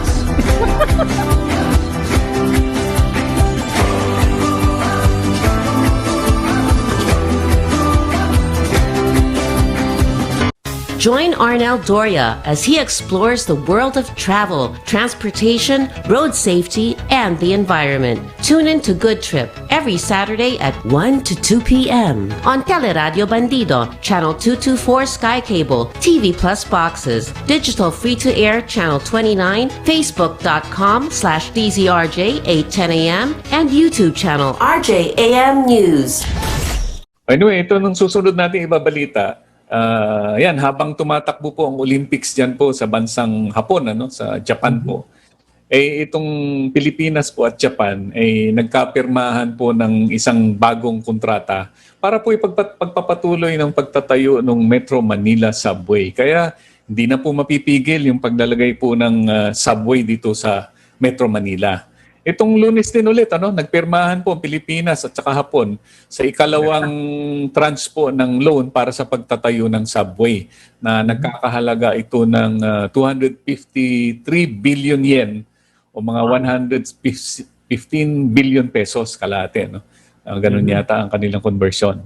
So pinirmahan po yung kasunduan para sa official development assistance ni na Foreign Secretary Teddy Boy Locsin at ng ambassador po ng Japan dito sa Pilipinas, si Kushikawa Katsuhiko o Katsuhiko Kushikawa po, kung style Pinoy po ang pagbasa. Yung ikalawang ODA loan po ay alam niyo po ninyo, 0.1% per annum lang po ang interest sa loob ng 40 years. At mayroon pa pang 13 years na grace period kung sakaling after 40 years medyo hirap pa tayo, pwede pang i-extend another 13 years. 0.1% po per annum. Kung kayo po ay bibili ng kotse ngayon, magkano interest nila ngayon? 8% per annum, 9% per annum. Diba? Baka pwede tayo mangutang din sa Japan. Oo nga. Partner. 0.1%. Pero Sa yung napakaganda, bangko no? ito. Napakaganda. Yung unang loan po na nakuha na po natin noong November 2017 pa po ito, nung umpisahan po itong project ay mga 104 billion yen o mga 50 billion pesos po yan. Yung una. So itong ikalawa, ang laking bulto po nito, ano? Ang laki ng amount. So alam nyo, itong sa laki po ng tulong na natanggap natin sa bansang Hapon, itong Metro Manila Subway, magiging simbolo po yan ng pagkakaibigan po ng dalawang bansa. Ano? At isa rin po ito sa pinakamalaki at pinakamahalagang parte po ng Build program, itong subway. Subway po sa mga hindi nakaka-familiar, ito po yung mga relays na tren na dumadaan po sa ilalim ng lupa. Ano? Akalain mo ba sa tayo mga senior citizen, hindi natin akalain na makakaranas tayong makasakay ng subway sa Pilipinas, di ba? Hindi natin pinangarap to. Totoo yan, partner. Ano, kung tayo nabibigyan ng pagkakataon pumunta sa ibang bansa, di ba, usually sasakay tayo sa mga subway nila, di ba? Nakakaano ka pa. Kakaroon pa kaya tayo nito sa Pilipinas? Nawala ka, partner. Oh, never in my wildest dreams. Oo, Hello? partner. Oo, talagang never. Excited ako dyan, partner, di ba? Akalain mo may subway sa Metro Manila, di ba? Hindi mo talaga iisipin mangyayari pa di ba? Kaya pasalamatan po natin mga ahensya ng gobyerno na nagsulong po para matuloy itong proyekto. Hindi naman sa pagkuha po ng credit, pero ito po yung mga nagtrabaho ng Department of Finance, yung NEDA, National Economic Development Authority. Good morning pala kay Sec. Carl Chua ng NEDA. Ng Department of Transportation sa pamumuno po ngayon ni Secretary Art Tugade. Sila po ang talagang nagsulong po para matuloy ito. Sabi nga ni Ambassador Koshikawa, nagkataon pala na itong pagpirma ng kasunduan nila ay nagkataong ito yung ika-65 years anniversary po ng diplomatic relationship ng Pilipinas at Japan. So 65th anniversary, may bagong loan po sila. At ika-10 taon po ng partnership po, strategic partnership nitong dalawang bansa. So tama-tama ang pagkakagawa nila nitong panibagong tulong sa atin. Ang Metro Manila Subway po ay may habang 33 kilometers at 17 istasyon ang itatayo po dyan. Tatakbo po yan mula po sa bayan ng Valenzuela, Quezon City, Pasig, Makati, Taguig, Parañaque, hanggang dyan po sa may Pasay. Sa totoo po niyan, sa norte, ang dulo niyan ay nasa Valenzuela.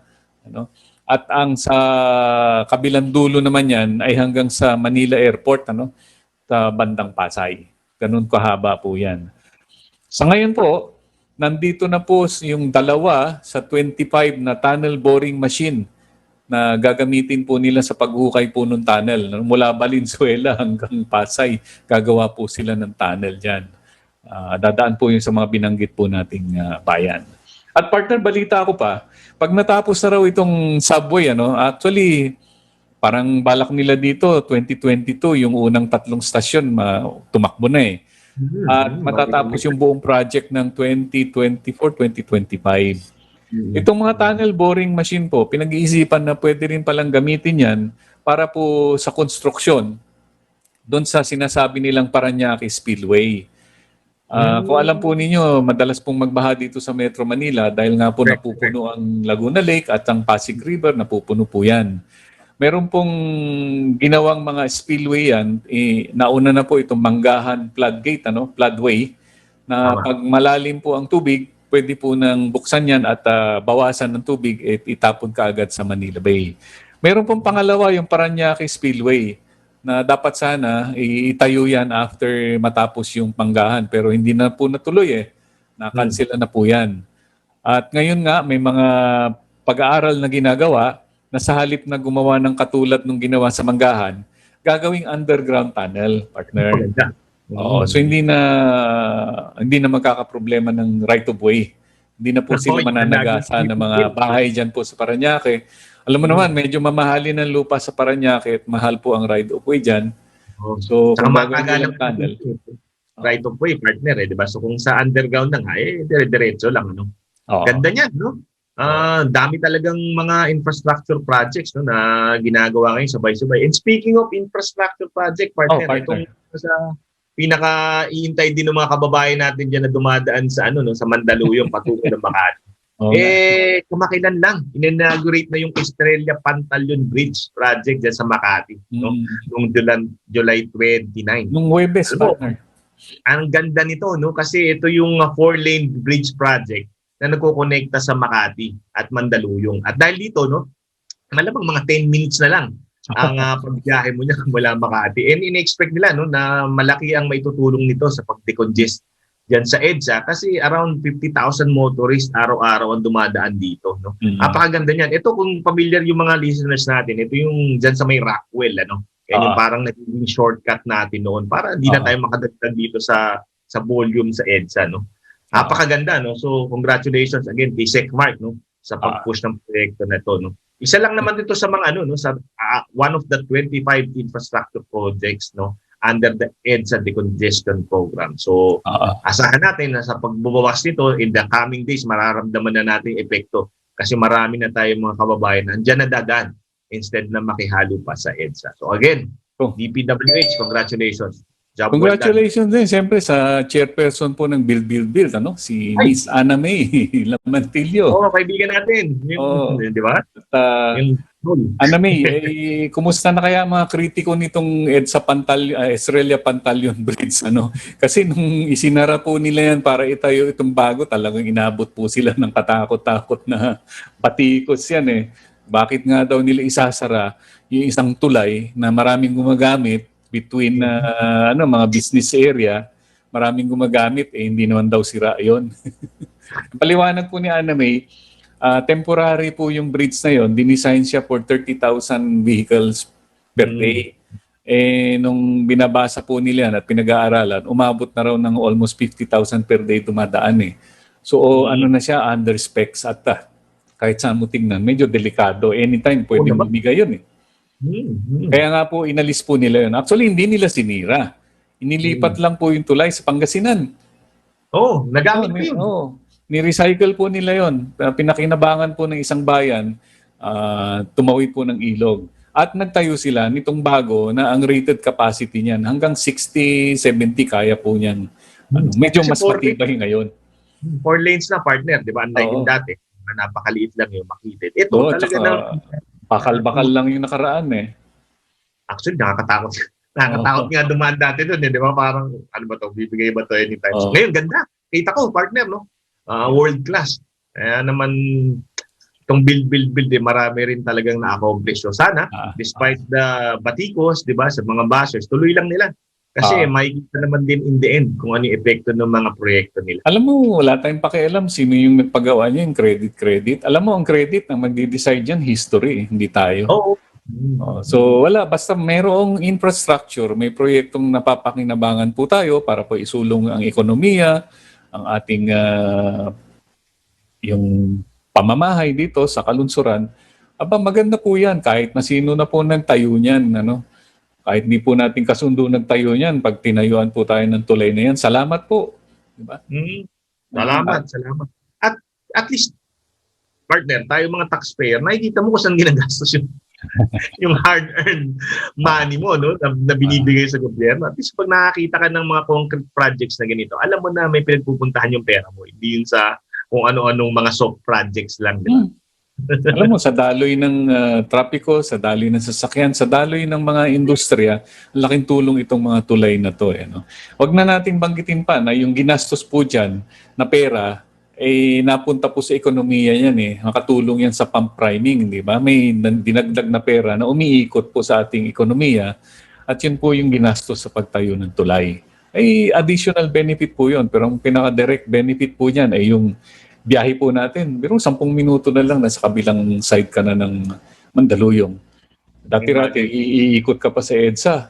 O sa may Guadalupe, iikot ka pa.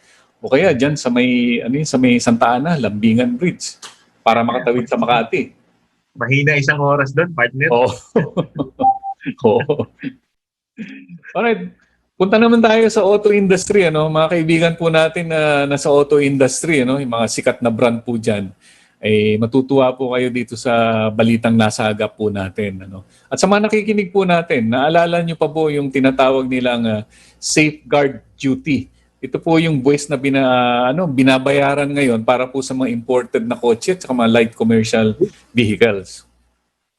Alam niyo, nilagay po ng DTI itong safeguard duty o safeguard tax bilang sagot po sa mga nagrereklamo na nawalan daw po sila ng trabaho dahil sa pagsasara ng mga pagawaan po ng sasakyan. Nawalan po sila ng trabaho ni reklamo. So para po pansamantalang sagot sa kanilang kahilingan, naglagay po sila ng safeguard duty habang pinag-aaralan po ng Tariff Commission ang reklamo nitong grupo ng mga manggagawa. At ang safeguard duty o safeguard ban na kanilang sinisingil ay nagkakahalaga po ng 70,000 bawat kotse at 110,000 bawat light commercial vehicle. Yung mga SUV, light commercial vans, multivans, MPV, light commercial vehicle po yan.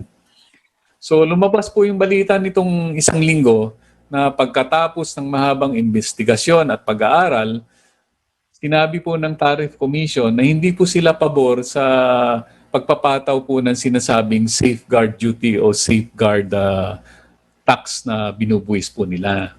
Ayon sa pag-aaral ng Tariff Commission, hindi naman daw po gaanong naapektuhan ang bilang mga sasakyan na ginagawa dito sa Pilipinas. Sa kabila po nung marami tayong ini-import, dumami din po ang ginagawa dito sa Pilipinas. Ayon po sa kanila. So kaya't dahil nga dito sa opinion po ng Tariff Commission, talagang hinihintay po natin yung final decision po ng Department of Trade and Industries kung itutuloy pa o ititigil na yung pagbabayad po nitong safeguard duty na yan. Nagkaroon na nga po ng ulat na mismo si DTI Secretary Ramon Lopez ang nagsabi na respetado pa daw niya ang desisyon po ng Tariff Commission bilang ahensya po na naatasan po na mag-aral tungkol dito sa problema. So sana kasunod po yan ay ang desisyon na po ni DTI Secretary Ramon Lopez na itigil na itong pagbabayad ng buwis na ito. Pero tanong partner, mula po nung ipataw itong umpisa ng taon na to hanggang ngayon, lahat po ng binenta niyan ay nagbayad po sila ng safeguard ban o safeguard duty. Ano kaya ang mangyayari doon sa mga nasasakyan na naibenta na? Yun ang at mahiwagang na po yung buwis ng mga nakabili. Ano kaya mangyayari? Sasauli pa kaya yung partner? Alam mo, sa batas kasi, lalo na kung buwis sa pinag-uusapan, partner, never nag-refund ang pamahalaan. Kasi alam mo, yung tax kasi, lifeblood of the government yan. So, pag nahawakan na nila yan, hindi na yan ibabalik sa'yo. Ang pinaka pwede mangyari dyan, magkaroon ng tax credits, yung mga ganon, para sa susunod mong purchase. Yun ang posible mangyari. Pero para ibalik, o i-refund yung pera, hindi pa nangyari yan sa history ng Pilipinas, partner. Pero okay ka rin to, malaking bagay, at least, diba? Ang laki ng mababaw. Diba? Okay. Parang ano yan, partner, yung mga driver's license ng araw, at mga plakang bayad na, partner. Wala po na isole. Hindi naman na ibalik yun. Credit na lang yun, partner. Kumbaga, ibabawas na lang sa future payments mo, diba? Sa future fees mo. Pero para dumukot ng gobyerno ng pera, ibalik sa'yo, hindi mangyayari. Kasi hirap na nga silang kumuha ng pondo, di ba? Para sustain yung mga proyekto. So, hindi mangyayari. I-offset lang ang pinaka-solusyon dyan. Sige. Ay, opinion lang po namin ko to. Opinion lang po namin ito. Hindi pa po ang decision. Hintayin po. Malalaman po natin kung anong final na decision po ng TTI tungkol dito. Pero sana po, itigil na po. At bigyan pansin po yung mga nakabayad na gawa na po ng paraan paano pa maibabalik sa kanila yun. At partner, kanina, ang dami na natin binanggit na proyekto sa bill. May tulay, may subway, may bike lane, Pero hindi pa rin tumitigil yung ating gobyerno. Pag-improve naman yung mga daan natin papuntang probinsya.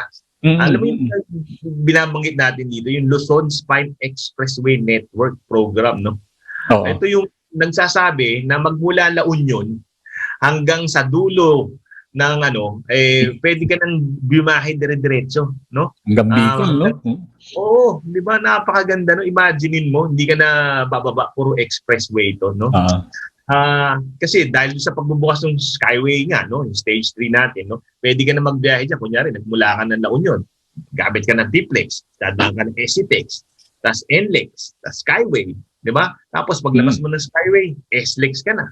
Tapos mag-Startol ka na. Imagine mo magmula La Union, partner, hanggang Batangas, dire-diretso. Di ba, no? Pagkakain mo ng bagoong sa La Union, manananghalian ka ngayon ng dyan sa Batangas. Di ba? Oo. Ng bagoong naman ulit. Oo. Pero ang ganda, no? Imagine mo dati, it would take you siguro the whole day, no? Para baybayin yung mga daan na yan. Pero ngayon, dahil sa mga interconnection nga ng mga expressway, mabilis mo na lang mararating yan. Ang sabi pa ni Sec Mark, no? Sec Mark Villar, na pwede nang bumahay sa south hanggang Chaong. Chaong Quezon, partner, no? Pagdating ng 2022. Kasi bubuksan na daw ng San Miguel yung unang 20 kilometers ng TR4 na tinatawag. So, ano yan? Yung SLEX Toll Road 4. So, aabot na yan hanggang Chaong Quezon. Makakabili ka na ng mga paborito mong pagkain sa Chaong, partner. No? Mas pasol ba? Mga Oo, buko pie. Ayan, no? Lahat yun, no? Ang ganda, no? Yung TR4 kasi, napakagandang proyekto rin yan. Kasi, total of 67 kilometers mula Calamba hanggang Lucena na yan, di ba? Kaparagi nga yan, itong Luzon Spine Expressway Network, no? Yan yung programa na aabot hanggang doon sa Bicol Peninsula. So, balang araw, dulot-dulo. Anywhere in Luzon, makakarating ka, no? Ng walang hassle, di ba? Dire-diretso ka lang dyan. So, inaasikaso na po ng ng DPWH, hopefully, no, kasabay nito yung paglatag ng DOTR at PNR sa release mula naman sa Maynila hanggang Bicol. So, in the next few years, partner, napaka-mobile na ng mga kababayan natin. You can go from one place to another, either through motor vehicles, trains, subway. So, napakaganda. Tapos yan, partner, biro mo. Actually, yung release, hindi lang Manila. Mula pa sa may Clark, di ba? Mula sa Clark Airport yan Punta ka ng Manila, tapos Manila, punta ka ng Bicol. Pero taga Bicol, pwede ka na sumakay ng aeroplano sa Clark. Diba? Napakaganda, no? Alam mo, yung railway system talaga importante. Diba? Di ko nga alam kung bakit napag-iwanan tayo. Samantalang tayo yung unang-unang may magandang railway system dito sa Southeast Asia. Hanggang mga 70s, tumatakbo yung mga train natin. Nawala lang, no? Sayang. 70s. Isa tayo sa mga naunang naglagay ng train sa Asia. Naunahan pa kahit yung mga elevated train, partner, yung LRT, isa tayo sa nauna dyan Oo nga, no? Yung LRT1, no? Pero it took some time para magawa yung MRT and then ngayon, sunod-sunod na. Ayan, ongoing yung MRT7 dito sa Commonwealth Avenue, yung extension ng LRT1, partner, ongoing na. Alam mo ba, didikit dito sa amin sa PIH. Ganda niyan para sa Cavite at marami pong naka-pipeline. So, ang ganda.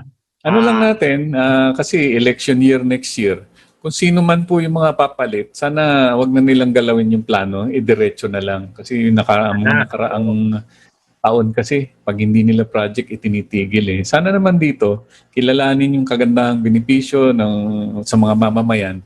So kahit na po sino maupo po dyan sa DPWH at saka sa DOTR, sana po ay wag nyo nang galawin yan at ituloy-tuloy dahil makikinabang po. Pero buong Luzon makikinabang po dito. At actually buong bayan dahil may mga proyekto pa yan sa Mindanao at saka sa Visayas. Alright, partner, bilis ng oras. Tapos. Ubusan na naman. Tapos na naman tayo ng isang oras. Paalam na tayo. Nako. Pagka talaga maganda yung pinag-uusapan natin, mabilis ang Anyway, maraming salamat po sa inyong pakikinig. Sana sa susunod na Sabado at sa mga susunod pa, samahan nyo kami palagi ni partner, Sir Arnel. No? Magandang hapon po sa inyo at mag-ingat po tayong lahat. Alright, tapos na naman po isang oras po nating good trip dito po sa DCRJ. Sa isang linggo po, Sabado, samahan po ninyo ulit kami dito. 1:00 po hanggang 2:00 dito po sa DCRJ 810 AM. At bangan sa social media, nandyan po tayo. Sa TV, sa radyo, nandyan po tayo. At sa dyaryo po, pwede nyo pong basahin ng good trip tuwing Lunes po sa Dyaryong Abante. Pakihanap na lang po dyan. So ito po si Arnel Doria at si Jason Salvador nagsasabing magandang hapon po sa inyong lahat at ingat po kayo sana sa inyong kinalalagyan. Maraming salamat po. Join Arnel Doria as he explores the world of travel, transportation, road safety, and the environment. Tune in to Good Trip every Saturday at 1 to 2 p.m. on Teleradyo Bandido, Channel 224 Sky Cable, TV Plus boxes, digital free-to-air Channel 29, Facebook.com/DZRJ 810 a.m. and YouTube channel RJAM News.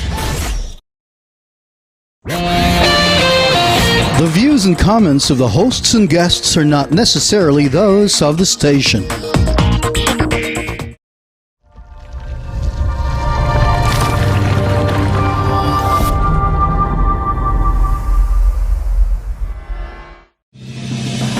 You are watching the multi-awarded Radio Bandido TV on Channel 224 Sky Cable and TV Plus boxes. Simulcast on DZRJ 810 a.m. Informing, advising, and entertaining the Filipinos and OFWs around the world. Streaming live on www.facebook.com/DZRJ 810 a.m. or on YouTube, channel RJAM News.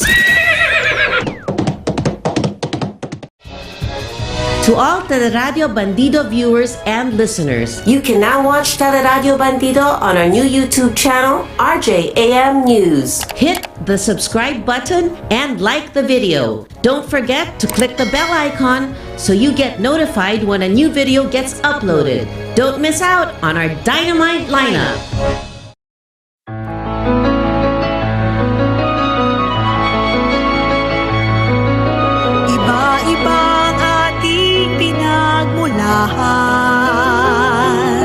Sa iisang bayang sinilangan, mga islang biyaya sa pinagpala, likha ng isang Diyos o bathala. Tinataglay ang dakilang yaman, sa ating binigay ang perlas ng silangan. Gintong lupa't halagatan, kay gandang kalikasan, ito'y sasagipin pangangalagaan. Yan ang Pilipino, mapalad ang lahing ito, likas ang talino, kailangan ng mundo ang Pilipino. Mapagmahal ang lahi ko, may tapang malasakit, kaming mga Pilipino. Mapalad ang lahing ito, likas ang talino, payabunin natin to, ang Pilipino. Mapagmahal ang lahi ko, masipag malikhain, yan ang Pilipino.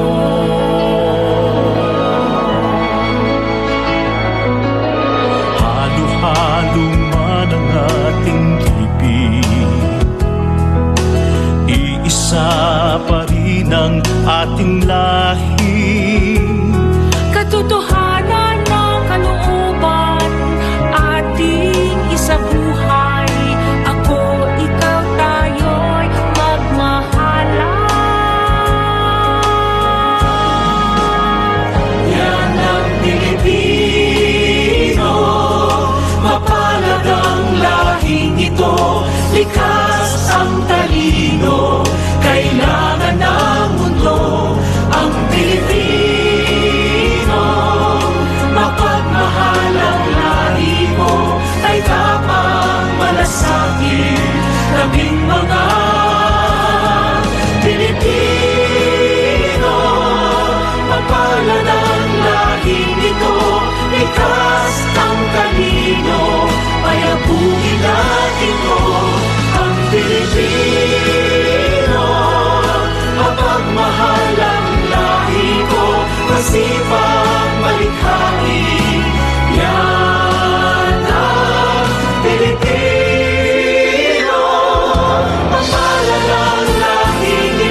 Muli mga kaibigan, ang aking pasasalamat kay Binibining Sonja Rocco at sa Kabud Multimedia Production para sa Yan ang Pilipino Music Video. Ito po ang saludo kami. Patuloy na taludo mamamayang Pilipino. Ang aming hatid ay serbisyo saan man sa ating mundo. Si Ariel Castro, ang ating technical director ngayong hapon na ito ng Sabado, huling araw mga kaibigan ng Hulyo, July 31, 2021. Ako yung lingkod, Johnny Gomez. Ito po ang saludo kami at tayo'y magbibigay pugay. Ngayon pa lang, nagbibigay pugay na. Dito po kay Nessie Pitacio, yung ating Pinay na sumasabak sa unang sigurado na ng silver medal itong si Nessie mga kaibigan matapos niyang pataubin yung kanyang nakalaban sa score na 4-1, yung pong Italianang boksingero at mag-a-advance po itong si Nessie. Ako, isa na lang, ginto na naman. Salamat po na marami dyan sa ating mga kababayang Pilipino na patuloy pong sinusubukan ng hamon sa larangan ng palakasan. Diyan po sa Tokyo Olympics 2020-2021. Pero ang medyo lungkot yung hinahamon ng COVID-19, lalo na nitong Delta variant. Sa Biyernes next week, Agosto 6 hanggang 20, inaprubahan na po ng Pangulong Digong ang rekomendasyon ng IATF na ilalim ang Kalakang Maynila dito po sa Enhanced Community Quarantine ECQ. Baka nakakalimutan na po natin yung pong mga guidelines on the ECQ, paano ba yung magiging implementation. Pero ang nakalulungkot kahapon, pagkatapos po ng SOS ng ating tita ng barangay, nagpunta ako ng mall. Meron akong mga errands kasi sa mall, no? Medyo gloomy yung pakiramdam, yung atmosphere ng ating mga kababayan na nagtatrabaho sa mall. Nung kanilang mapakinggan na muling isasailalim sa ECQ ang ating national pagdadalamati dahil 2 linggo yan Lalo pa, ito yung aking pagpunta sa CR. Nitong mall, kalinis ng mga CR sa mall. Tapos merong mga attendant, no? Sila yung talagang daily income earners. Ibig sabihin, alang pasok, alang sweldo. Ayan. Patuloy pa rin po yung paglapit sa atin ng ilan sa ating mga kababayan, parate kung nakatatanggap ng mga private bank for help, asking for financial aid, no? Hindi naman po tayo liquid. Ang inyong lingkod mga kaibigan, hindi naman po tayo liquid. Meaning, hindi naman tayo talagang sobra-sobra ika nga yung pera na meron tayong kakayahan na parati at patuloy na magbigay doon sa ating mga kababayan. Aside from prayers talaga, yung guidance na magpunta po kayo doon sa inyong barangay, magpunta kayo sa inyong munisipyo, magpunta kayo doon sa inyong mga kamag-anak na baka naka-aalwan sa buhay at baka sakaling kayo ay matulungan. Ito yung nagiging problema talaga kapag ang nagiging solusyon natin when it comes to pandemic and when it comes to combating COVID-19 ay financial aid, no? Yung dole out. Although nagbigay na po ng anunsyo ang Malacanang at sinasabing inihahanda ng ating Department of Budget and Management yung 1,000 pesos at maximum 4,000 pesos kada financial support from the government, no? Dito sa National Capital Region, hindi po natin maialis simula nung pagkaroon tayo ng pandemya nung 2020. Yung ating mga kababayan ay talagang, yung iba naman, hindi naman sa aking nilalahat, pero marami sa ating mga kababayan ang tila ang naging focus ng kanilang paglapit sa kapwa ay yung paghingi ng financial aid, no? Kaya ako meron akong amelioration program, no? Meron akong reservation dahil parang ang nangyari inasahan na lamang nung ilan sa ating mga kababayan. Kaya nga, yung isang humingi sa akin ng tulong, humihingi ng tulong, nag-private message na naman, no? Yan sinasabi, wala na daw talagang matakbuhan, pati yung pangdede ng anak, yung gatas na gagamitin, no? Dito sa bata, tapos yung pamasahe papunta sa trabaho, yung araw-araw na pagkain, ayan. Ang hindi ko maintindihan kung bakit nananatili sa isipan po ng ating mga kababayan na parang mas madaling manghingi ng tulong sa tao. Parang mas madaling manghingi ng tulong doon sa hindi naman talaga nila kilala versus doon sa mga tao na sa aking tingin, pwede nilang lapitan katulad ng barangay, ng DSWD, ng Department of Labor at ng kung ano-ano pang mga ahensya ng pamahalaan para talaga sila mabigyan ng tulong. Siyempre, ang unang nakikita ng mga humihingi ng tulong kapag sa ahensya ng gobyerno lumapit, napakatagal ng proseso. Napakaraming pagdaraanan. Kinakailangan mong gumising ng maaga, kinakailangan mong magpunta ng maaga, kinakailangan mong makipagpatintero. Doon sa ibang mga humihingi ng tulong, tapos at the end of the day, wala pang kasiguruhan na ikaw ay mabibigyan. No? At the end of the day, ikaw ay mapaprioritize ika nga. Pero alam po ninyo, between yung mga tao na nilalapitan ninyo, katulad ng inyong lingkod, baka kasi iniisip ng iba sa atin ay porket broadcast journal, kita pakinggan sa radyo, pwede na lang bastang lapitan in aid of public service, merong mahuhugot para dun sa pagbibigay ayuda dito po sa ating mga kababayan. Hindi po Hindi po lahat ng announcer ay liquid. Yung merong ready cash na pwede pong ipamahagi sa ating mga kababayan. Hindi kabilang po ako dun sa napakarami ring mga broadcast journalist na walang pera. Okay? Kabilang po ako dun sa napakaraming broadcast journalist na katulad po ninyo, dumadaan rin sa butas ng karayom because of this pandemic. Yung pagiging liquid ng isang tao, pagka sinabi nating liquid, ibig sabihin merong automatic na cash on hand. Okay? Cash for disposal. Ayan. Alam po ninyo, kabilang ako, katulad ng sinasabi ko, si ating idol Alan Visitasyon ng Good Job Philippines. Kanina, napanood po natin kasama ang ating isa pang idol, Barbie Atienza, okay? Talagang walang habas yung pagtulong nitong ating mga idol sa ating mga kababayan at walang tigil dun sa pag-iisip ng mga posibleng solusyon at option kung paano matutulungan itong ating mga kababayan. Pero ang aking binabanggit dito, hindi po kasi sa lahat ng oras pera ang solusyon. Maaring sa ngayon, pera po yung nakikita nating problema because of the may issue tayo kung paano tayo bibili ng ating mga pangangailangan, kung paano natin bibilhan ng diaper at gatas yung ating mga anak. Pero ang ipinupunto po natin dito mga kaibigan ay sinasabi nga nung ilang pilosopo, nung ginawa daw yung bata, hindi naman sila kasama. Bakit kayo nakalabas na at nakaluwal na yung bata, kasama sila sa problema? Totoo naman yan. Okay? Kaya nga ito pong pandemya mga kaibigan, this is really ito po ay isang litmus test sa ating lahat. Okay? Ito po ay isang test sa ating lahat. At talagang yung ating pagiging resilient, tamang-tama. Ngayon yung huling araw ng Hulyo, sineselebrate pa rin natin yung National Resilience Month ngayong July 2021. Yung ating resiliency at ating pagiging resilient, talagang kumbagay sinusubok ng panahon. At sana ito pong pandemic na ito ay maging eye-opener, not only for the government or for the private sector, sa ating lahat. Sa ating lahat, tayo mismo, okay? Maging eye-opener na dapat talaga tayo parang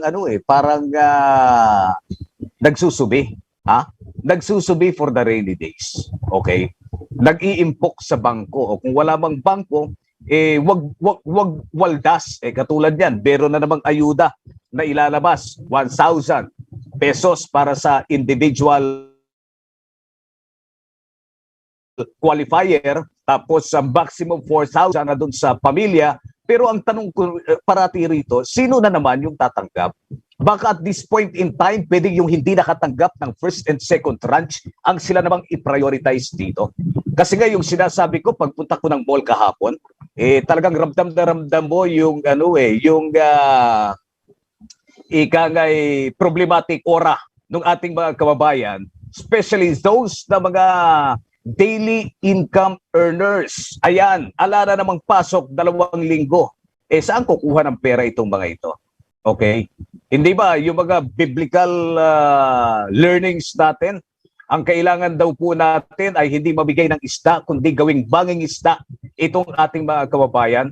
Kailangan po nating i-prioritize yung pamamahagi ng tulong outside of the financial aid para magkaroon ng guidance yung ating mga kababayan to become fishers of men. Ayan. Para hindi parating ayuda yung kanilang ilalapit o hihingilong sa inyo. Speaking of ayuda mga kaibigan, eto na naman tayo.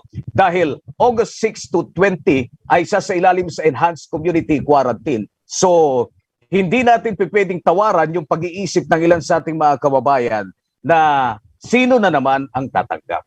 Hindi ba? Sino na naman ang makikinabang? Sino na naman ang mabibiyayaan? Ayan, kaya nga kung pwede nga lang tayong mag-propose, baka yung tumanggap ng first and second tranche automatically tanggal sa listahan. Ha? Hindi ba mas magandang fresh group of individuals, of fresh names, yung makikita natin sa listahan, whether ito'y padadaanin sa barangay, whether ito'y padadaanin, kasi yung first tranche barangay, second tranche dito sa mga financial institutions. I don't know kung paano nilang gagawin, pero baka mas maigi this time, itsapwera na natin yung tumanggap. Sabi ng working class, they are not trying to undermine at i-underestimate yung ating mga nasa laylayan ng lipunan, yung ating mga for peace, no? Tayo, hindi rin natin alam kung paano nabubuhay itong mga members ng for peace kung walang ayuda. Pero more than anything else, yung mga taxpayers, yung mga middle income earners, lalo tigit yung mga daily income earners na minimum wage ang tinatanggap. Imagine, 2 linggong walang trabaho, isang kinsenas. Isang kinsenas, isang bisis. Saan kukuha ng pandede o pambili ng gatas si tatay, si nanay, hindi ba? Baka sakali, no? Ito dapat kasi matagal na natin ginawa ito eh. Okay? Matagal na natin dapat ginawa. Dapat yung simula pa lang ng pandemya talaga napag-isipan na ito. Meron ba tayong audit? Meron ba tayong audit doon sa ating mga kababayan na daily income earner? Meron ba? Meron bang audit ang Department of Labor? Nagsabit ba ng audit yung mga agencies na kumukuha ng mga manggagawa para i-supply dyan sa mall, i-supply sa mga pabrika, i-supply sa kung saan-saan? Meron ba tayong audit nitong mga minimum at daily income earners? Dahil sila yung direktang tatamaan. Merong mga report na aabutin daw po ng 30 bilyong piso. Ang magiging tama nitong pandemya dito po sa dalawang linggong lockdown. Okay? Meron pong report na aabot sa 30 billion pesos ang mawawala because of this lockdown. Tayong simpleng mamamayan, hindi naman natin iniintindi ang 30 billion pesos eh. Kumbaga, hindi arok ng ating pag-iisip kung bawalan man tayo ng 30 billion, ibig sabihin, hindi natin nararamdaman na merong direktang impact sa ating mga manggagawa. Na merong direktang impact dito po. Katulad niyan, si Ma'am Alma Miranda Bobis, humihingi ng pambili ng pagkain. Hindi ba? Okay? Sige, pamaya-maya, pamaya-maya, Ma'am Alma. Ang maitutulong ko lang sa iyo ay i-announce itong iyong panawagan. Tapos direktang pupunta yung mga tawag sa inyo. Hindi dadaan sa akin. Hindi natin arok yung mawawalang 30 billion. Billion ito, bilyong piso. 30 bilyong piso as a result of the lockdown. Hindi ito direktang makakaapekto sa ating mga mamamayan. Yung mga simpleng mamamayan. Hindi direktang makakaapekto because hindi nga natin kayang computein kung gaano karami ang 30 billion pesos na yan eh. Ang kaya lang natin isipin for now, magkano yung mawawala sa akin on a daily basis. Okay? Magkano yung mawawala? Magkano bang minimum wage, magkano daily wage ngayon? Yung minimum, 500 some. Baka alam nung hindi ko alam kung magkano ang minimum wage pay ngayon eh. Okay? Ngayon, kung ang ating kababayan ay kumikita ng daily wage, yung minimum, yung pinakamababa, sabihin mo ng 500 pesos yata.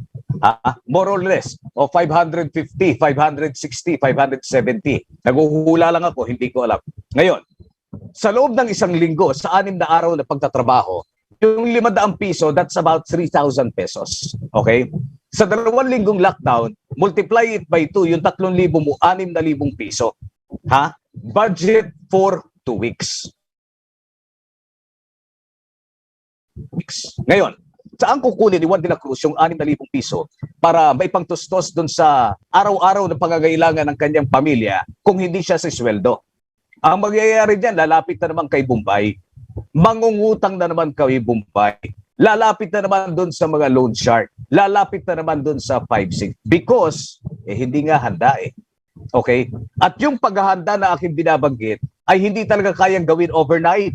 Kaya nga ang importante rito ay to make sure na itong ating mga empleyado at itong ating mga manggagawa ay tumatanggang fiscal and national government outside of the financial aid. Kailangan po silang matuto at kailangan silang magbanat ng buto. Okay? Meron po tayong mga tinatawag, lalo na lumalapit na tayo sa bare months, magkakaroon tayo ng mga tinatawag na mga seasonal job offerings. Baka yung mga kumpanya, pwede nyo nang simulan, hindi pa Setyembre. Okay? Kung meron man kayong dagdag na pondo pa, talaga yung ating mga kumpanya, tinamaan rin ng pandemya at hindi rin po natin sila masisisi kung talaga naghihigpit ng sinturon. Pero dun sa mga nakakaalwan naman at merong kakayahan na magbigay ng empleyo sa ating mga kababayan, baka pwedeng simulan na yung mga seasonal. Okay? Para nang sa ganon, hindi po lumalapit sa national government at sa local government units yung ating mga kababayan para dun sa mumu, yung mumu, yung tira-tirang pagkain, ganyan ang dole, dole out eh. Mumu,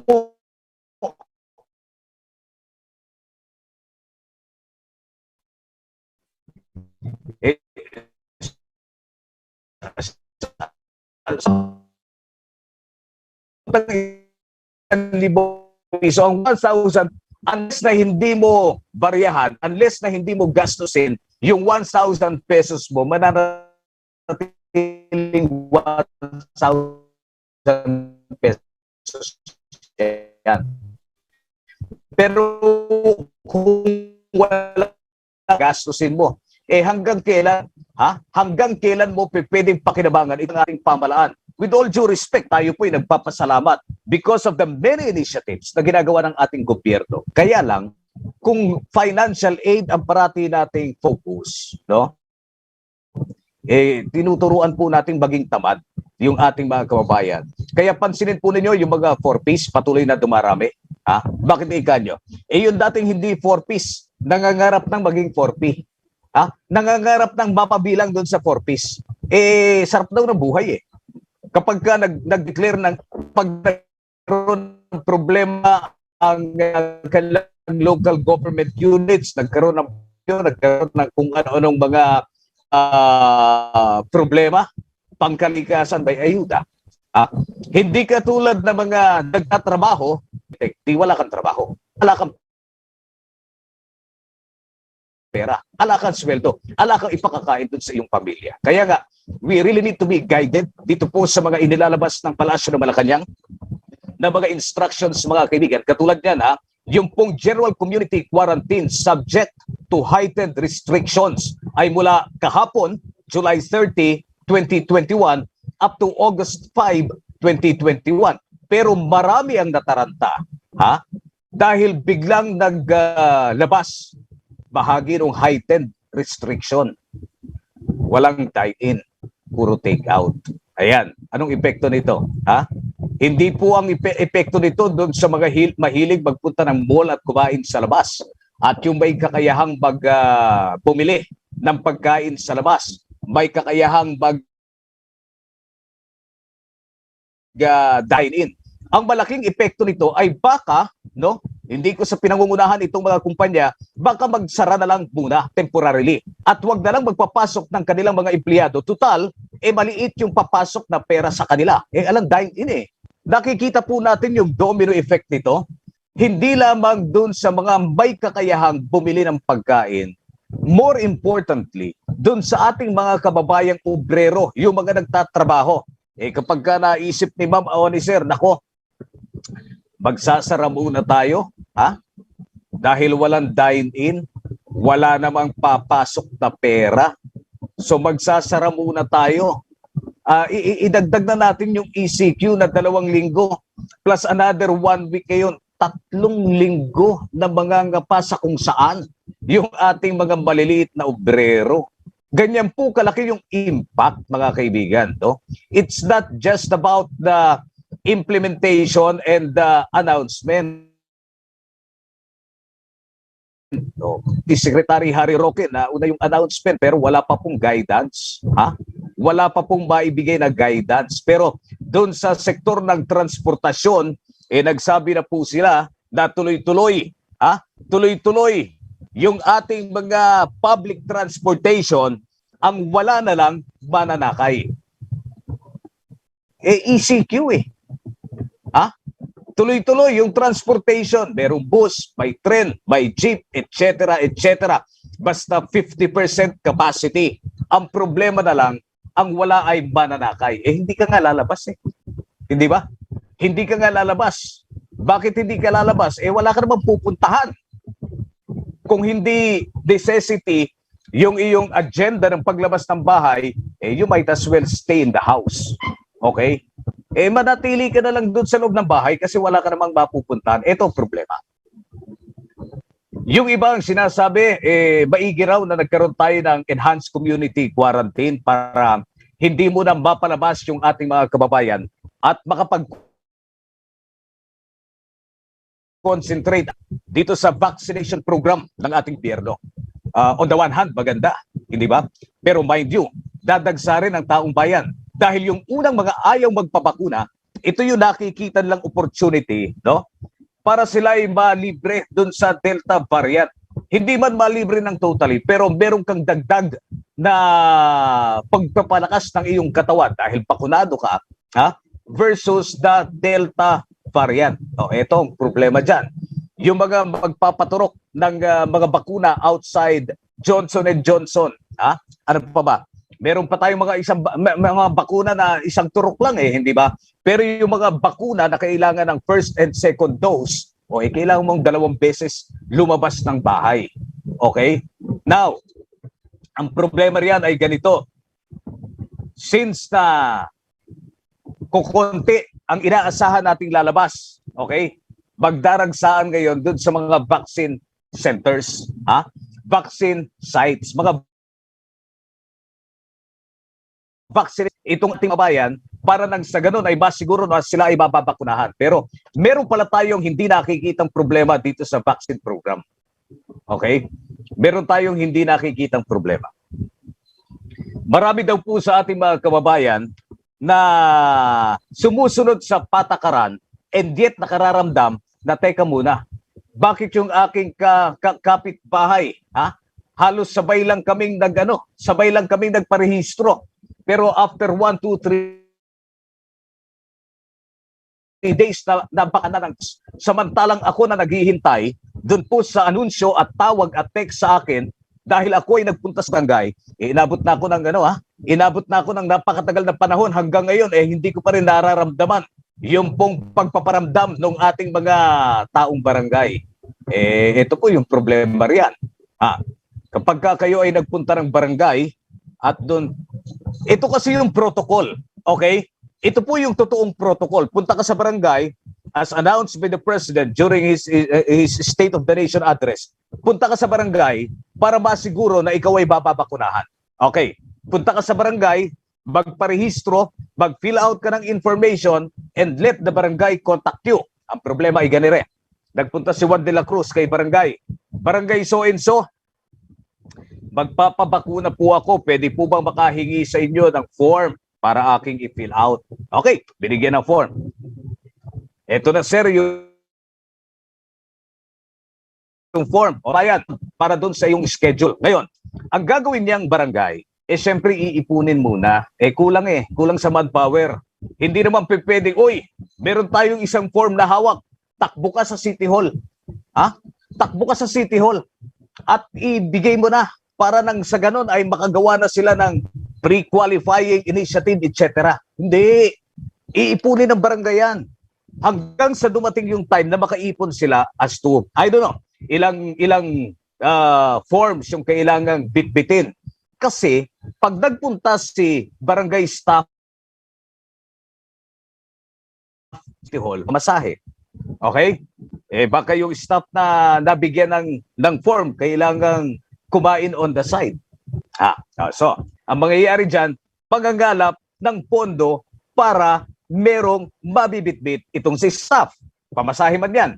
Pupunta ngayon doon sa City Hall. Isasubmit yung form doon sa, meron silang tinatawag dyan parang yung team na nagpi-pre-qualify. Okay. Isasubmit mo ngayon yung form, tapos ang gagawin nitong team ay ilalagay doon sa kanilang mga laptops o doon sa kanilang mga gadget. Okay.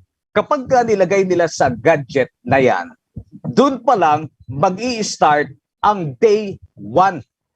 Doon pa lang.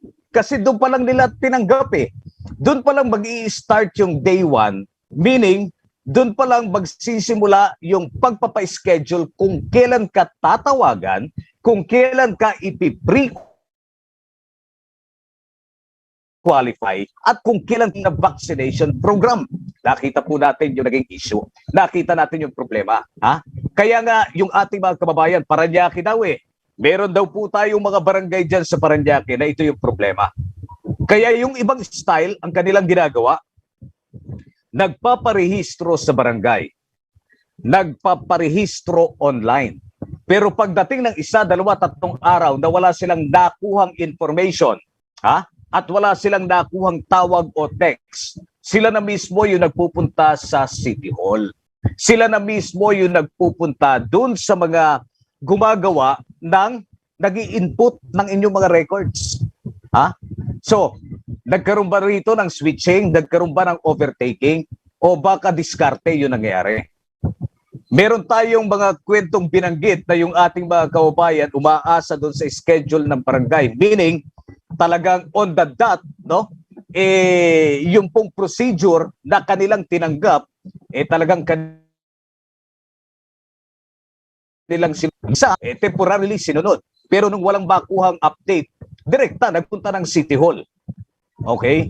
Iba pa yung nagpupunta doon sa mga kakilala at kamag-anak sa City Hall. Iba pa yung nagpupunta doon sa mga fixers sa City Hall. So, meron tayong mga kababayan na sumusunod sa protocol, sumusunod sa SOP kung tawagin, sumusunod sa instruction kung tawagin, pero ang sabi nila, pakiramdam nila, teka muna, kami yung sumunod sa protocol at schedule pero tila kami yung natatabunan. Paano nga naman kapag ka naubos na naman yung pong bakunang on hand? Ito yung problema. Okay? So, ano ba talaga, Kuya? Ano ba talaga yung susundin? Ano ba yung dapat gawin? Kaya nga ang aking binabanggit dito, napakadaling sabihin na ang ating lugar, Metro Manila for example, ay isa sa ilalim sa Enhanced Community Quarantine. Again, hindi ko po tinatawaran ang ating pamalaan, ang IATF, ang ating mga medical experts, I'm sure, ang Metro Mayors, no? Napakalaking oras yung kanilang ginugugol sa pag-aaral. Ang punto lang din before sana ng announcement, na-lay down na yung mga plano. Okay? Napag-usapan na talaga tulad nga niya, napakasimple yung problema doon sa vaccine schedule. Baka akala natin okay na okay rate ng ating bakuna. Teka, mamaya pag-uusapan natin yung vaccine tracker. Tingnan natin kung talagang okay na okay. Narito muna mga kaibigan ng balitang hatid mula sa Caloocan ng ating kabandidong si Jimmy Bahusay. Jim, magandang hapon sa iyo. Please come in. Dinagsa ang isinagawang community pantry o pamimigay ng ayuda na pinangunahan ni Caloocan City District Congressman Edgar Egay Erese na ginanap sa covered court ng Barangay 164 Talipapa, Caloocan City.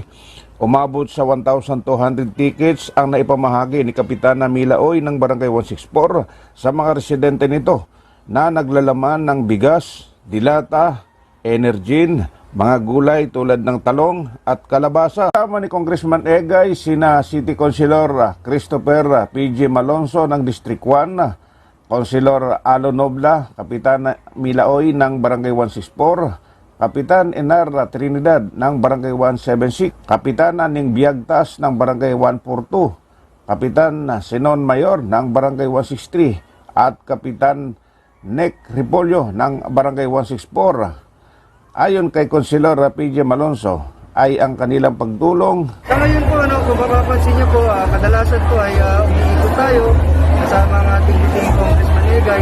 Namimigay po tayo kadalasan ng mga humanitarian assistance, ng mga ayuda sa buong lungsod ng Caloocan dahil gusto natin ipakita na kahit tayo po ay nagdadaan sa pandemya, may mga tao na handang tumulong para sa mga taga-Caloocan. Ano na tayo, may isang taon na tayo nakikibaka dito sa problemang ito. Pero ganun pa man, ako'y naniniwala na dapat ang mga taga-Caloocan ay hindi po nawawala ng pag-asa.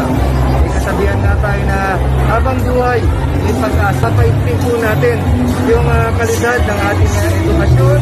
Ngayon po, tinututukan natin yung pagkalusugan dahil ang slogan nga po namin ay abot sa kasulog-sulukan.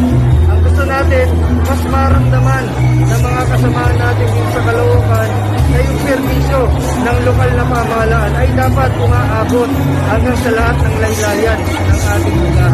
Maramdaman po na ang pamahalaan ay hindi po nagpapabaya, na meron tayo na sa gitna ng krisis na ito ay meron tayong responsable at may pusong pamahalaan na handang magsakripisyo para sa ating lahat. Naniniwala rin si Malonzo, ginagampanan mo ang iyong tungkulin religiously, siyempre meron ka talagang mababangga at mababangga. Ako naman pinakikita ko naman sa mga taga-Caloocan na ginagawa ko ang aking tungkulin. Ako ay hindi konsihal ng isang tao lamang. Hindi ako konsihal ng mayor. Ako ay pinagkatiwalaan ng buong lungsod ng Caloocan. Kaya sa tingin ko, ginagampanan ko ang aking tungkulin. Kung may nakikita tayong anomalya, kung may nakikita tayong pagkakamali, so dapat po yun ay ikinutuwid natin. Dapat binabago natin ang sistema. Ako, si Jimmy Mao sinagulat para sa DCRJ 10AM, ang Teleradyo Bandido TV. Salamat po ng marami mga kaibigan ng ating kapatidong si Jimmy Mahusay mula yan sa lungsod ng Caloocan. Meron po tayong 37 minutos na makalipas ang ganap na 2:00 ng hapon. Dito pa rin sa Saludo kami. Sige. Si Angelo Reda ng Malolo City sa Bulacan, nakikinig at nanonood sa atin. Ito yung Miranda Bobis, no? Bihingi daw po siya ng pambili ng pagkain. Ang kanyang GCash number ay naka-flash sa ating screen para po dun sa kanyang 3 anak. Walang-wala na daw po silang makain. Salamat daw po sa tutulong. Dun sa mga nagnanais na tumulong, naka-flash sa screen mga kaibigan, no? Yung pong komento nitong si Alma, kayo na po ang bahalang makipag-coordinate sa kanya kung paanong tulong at kung klaseng tulong ang inyo pong maibibigay. Ma'am Josephine Roquero, Ma'am Chodora Calisay Reyes ng Cavite, mga nakikinig at nanonood dito sa atin sa palatuntunan. Alright, narito po yung tracker, no? Vaccine tracker ito mga kaibigan for National Capital Region, NCR, para magkaroon tayo ng idea kung ilan na nga ba yung pong nababakunahan. Okay, unahin natin yung pong top notcher na San Juan City. Okay, ha? Yung kanilang target ay 120,108.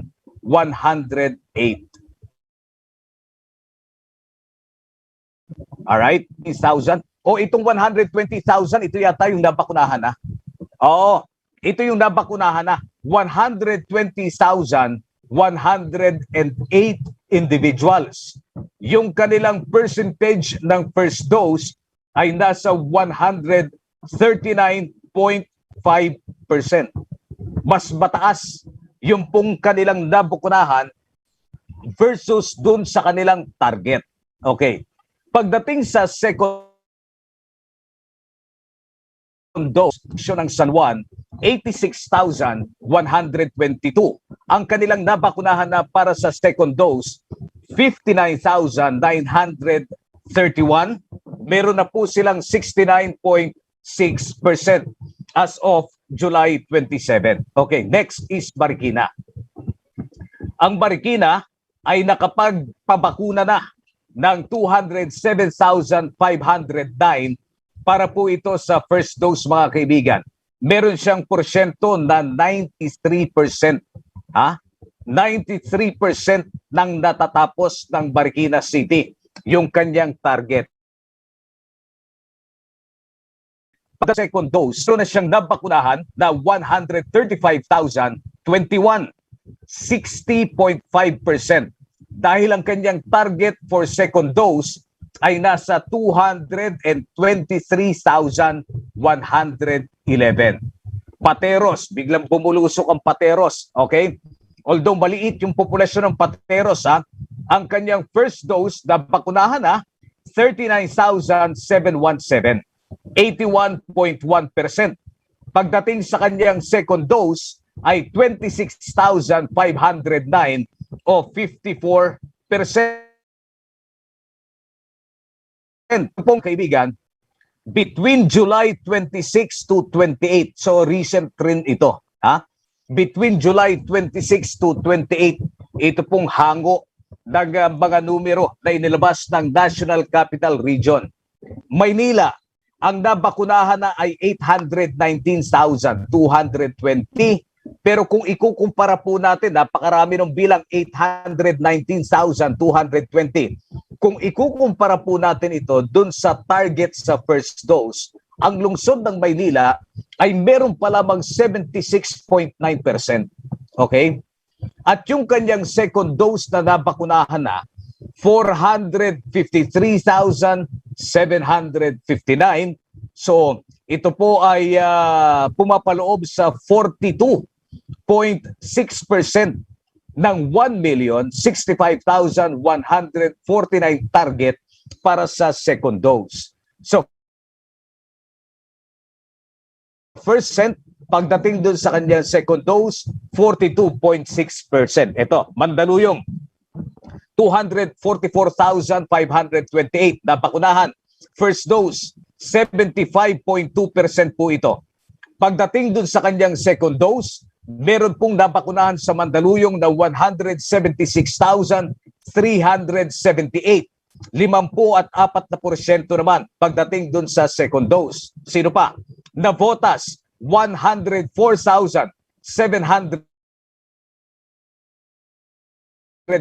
para dun sa kanyang first dose, 70,165 o 46.8% para dun sa kanyang second dose. Mapapansin po ninyo mga kaibigan, kasi parati nating sinasabi na maraming factor kung bakit hindi nare-reach, no?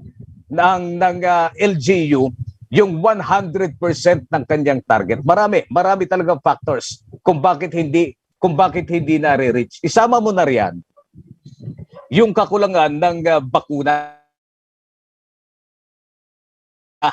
Yan, yung bakuna. Pero ang ating ipinupunto rito, ang issue ng komunikasyon, hindi po natin matatawaran. Parati tayo may problema when it comes to communication.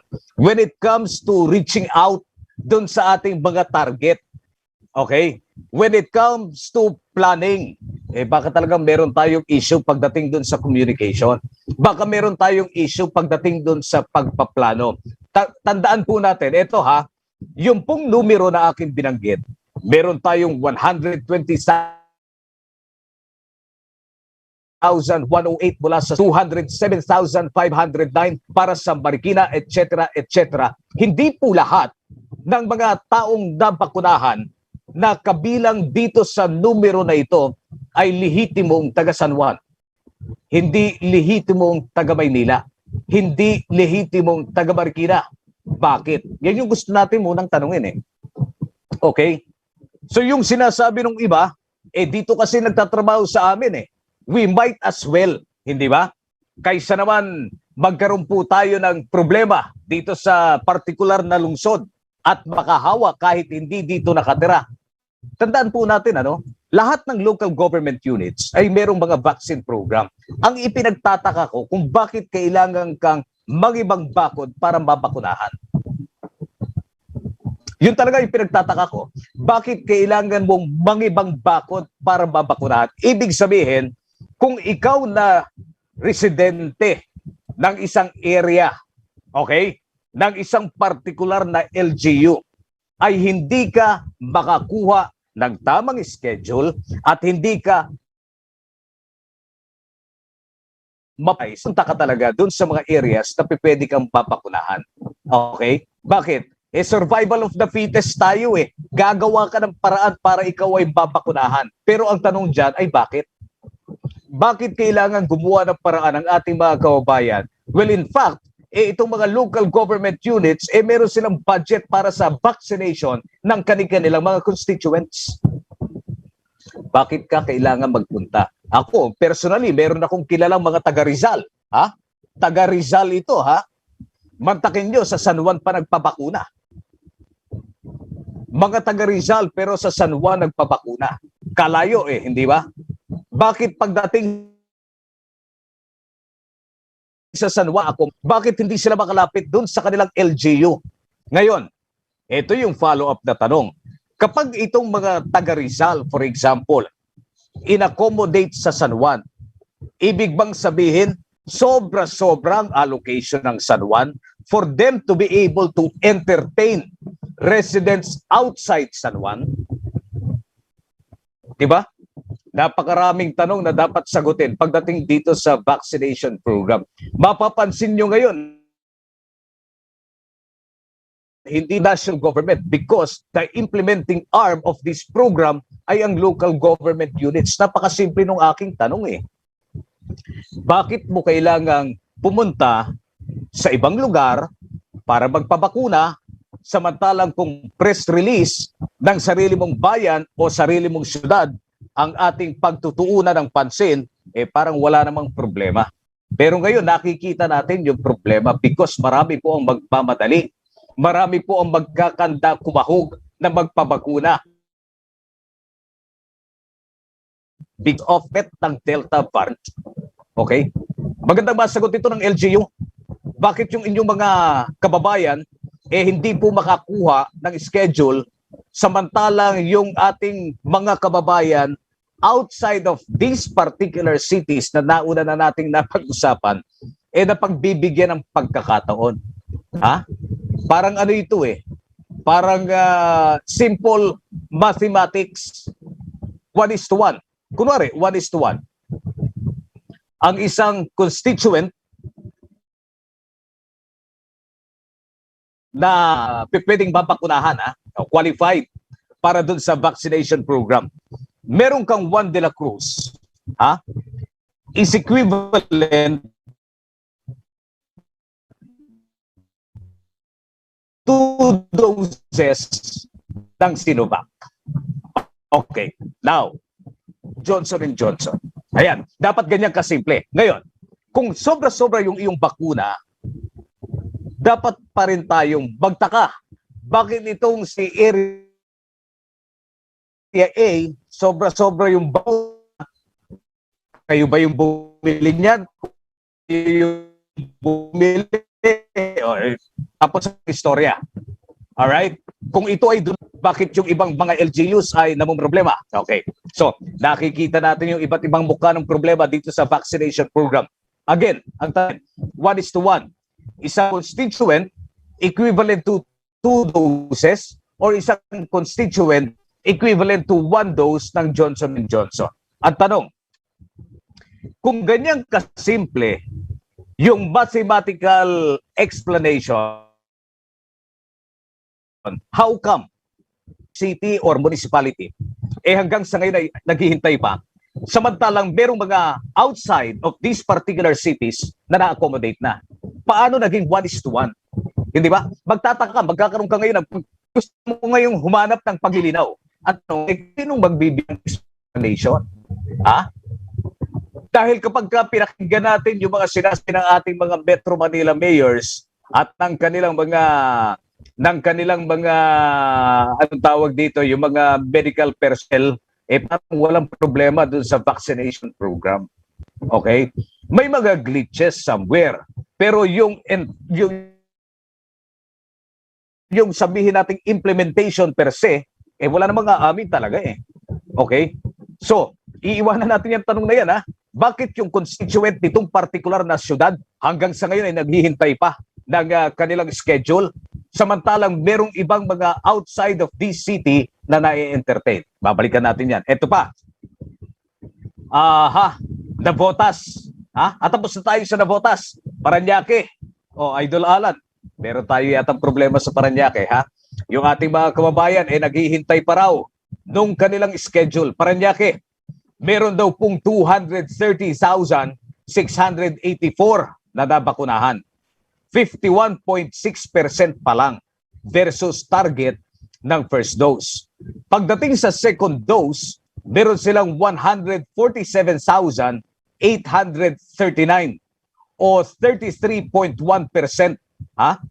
ng target for the second dose. Dito sa amin sa Pasig, ito, 217,342 ang nabakunahan. Sa first dose, meron pong 51.5% pa lamang na nabakunahan sa Pasig. First dose ito. Dating sa pong 146,862 na nabakunahan na o 34.8%. Huwag natin masyadong pansinin yung second dose dahil meron talagang schedule yan eh. Okay? Ang pinapansin talaga natin dito ay yung first dose. Pasay. Okay. Olas Piñas muna. 226,609, 50.4% versus target. Pasay, 155,521, 49.2% versus target. Ano pa? Quezon City, 827,949, 48.7% against target. Ano pa? Taguig, 318,598, 46.9% versus target. Muntinlupa, 174,456 of 45.2% against 440, 44.4% versus target. Caloocan, 441,191, 40.1% versus target. Makati, ang Makati, second to the last, 161,188. First dose ito 36.9% against target. Malabon, 102,987, 36.8% versus target. Ang tanong, bakit? Bakit hanggang ngayon, mayorya ng ating Metro Manila LGUs hindi pa umaabot doon sa 75 passing. 5 lang 5 pa lang. San Juan, Marikina, Pateros, Manila at Mandaluyong. San Juan, Marikina, Pateros, Manila, Mandaluyong. ECQ na naman tayo. ECQ na naman tayo. Okay? So, San Juan, Marikina, Pateros, Manila, Mandaluyong, sila yung umabot dun sa passing grade na 75. Ang San Juan, ito kapuri-puri dahil merong 139.5% na surpass yung kanilang target. Okay? So, ibig sabihin yan, si San Juan, sobra-sobra. Si San Juan, sobra-sobra ang bakuna dahil ba pinili? Palakpakan tayo. Hindi ba? Palakpakan tayo kasi binili ng local government. Ngayon, si San Juan, sobra-sobra ang bakuna dahil maraming nag-donate. Ay, dako, napakalaking question mark. So maraming dapat ipaliwanag ang ating local government units, mga kaibigan, pagdating dito sa vaccine program na ito. Okay? Again, yung issue na yung constituent hanggang ngayon ay nangangapa at umaasa na sila'y tatawagan at mapapabilang dun sa pre-qualification na gagawin ng ating mga, meron silang term dyan nakalimutan ko lang yung term.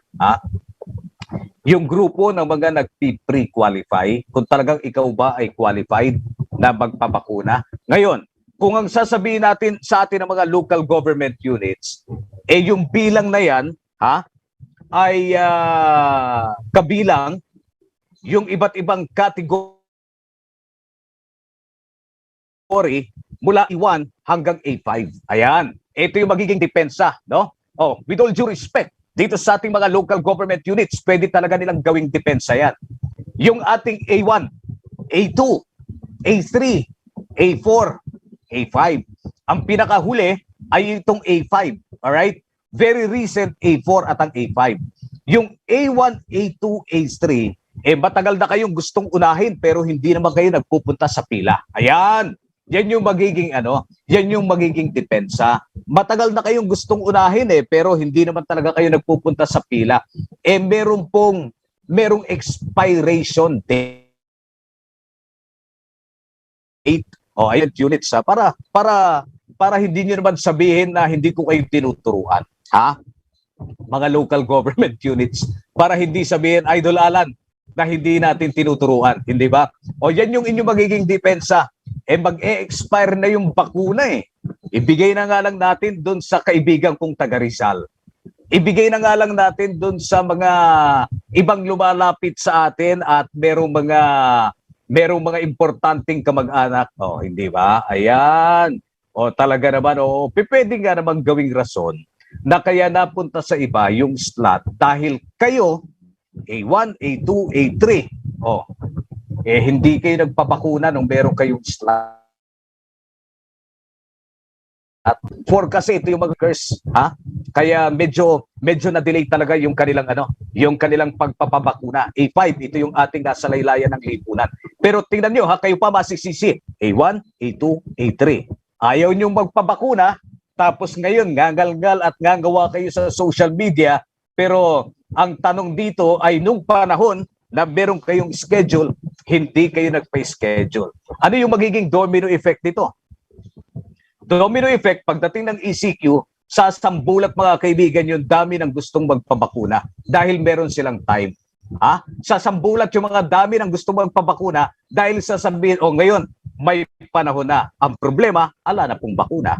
Maghihintay muna kayo ng dating ng bakuna. Ayan So local government units, ayan na yung aking turo sa inyo para namang hindi kayo masabon ng inyong mga constituents. Nako po, talaga naman, dapat talaga paghandaan ito. Yung pong pagsasailalim, pagbibigay ng mga quarantine protocols, napakadaling gawin dyan.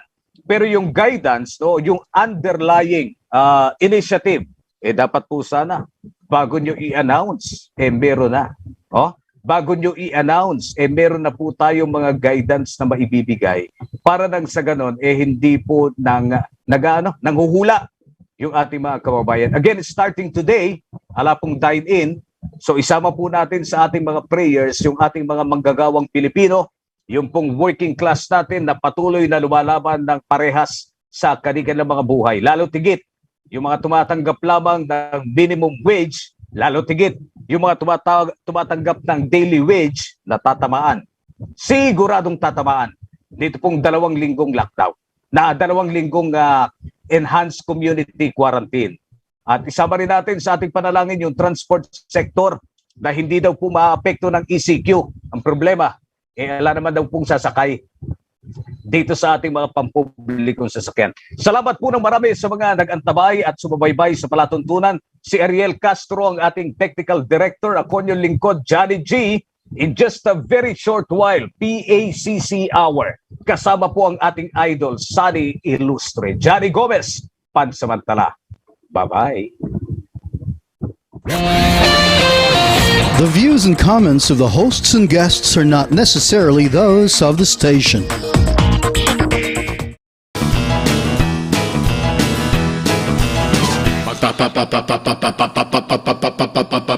Babakuna ka ba? Babakuna ka ba? Babakuna ka ba? Babakuna ka ba? Babakuna ka ba? Babakuna ka ba? Vaccination for the nation, no more isolation. With vaccination, babakuna ka ba? Babakuna ka ba? Babakuna ka ba? Babakuna ka ba? Babakuna ka ba? Babakuna ka ba? Babakuna ka ba?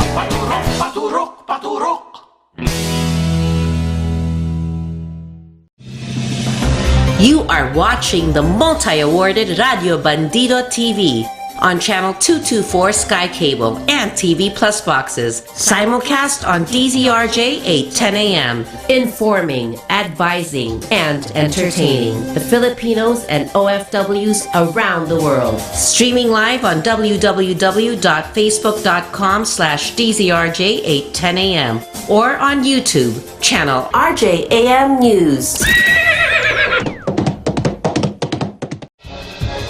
To all Teleradyo Bandido viewers and listeners, you can now watch Teleradyo Bandido on our new YouTube channel, RJAM News. Hit the subscribe button and like the video. Don't forget to click the bell icon so you get notified when a new video gets uploaded. Don't miss out on our dynamite lineup.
Frontliners, damayan, talakayan at aksyon. Tuwing linggo, alas 3 ng hapon hanggang alas 4. Kasama si Jude Ika. Live sa DZRJ 8:10 a.m. Mega Manila, DZRJ Teleradyo Bandido via Sky Cable Channel 224, TV Plus boxes at Digital Radio Free-to-Air Channel 29. Sa Facebook, www.facebook.com DZRJ 8:10 a.m. Sa YouTube, RJAM News at Radio Garden App. Frontliners, damayan, talakayan at aksyon!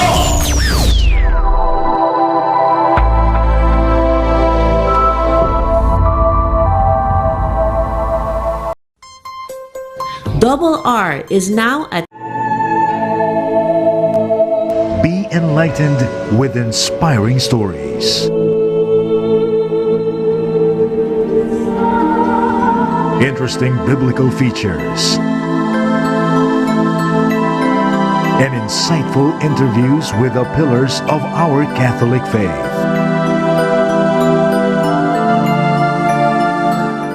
Power to Unite with Elvira.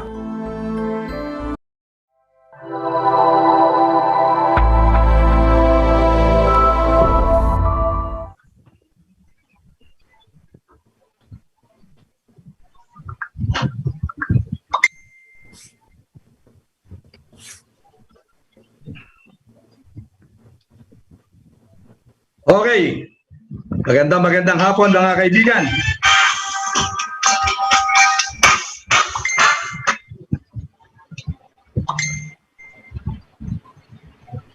Mga kaibigan, Sabado na naman po muli. At siyempre, programa na naman po natin itong PACC DILG Hour. Ito po ang inyong lingkod, Sunny Ilustre, makakasama ninyo hanggang alas 4 ng hapon sa hapon pong ito ng Sabado. At siyempre, kasama po natin isang magiting na lider ng bayan, DILG Undersecretary for Barangay Affairs, Martin Bobot Dino. Magandang hapon po. Magandang Yusek hapon. Dino. Magandang hapon na Kasani. At siyempre sa lahat ng nanonood sa atin ngayon, lahat ng nasa saan man sulok ng mundo, dahil alam ko naman ang coverage natin is all over the world. Not only in the Philippines, dahil marami na talaga ang tagahanga ng Radyo Bandido noon pa man. So again, I'm very happy na makasama mo ngayon isang oras tayo dito sa BACC, PACC, and DILG Hour. Magandang hapon uli sa lahat ng ating mga tagapanood at tagapakinig. Siyempre po, natutuwa tayo, nagagalak dahil po kasama natin ang ating pong hinahangaan at minamahal ng bayan na si Undersecretary Martin Bobot Dinyo. Yan po mga kaibigan, kahit na po pilitin, medyo nag-iisip po kasi alam nyo, paglilingkod ang nasa sa isip ng ating kaibigan at ating mahal na DILG Undersecretary. At siyempre, pag-iisipan kung itataas ang antas ng paglilingkod, no? Walang masama doon. Pagkat ang taong bayan ang siyang magdidesisyon sa lahat ng bagay. Alam mo, Kasani, na-miss kita, no? Napaka haba na kung saan talagang masyado tayo na busy. Unang-una, yung trabaho natin dito sa DILG. Galing lang ako ng Legazpi Albay, kung saan inilunsad natin yung Kalahi Seeds na additional fund, no? Sa totoo lang, ito palang programa na to ay 15 taon na. At ngayon ay funded ito ng World Bank. Meron na namang 26 billion for 3 years na magiging pondo para dito sa Kalahi Seeds na kung saan all over the Philippines na nag-identify ng mga infra project at saka livelihood. Napakaganda nito. Ito'y panangungunahan ng DSWD at in collaboration with the DILG. Kaya nandun tayo, kasama ko si Secretary Bautista nung inilunsad natin ito. At pagkatapos naman, kung nabalitaan mo naman yung nangyaring convention sa PDP Laban na pinangunahan ni ang ating presidente. At ako nga nalulungkot dahil ang aking, alam mo naman na minimithi natin, sana magkasundo na. Pare-pareho naman tayong naghirap sa PDP Laban. At siguro nararapat lamang na magkasundo-sundo. Alam mo, sa isang pamilya, hindi naman nawawala yan, no? At siguro yung mga pasaring, tama na muna. Intindihin muna natin ang ating problema dito sa pandemya. At saka Kasani, kamukha nga ngayon, busy-busy na naman ang inyong lingkod dahil naatasan ng Pangulo ng ating mga barangay ay talagang higpitan. Dahil nga itong nakakalungkot na itong Delta variant na naman na kung saan ito ngayon yung nagiging problema natin. Ito na naman, naghigpit na naman tayo. Wala na ng mga dine-in sa mga restaurant. Ilang trabahador na naman ang hindi magkakahanap buhay dahil dito. Sabi nga sa inyo, isa lang ang paraan para mapigilan natin to. Magsuot lang tayo ng mga proper protocol, wearing a face mask, face shield, tapos social distancing, tapos pagka meron na tayong available na bakuna, huwag na tayong mamili kung ano ang pinakamagaling na bakuna ay kung ano yung bakunang nasa harapan ninyo. So, ginagawa naman talaga natin ng paraan ng ating pamahalaan para dumagsa na ang bakuna dito sa atin. Pero habang wala yan yung health protocol, ako naman nalulungkot ako kahapon. Nag-monitor ako, umikot ako talaga, nakita ko talagang walang naka-face shield, naka-face mask, hindi pa tama ang pagkasuot. Talagang siguro na buryong ng ating presidente na talagang paigtingin natin, hulihin na natin kung sino man yung mga talagang hindi sumusunod sa protocol dahil mahigit 100 taon na tayo dito bugbog na ang gobyerno, bugbog lang taong bayan kapag nagkaroon tayo ng ECQ na kung saan ngayon nakita nyo na naman nakakahinga na sana ang ekonomiya, bigla na naman halos mag-lockdown tayo at yung mga restaurant hindi na naman pwedeng kumain dyan at puro take out. Ano na mangyayari talaga sa atin? Kaya Kasani, ang aking pakiusap lang talaga sa sumunod tayo sa health protocol. Mahirap po, kamukha nito, may tinawag na naman sa akin na tiga-ombudsman, biro mo, naging na positive. Napakahirap sa isang pamilya na merong may sakit na COVID-19 dahil mauubos po ang inyong naitago na dahil sa laki ng gastusin. At hindi pa tayo nakakasigurado kung mabubuhay yung ating pasyente. Kaya ako, I'm very, very proud, Kasani, ngayon. Every time na maglalakad ako, lalo-lalo na sa mga, itong ating ID, no? Ito yung ID ko sa office, to. Ito yung ID, ito naman yung aking vaccination card. Yan, galing. Alam mo kung bakit pinalaminate ko, Kasani?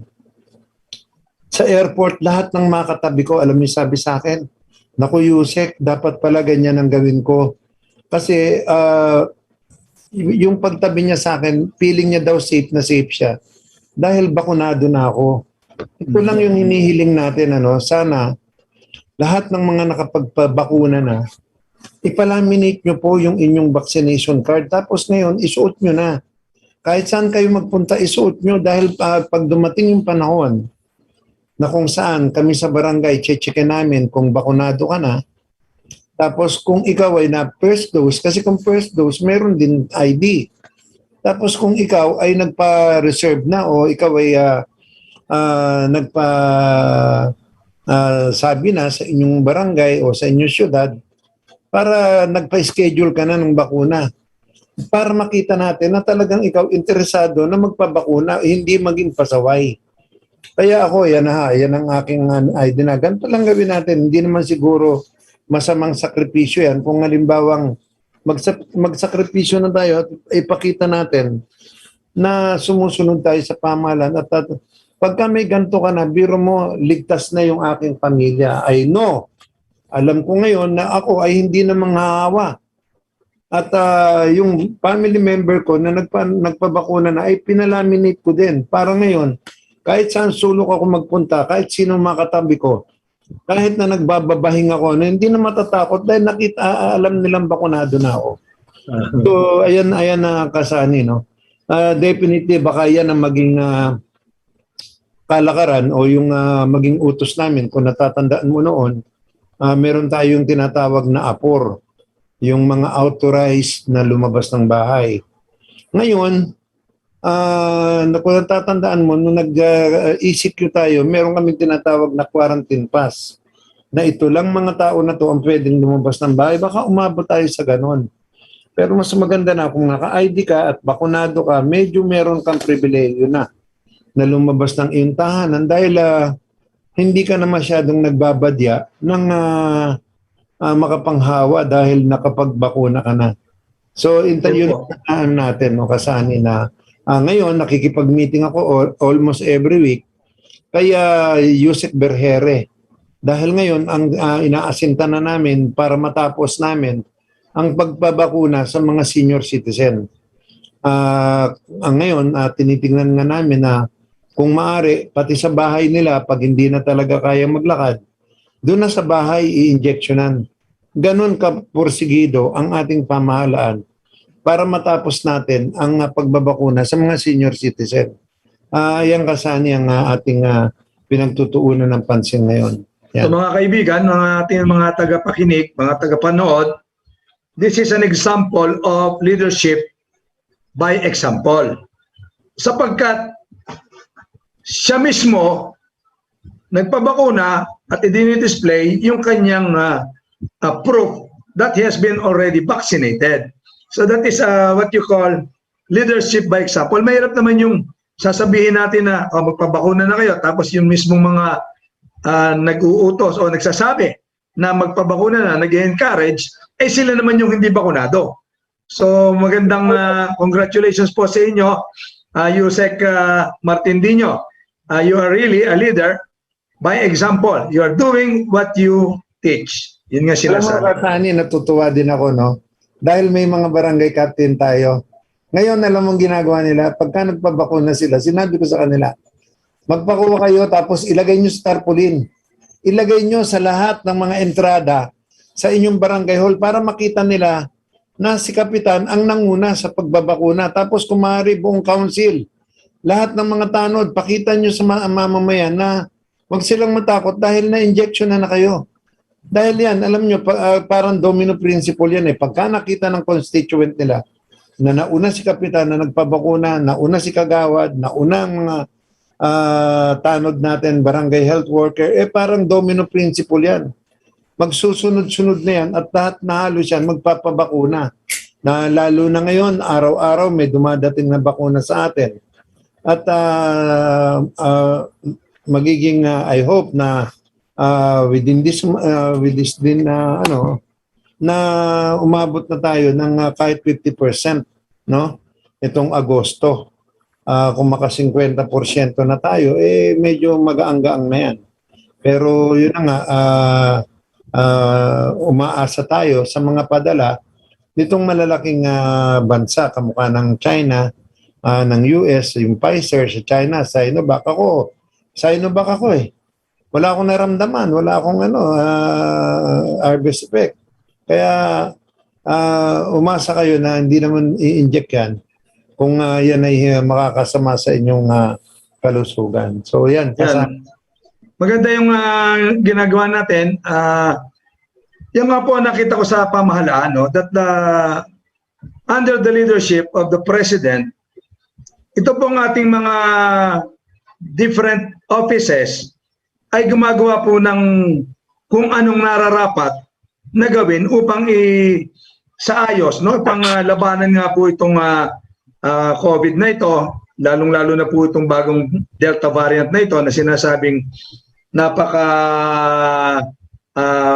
bilis makahawa at mas nakakamatay daw. Yun ang sinasabi nila.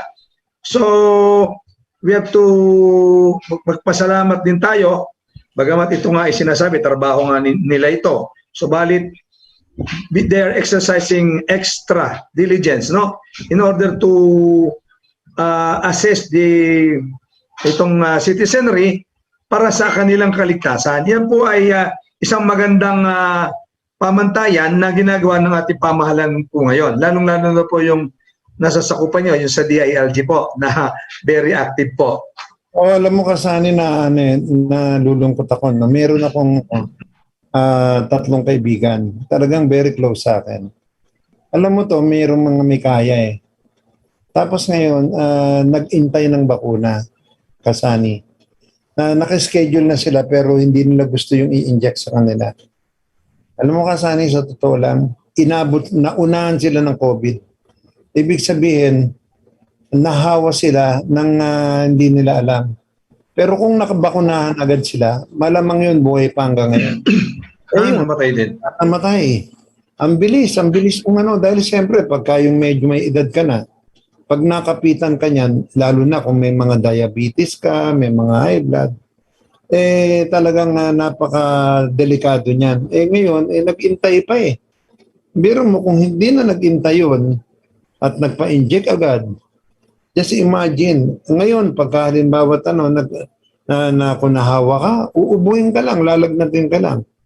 Dahil, kumbaga, ang taas na ng porsyento na ikaw ay mabubuhay. Kaya nga itong bakuna, ito lang ang solusyon, the only solution ng ating nasyon laban dito sa COVID-19. Kaya wag na po tayo mag-intay na pagka kayo ay napatawag na, pagka kayo ay na-schedule na agad-agad. Magpa-injection na kayo. Kaya nga natutuwa ako dito sa Manila eh. Biro mo, meron na silang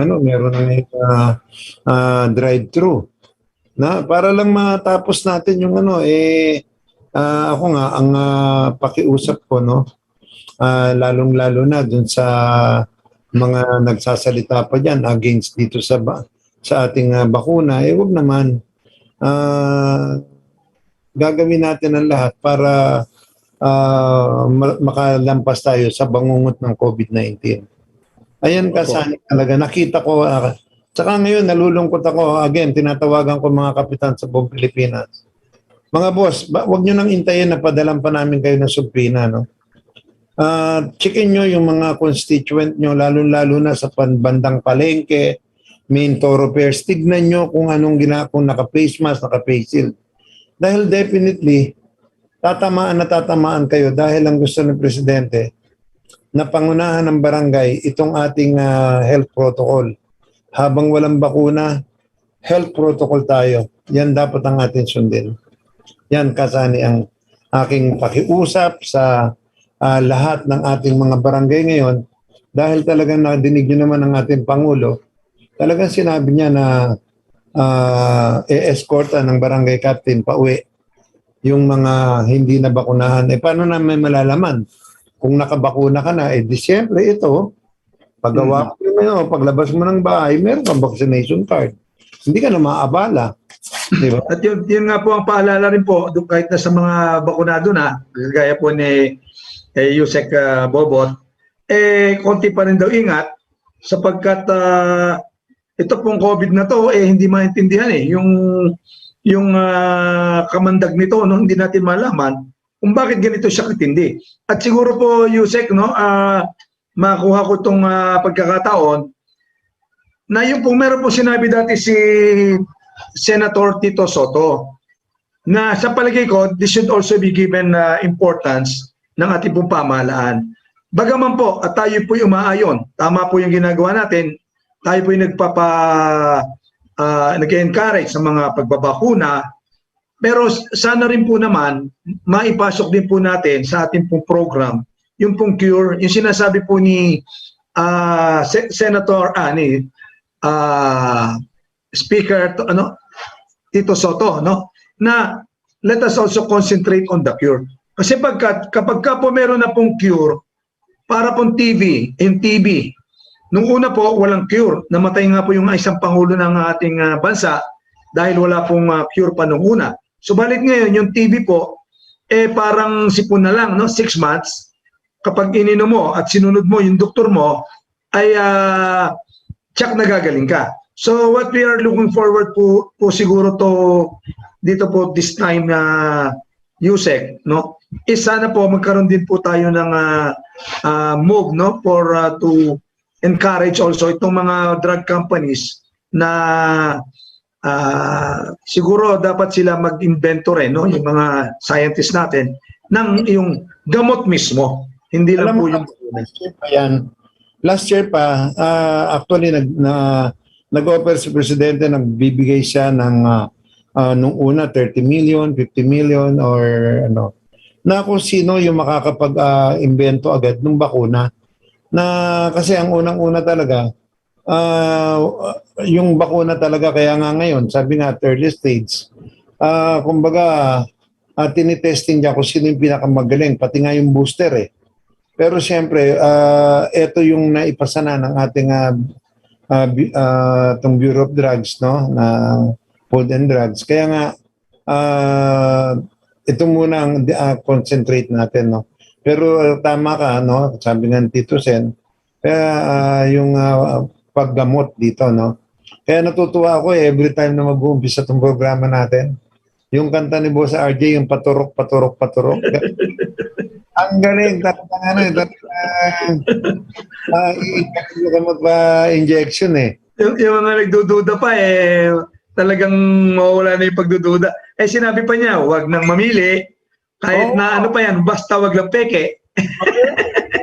Ang galing, kaya nga nakakatuwa, no? Ang galing ni Chairman ano? Nakaka-inganyo. Opo. Siyempre, doon naman sa mga ito naman ang aking request kasi pag dumating yung bulto, dapat naman Department of Health, trainingin nyo na ang mga barangay kung paano mag-injection.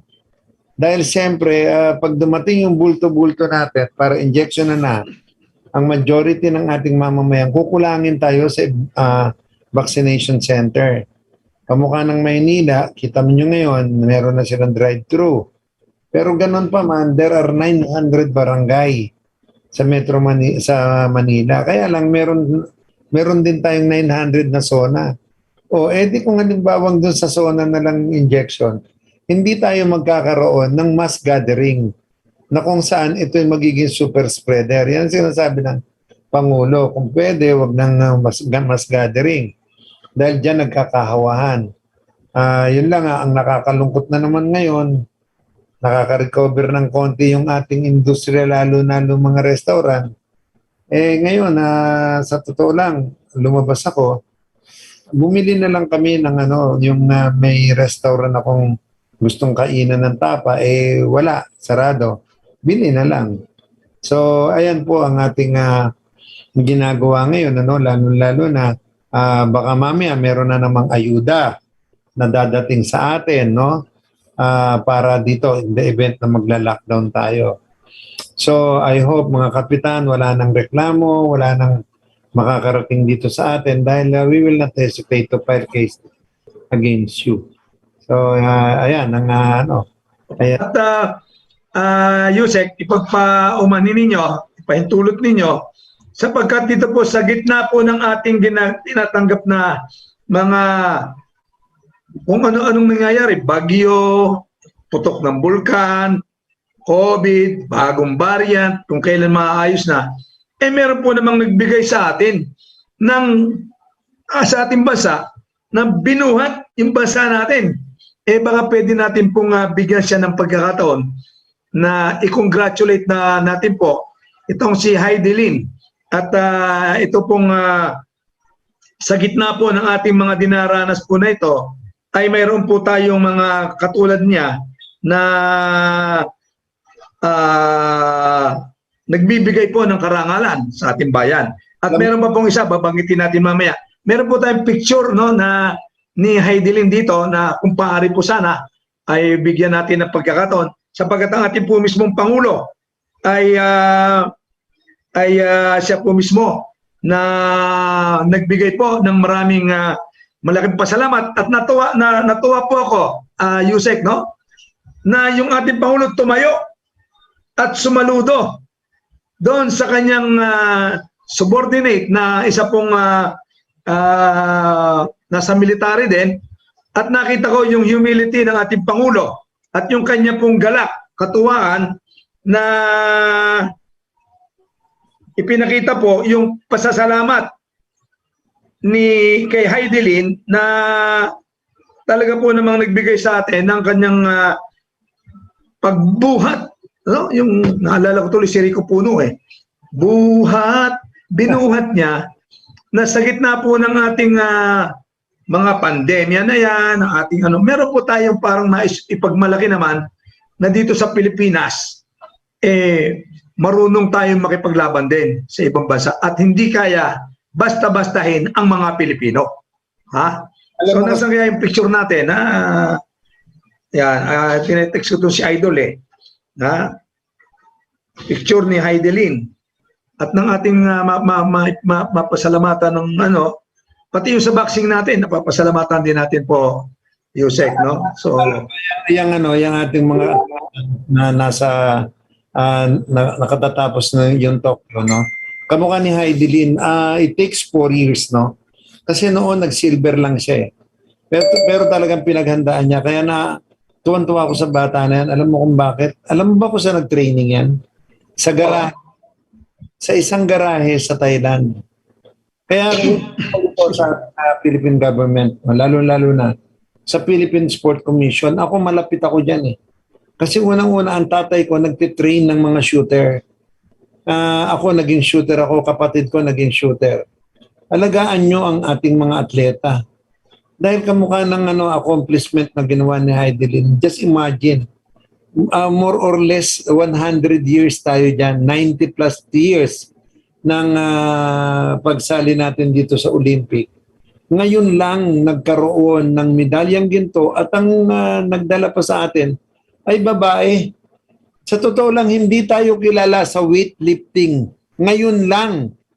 Dahil kay Heidi Lin, dahil last year, yung last Olympic niya. Ngayon, dalawa na yung ating So, malalakas pala mga babaeng Pilipina. Kaya ngayon, siguro, i-focus na ng Philippine Sport Commission yung pagtitrain natin ng mga weightlifter. Lalo na mga babae. Yung basketball, kalimutan na natin yan. Yan po, Yusek, nakita natin yung larawan ni Heidi Lin na nagbubuhat, Nagbubuhat po, nakita natin sa monitor natin na yun po yung winning stance niya. na nagbuhat po siya. And at the same time, we would like to congratulate muna siya, siyempre, si Heidelin Diaz sa pagbibigay po ng karangalan sa ating bansa. At naalala ko po din dati yung aking kaibigan, si Salvador del Rosario. Correct. I think he won the gold, but it was a long, long time ago. Ito pong si Kabady, si Mambadi, kaibigan po natin, naging kapitbahay natin sa Baclaran. And I think he also garnered the gold during that time, but it was a long, long time ago.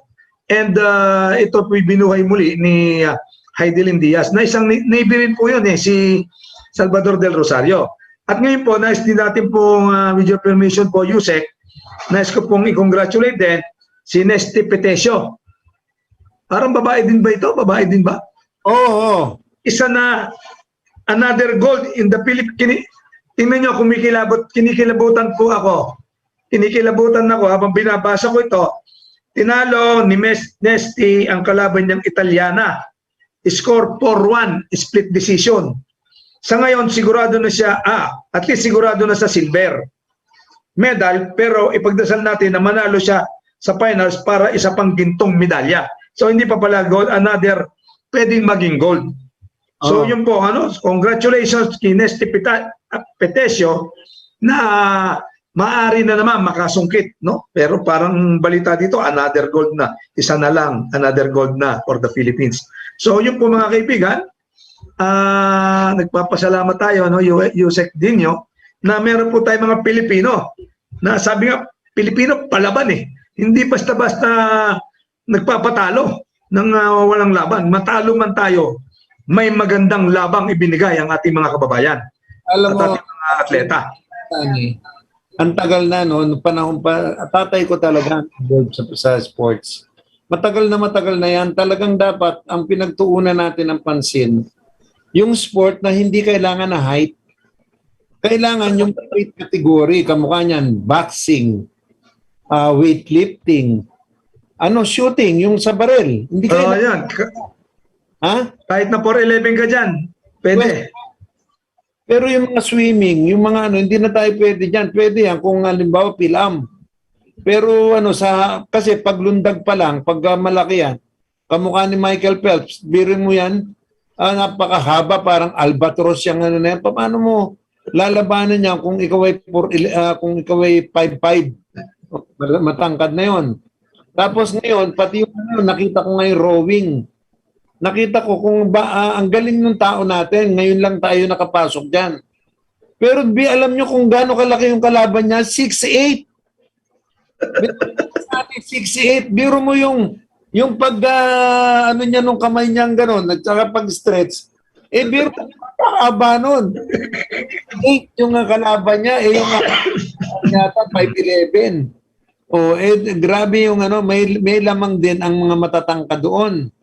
Not unless na kung para kang kung kumampay. Kasi parang ginasagwan mo yun Pero alam mo, ang isa sa magaling natin yan, Dragon Boat. Yun ang parang motor kung makasagwan sila. So ito yung mga sports na pwede tayo magtagumpay. Yung equestrian. Dati yung si Mikey Kuwangko, yung mga rider natin. Kaya lang, mga kabayo. Mahal ng kabayo. Pero yung sa chess po, yung ating po yung kumpare natin, si Grandmaster Joey Antonio, itong isang linggo lang, nanalo na naman. Yan ang mga natin, chess, di ba? Meron tayong tapos meron pang hindi inalalaya ng Philippine Sport Commission nagpalit ng citizenship na gano'n ng US, kaya yung bata magaling yun pero yun Wesley So po, Wesley So.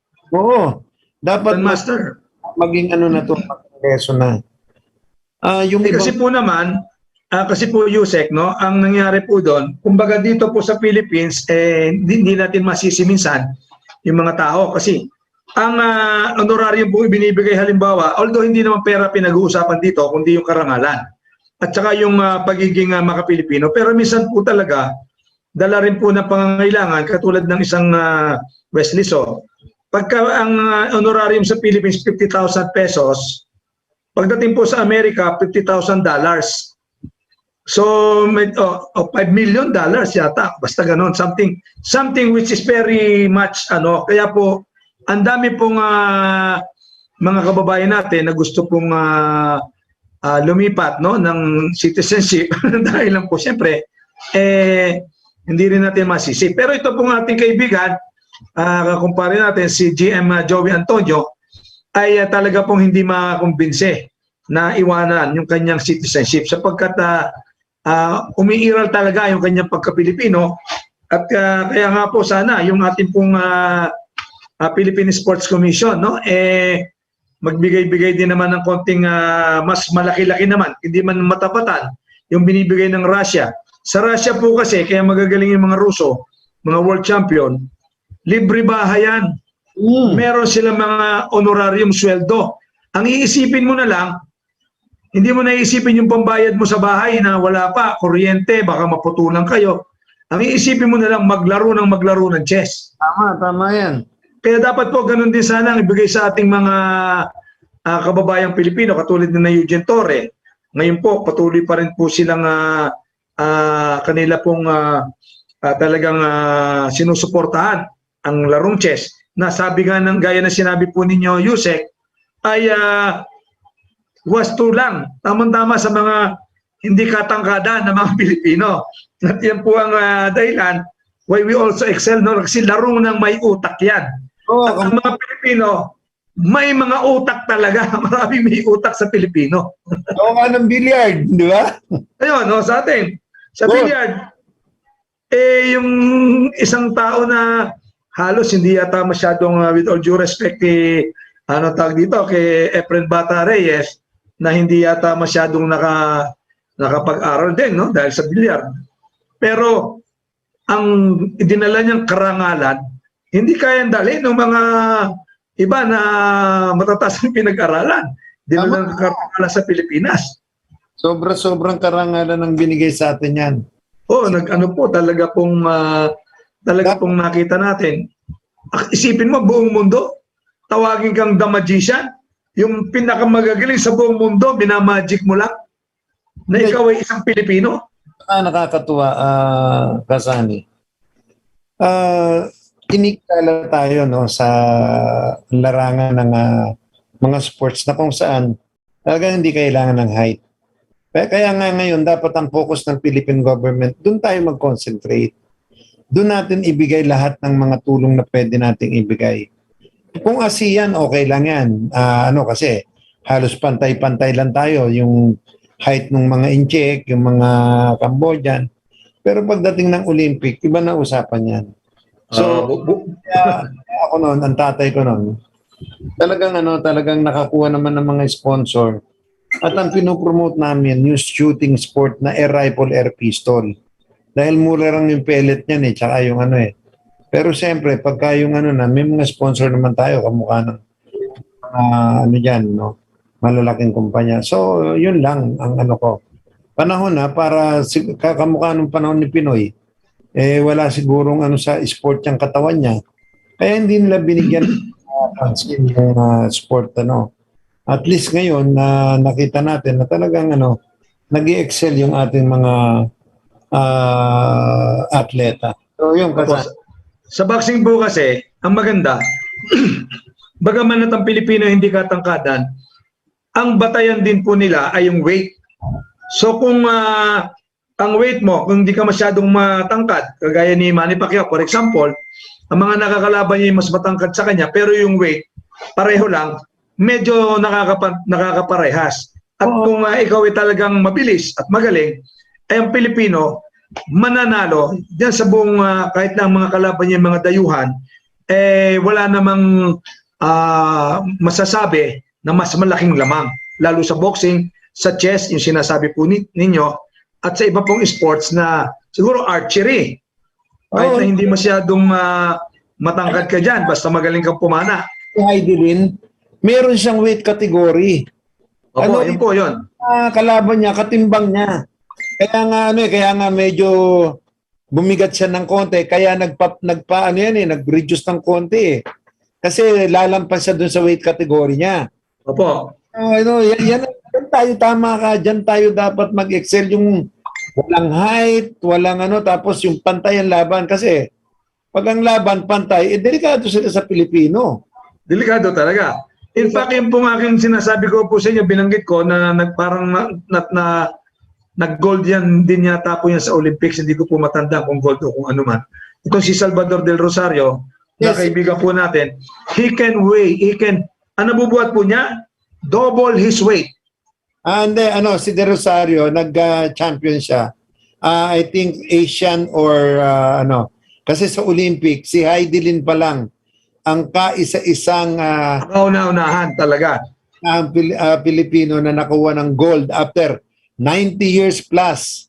Ang galing talaga. So baka nga may sumunod pa, no? Pero siya ang kauna-unahan talaga, kaya yung mga binigay sa kanya na ngayon maabot ng 30 million, kulang pa yan dahil sa kanyang binigay na karangalan. Opo. Ating bansa, no? Sa totoo lang, ang tagal na, di ba tayo noon, ang tawag quest for gold. Every Olympic, yan ang laging quest for gold. Nakakuha tayo noon gold sa bowling. Kaya lang, hindi pa consider yon as Olympic. Ito pala po, Yusek, si Salvador Romualdo del Rosario, na nicknamed the Mighty Mike, is a Filipino weightlifter who competed in the 1968, 1972, and 1976 Summer Olympics with the best finish of 9th lang noong 1972. 9th lang. Pero ganun pa man, kinilala na rin siya po na ang liit lang una, mga 5 yata lang yan eh. Mas malaki pa ako eh. Pero ang galing magturo at parami po siyang tinuruan na naging mga Olympic medalists. Kaya nga ang maganda nga ngayon na nakakalaban tayo, lalo na. Basta't sabi nga basta't pareho lang ang timbang natin. Kahit na matangkad ka, basta pareho. Kasi siyempre, pag matangkad yan, manipis yan. Di ba? Opo. Tama. Parang si Margarito, matangkad, binugbog ni Manny Pacquiao, no? Yun, may catch weight din yun. Kaya, ito na nga. Pero ngayon, I hope, no, malampasan natin itong COVID-19 dahil ang dami na naman na sport enthusiasts na nahihinto dito. Kamukha niyan, yung mga gym natin, sarado. Paano? Pagpalakas. Ang basketball natin, na number 1 dito. Pero, yan, dapat entertainment na lang yan. Huwag na tayo maghangad na magkakaginto tayo dyan sa basketball. Dahil height is might pagdating sa basketball.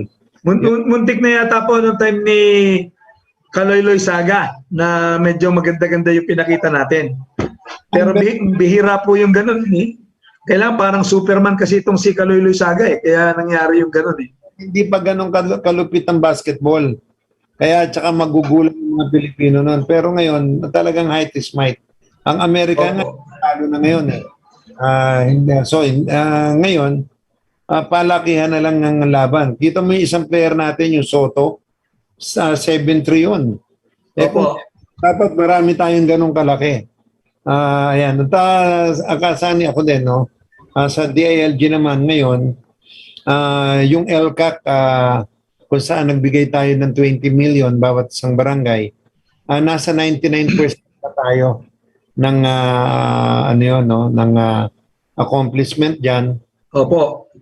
Siyempre, sa ngayon, marami pa tayong mga proyekto kamukha nung 13 billion na nasa DBM, yung Memorandum Circular 131, na-avail na rin ang ating mga local government yan. At kami din, pinaghahandaan na rin namin yung dadating na taon, year 2022.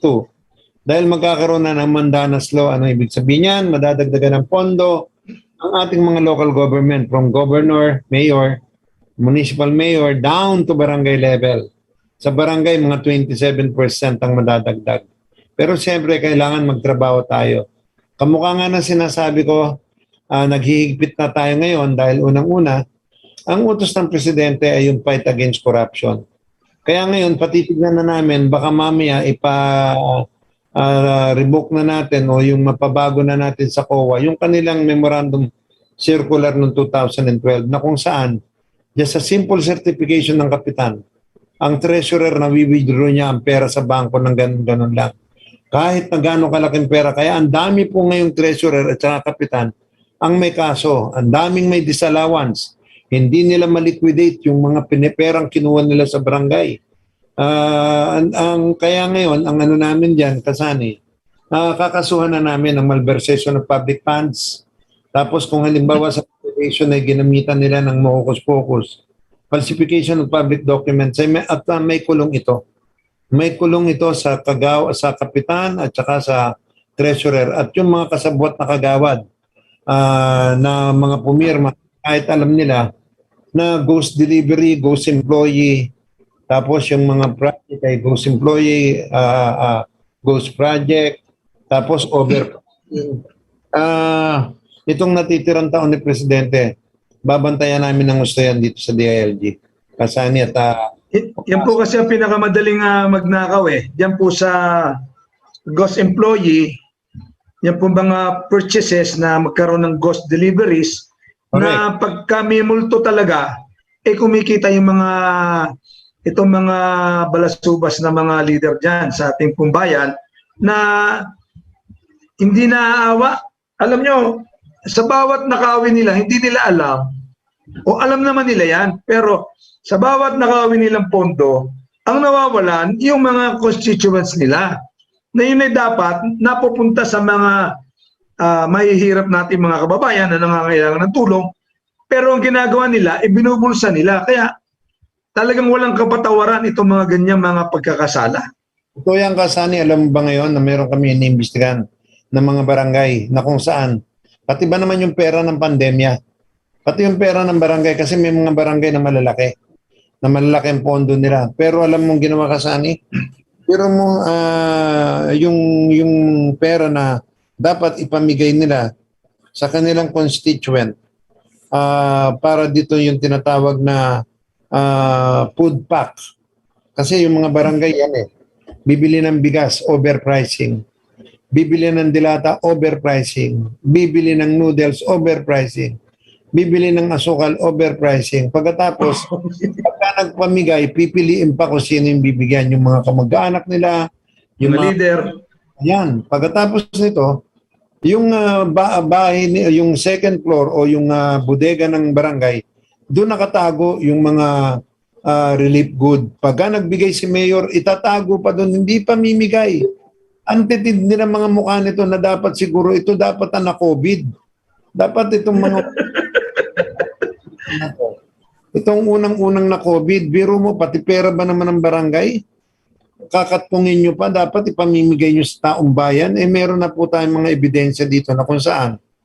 Merong mga barangay captain, treasurer, kasabwat ang kagawad, na yung pera ng barangay na dapat sana ay pamimigay sa ating mga mamamayan, kinutungan pa. Hindi tayo papayag dyan at dapat yan. Ako sabi ko nga kay Secretary Anyo, sana hindi lang sila matanggal, dapat makulong.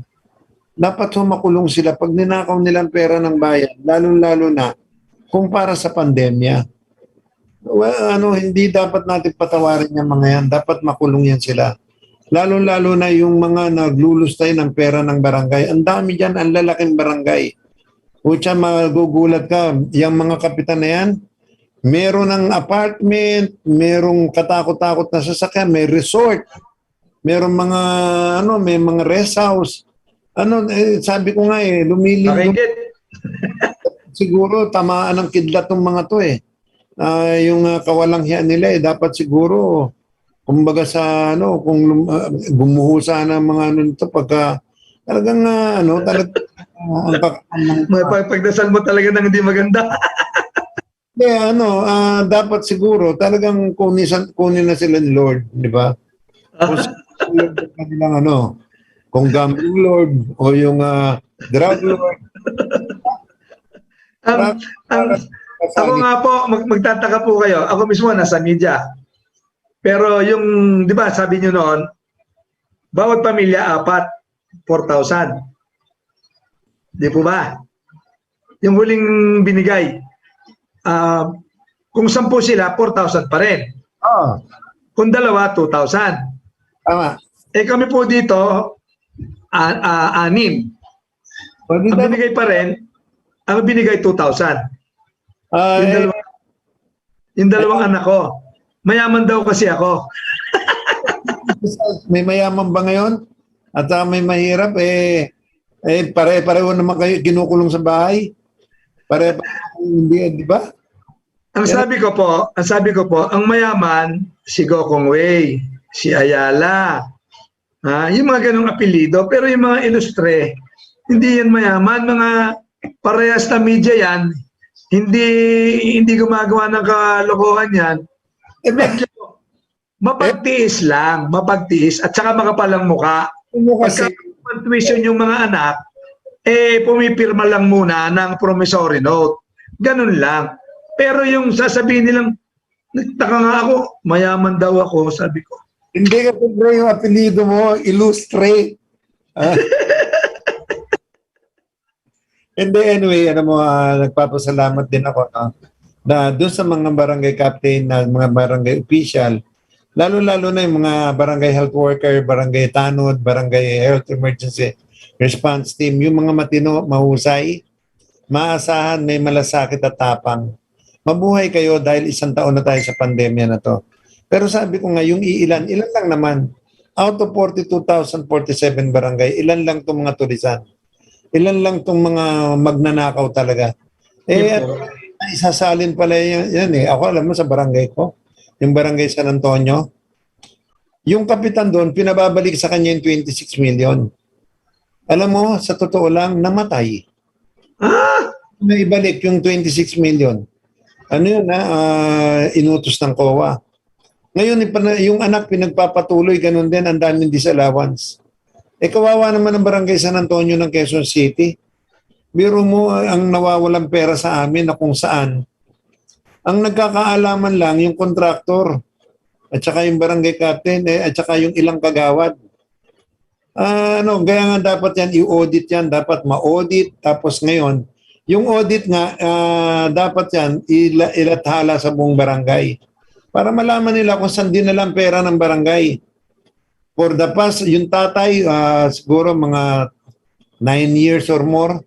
Tapos ngayon, eto na naman, 13 years yata yung Tignan natin, maraming barangay ngayon na ganyan. Biro mo nung nagkapitan, sa apartment lang nakatira. Ngayon, 3 na bahay. Tapos ang dami sakit. Mga ganyang bagay. Kaya tumama sa loto, Yusek. Patay na siya.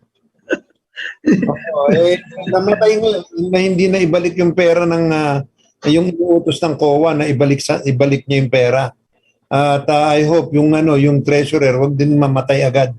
Dahil siya ngayon ang habulin ng gobyerno na ibalik nila yung pera na nailibas nila.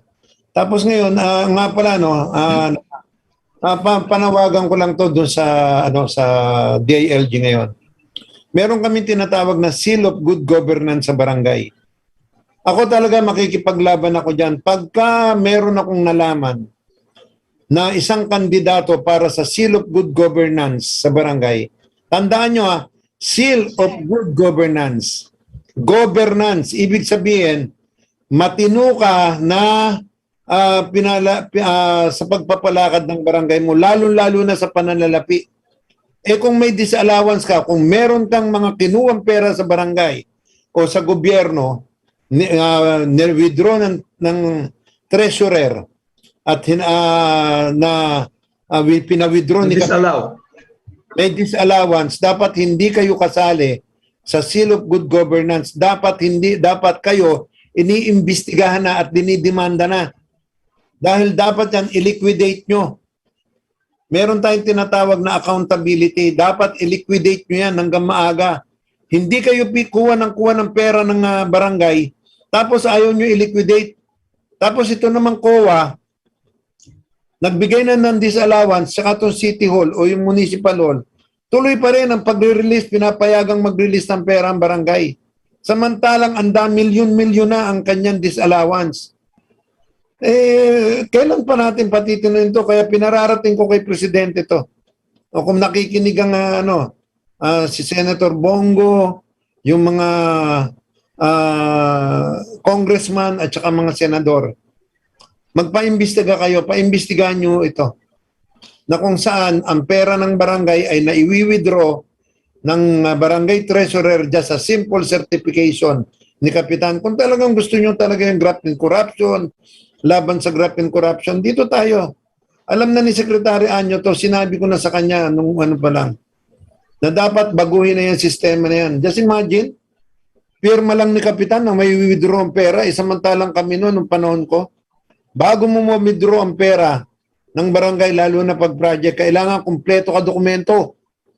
Meron kang bidding, tapos dapat kumpleto ka sa pati nga yung estimate. Pati yan. Tapos meron kang barangay council resolution bago ma-withdraw ang pera. Dito baligtad. Na-withdraw muna ang pera at saka papipirma ni Kapitan ng resolution ang mga kagawad niya. Ang nagpapapirma dyan, yung mga kontraktor, pag pirma ni kagawad, may bayad yun. 100,000. Kagawad 2, 100,000. Kagawad 3, 100,000. Kagawad 4, kalaban ni Kapitan. Wala ka. Kagawad 5, kalaban ni Kapitan. Yung sinabi nyo, Yusek, sinabi nyo dati, huwag nyo akong lokohin. Naaalala ko yun. Dati akong kapitan. Tapos kasani pati SK. Dapat imbestigahan na rin yan. Dapat malaman natin kung saan dinala ng SK ang pera ng barangay. Yung SK fund. Nawi-withdraw din ng ganyan-ganyan lang yan. Kaya I hope, na bago matapos, ilang buwan na lang kami dito, 11 buwan na lang kami. Talagang sa Kongreso, ako ang Undersecretary for Barangay Affairs ng DILG. Ako mismo, sasabihin ko sa inyo, napaimbestigahan nyo kung bakit ayaw ibalik ng COA sa dating sistema. Na dapat bago makapag-withdraw ng pera ang treasurer, dapat nandyan ang barangay resolution. Kaya nga check and balance Dapat ang mga kagawad pipirma muna na ang nakalagay doon na resolution authorizing the barangay treasurer to withdraw fund into pay such project. Hindi, ngayon, baligtad. Maganda po yung ating pinag-uusapan sa pagwawakas po ng ating programa. Nakita ko po, siguro, Yusek, kailangan din po siguro dito magkaroon ng isang batas tungkol po doon sa sinasabi ninyo na kailangan ng isang guideline o batas na pagbabawal no sa sinasabi ninyo na maaaring mag-withdraw lang basta-basta yung mga tresurero o tresurera sa pamamagitan lamang ng isang request ng kapitan. Siguro kung may batas dyan at sa inyo pong pagka po naging senador, kapag ka po, alam niyo, baka kailangan na talagang pilitin na kayo. Kapag kasi kailangan ng isang batas, kailangan magmula yan sa either sa congressman o sa senador. At yung pong batas na yan, ipagbawal, yung pipirma lang yung mga kupitan ay may i-withdraw na agad ng mga tresurera. Hindi, siguro tresurero. Isang COA dapat umano dyan, pero panahon na para paimbestigahan niya ng Senado at Kongreso. At sana mag-utos si Presidente na imbestigahan yan. Malala, sobrang korupsyon sa barangay. So, masarap man ang ating huntahan, magpapaalam na po muna tayo. Hanggang sa Sabado po tayo muli. Magpaalam na po tayo, Yusek. Okay, Kasani, maraming salamat. At miss na miss kita.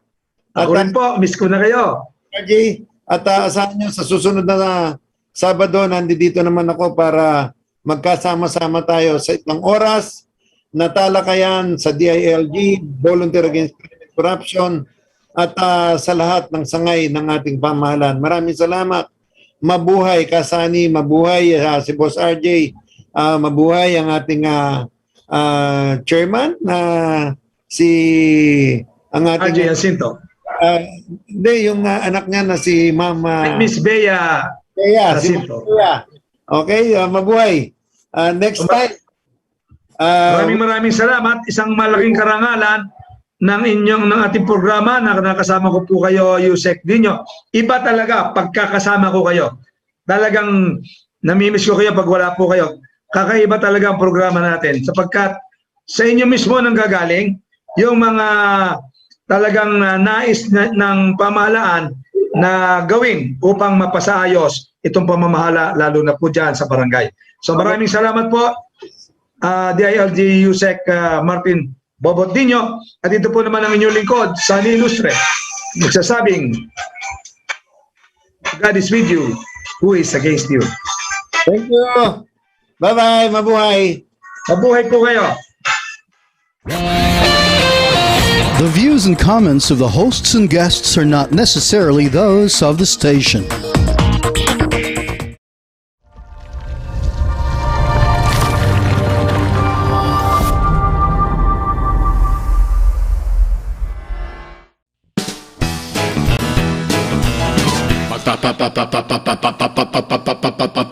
Pababakuna ka ba? Pababakuna ka ba? Pababakuna ka ba? Pababakuna ka ba? Pababakuna ka ba? Pababakuna ka ba? Vaccination for the nation, no more isolation. With vaccination, pababakuna ka ba? Pababakuna ka ba? Pababakuna ka ba? Pababakuna ka ba? Pababakuna ka ba? Pababakuna ka ba? Pababakuna ka ba? Paturok, paturok, paturok.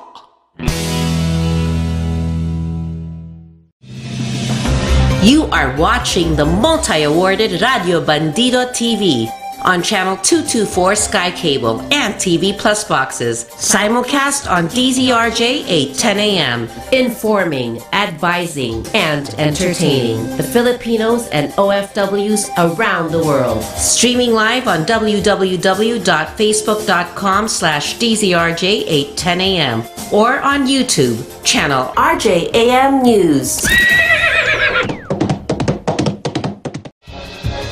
To all Teleradyo Bandido viewers and listeners, you can now watch Teleradyo Bandido on our new YouTube channel, RJAM News. Hit the subscribe button and like the video. Don't forget to click the bell icon so you get notified when a new video gets uploaded. Don't miss out on our dynamite lineup.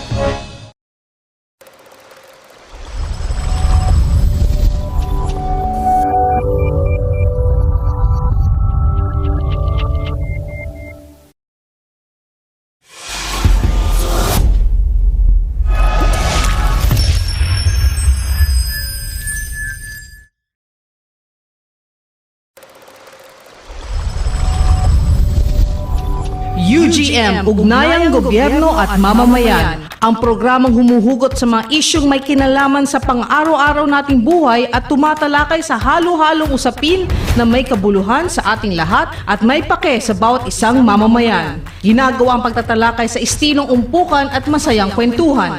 Bukod sa mga balita ni Mastermind Raul Vertudazo, hinihimay din ng UGM kung bakit mahalaga sa atin ang mga desisyon ng gobyerno at kung ano ang magiging epekto nito sa ating pang-araw-araw na buhay. Nagbibigay impormasyon din kung ano-ano at aling-aling ahensya ang pwedeng tumulong at tumugon sa problema ng mga mamamayan. Nagbibigay din ng kaalaman ang UGM sa mga bagay na may kinlaman sa pagmamay-ari ng lupa upang magkaroon ng kalasag ang mga iligal na pinapaalis, dinedemolis at inaagawan ng lupa ng mga land grabbers. Kaya wag tantanan ang UGM, Ugnayang Gobyerno at Mamamayan, Lunes hanggang Biyernes, alas 5 hanggang alas 7 ng umaga. Gumising ng maaga at tumutok sa Radio Bandido TV para informed ka. Watch Monday to Friday from 5 a.m. to 7 a.m. on Teleradyo Bandido, Channel 224 Sky Cable, Free-to-Air Channel 29, TV Plus boxes, DZRJ 8:10 a.m., Facebook/DZRJ 8:10 a.m., and on YouTube channel RJAM News. Sally Masa, with host Sunny Ilustre, digs into current events and human interests. All viewers and listeners are invited to take part in the discussion. All opinions are welcome and respected. Sally Masa is open to assist those experiencing injustice. The motto of the show is, "If God is with us, who is against us?" Seen every Saturday from 4 to 5 p.m. on Radio Bandido TV, Channel 224 Sky Cable, TV Plus boxes, digital free-to-air channel 29, facebook.com/DZRJ 8:10 a.m. and on RJAM News. Education. Katabi mo siya. Logo. Live na po. Sige na.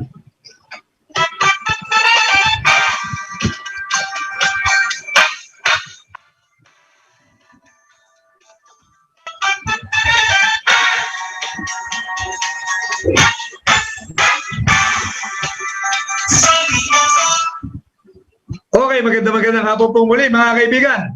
Nagbabalik po ang inyong lingkod, Sunny Ilustre.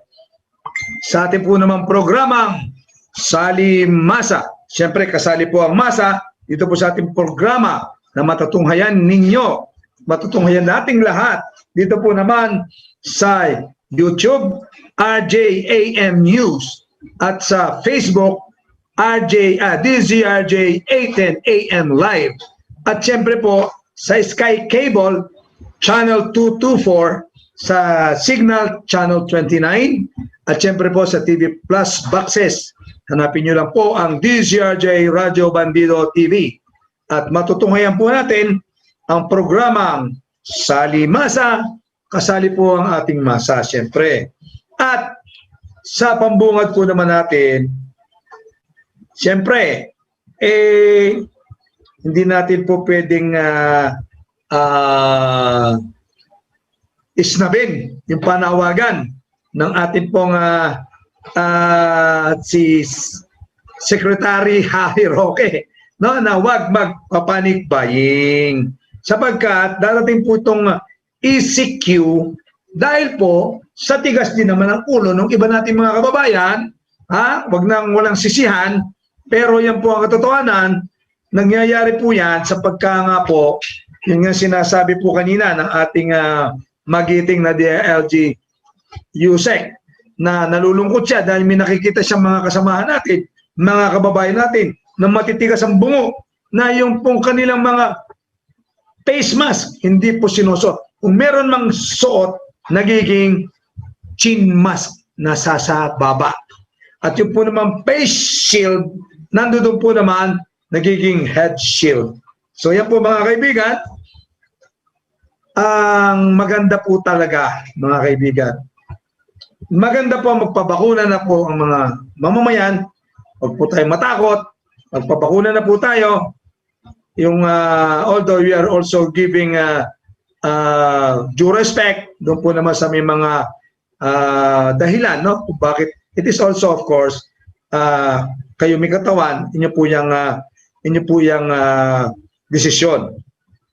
But the government, no, the interagency task force is encouraging everyone na magpabaksin na po tayo. Upang sa ganun po ay magpatuloy na nga naman yung pong ating ekonomiya. Ano? So that we could manage lives and livelihood. Yan po kasi hindi po maaaring hindi i-manage pareho ang buhay at kabuhayan. Siyempre, una po nating i-manage yung buhay sapagkat wala pong kapantay, walang kapalit ang buhay ng tao. Wala pong katumbas na salapi, wala pong katumbas na mga bagay, kahit na Rolls Royce, yung buhay ng isang uhugin, hindi po yung katumbas ng Rolls Royce. Buhay po yan, at yan po ay dapat po natin pag-ingatan. At yan po ang ginagawa ng ating pamahalaan sa kasulukuyan, na yan po ay talaga pong ginagawa nila ng paraan na mabigyan ng lunas ito pong mga suliranin, kaakibat po ng mga atong mga pangyayari na ang pandemya po naman ay talagang nakakaperwisyo, pumuputi ng buhay ng mga mamamayan at talaga po naman nagdudulot po ng walang hanggan, walang kapalit, walang katumbas na paghihirap ng mga kababayan natin, lalo na po yung mga nalalockdown. So yan mga kaibigan, no? Huwag na po tayong magpasaway, magpabakuna na. Sabi nga ni Chairman RJ Jacinto, Huwag nang mamili, basta hindi peke. Ha? Kahit sino ba, okay na. Kung Pfizer man yan o ano man, ay okay na. Basta, mabakunahan na po tayo. At syempre, sabi ni Presidential Spokesperson Harry Roque, yon. Siyempre si Lieutenant General Jose C. Faustino Jr. ay kinoconfirm na po na si Presidente Rodrigo Roa Duterte ay nag-approve na at pinirmahan na ang designation ni Lieutenant General Jose C. Faustino Jr. as the Chief of Staff of the Armed Forces of the Philippines effective July 31, 2021. Yan. Talaga naman kontuwa tayo dyan. We are confident that General Faustino will continue the peace and development efforts of his predecessors while aggressively building up our defense capability. At sabi po, we pray for General Faustino's success as he embarks in his new role as Armed Forces of the Philippines Chief. Yan, mga kaibigan. So, congratulations kay Lieutenant General Jose C. Faustino Jr., ang ating pong bagong salang na Chief of Staff of the Armed Forces of the Philippines. Yan po, mga kaibigan. Hay nako, salamat. Magkakagold na naman tayo. Meron po tayong pag-asa. Isa na lang. Si Nesty Petesio. Si Nesty Petesio ay maaaring makasalakap ng gintong medalya dyan po sa Tokyo Olympics. Siyempre, sa Olympics po, talaga po namang ang kalaban mo riyan, pinakamagaling ng bawat bansa. Pinakamagaling ng Hapon, pinakamagaling ng China, pinakamagaling ng kung saan-saan lugar. Yan po ang inyong kakalabanin. Kaya kailangan, yung pinakamagaling ng Pilipinas, mas magaling pa sa mga pinakamagagaling ng iba't ibang bansa. Yan po ang dahilan upang sa ganun po naman, makasungkit tayo ng ginto. Yan po yung pinaglalaban eh. Yung po mga atleta natin, nagsasakripisyo. Pagod na. Sit up, jogging, para lamang manalo. Upang mabigyan din ng karangalan ng ating bansa. Siyempre, plastic naman sila pag sinabi nilang hindi rin naman yung sarili nila, ang kanila din naman. Nais din naman, nabigyan din naman ang kanilang pamilya ng mga magaganda rin namang benepisyo doon sa kanilang pinagpawisan, sa kanilang pinaghirapan, sa kanilang banat buto, na ginagawang pagsasakripisyo upang sa ganun po ay patuloy na mag-ehersisyo, mag-exercise at mag-tiyaga na anong tawag ito, na mag-training upang sa ganun po masungkit po yung mga medalyang kanilang inaasam-asam. Ayan, may nagsasabi rito, sino ba ito? Pawi palang te. Ano ba yan? Si Jeremiah Soria. Bakit ba hindi, wala bang pang, nasan ba yung pang ano niyan? Nasan ba yung pang, ano niyan, para mabati natin yung ating mga tagapanood at tagapakinig ngayon sa araw na ito, nawala tuloy. Mga kaibigan. So yung mga kaibigan ay nais po naman nating pasalamatan. Ito pong lahat ng mga nakikinig sa atin. At ngayon po, siguro, umpisa na natin muna yung ating, para baka makalimutan ko na naman, yung pong ating mga picture dyan na isinend natin. Yan po kay sa ating pong RJ Live. Yan mga kaibigan. Meron po tayong mga picture. Umpisa na natin siguro po mga kaibigan. Yan. Yan po mga kaibigan, sa ating pong paglilibot-libot, medyo marami po tayong nakita at ating po mga ibang mga balita. At syempre po naman, meron din po tayong mga nais pong batiin yung mga gumagawa ng mabuti, yan po namang gumagawa ng mga magagandang bagay sa ikaunlad po ng ating bayan. Yan. So yan, umpisa na natin.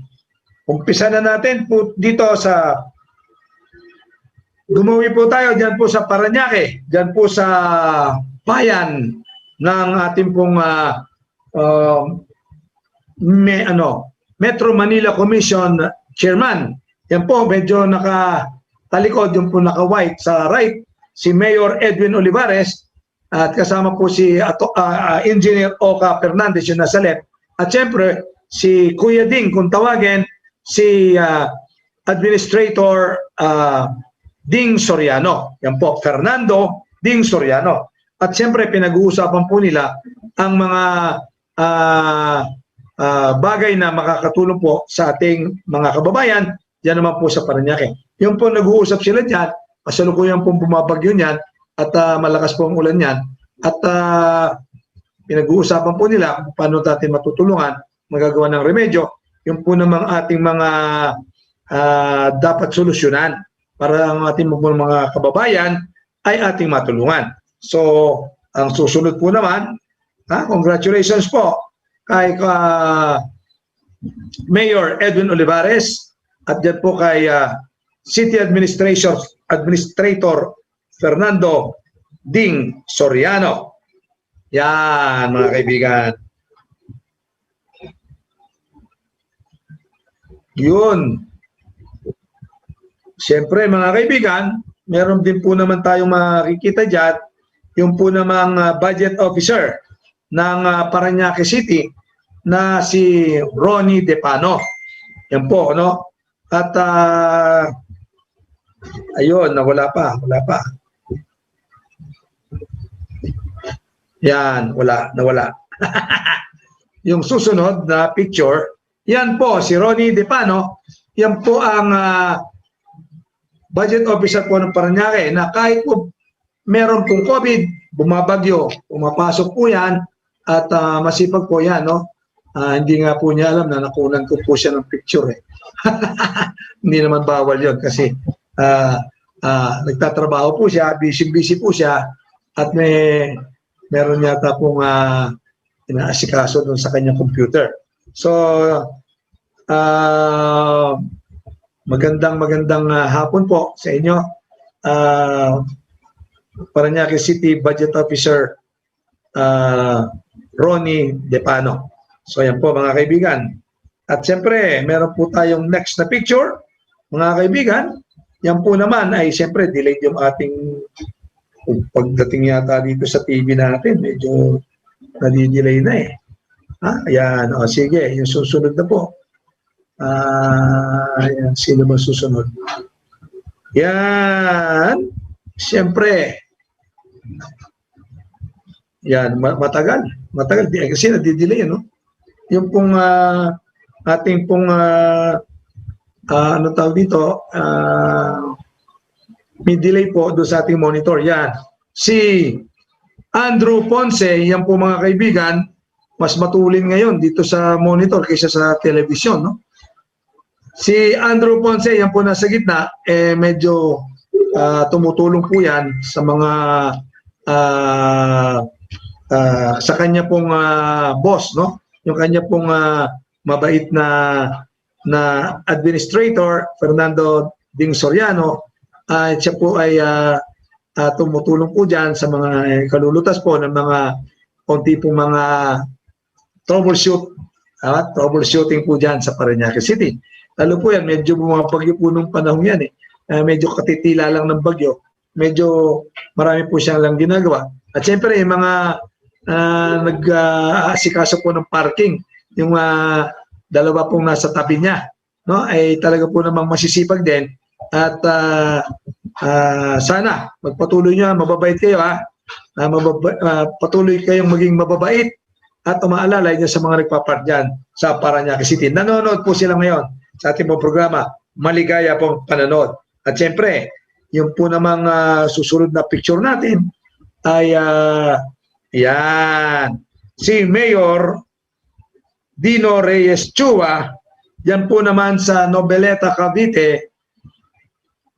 ay kasama po naman ang kanyang kapatid na si board member, yan, David Chua ng Cavite. Yan po. At medyo nadidelay po na naman ng transmission po natin ng ating po mga picture.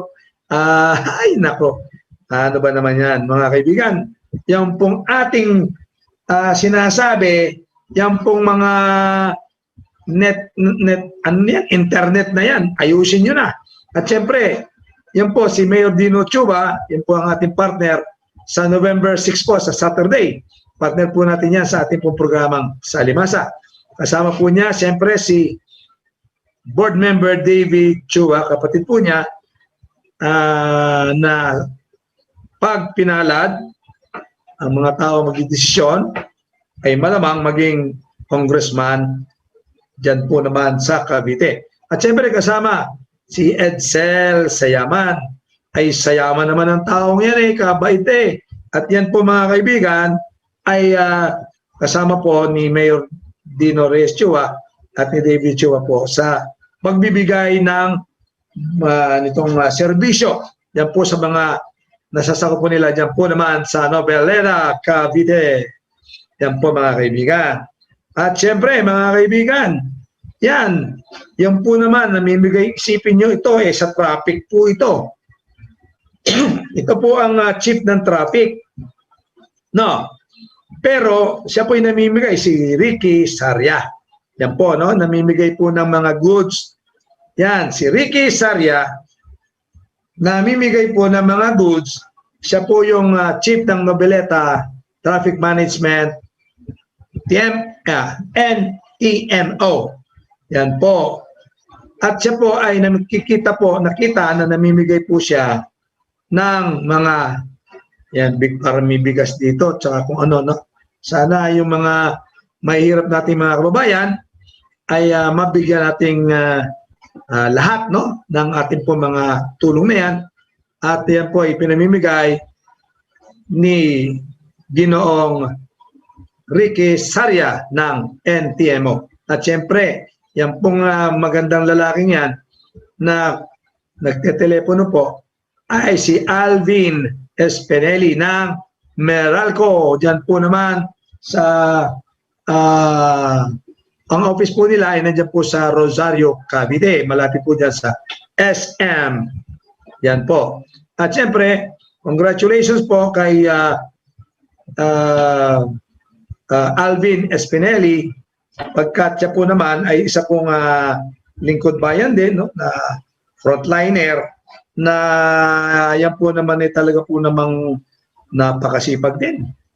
Yan po ay pagka may problema, Elvin Guevara Espinelli. Yan po. Yan po mga kaibigan. At yan po naman ay yan po naman yan sa may Gonzales, Cavite City. Yan po naman, doon po sa labas ng lugar na yan, yan po ay Gonzales Street. Yan po ay minadaanan pong itong mataas po na truck na tinamaan po yung mga kawad ng Meralco doon sa labas na kalsada doon sa main road. At sa lakas po ng pagkakahila, yan po yung poste na yan ay bumagsak. At yan po naman ang inasikaso ni Elvin Espinelli na yan po naman ay sandali lang na itayo agad at hindi ko lang alam kung may kuryente na sila ngayon. Sana po naman meron ng kuryente. Kapag yung pong nasa harap na may tao na yan, meron po dyan mga isda na pag-aari po ni Mr. Saldaña na baka mamatay, no? At syempre mga kaibigan, atin po namang babatiin. Ito pong ating damayan sa San Rafael 2, no? Noveleta. Yan po nasa kaliwa. Bakit ba itong walang face mask? Ang naka-face mask po yan, gusto yata nilang makita sa telebisyon, no? Pero hindi sila nahinga dyan. At pagkatapos ng isang click, ay naglagay na sila ng face mask. Yan po si Elsa Peralta. Yun nasa left, yung nakaitim. Sa left side, no, ng ating screen. at may malaking alcohol na pareho ng alcohol ko, yung heart.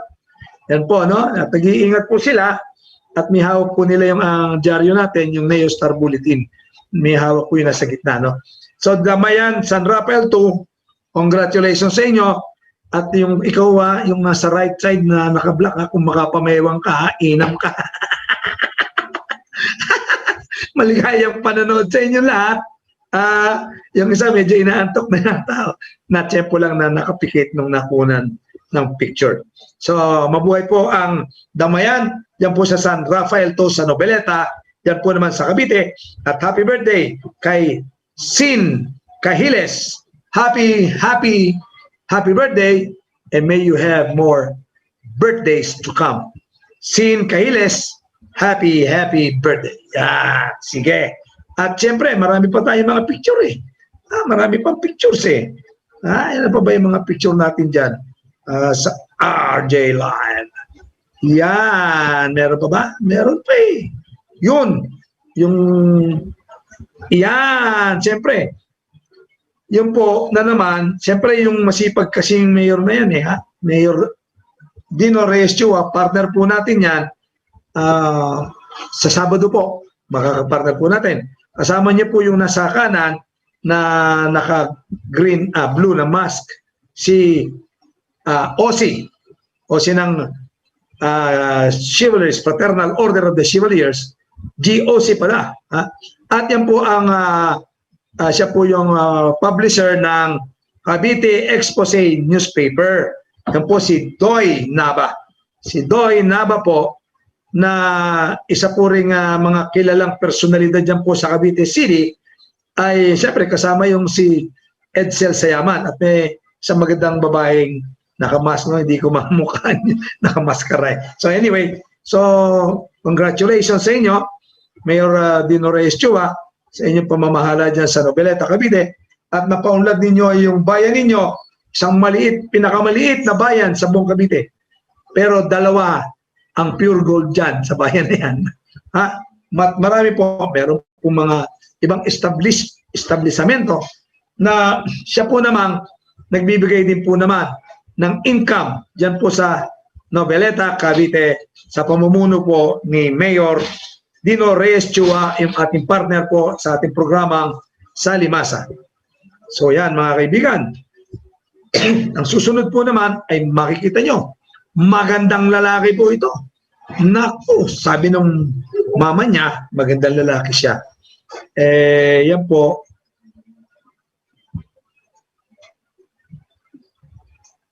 Yan, okay. Next na. Yan. Oh, parang namumukhaan ko yung poging yan. Yan po ay si Sunny Ilustre. Siya po yung host ng programa natin ngayon na Salimasa. At yan po ay binibigyan po siya ng pin. Yun ang nilalagyan ng pin. Bilang po naman kasi officer ng Rotary Club of Marikina Heights. Diyan po naman sa Marikina. At siyempre, yung pong president natin na si Shireen Aguiling. Siya po ang nagbibigay ng pin. No? Siya po naglalagay ng pin sa atin po namang ano ba yung tawag nito sa collar natin, no? And we would like to thank also, of course, the Rotary Club of Marikina Heights for continuing to do service. Opo, yung pong mga nabahaan ay binibigyan po nila ng mga konting tulong, binibigyan po nila ng oras at panahon nila, at ito po mga kasapi po at mga opisyalis po ng Rotary Club of Marikina, no? Sina Pipi Angelo Aguiling, sina Josephine Vergara Bernabe, yan po yung siya po yung may-ari ng venue, yung pong Bacolod Chicken, no? Yan po sa Marikina. Masarap po manok dyan, ha?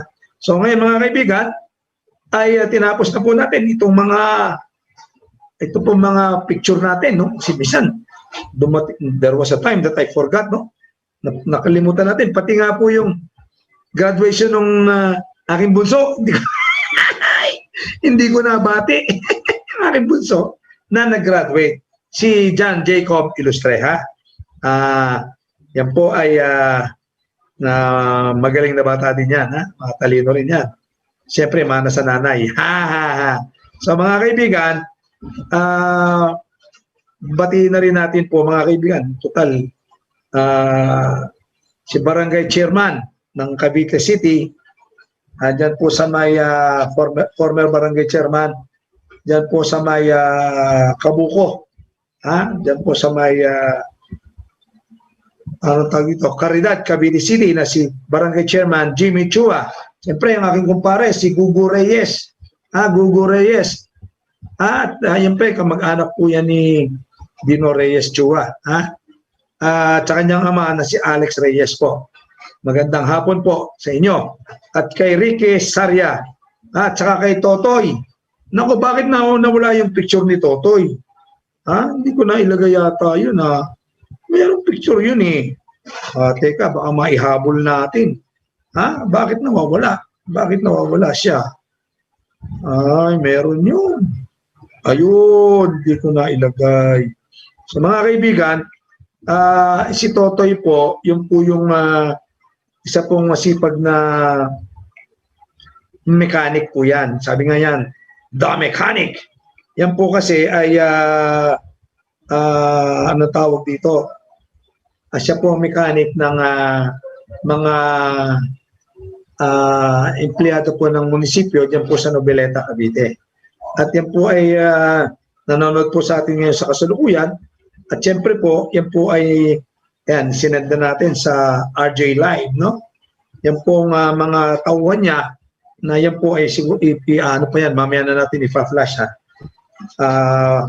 paki-flash na lang mamaya pagka pwede na. Siyempre, i-download pa yan. Nakakalimutan ko eh. Hindi nakasama. Yan, mga kaibigan. Siyempre, yung ating po mga binabate na mga kaibigan natin na nanonood sa atin, hindi po natin makakalimutan yan.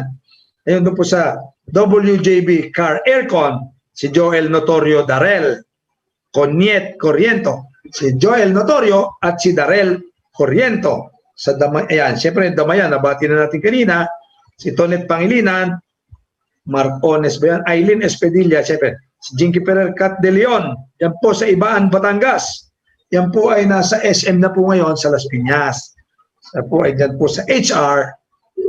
Maligayang pakikinig po. At siyempre kay Ashley Aston Vladimir Ilustre at Julie, yung kanyang may bahay. At syempre kay Kapitana Margaret Reyna, congratulations naging kapitana ka na pala. At kay Kambal Arenas, dyan po naman sa Tansa, Cavite, nakasalukuyan po nanonood ngayon sa atin, kay Nelly Arenas, nag-iba yung dila ko, no? Tumigas. Nelly Arenas, at sa Kauri, dyan po sa Luzon, Visayas at Mindanao, na pinababati naman po ng ating pong suki na siyempre si Jo Tabi Franca. Yan mga kaibigan. Siyempre po mga kaibigan, hindi po natin matatawaran po ang kagandahan po ng ating po mga kaibigan, no, na ating po namang taga-subaybay, no, at talaga po namang nanonood dito sa atin sa ating pong programa na sa Limasa kada Sabado po. At ngayon po ay kasalukuyan din po tayo ngayong nagbabalita po na siyempre po darating po, no, sa August 6 po, magkakaroon na po ng ibang lugar, magkakaroon po ng ECQ. At siyempre, magkakaroon po ng mga pagbabago na naman, no? Magkakaroon siguro ng mga boundary harang-harang na naman, at meron na po siguro mga lockdowns, may bawal na naman yung mga dine-in, bawal na naman yung mga transportasyon, hindi po natin alam kung ano po mangyayari diyan. Wala po tayo mga konkretong mga balita. At siguro po naman, sana po naman, wag naman po totally po na mawala po, no? Yung ating pong anong tawag dito? Yung ating pong mga transportasyon, upang sa ganoon naman po, hindi naman po ma-displace yung ating pong mga kaibigan. Ha? At yan, siyempre mga kaibigan, yung po sina Angelo Redaha, dyan po sa Bulacan, no? Ay masugad natin tagapakinig, sina Winnie Ching, ay masugad natin tagapakinig. Siyempre po mga kaibigan, ay sina Bernadette, ano, ay nanonood din. At naku, 92 of his friends, no? Siya, mga kaibigan, ay sana po tayo po ay magpatuloy na maging vigilant. Let us all be vigilant upang sa ganun po ay atin po namang maging kaakibat po tayo. Ibang sabihin, katulong tayo ng ating pong pamahalaan, yan po naman sa pagpupayos ng ating po namang bayan. Sapagkat hindi po naman magtatagumpay ang ating po mga namumuno na pamahalaan natin kung sa atin po naman sarili ay hindi naman po tayo tutulong po sa kanila. Siyempre kailangan po natin yan at kailangan din po natin na tumulong upang sa ganun po ay magkaroon po naman ng kalutasan ang mga suliranin ng ating bayan. Ang GCQ po with heightened restrictions mula August 1 hanggang 15, Zamboanga del Sur, Misamis Oriental, Davao, yan. At siyempre, yan po, GCQ with heightened restrictions mula August 1 hanggang 15, Davao del Norte, Davao Occidental, Davao del Oro, Butuan City. GCQ sa buong Agosto, Baguio City, Apayao, Santiago City, Quirino, Isabela, Nueva Ecija, Batangas, Quezon Province, Puerto Princesa. GCQ buong Agosto, mga kaibigan, ay siyempre Guimaras, Negros Occidental, Zamboanga, Sibugay, Zamboanga City, Zamboanga del Norte, at Davao Oriental, mga kaibigan. GCQ buong Agosto, Davao del Sur, General Santos City, Sultan Kudarat, Sarangani, Cotabato, South Cotabato, Agusan del Norte, Surigao del Norte, Dinagat Island at Cotabato City. Yan, siyempre mga kaibigan. So yan po, no? Tayo po ay mag-ingat, patuloy pong mag-ingat sa ating po namang sarili. Huwag tayong kampante, huwag nating ipagyabang o ipagmalaki na tayo po ay bakunado na. Sinasabi po ng mga eksperto, kahit ikaw ay bakunado, pwede ka pa rin mahawa at makahawa. Pero, ang sabi nila, yun ang sabi nila, at tayo po'y nananalig sa sinabi nila, na siyempre, you will have more of these antibodies that will fight the virus inside your bodies. Yan po. So, yung po mga kaibigan natin na bakunahan na, wag po tayong magpapakampante. Ha? Mag-face mask pa rin tayo, mag-face shield at mag-social distancing. At wag po tayong kuripot. Ha? Wag pong pasaway, bumili ng alcohol, mag-alcohol. Every time we hold something, alcoholan natin, disinfect natin ang ating mga kamay. With the threat of Delta variant, there is no question that vaccination, even in areas under enhanced community quarantine, ECQ is an imperative solution. So yun po mga kaibigan, no? Kailangan din pagpatuloy yung pagbabakuna kahit ECQ na.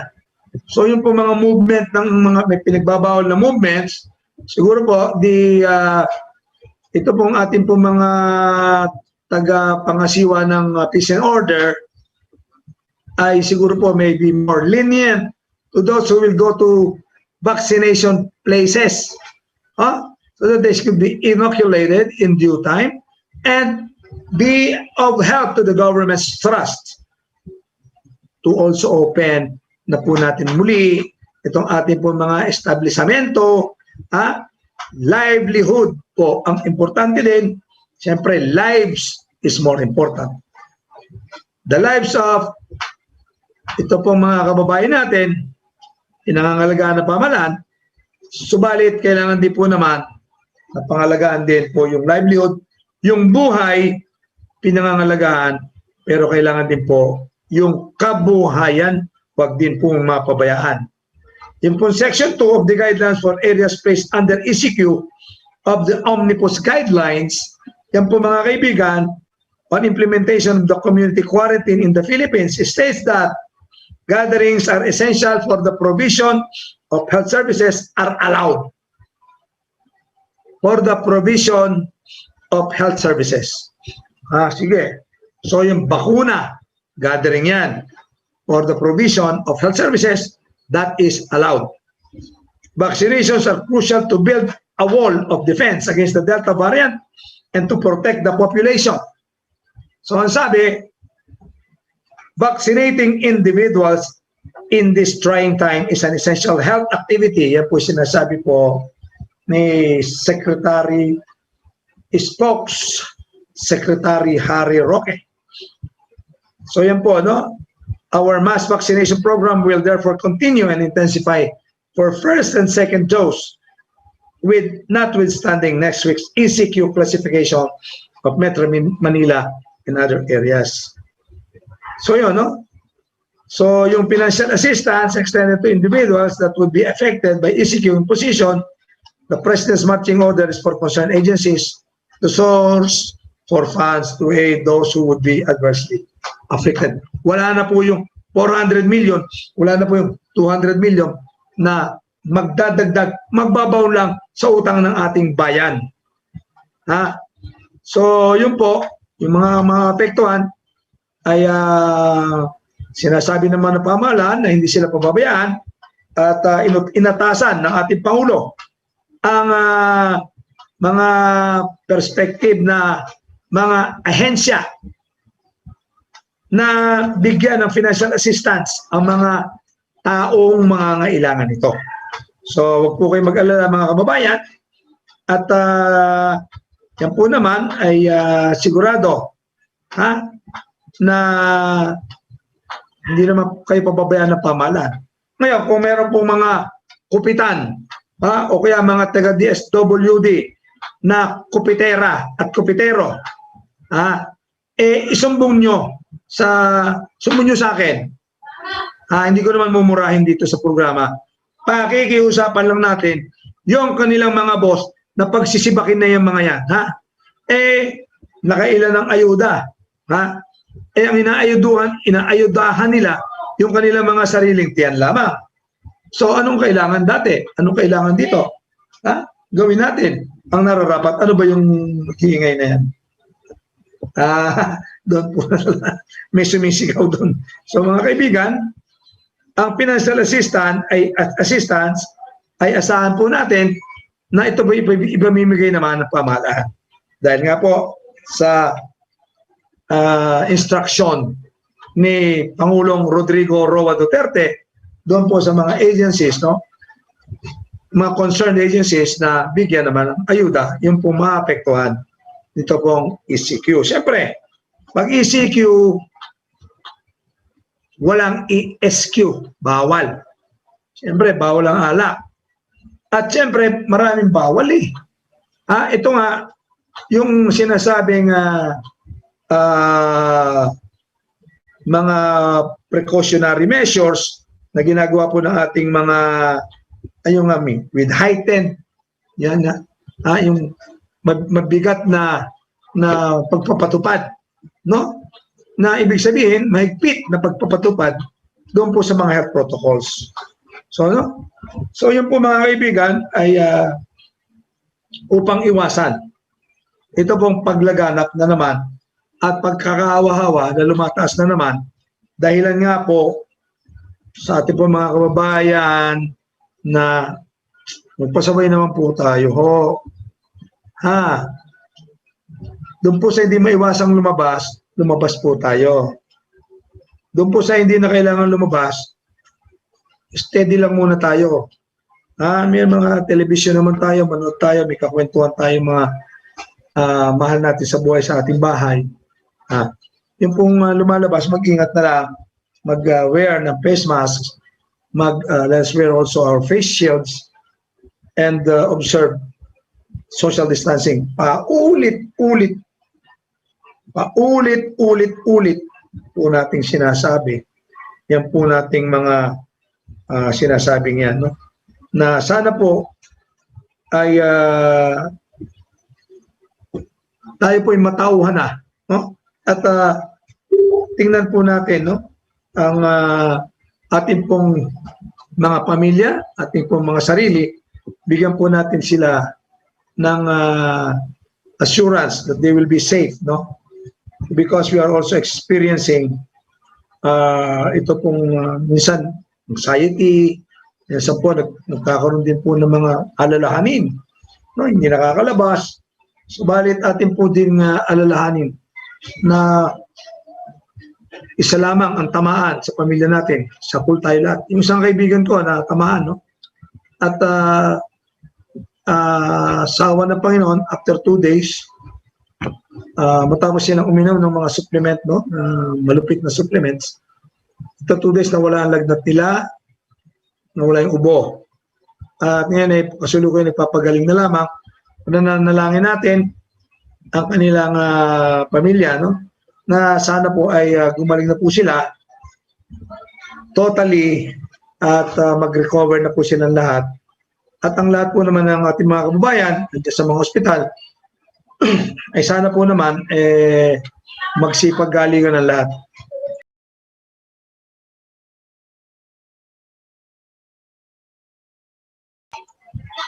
So yun nga yung mga may naririnig natin dito, no? Sa mga kaibigan, mga ating po mga tagapanood, ay nais po naman nating bigyan, no, ng pansin. Ito po naman mga pangyayari, no, yung peace and order po natin, medyo itong mga nakarang araw, medyo may mga nabalita din po ng mga patayan din. Meron po mga hindi magandang pangyayari dyan po sa ating bayan. May tao, ano ba yan? At hindi rin po maganda ang mga nangyayari, no? Subalit, ito po naman ay nagagampanan ng ating pamahalaan, no? Yung peace and order situations, at nabibigyan din po ng pagkakataon, no? Yung mga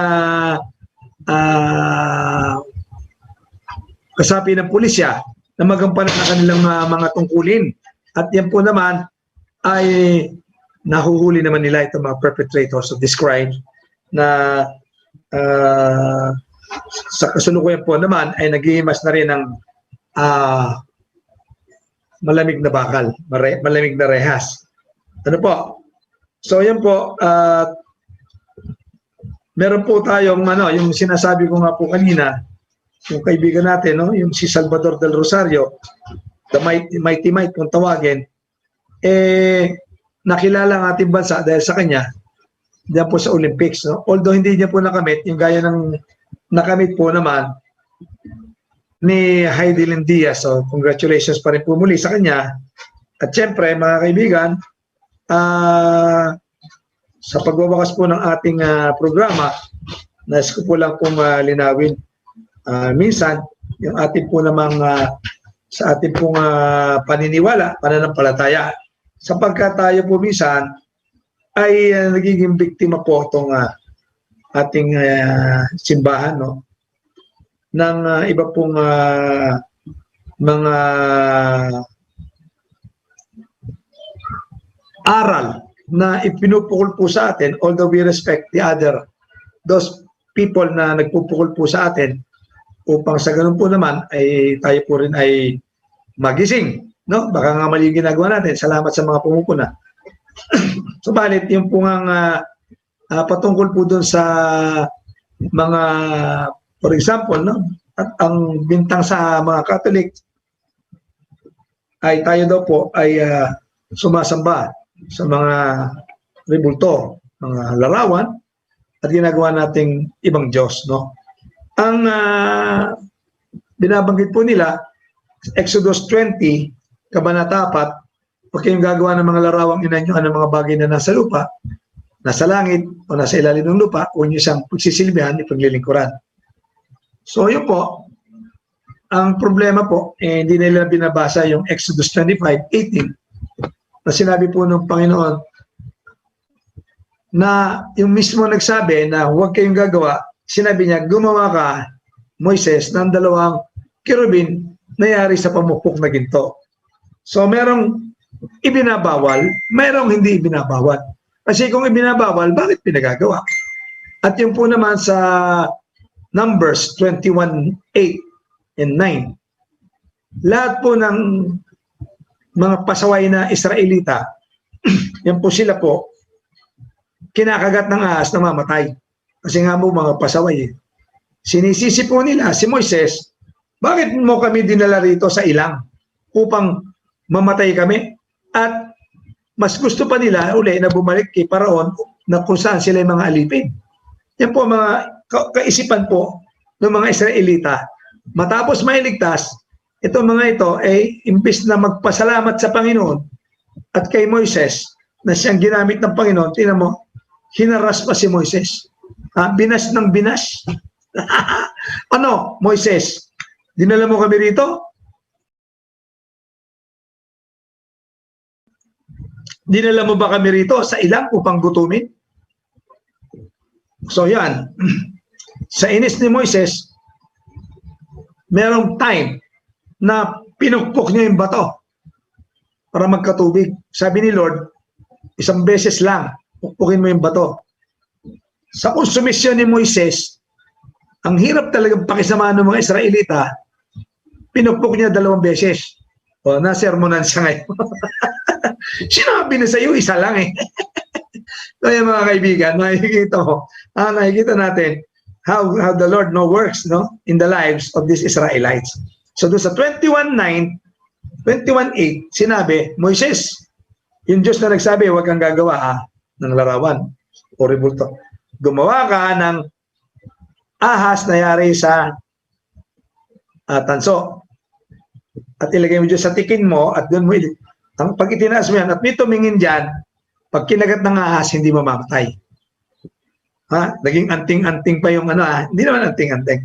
But that was the instruction by Yahweh, by the God of gods, the God who created heaven and earth, the one and only true God. So yun po, sabi, gumawa ng ahas. So hindi po pala bawal lahat. Ang bawal, isa po, yung po kasing commandment, thou shalt not have strange gods before me. Wala kang ibang Diyos maliban sa akin. Maliban sa akin. Wala kang gagawing ibang Diyos. So yung ibang mga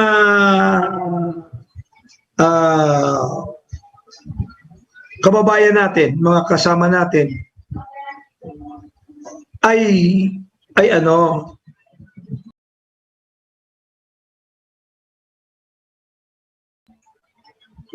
yan, nawawala tuloy tayo. Meron tayong yung mga narinig kasi tayo mga so anyway, ganyan po talaga, pasensya na po kayo kasi live po tayo.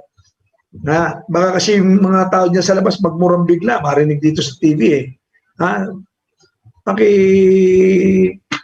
anuhin mo Yon. Sige. So mga kaibigan, patuloy po tayo sa ating programang Salimasa. Ganun pong 4:55 na po. At syempre, yun nga po, may pinagbabawal, may hindi pinagbabawal. So ang kasalanan lamang po talaga, isa lang. Huwag kayong magkakaroon ng ibang Diyos maliban sa tunay na Diyos. So, yun lang bang ribulto ang pwede mong gawing Diyos? Hindi po. Sapagkat hindi mo naman ginagawang Diyos yung pong mga nire-represent nilang santo. For example, the image of Mary is allowed by the Catholic Church as long as you do not make such image as another God. At yun po naman ay malinaw po sa mga isip ng karamihan sa ating mga sumasampalataya. At syempre po,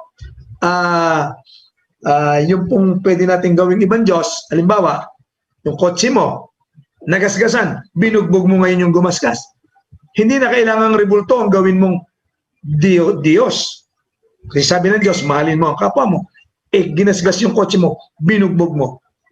Ginawa mong Diyos ngayon yung kotse mo. So yun po mga kaibigan, hindi lang. At pera, sinabi, huwag kang magnanakaw. Ay yung mga kupitan, yung sinasabi ni Martin Bobot Dino, ni Yusek Dino, huwag na kayong kumurot, kahit kurot lang. Kumurot ka ng kaunti, nagnakaw ka pa rin doon. Kumurot ka, binoljak mo, daang milyon ang ninakaw mo, pareho rin yun. Pag nanakaw pa rin. Although, yan mga kaibigan, so yan, you made another God of money. You made money another God. You made your car another God. Maybe your sons, your daughters. Yung po ang bawal. No? Magkaroon ng ibang Diyos maliban po sa tunay na Diyos.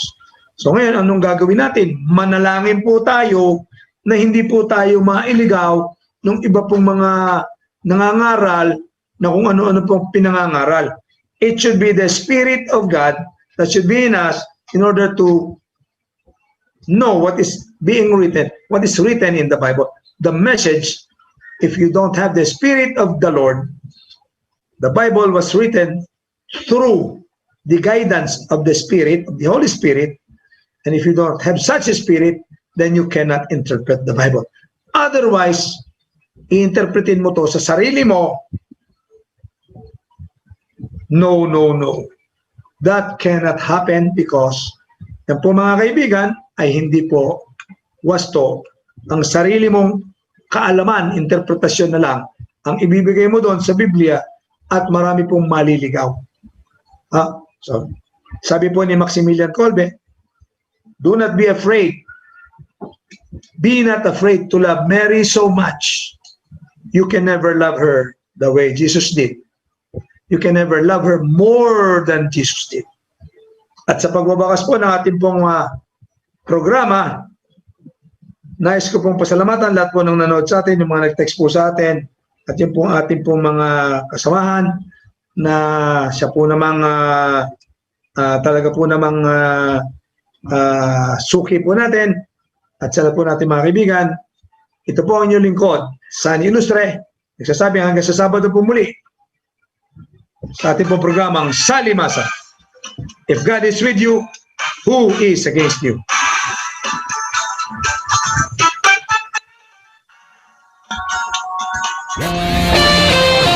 The views and comments of the hosts and guests are not necessarily the Filipinos and OFWs around the world. Streaming live on www.facebook.com/DZRJ810am or on YouTube, channel RJAM News. To all Teleradyo Bandido viewers and listeners, you can now watch Teleradyo Bandido on our new YouTube channel, RJAM News. Hit the subscribe button and like the video. Don't forget to click the bell icon so you get notified when a new video gets uploaded. Don't miss out on our dynamite lineup.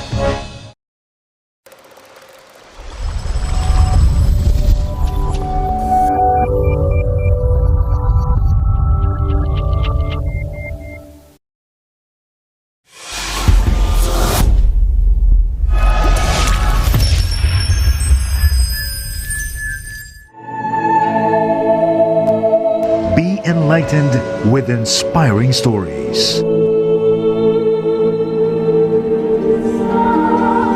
Interesting biblical features. And insightful interviews with the pillars of our Catholic faith.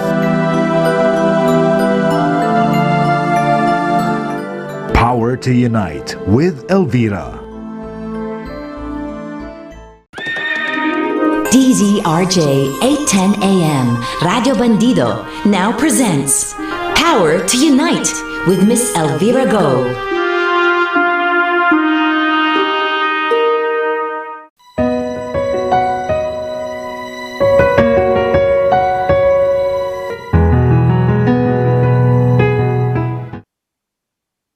In the name of the Father, and of the Son, and of the Holy Spirit. Amen. A reading from the Holy Gospel according to John.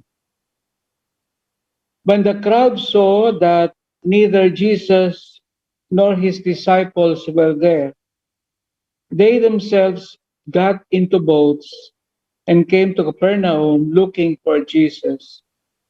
And when they found him across the sea, they said to him, Rabbi, when did you get here?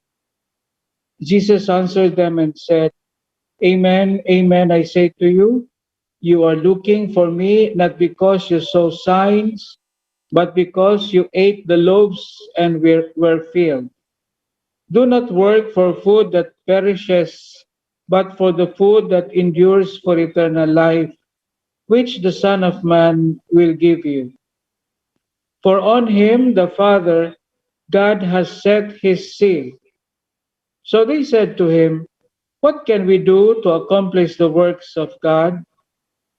Jesus answered and said to them, This is the work of God, that you believe in the one he sent. So they said to him, What sign can you do that we may see and believe in you? What can you do? Our ancestors ate manna in the desert, as it is written, He gave them bread from heaven to eat. So Jesus said to them, Amen, amen, I say to you, it was not Moses who gave the bread from heaven. My Father gives you the true bread from heaven. For the bread of God is that which comes down from heaven and gives life to the world. So they said to him, Sir, give us this bread always. Jesus said, I am the bread of life. Whoever comes to me will never hunger, and whoever believes in me will never thirst. The Gospel of the Lord. Praise to you, Lord Jesus Christ. Let us pray. Almighty God, may your grace enkindle in all of us a love for the many of the misfortunate people whom poverty and misery reduce to a condition of life unworthy of human beings. Arouse in the hearts of those who call you Father a hunger and thirst for social justice and for fraternal charity in deeds and in truth. Grant, O Lord, peace in our days, peace to souls, peace to families, peace to our country, and peace among nations. We ask this through Christ our Lord. Amen. In the name of the Father, and of the Son, and of the Holy Spirit. Amen. Magandang hapon po sa lahat, sa inyong mga nakikinig dito sa programa ng Power to Unite with Elvira. So, kasama po ulit natin si Father Michael Sian ng Kongregasyon The Blessed Sacrament, kung saan itutuloy namin ang magandang usapan dito sa Gospel for Tomorrow. So, makikita natin na talagang dahil sa Jesus did a lot of miracles, ang mga taong bayan talagang sumusunod sa kanya, di ba, Father Mike? Yeah. So makikita mo, may pull siya eh. Kung sasabihin natin sa present generation, may charisma. No? Parang may magnet siya that will make people believe in you. Kaya talagang mas gusto pa nila, parang yung hunger na hinahanap nila, parang nakikita nila, it's only Jesus who can fulfill, who can really fill it up, di ba?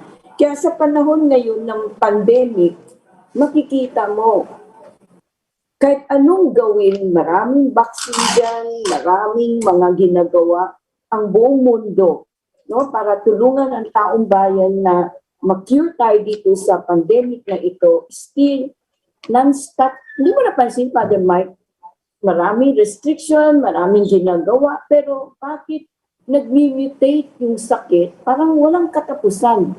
No? So, paano nakikita natin, ano nangyayari?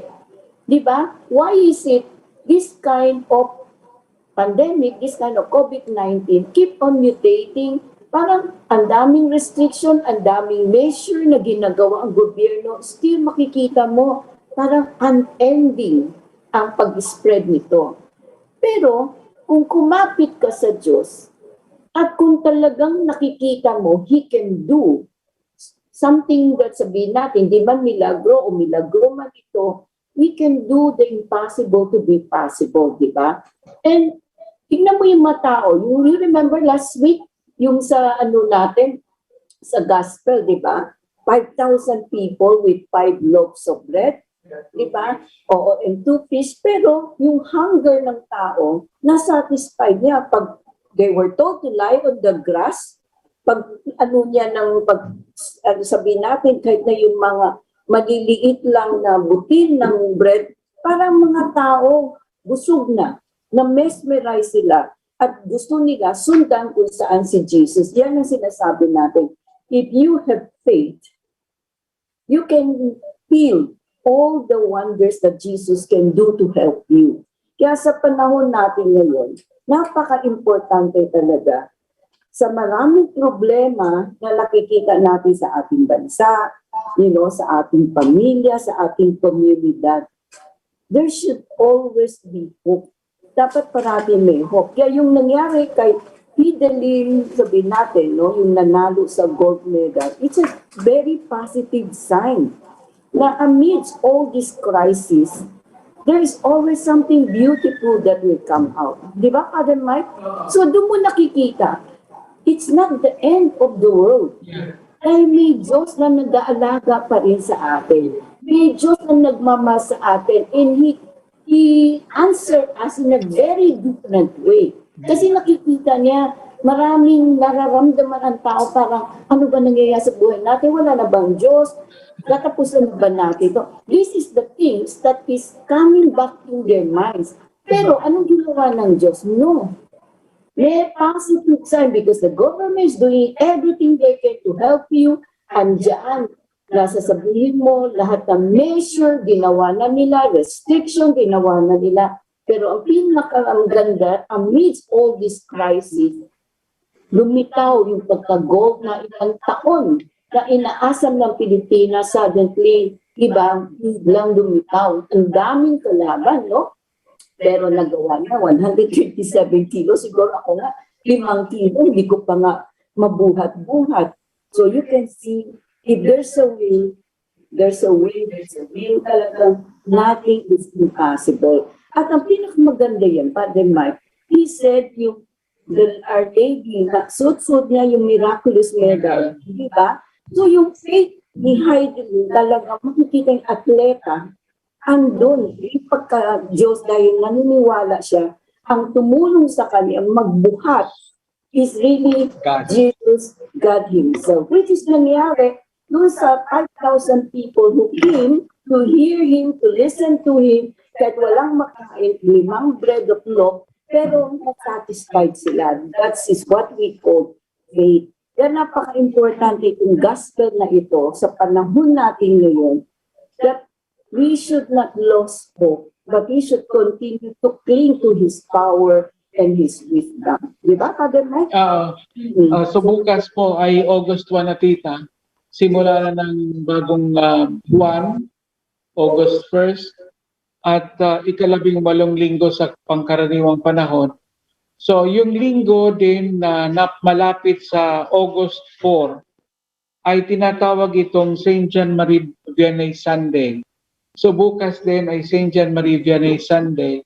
Ito po tita yung patron ng lahat ng mga kaparian, ay patron ng lahat ng mga, dati-dati patron ng lahat ng mga kura paroko, pero ngayon patron na ng lahat ng kaparian, no?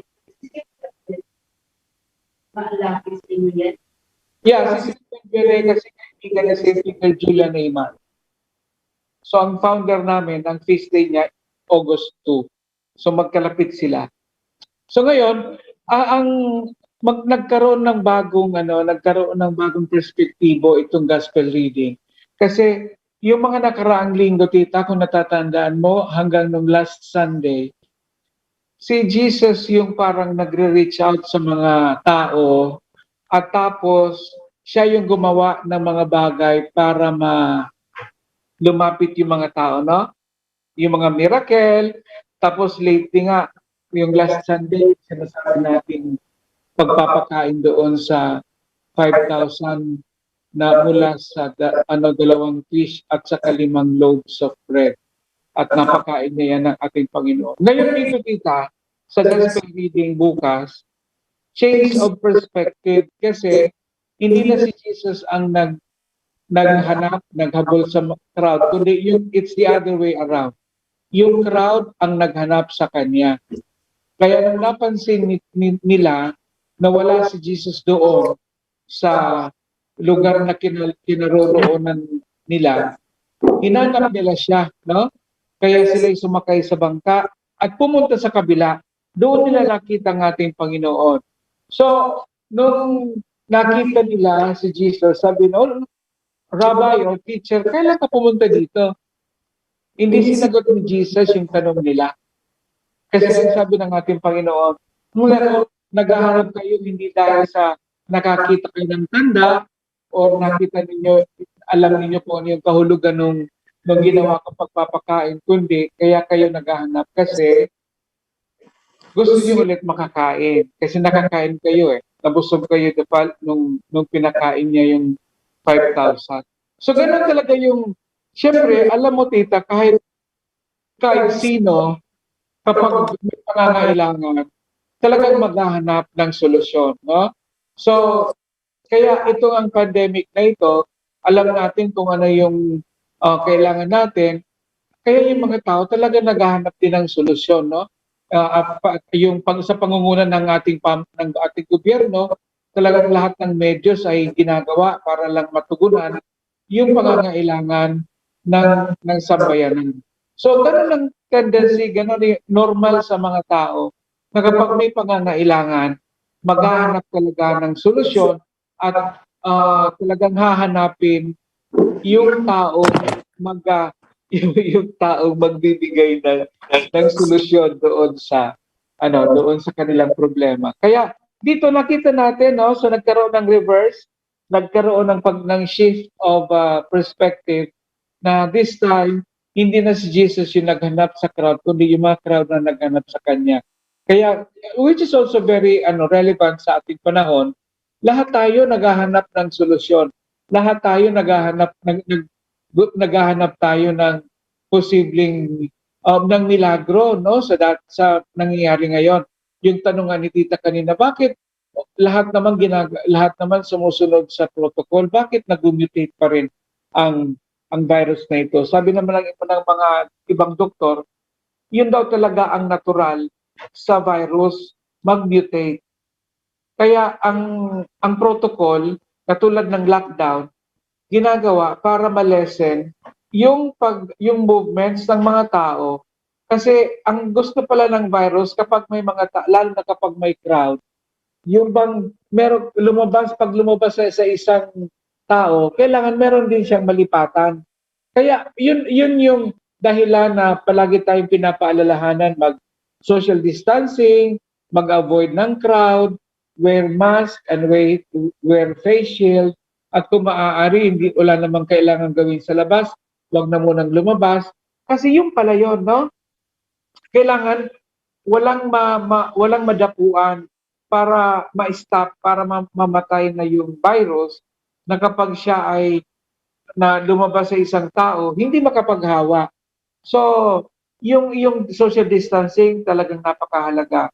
Kaya ito yung mga medyos posibles na iniisip natin.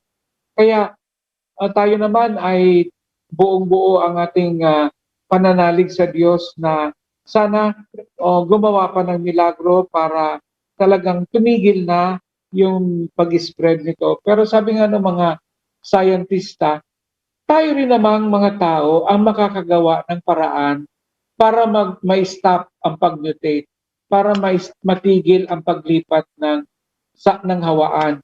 So, ulit babalik yan talaga sa atin, no? Tayong mga taong dapat na gumawa at sumunod sa mga pinagagawa sa atin para talagang sa ganon ay matigil na yung kanyang paglipat-lipat at kapag wala na siyang malipatan, talagang natural death, no, mamamatay din siya. So kapag namatay ang virus, di matitigil ang pag-mutate, matitigil din ang paglipat. So ito yung ating siguro napakagandang kahilingan na napapanahon na kahilingan sa ating mga kapatid, sa ating mga listeners. Ngayon, simula sa well, actually, nagsimula na tayo ngayong araw na ito, tita, na with restrictions yung ating GCQ. Tapos, starting August 6, mag-i-ECQ ulit tayo for 2 weeks na para hoping na makakatulong sa pagtigil ng paglagana. Pero sana tayo, sabi nga ng sabi ng isang doktor, narinig ko, tayo na mismo mag-ECQ na tayo para may stop na mag-transfer ang virus.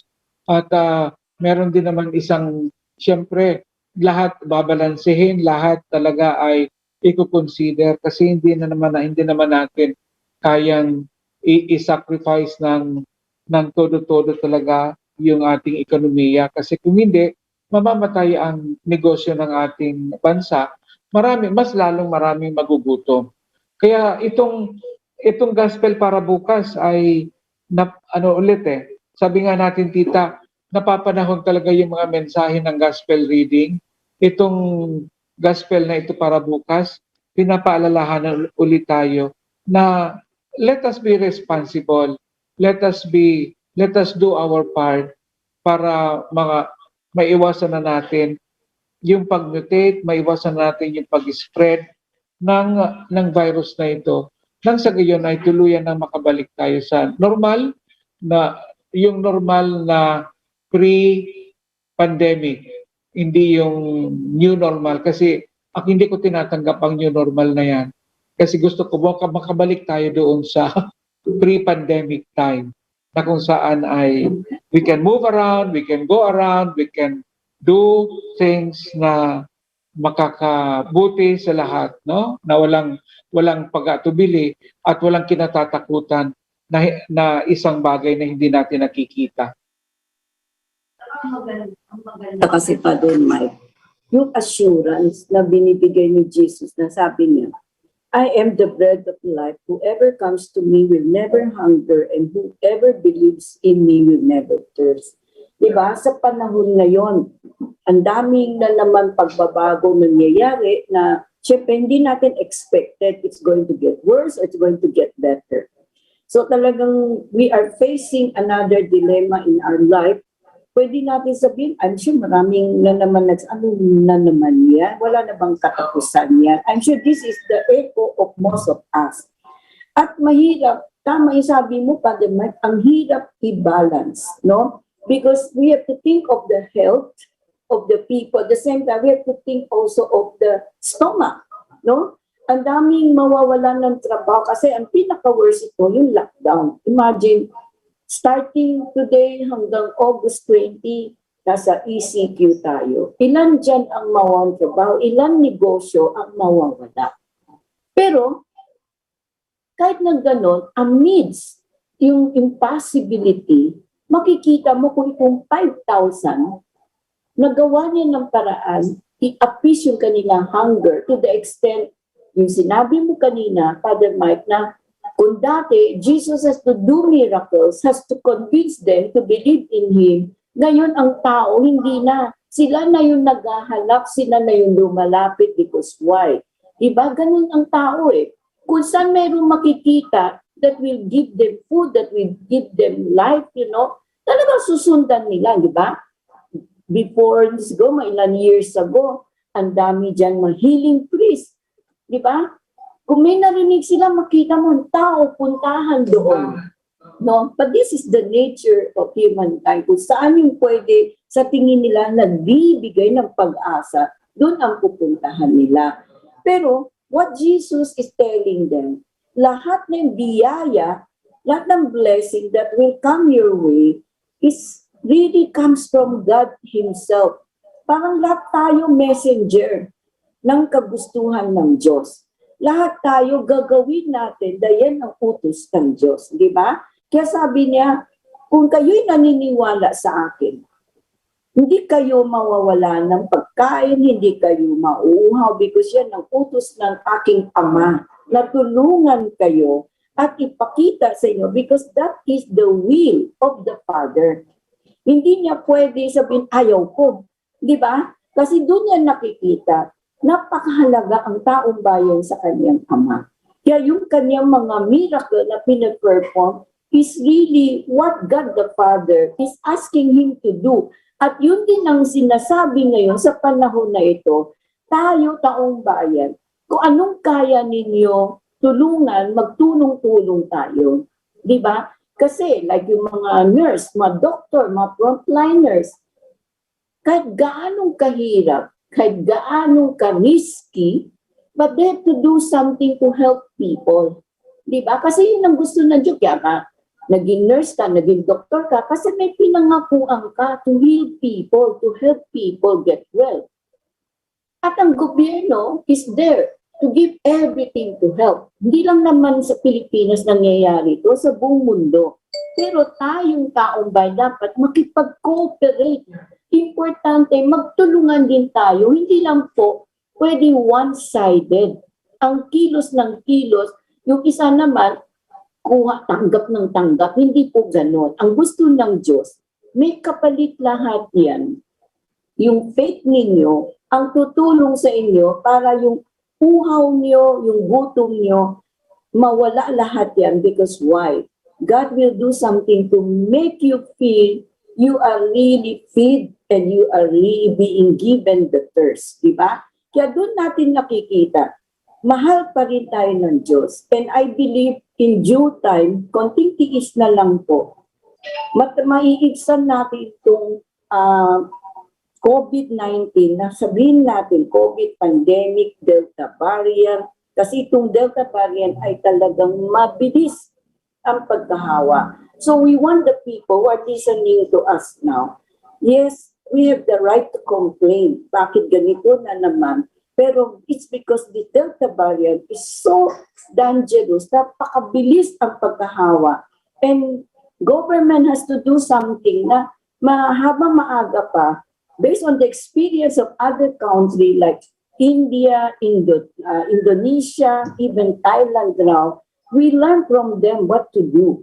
Diba? Kahit sabihin natin, talagang marami magsasuffer, pero in due time, konting tiis lang. I'm sure kung magawa natin lahat, huwag na tayong mag-complain, magtulungan tayo, may magagawa ang Diyos. Yun ang nangyayari ngayon dito sa tambayan. They want to be fed every day. Pero that's too much, Father. Kailangan pa rin kumilos sila, kailangan pakita pa rin nila sa Diyos na worthy sila sa tulong ng Diyos. Di ba? Yun ang nakikita kong message dito. God will do something to help you, but you have to prove that you are worthy of the blessing that He will share with you, that He will give you. Kasi sa panahon ngayon, hindi pwede lang, isa lang ang kikilos. Lahat tayo dapat kumilos, lahat po tayo dapat magtulungan. That's how we can win the war against this invisible enemy. Talaga po, malaking hamon to, napakahirap maintindihan. But with your faith, with the strength of your faith, nothing is impossible. Itutuloy po namin ang aming magandang discussion with Father Mike sa pagbabalik po ng Power to Unite with Elvira sa DCRJ 810 AM Radio Bandido.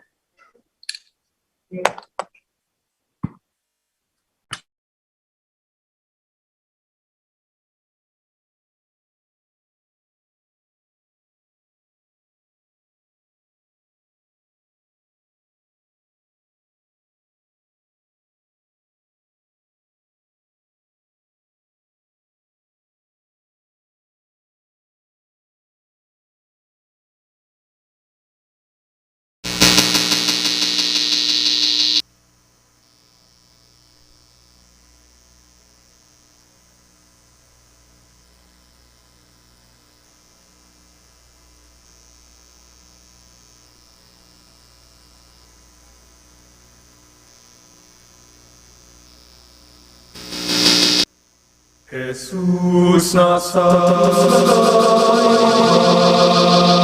langay, inialay sa akin pati buhay.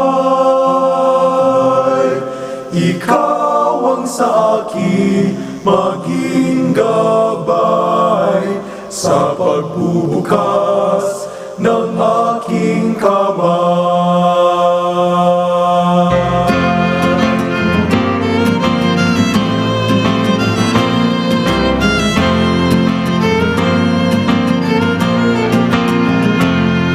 Pagkat kung hanap ko ay ikaw, sa kapwa ko kita matatanaw. Sa nagtitiis ng gutom at uhaw, higit na kita maaalinaw.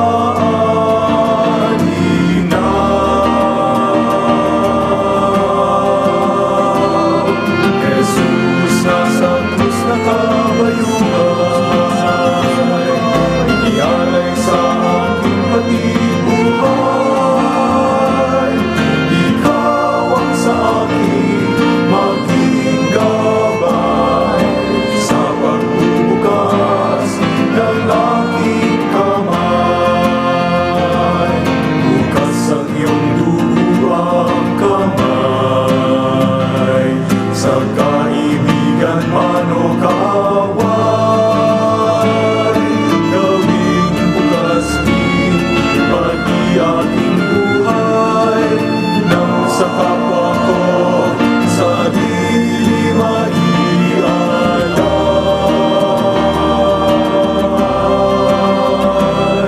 Jesus nasa krus nakabayubay, inialay sa aking pati buhay. Ikaw ang sa akin maging gabay sa pagbubukas ng aking kamay. Bigyan mo ako ng iyong lakas, nang katulad mo ay mangahas. Tumahat sa anumang landas, masundan lang ang iyong bakas.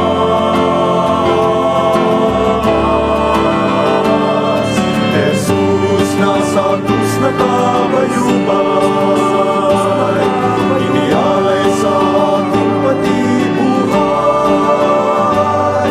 Ikaw ang sa akin maging gabay sa pagbubukas ng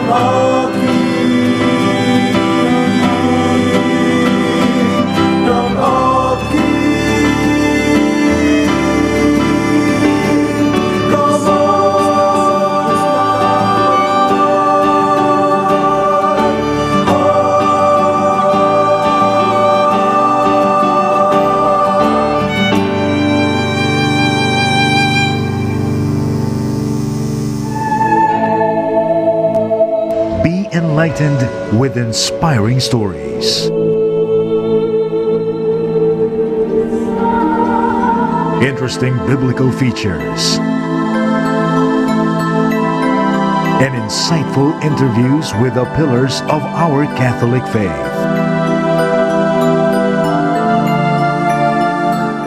Power to Unite with Elvira.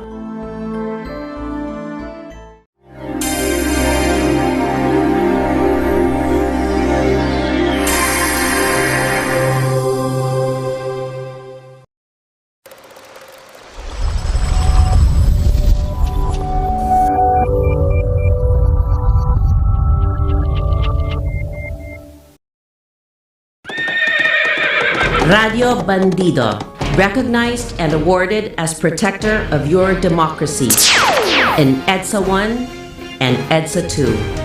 In 2022, our democracy will be put to the test once again. So Radio Bandido will strike again. Our democratic army is in place to give you unbiased, real news and facts so you yourself can decide. legendary and game-changing commentators. Our lineup, starting with the legendary Ray Langit, joined by the most influential bloggers in the country, Banat Bay and the Pugad bloggers, and other dynamic commentators, Tita Carmen, Jimmy Morato, Barbie Atienza, Bernard Tan, Johnny Gomez, Pete Morato, Sal Panelo with Sal's Panel O, and more announcers and reporters fighting for democracy. Teleradyo Bandido is heard on DZRJ 8:10 a.m., seen on Sky Cable Channel 224, TV Plus boxes, and streaming live on Facebook/DZRJ 8:10 a.m. and YouTube channel RJAM News.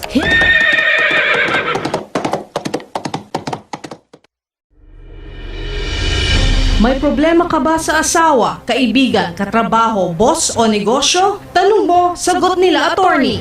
Mag-PM lang ng inyong problema at sasagutin iyan live ng abogado ng bayan na sina attorney Nicky De Vega at attorney Carlo Nicolas. Libreng payo ng abogado mula kina attorney Nicky at attorney Carlo. Ang Buhay at Batas ay isang programa na nagsasanib ng samut-saring mukha ng buhay at iba't ibang aspekto ng batas. Sabi nga nila, ang buhay ay parang batas. Paminsan mahirap, pero may abogadong tutulong sa'yo. Watch them every Tuesday from 12 noon to 1 p.m. on Teleradyo Bandido, Channel 224 Sky Cable, Free to Air Channel 29, TV Plus boxes, DZRJ 8:10 a.m., Facebook.com/DZRJ 8:10 a.m. or on YouTube channel RJAM News.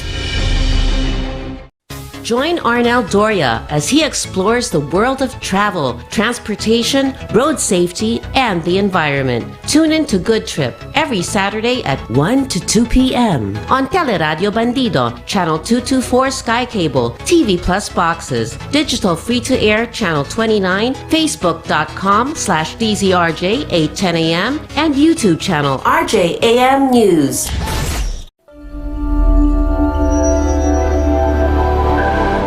Of the Philippines.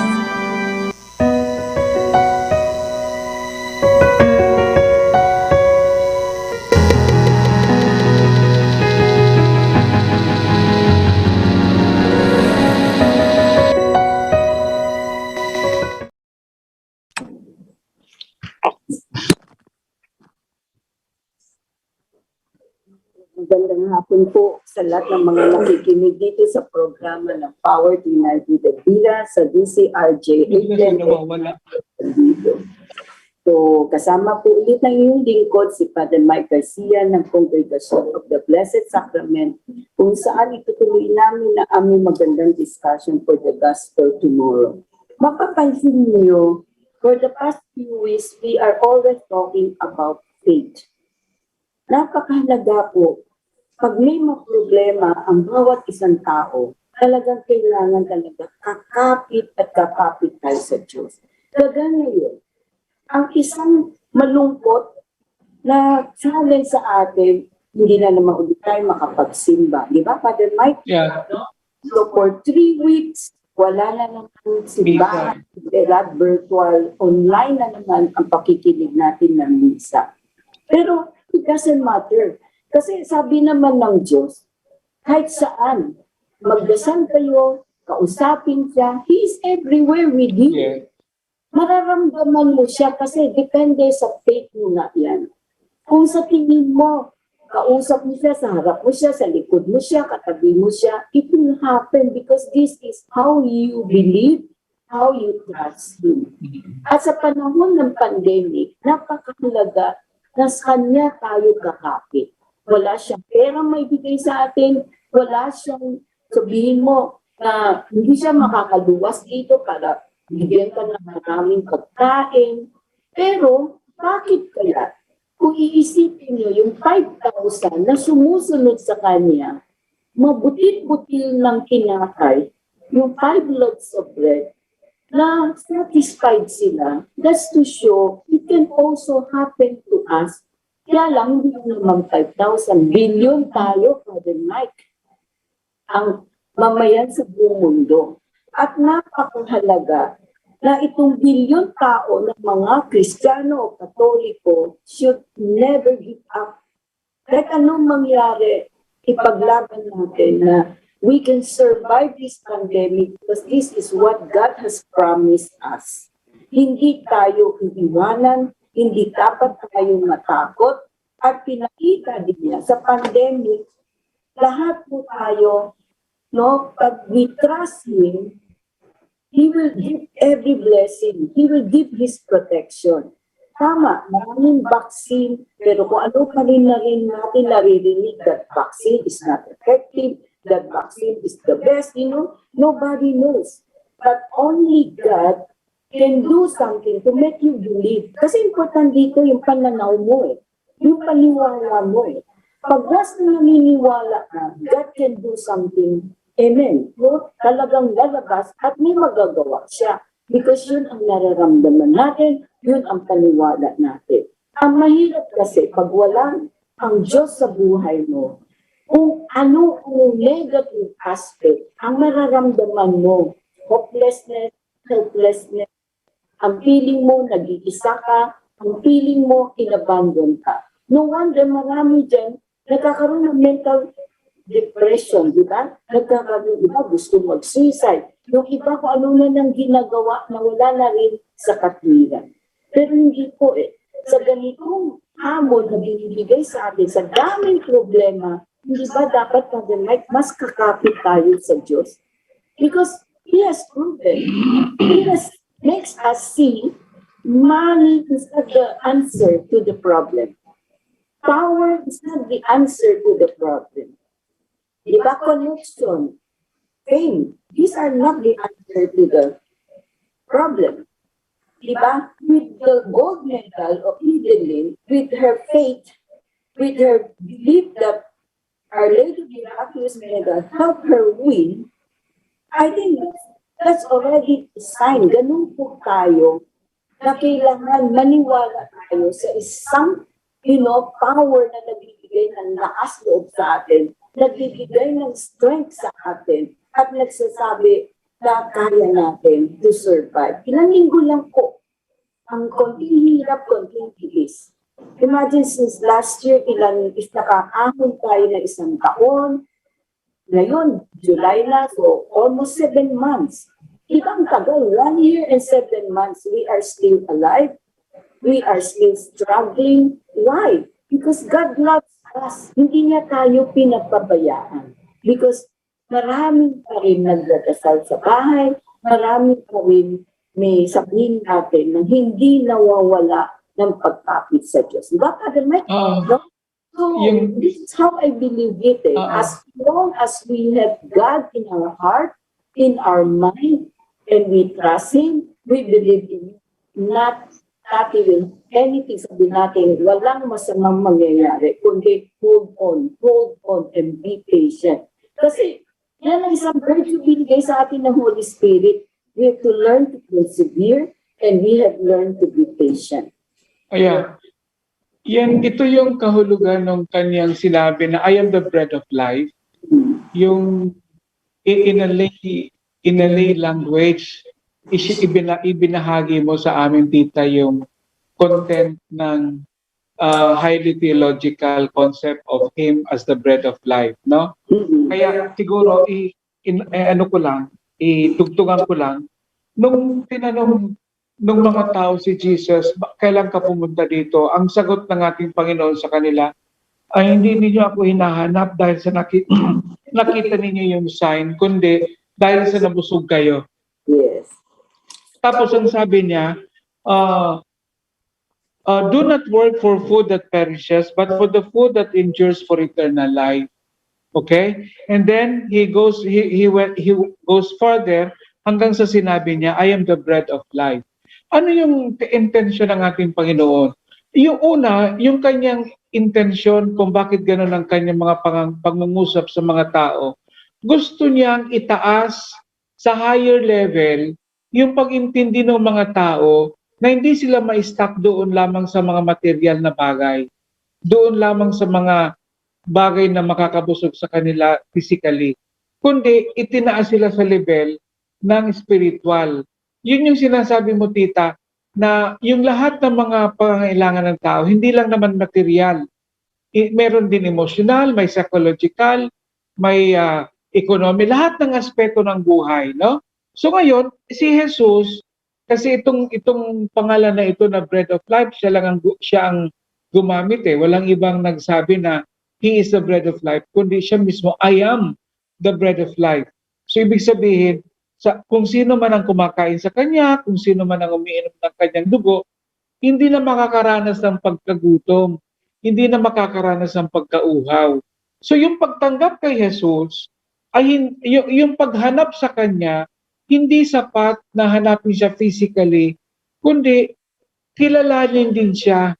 Kasi si Jesus, that's the bread of life, kumbaga siya ang bumubusog. Binubusog niya ang lahat ng pangangailangan ng tao, hindi lamang pangangailangan pisikal, hindi lamang pangangailangan material. Kaya ito yung sinasabi ni Tita, sa panahon ng pandemya, yung mga yaman, walang magagawa eh. Yung mga material na bagay, walang magagawa. Kahit yung nalaman natin, no, nung last year, ang mga unang-unang nadapuan, yung mga mayayaman, yung may mga katungkulan sa lipunan, yung mga opisyal, no? Kaya pagdating sa pandemya, walang mayaman, walang mahirap, walang kung husgo, kung sino ka, kundi talagang tamang yung ating sinasabi dito na ang ating pangsasandalan, ang ating panghahawakan talaga sa ganitong mga panahon ay walang iba kundi yung ating pakikipag-ugnayan sa Diyos, yung ating relationship sa Kanya, yung ating pananampalataya. Tapos, sa pananampalataya, syempre, pag pinag-usapan natin ang ating faith, we are actually talking about our relationship with God. And when we talk of relationship with God, we are actually talking about our spiritual life. So si Jesus, as the bread of life, is not only food for our physical nourishment, but more also for our spiritual nourishment. Kung ang uunahin, sabi nga niya, seek first the kingdom of heaven, everything will follow. Siguro yan ang napakagandang hamon sa atin sa mga panahon ng pandemya na wala tayong dapat talagang katakutan kung ang ating sinasandalan, kung ang ating pinanghahawakan ay yung ating pananampalataya, yung ating relationship sa Kanya. Kasi kapag yun ang ating pinanghawakan, everything will follow. Everything will be in order. May mga kapatid tayong nakakaranas ng matinding dagok, matinding hirap dahil dito sa ginagawa nating lockdown. Pero konting tiis, no? Kasi alam ko naman na palagi na lang tayo nagtitiis, pero alam po ninyo na meron naman tayong may naghihintay na liwanag, may naghihintay na ginhawa pagkatapos ng hirap. Meron tayong mararanasan na kaginawahan sa buhay. So yung pagiging tinapay ng buhay ng ating Panginoon ay hindi lamang natin ito dapat tingnan na material o physical, kundi tingnan din natin ito bilang spiritual. Kasi yung ating pakikipag-ugnayan sa Diyos, ang napakahalagang bagay na dapat natin pinatitingkad, dapat natin pinalalalim. Ngayong mga panahon na ito na kung saan, lalo na sa mga taong pinanghihinaan ng loob, no? Merong hindi mga nababalita, pero alam po natin may mga kakilala tayo, may mga kaibigan tayo na talagang nandoon na sila sa verge of losing hope. At pero alam ko nakakalungkot na may mga tao talagang bumigay, may mga taong nawalan talaga ng pag-asa, may mga taong minarapat pa nilang manahimik at tapusin ang kanilang buhay na hindi dapat ganoon, no? Kasi sabi nga natin habang buhay, mayroong laging pag-asa. Kasi kung tayo ay nabubuhay, ang ating pakikipag-ugnayan sa Diyos, ang ating bibigyan ng kahalagahan, talagang magkakaroon tayo ng pag-asa, magkakaroon tayo ng pananampalataya, at magkakaroon tayo ng katatagan ng loob, sapagkat si Jesus mismo ang nagsabi na ako ang tinapay ng buhay, ako ang galing sa Ama, nabubusog sa lahat ng uri ng pagkagutom, sa lahat ng uri ng kakulangan. Kung tayo ay meron man nararanas sa mga kakulangan ngayon panahon na ito ng pandemya. Magtiwala po tayo.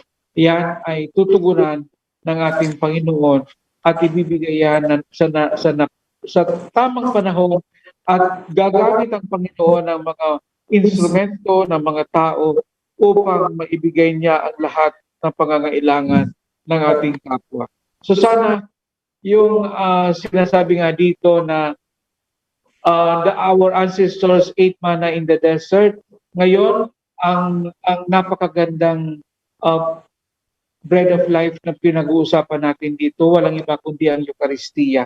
Nakakalungkot nga lang kasi simula ngayon, bukas, hindi na naman tayo makakapunta ng simbahan para makinig sa salita ng Diyos at tumanggap sa Kanya, katawan at dugo. Pero buti na lang meron tayo mga platform, mga social media, mayroon tayong virtual celebration ng misa.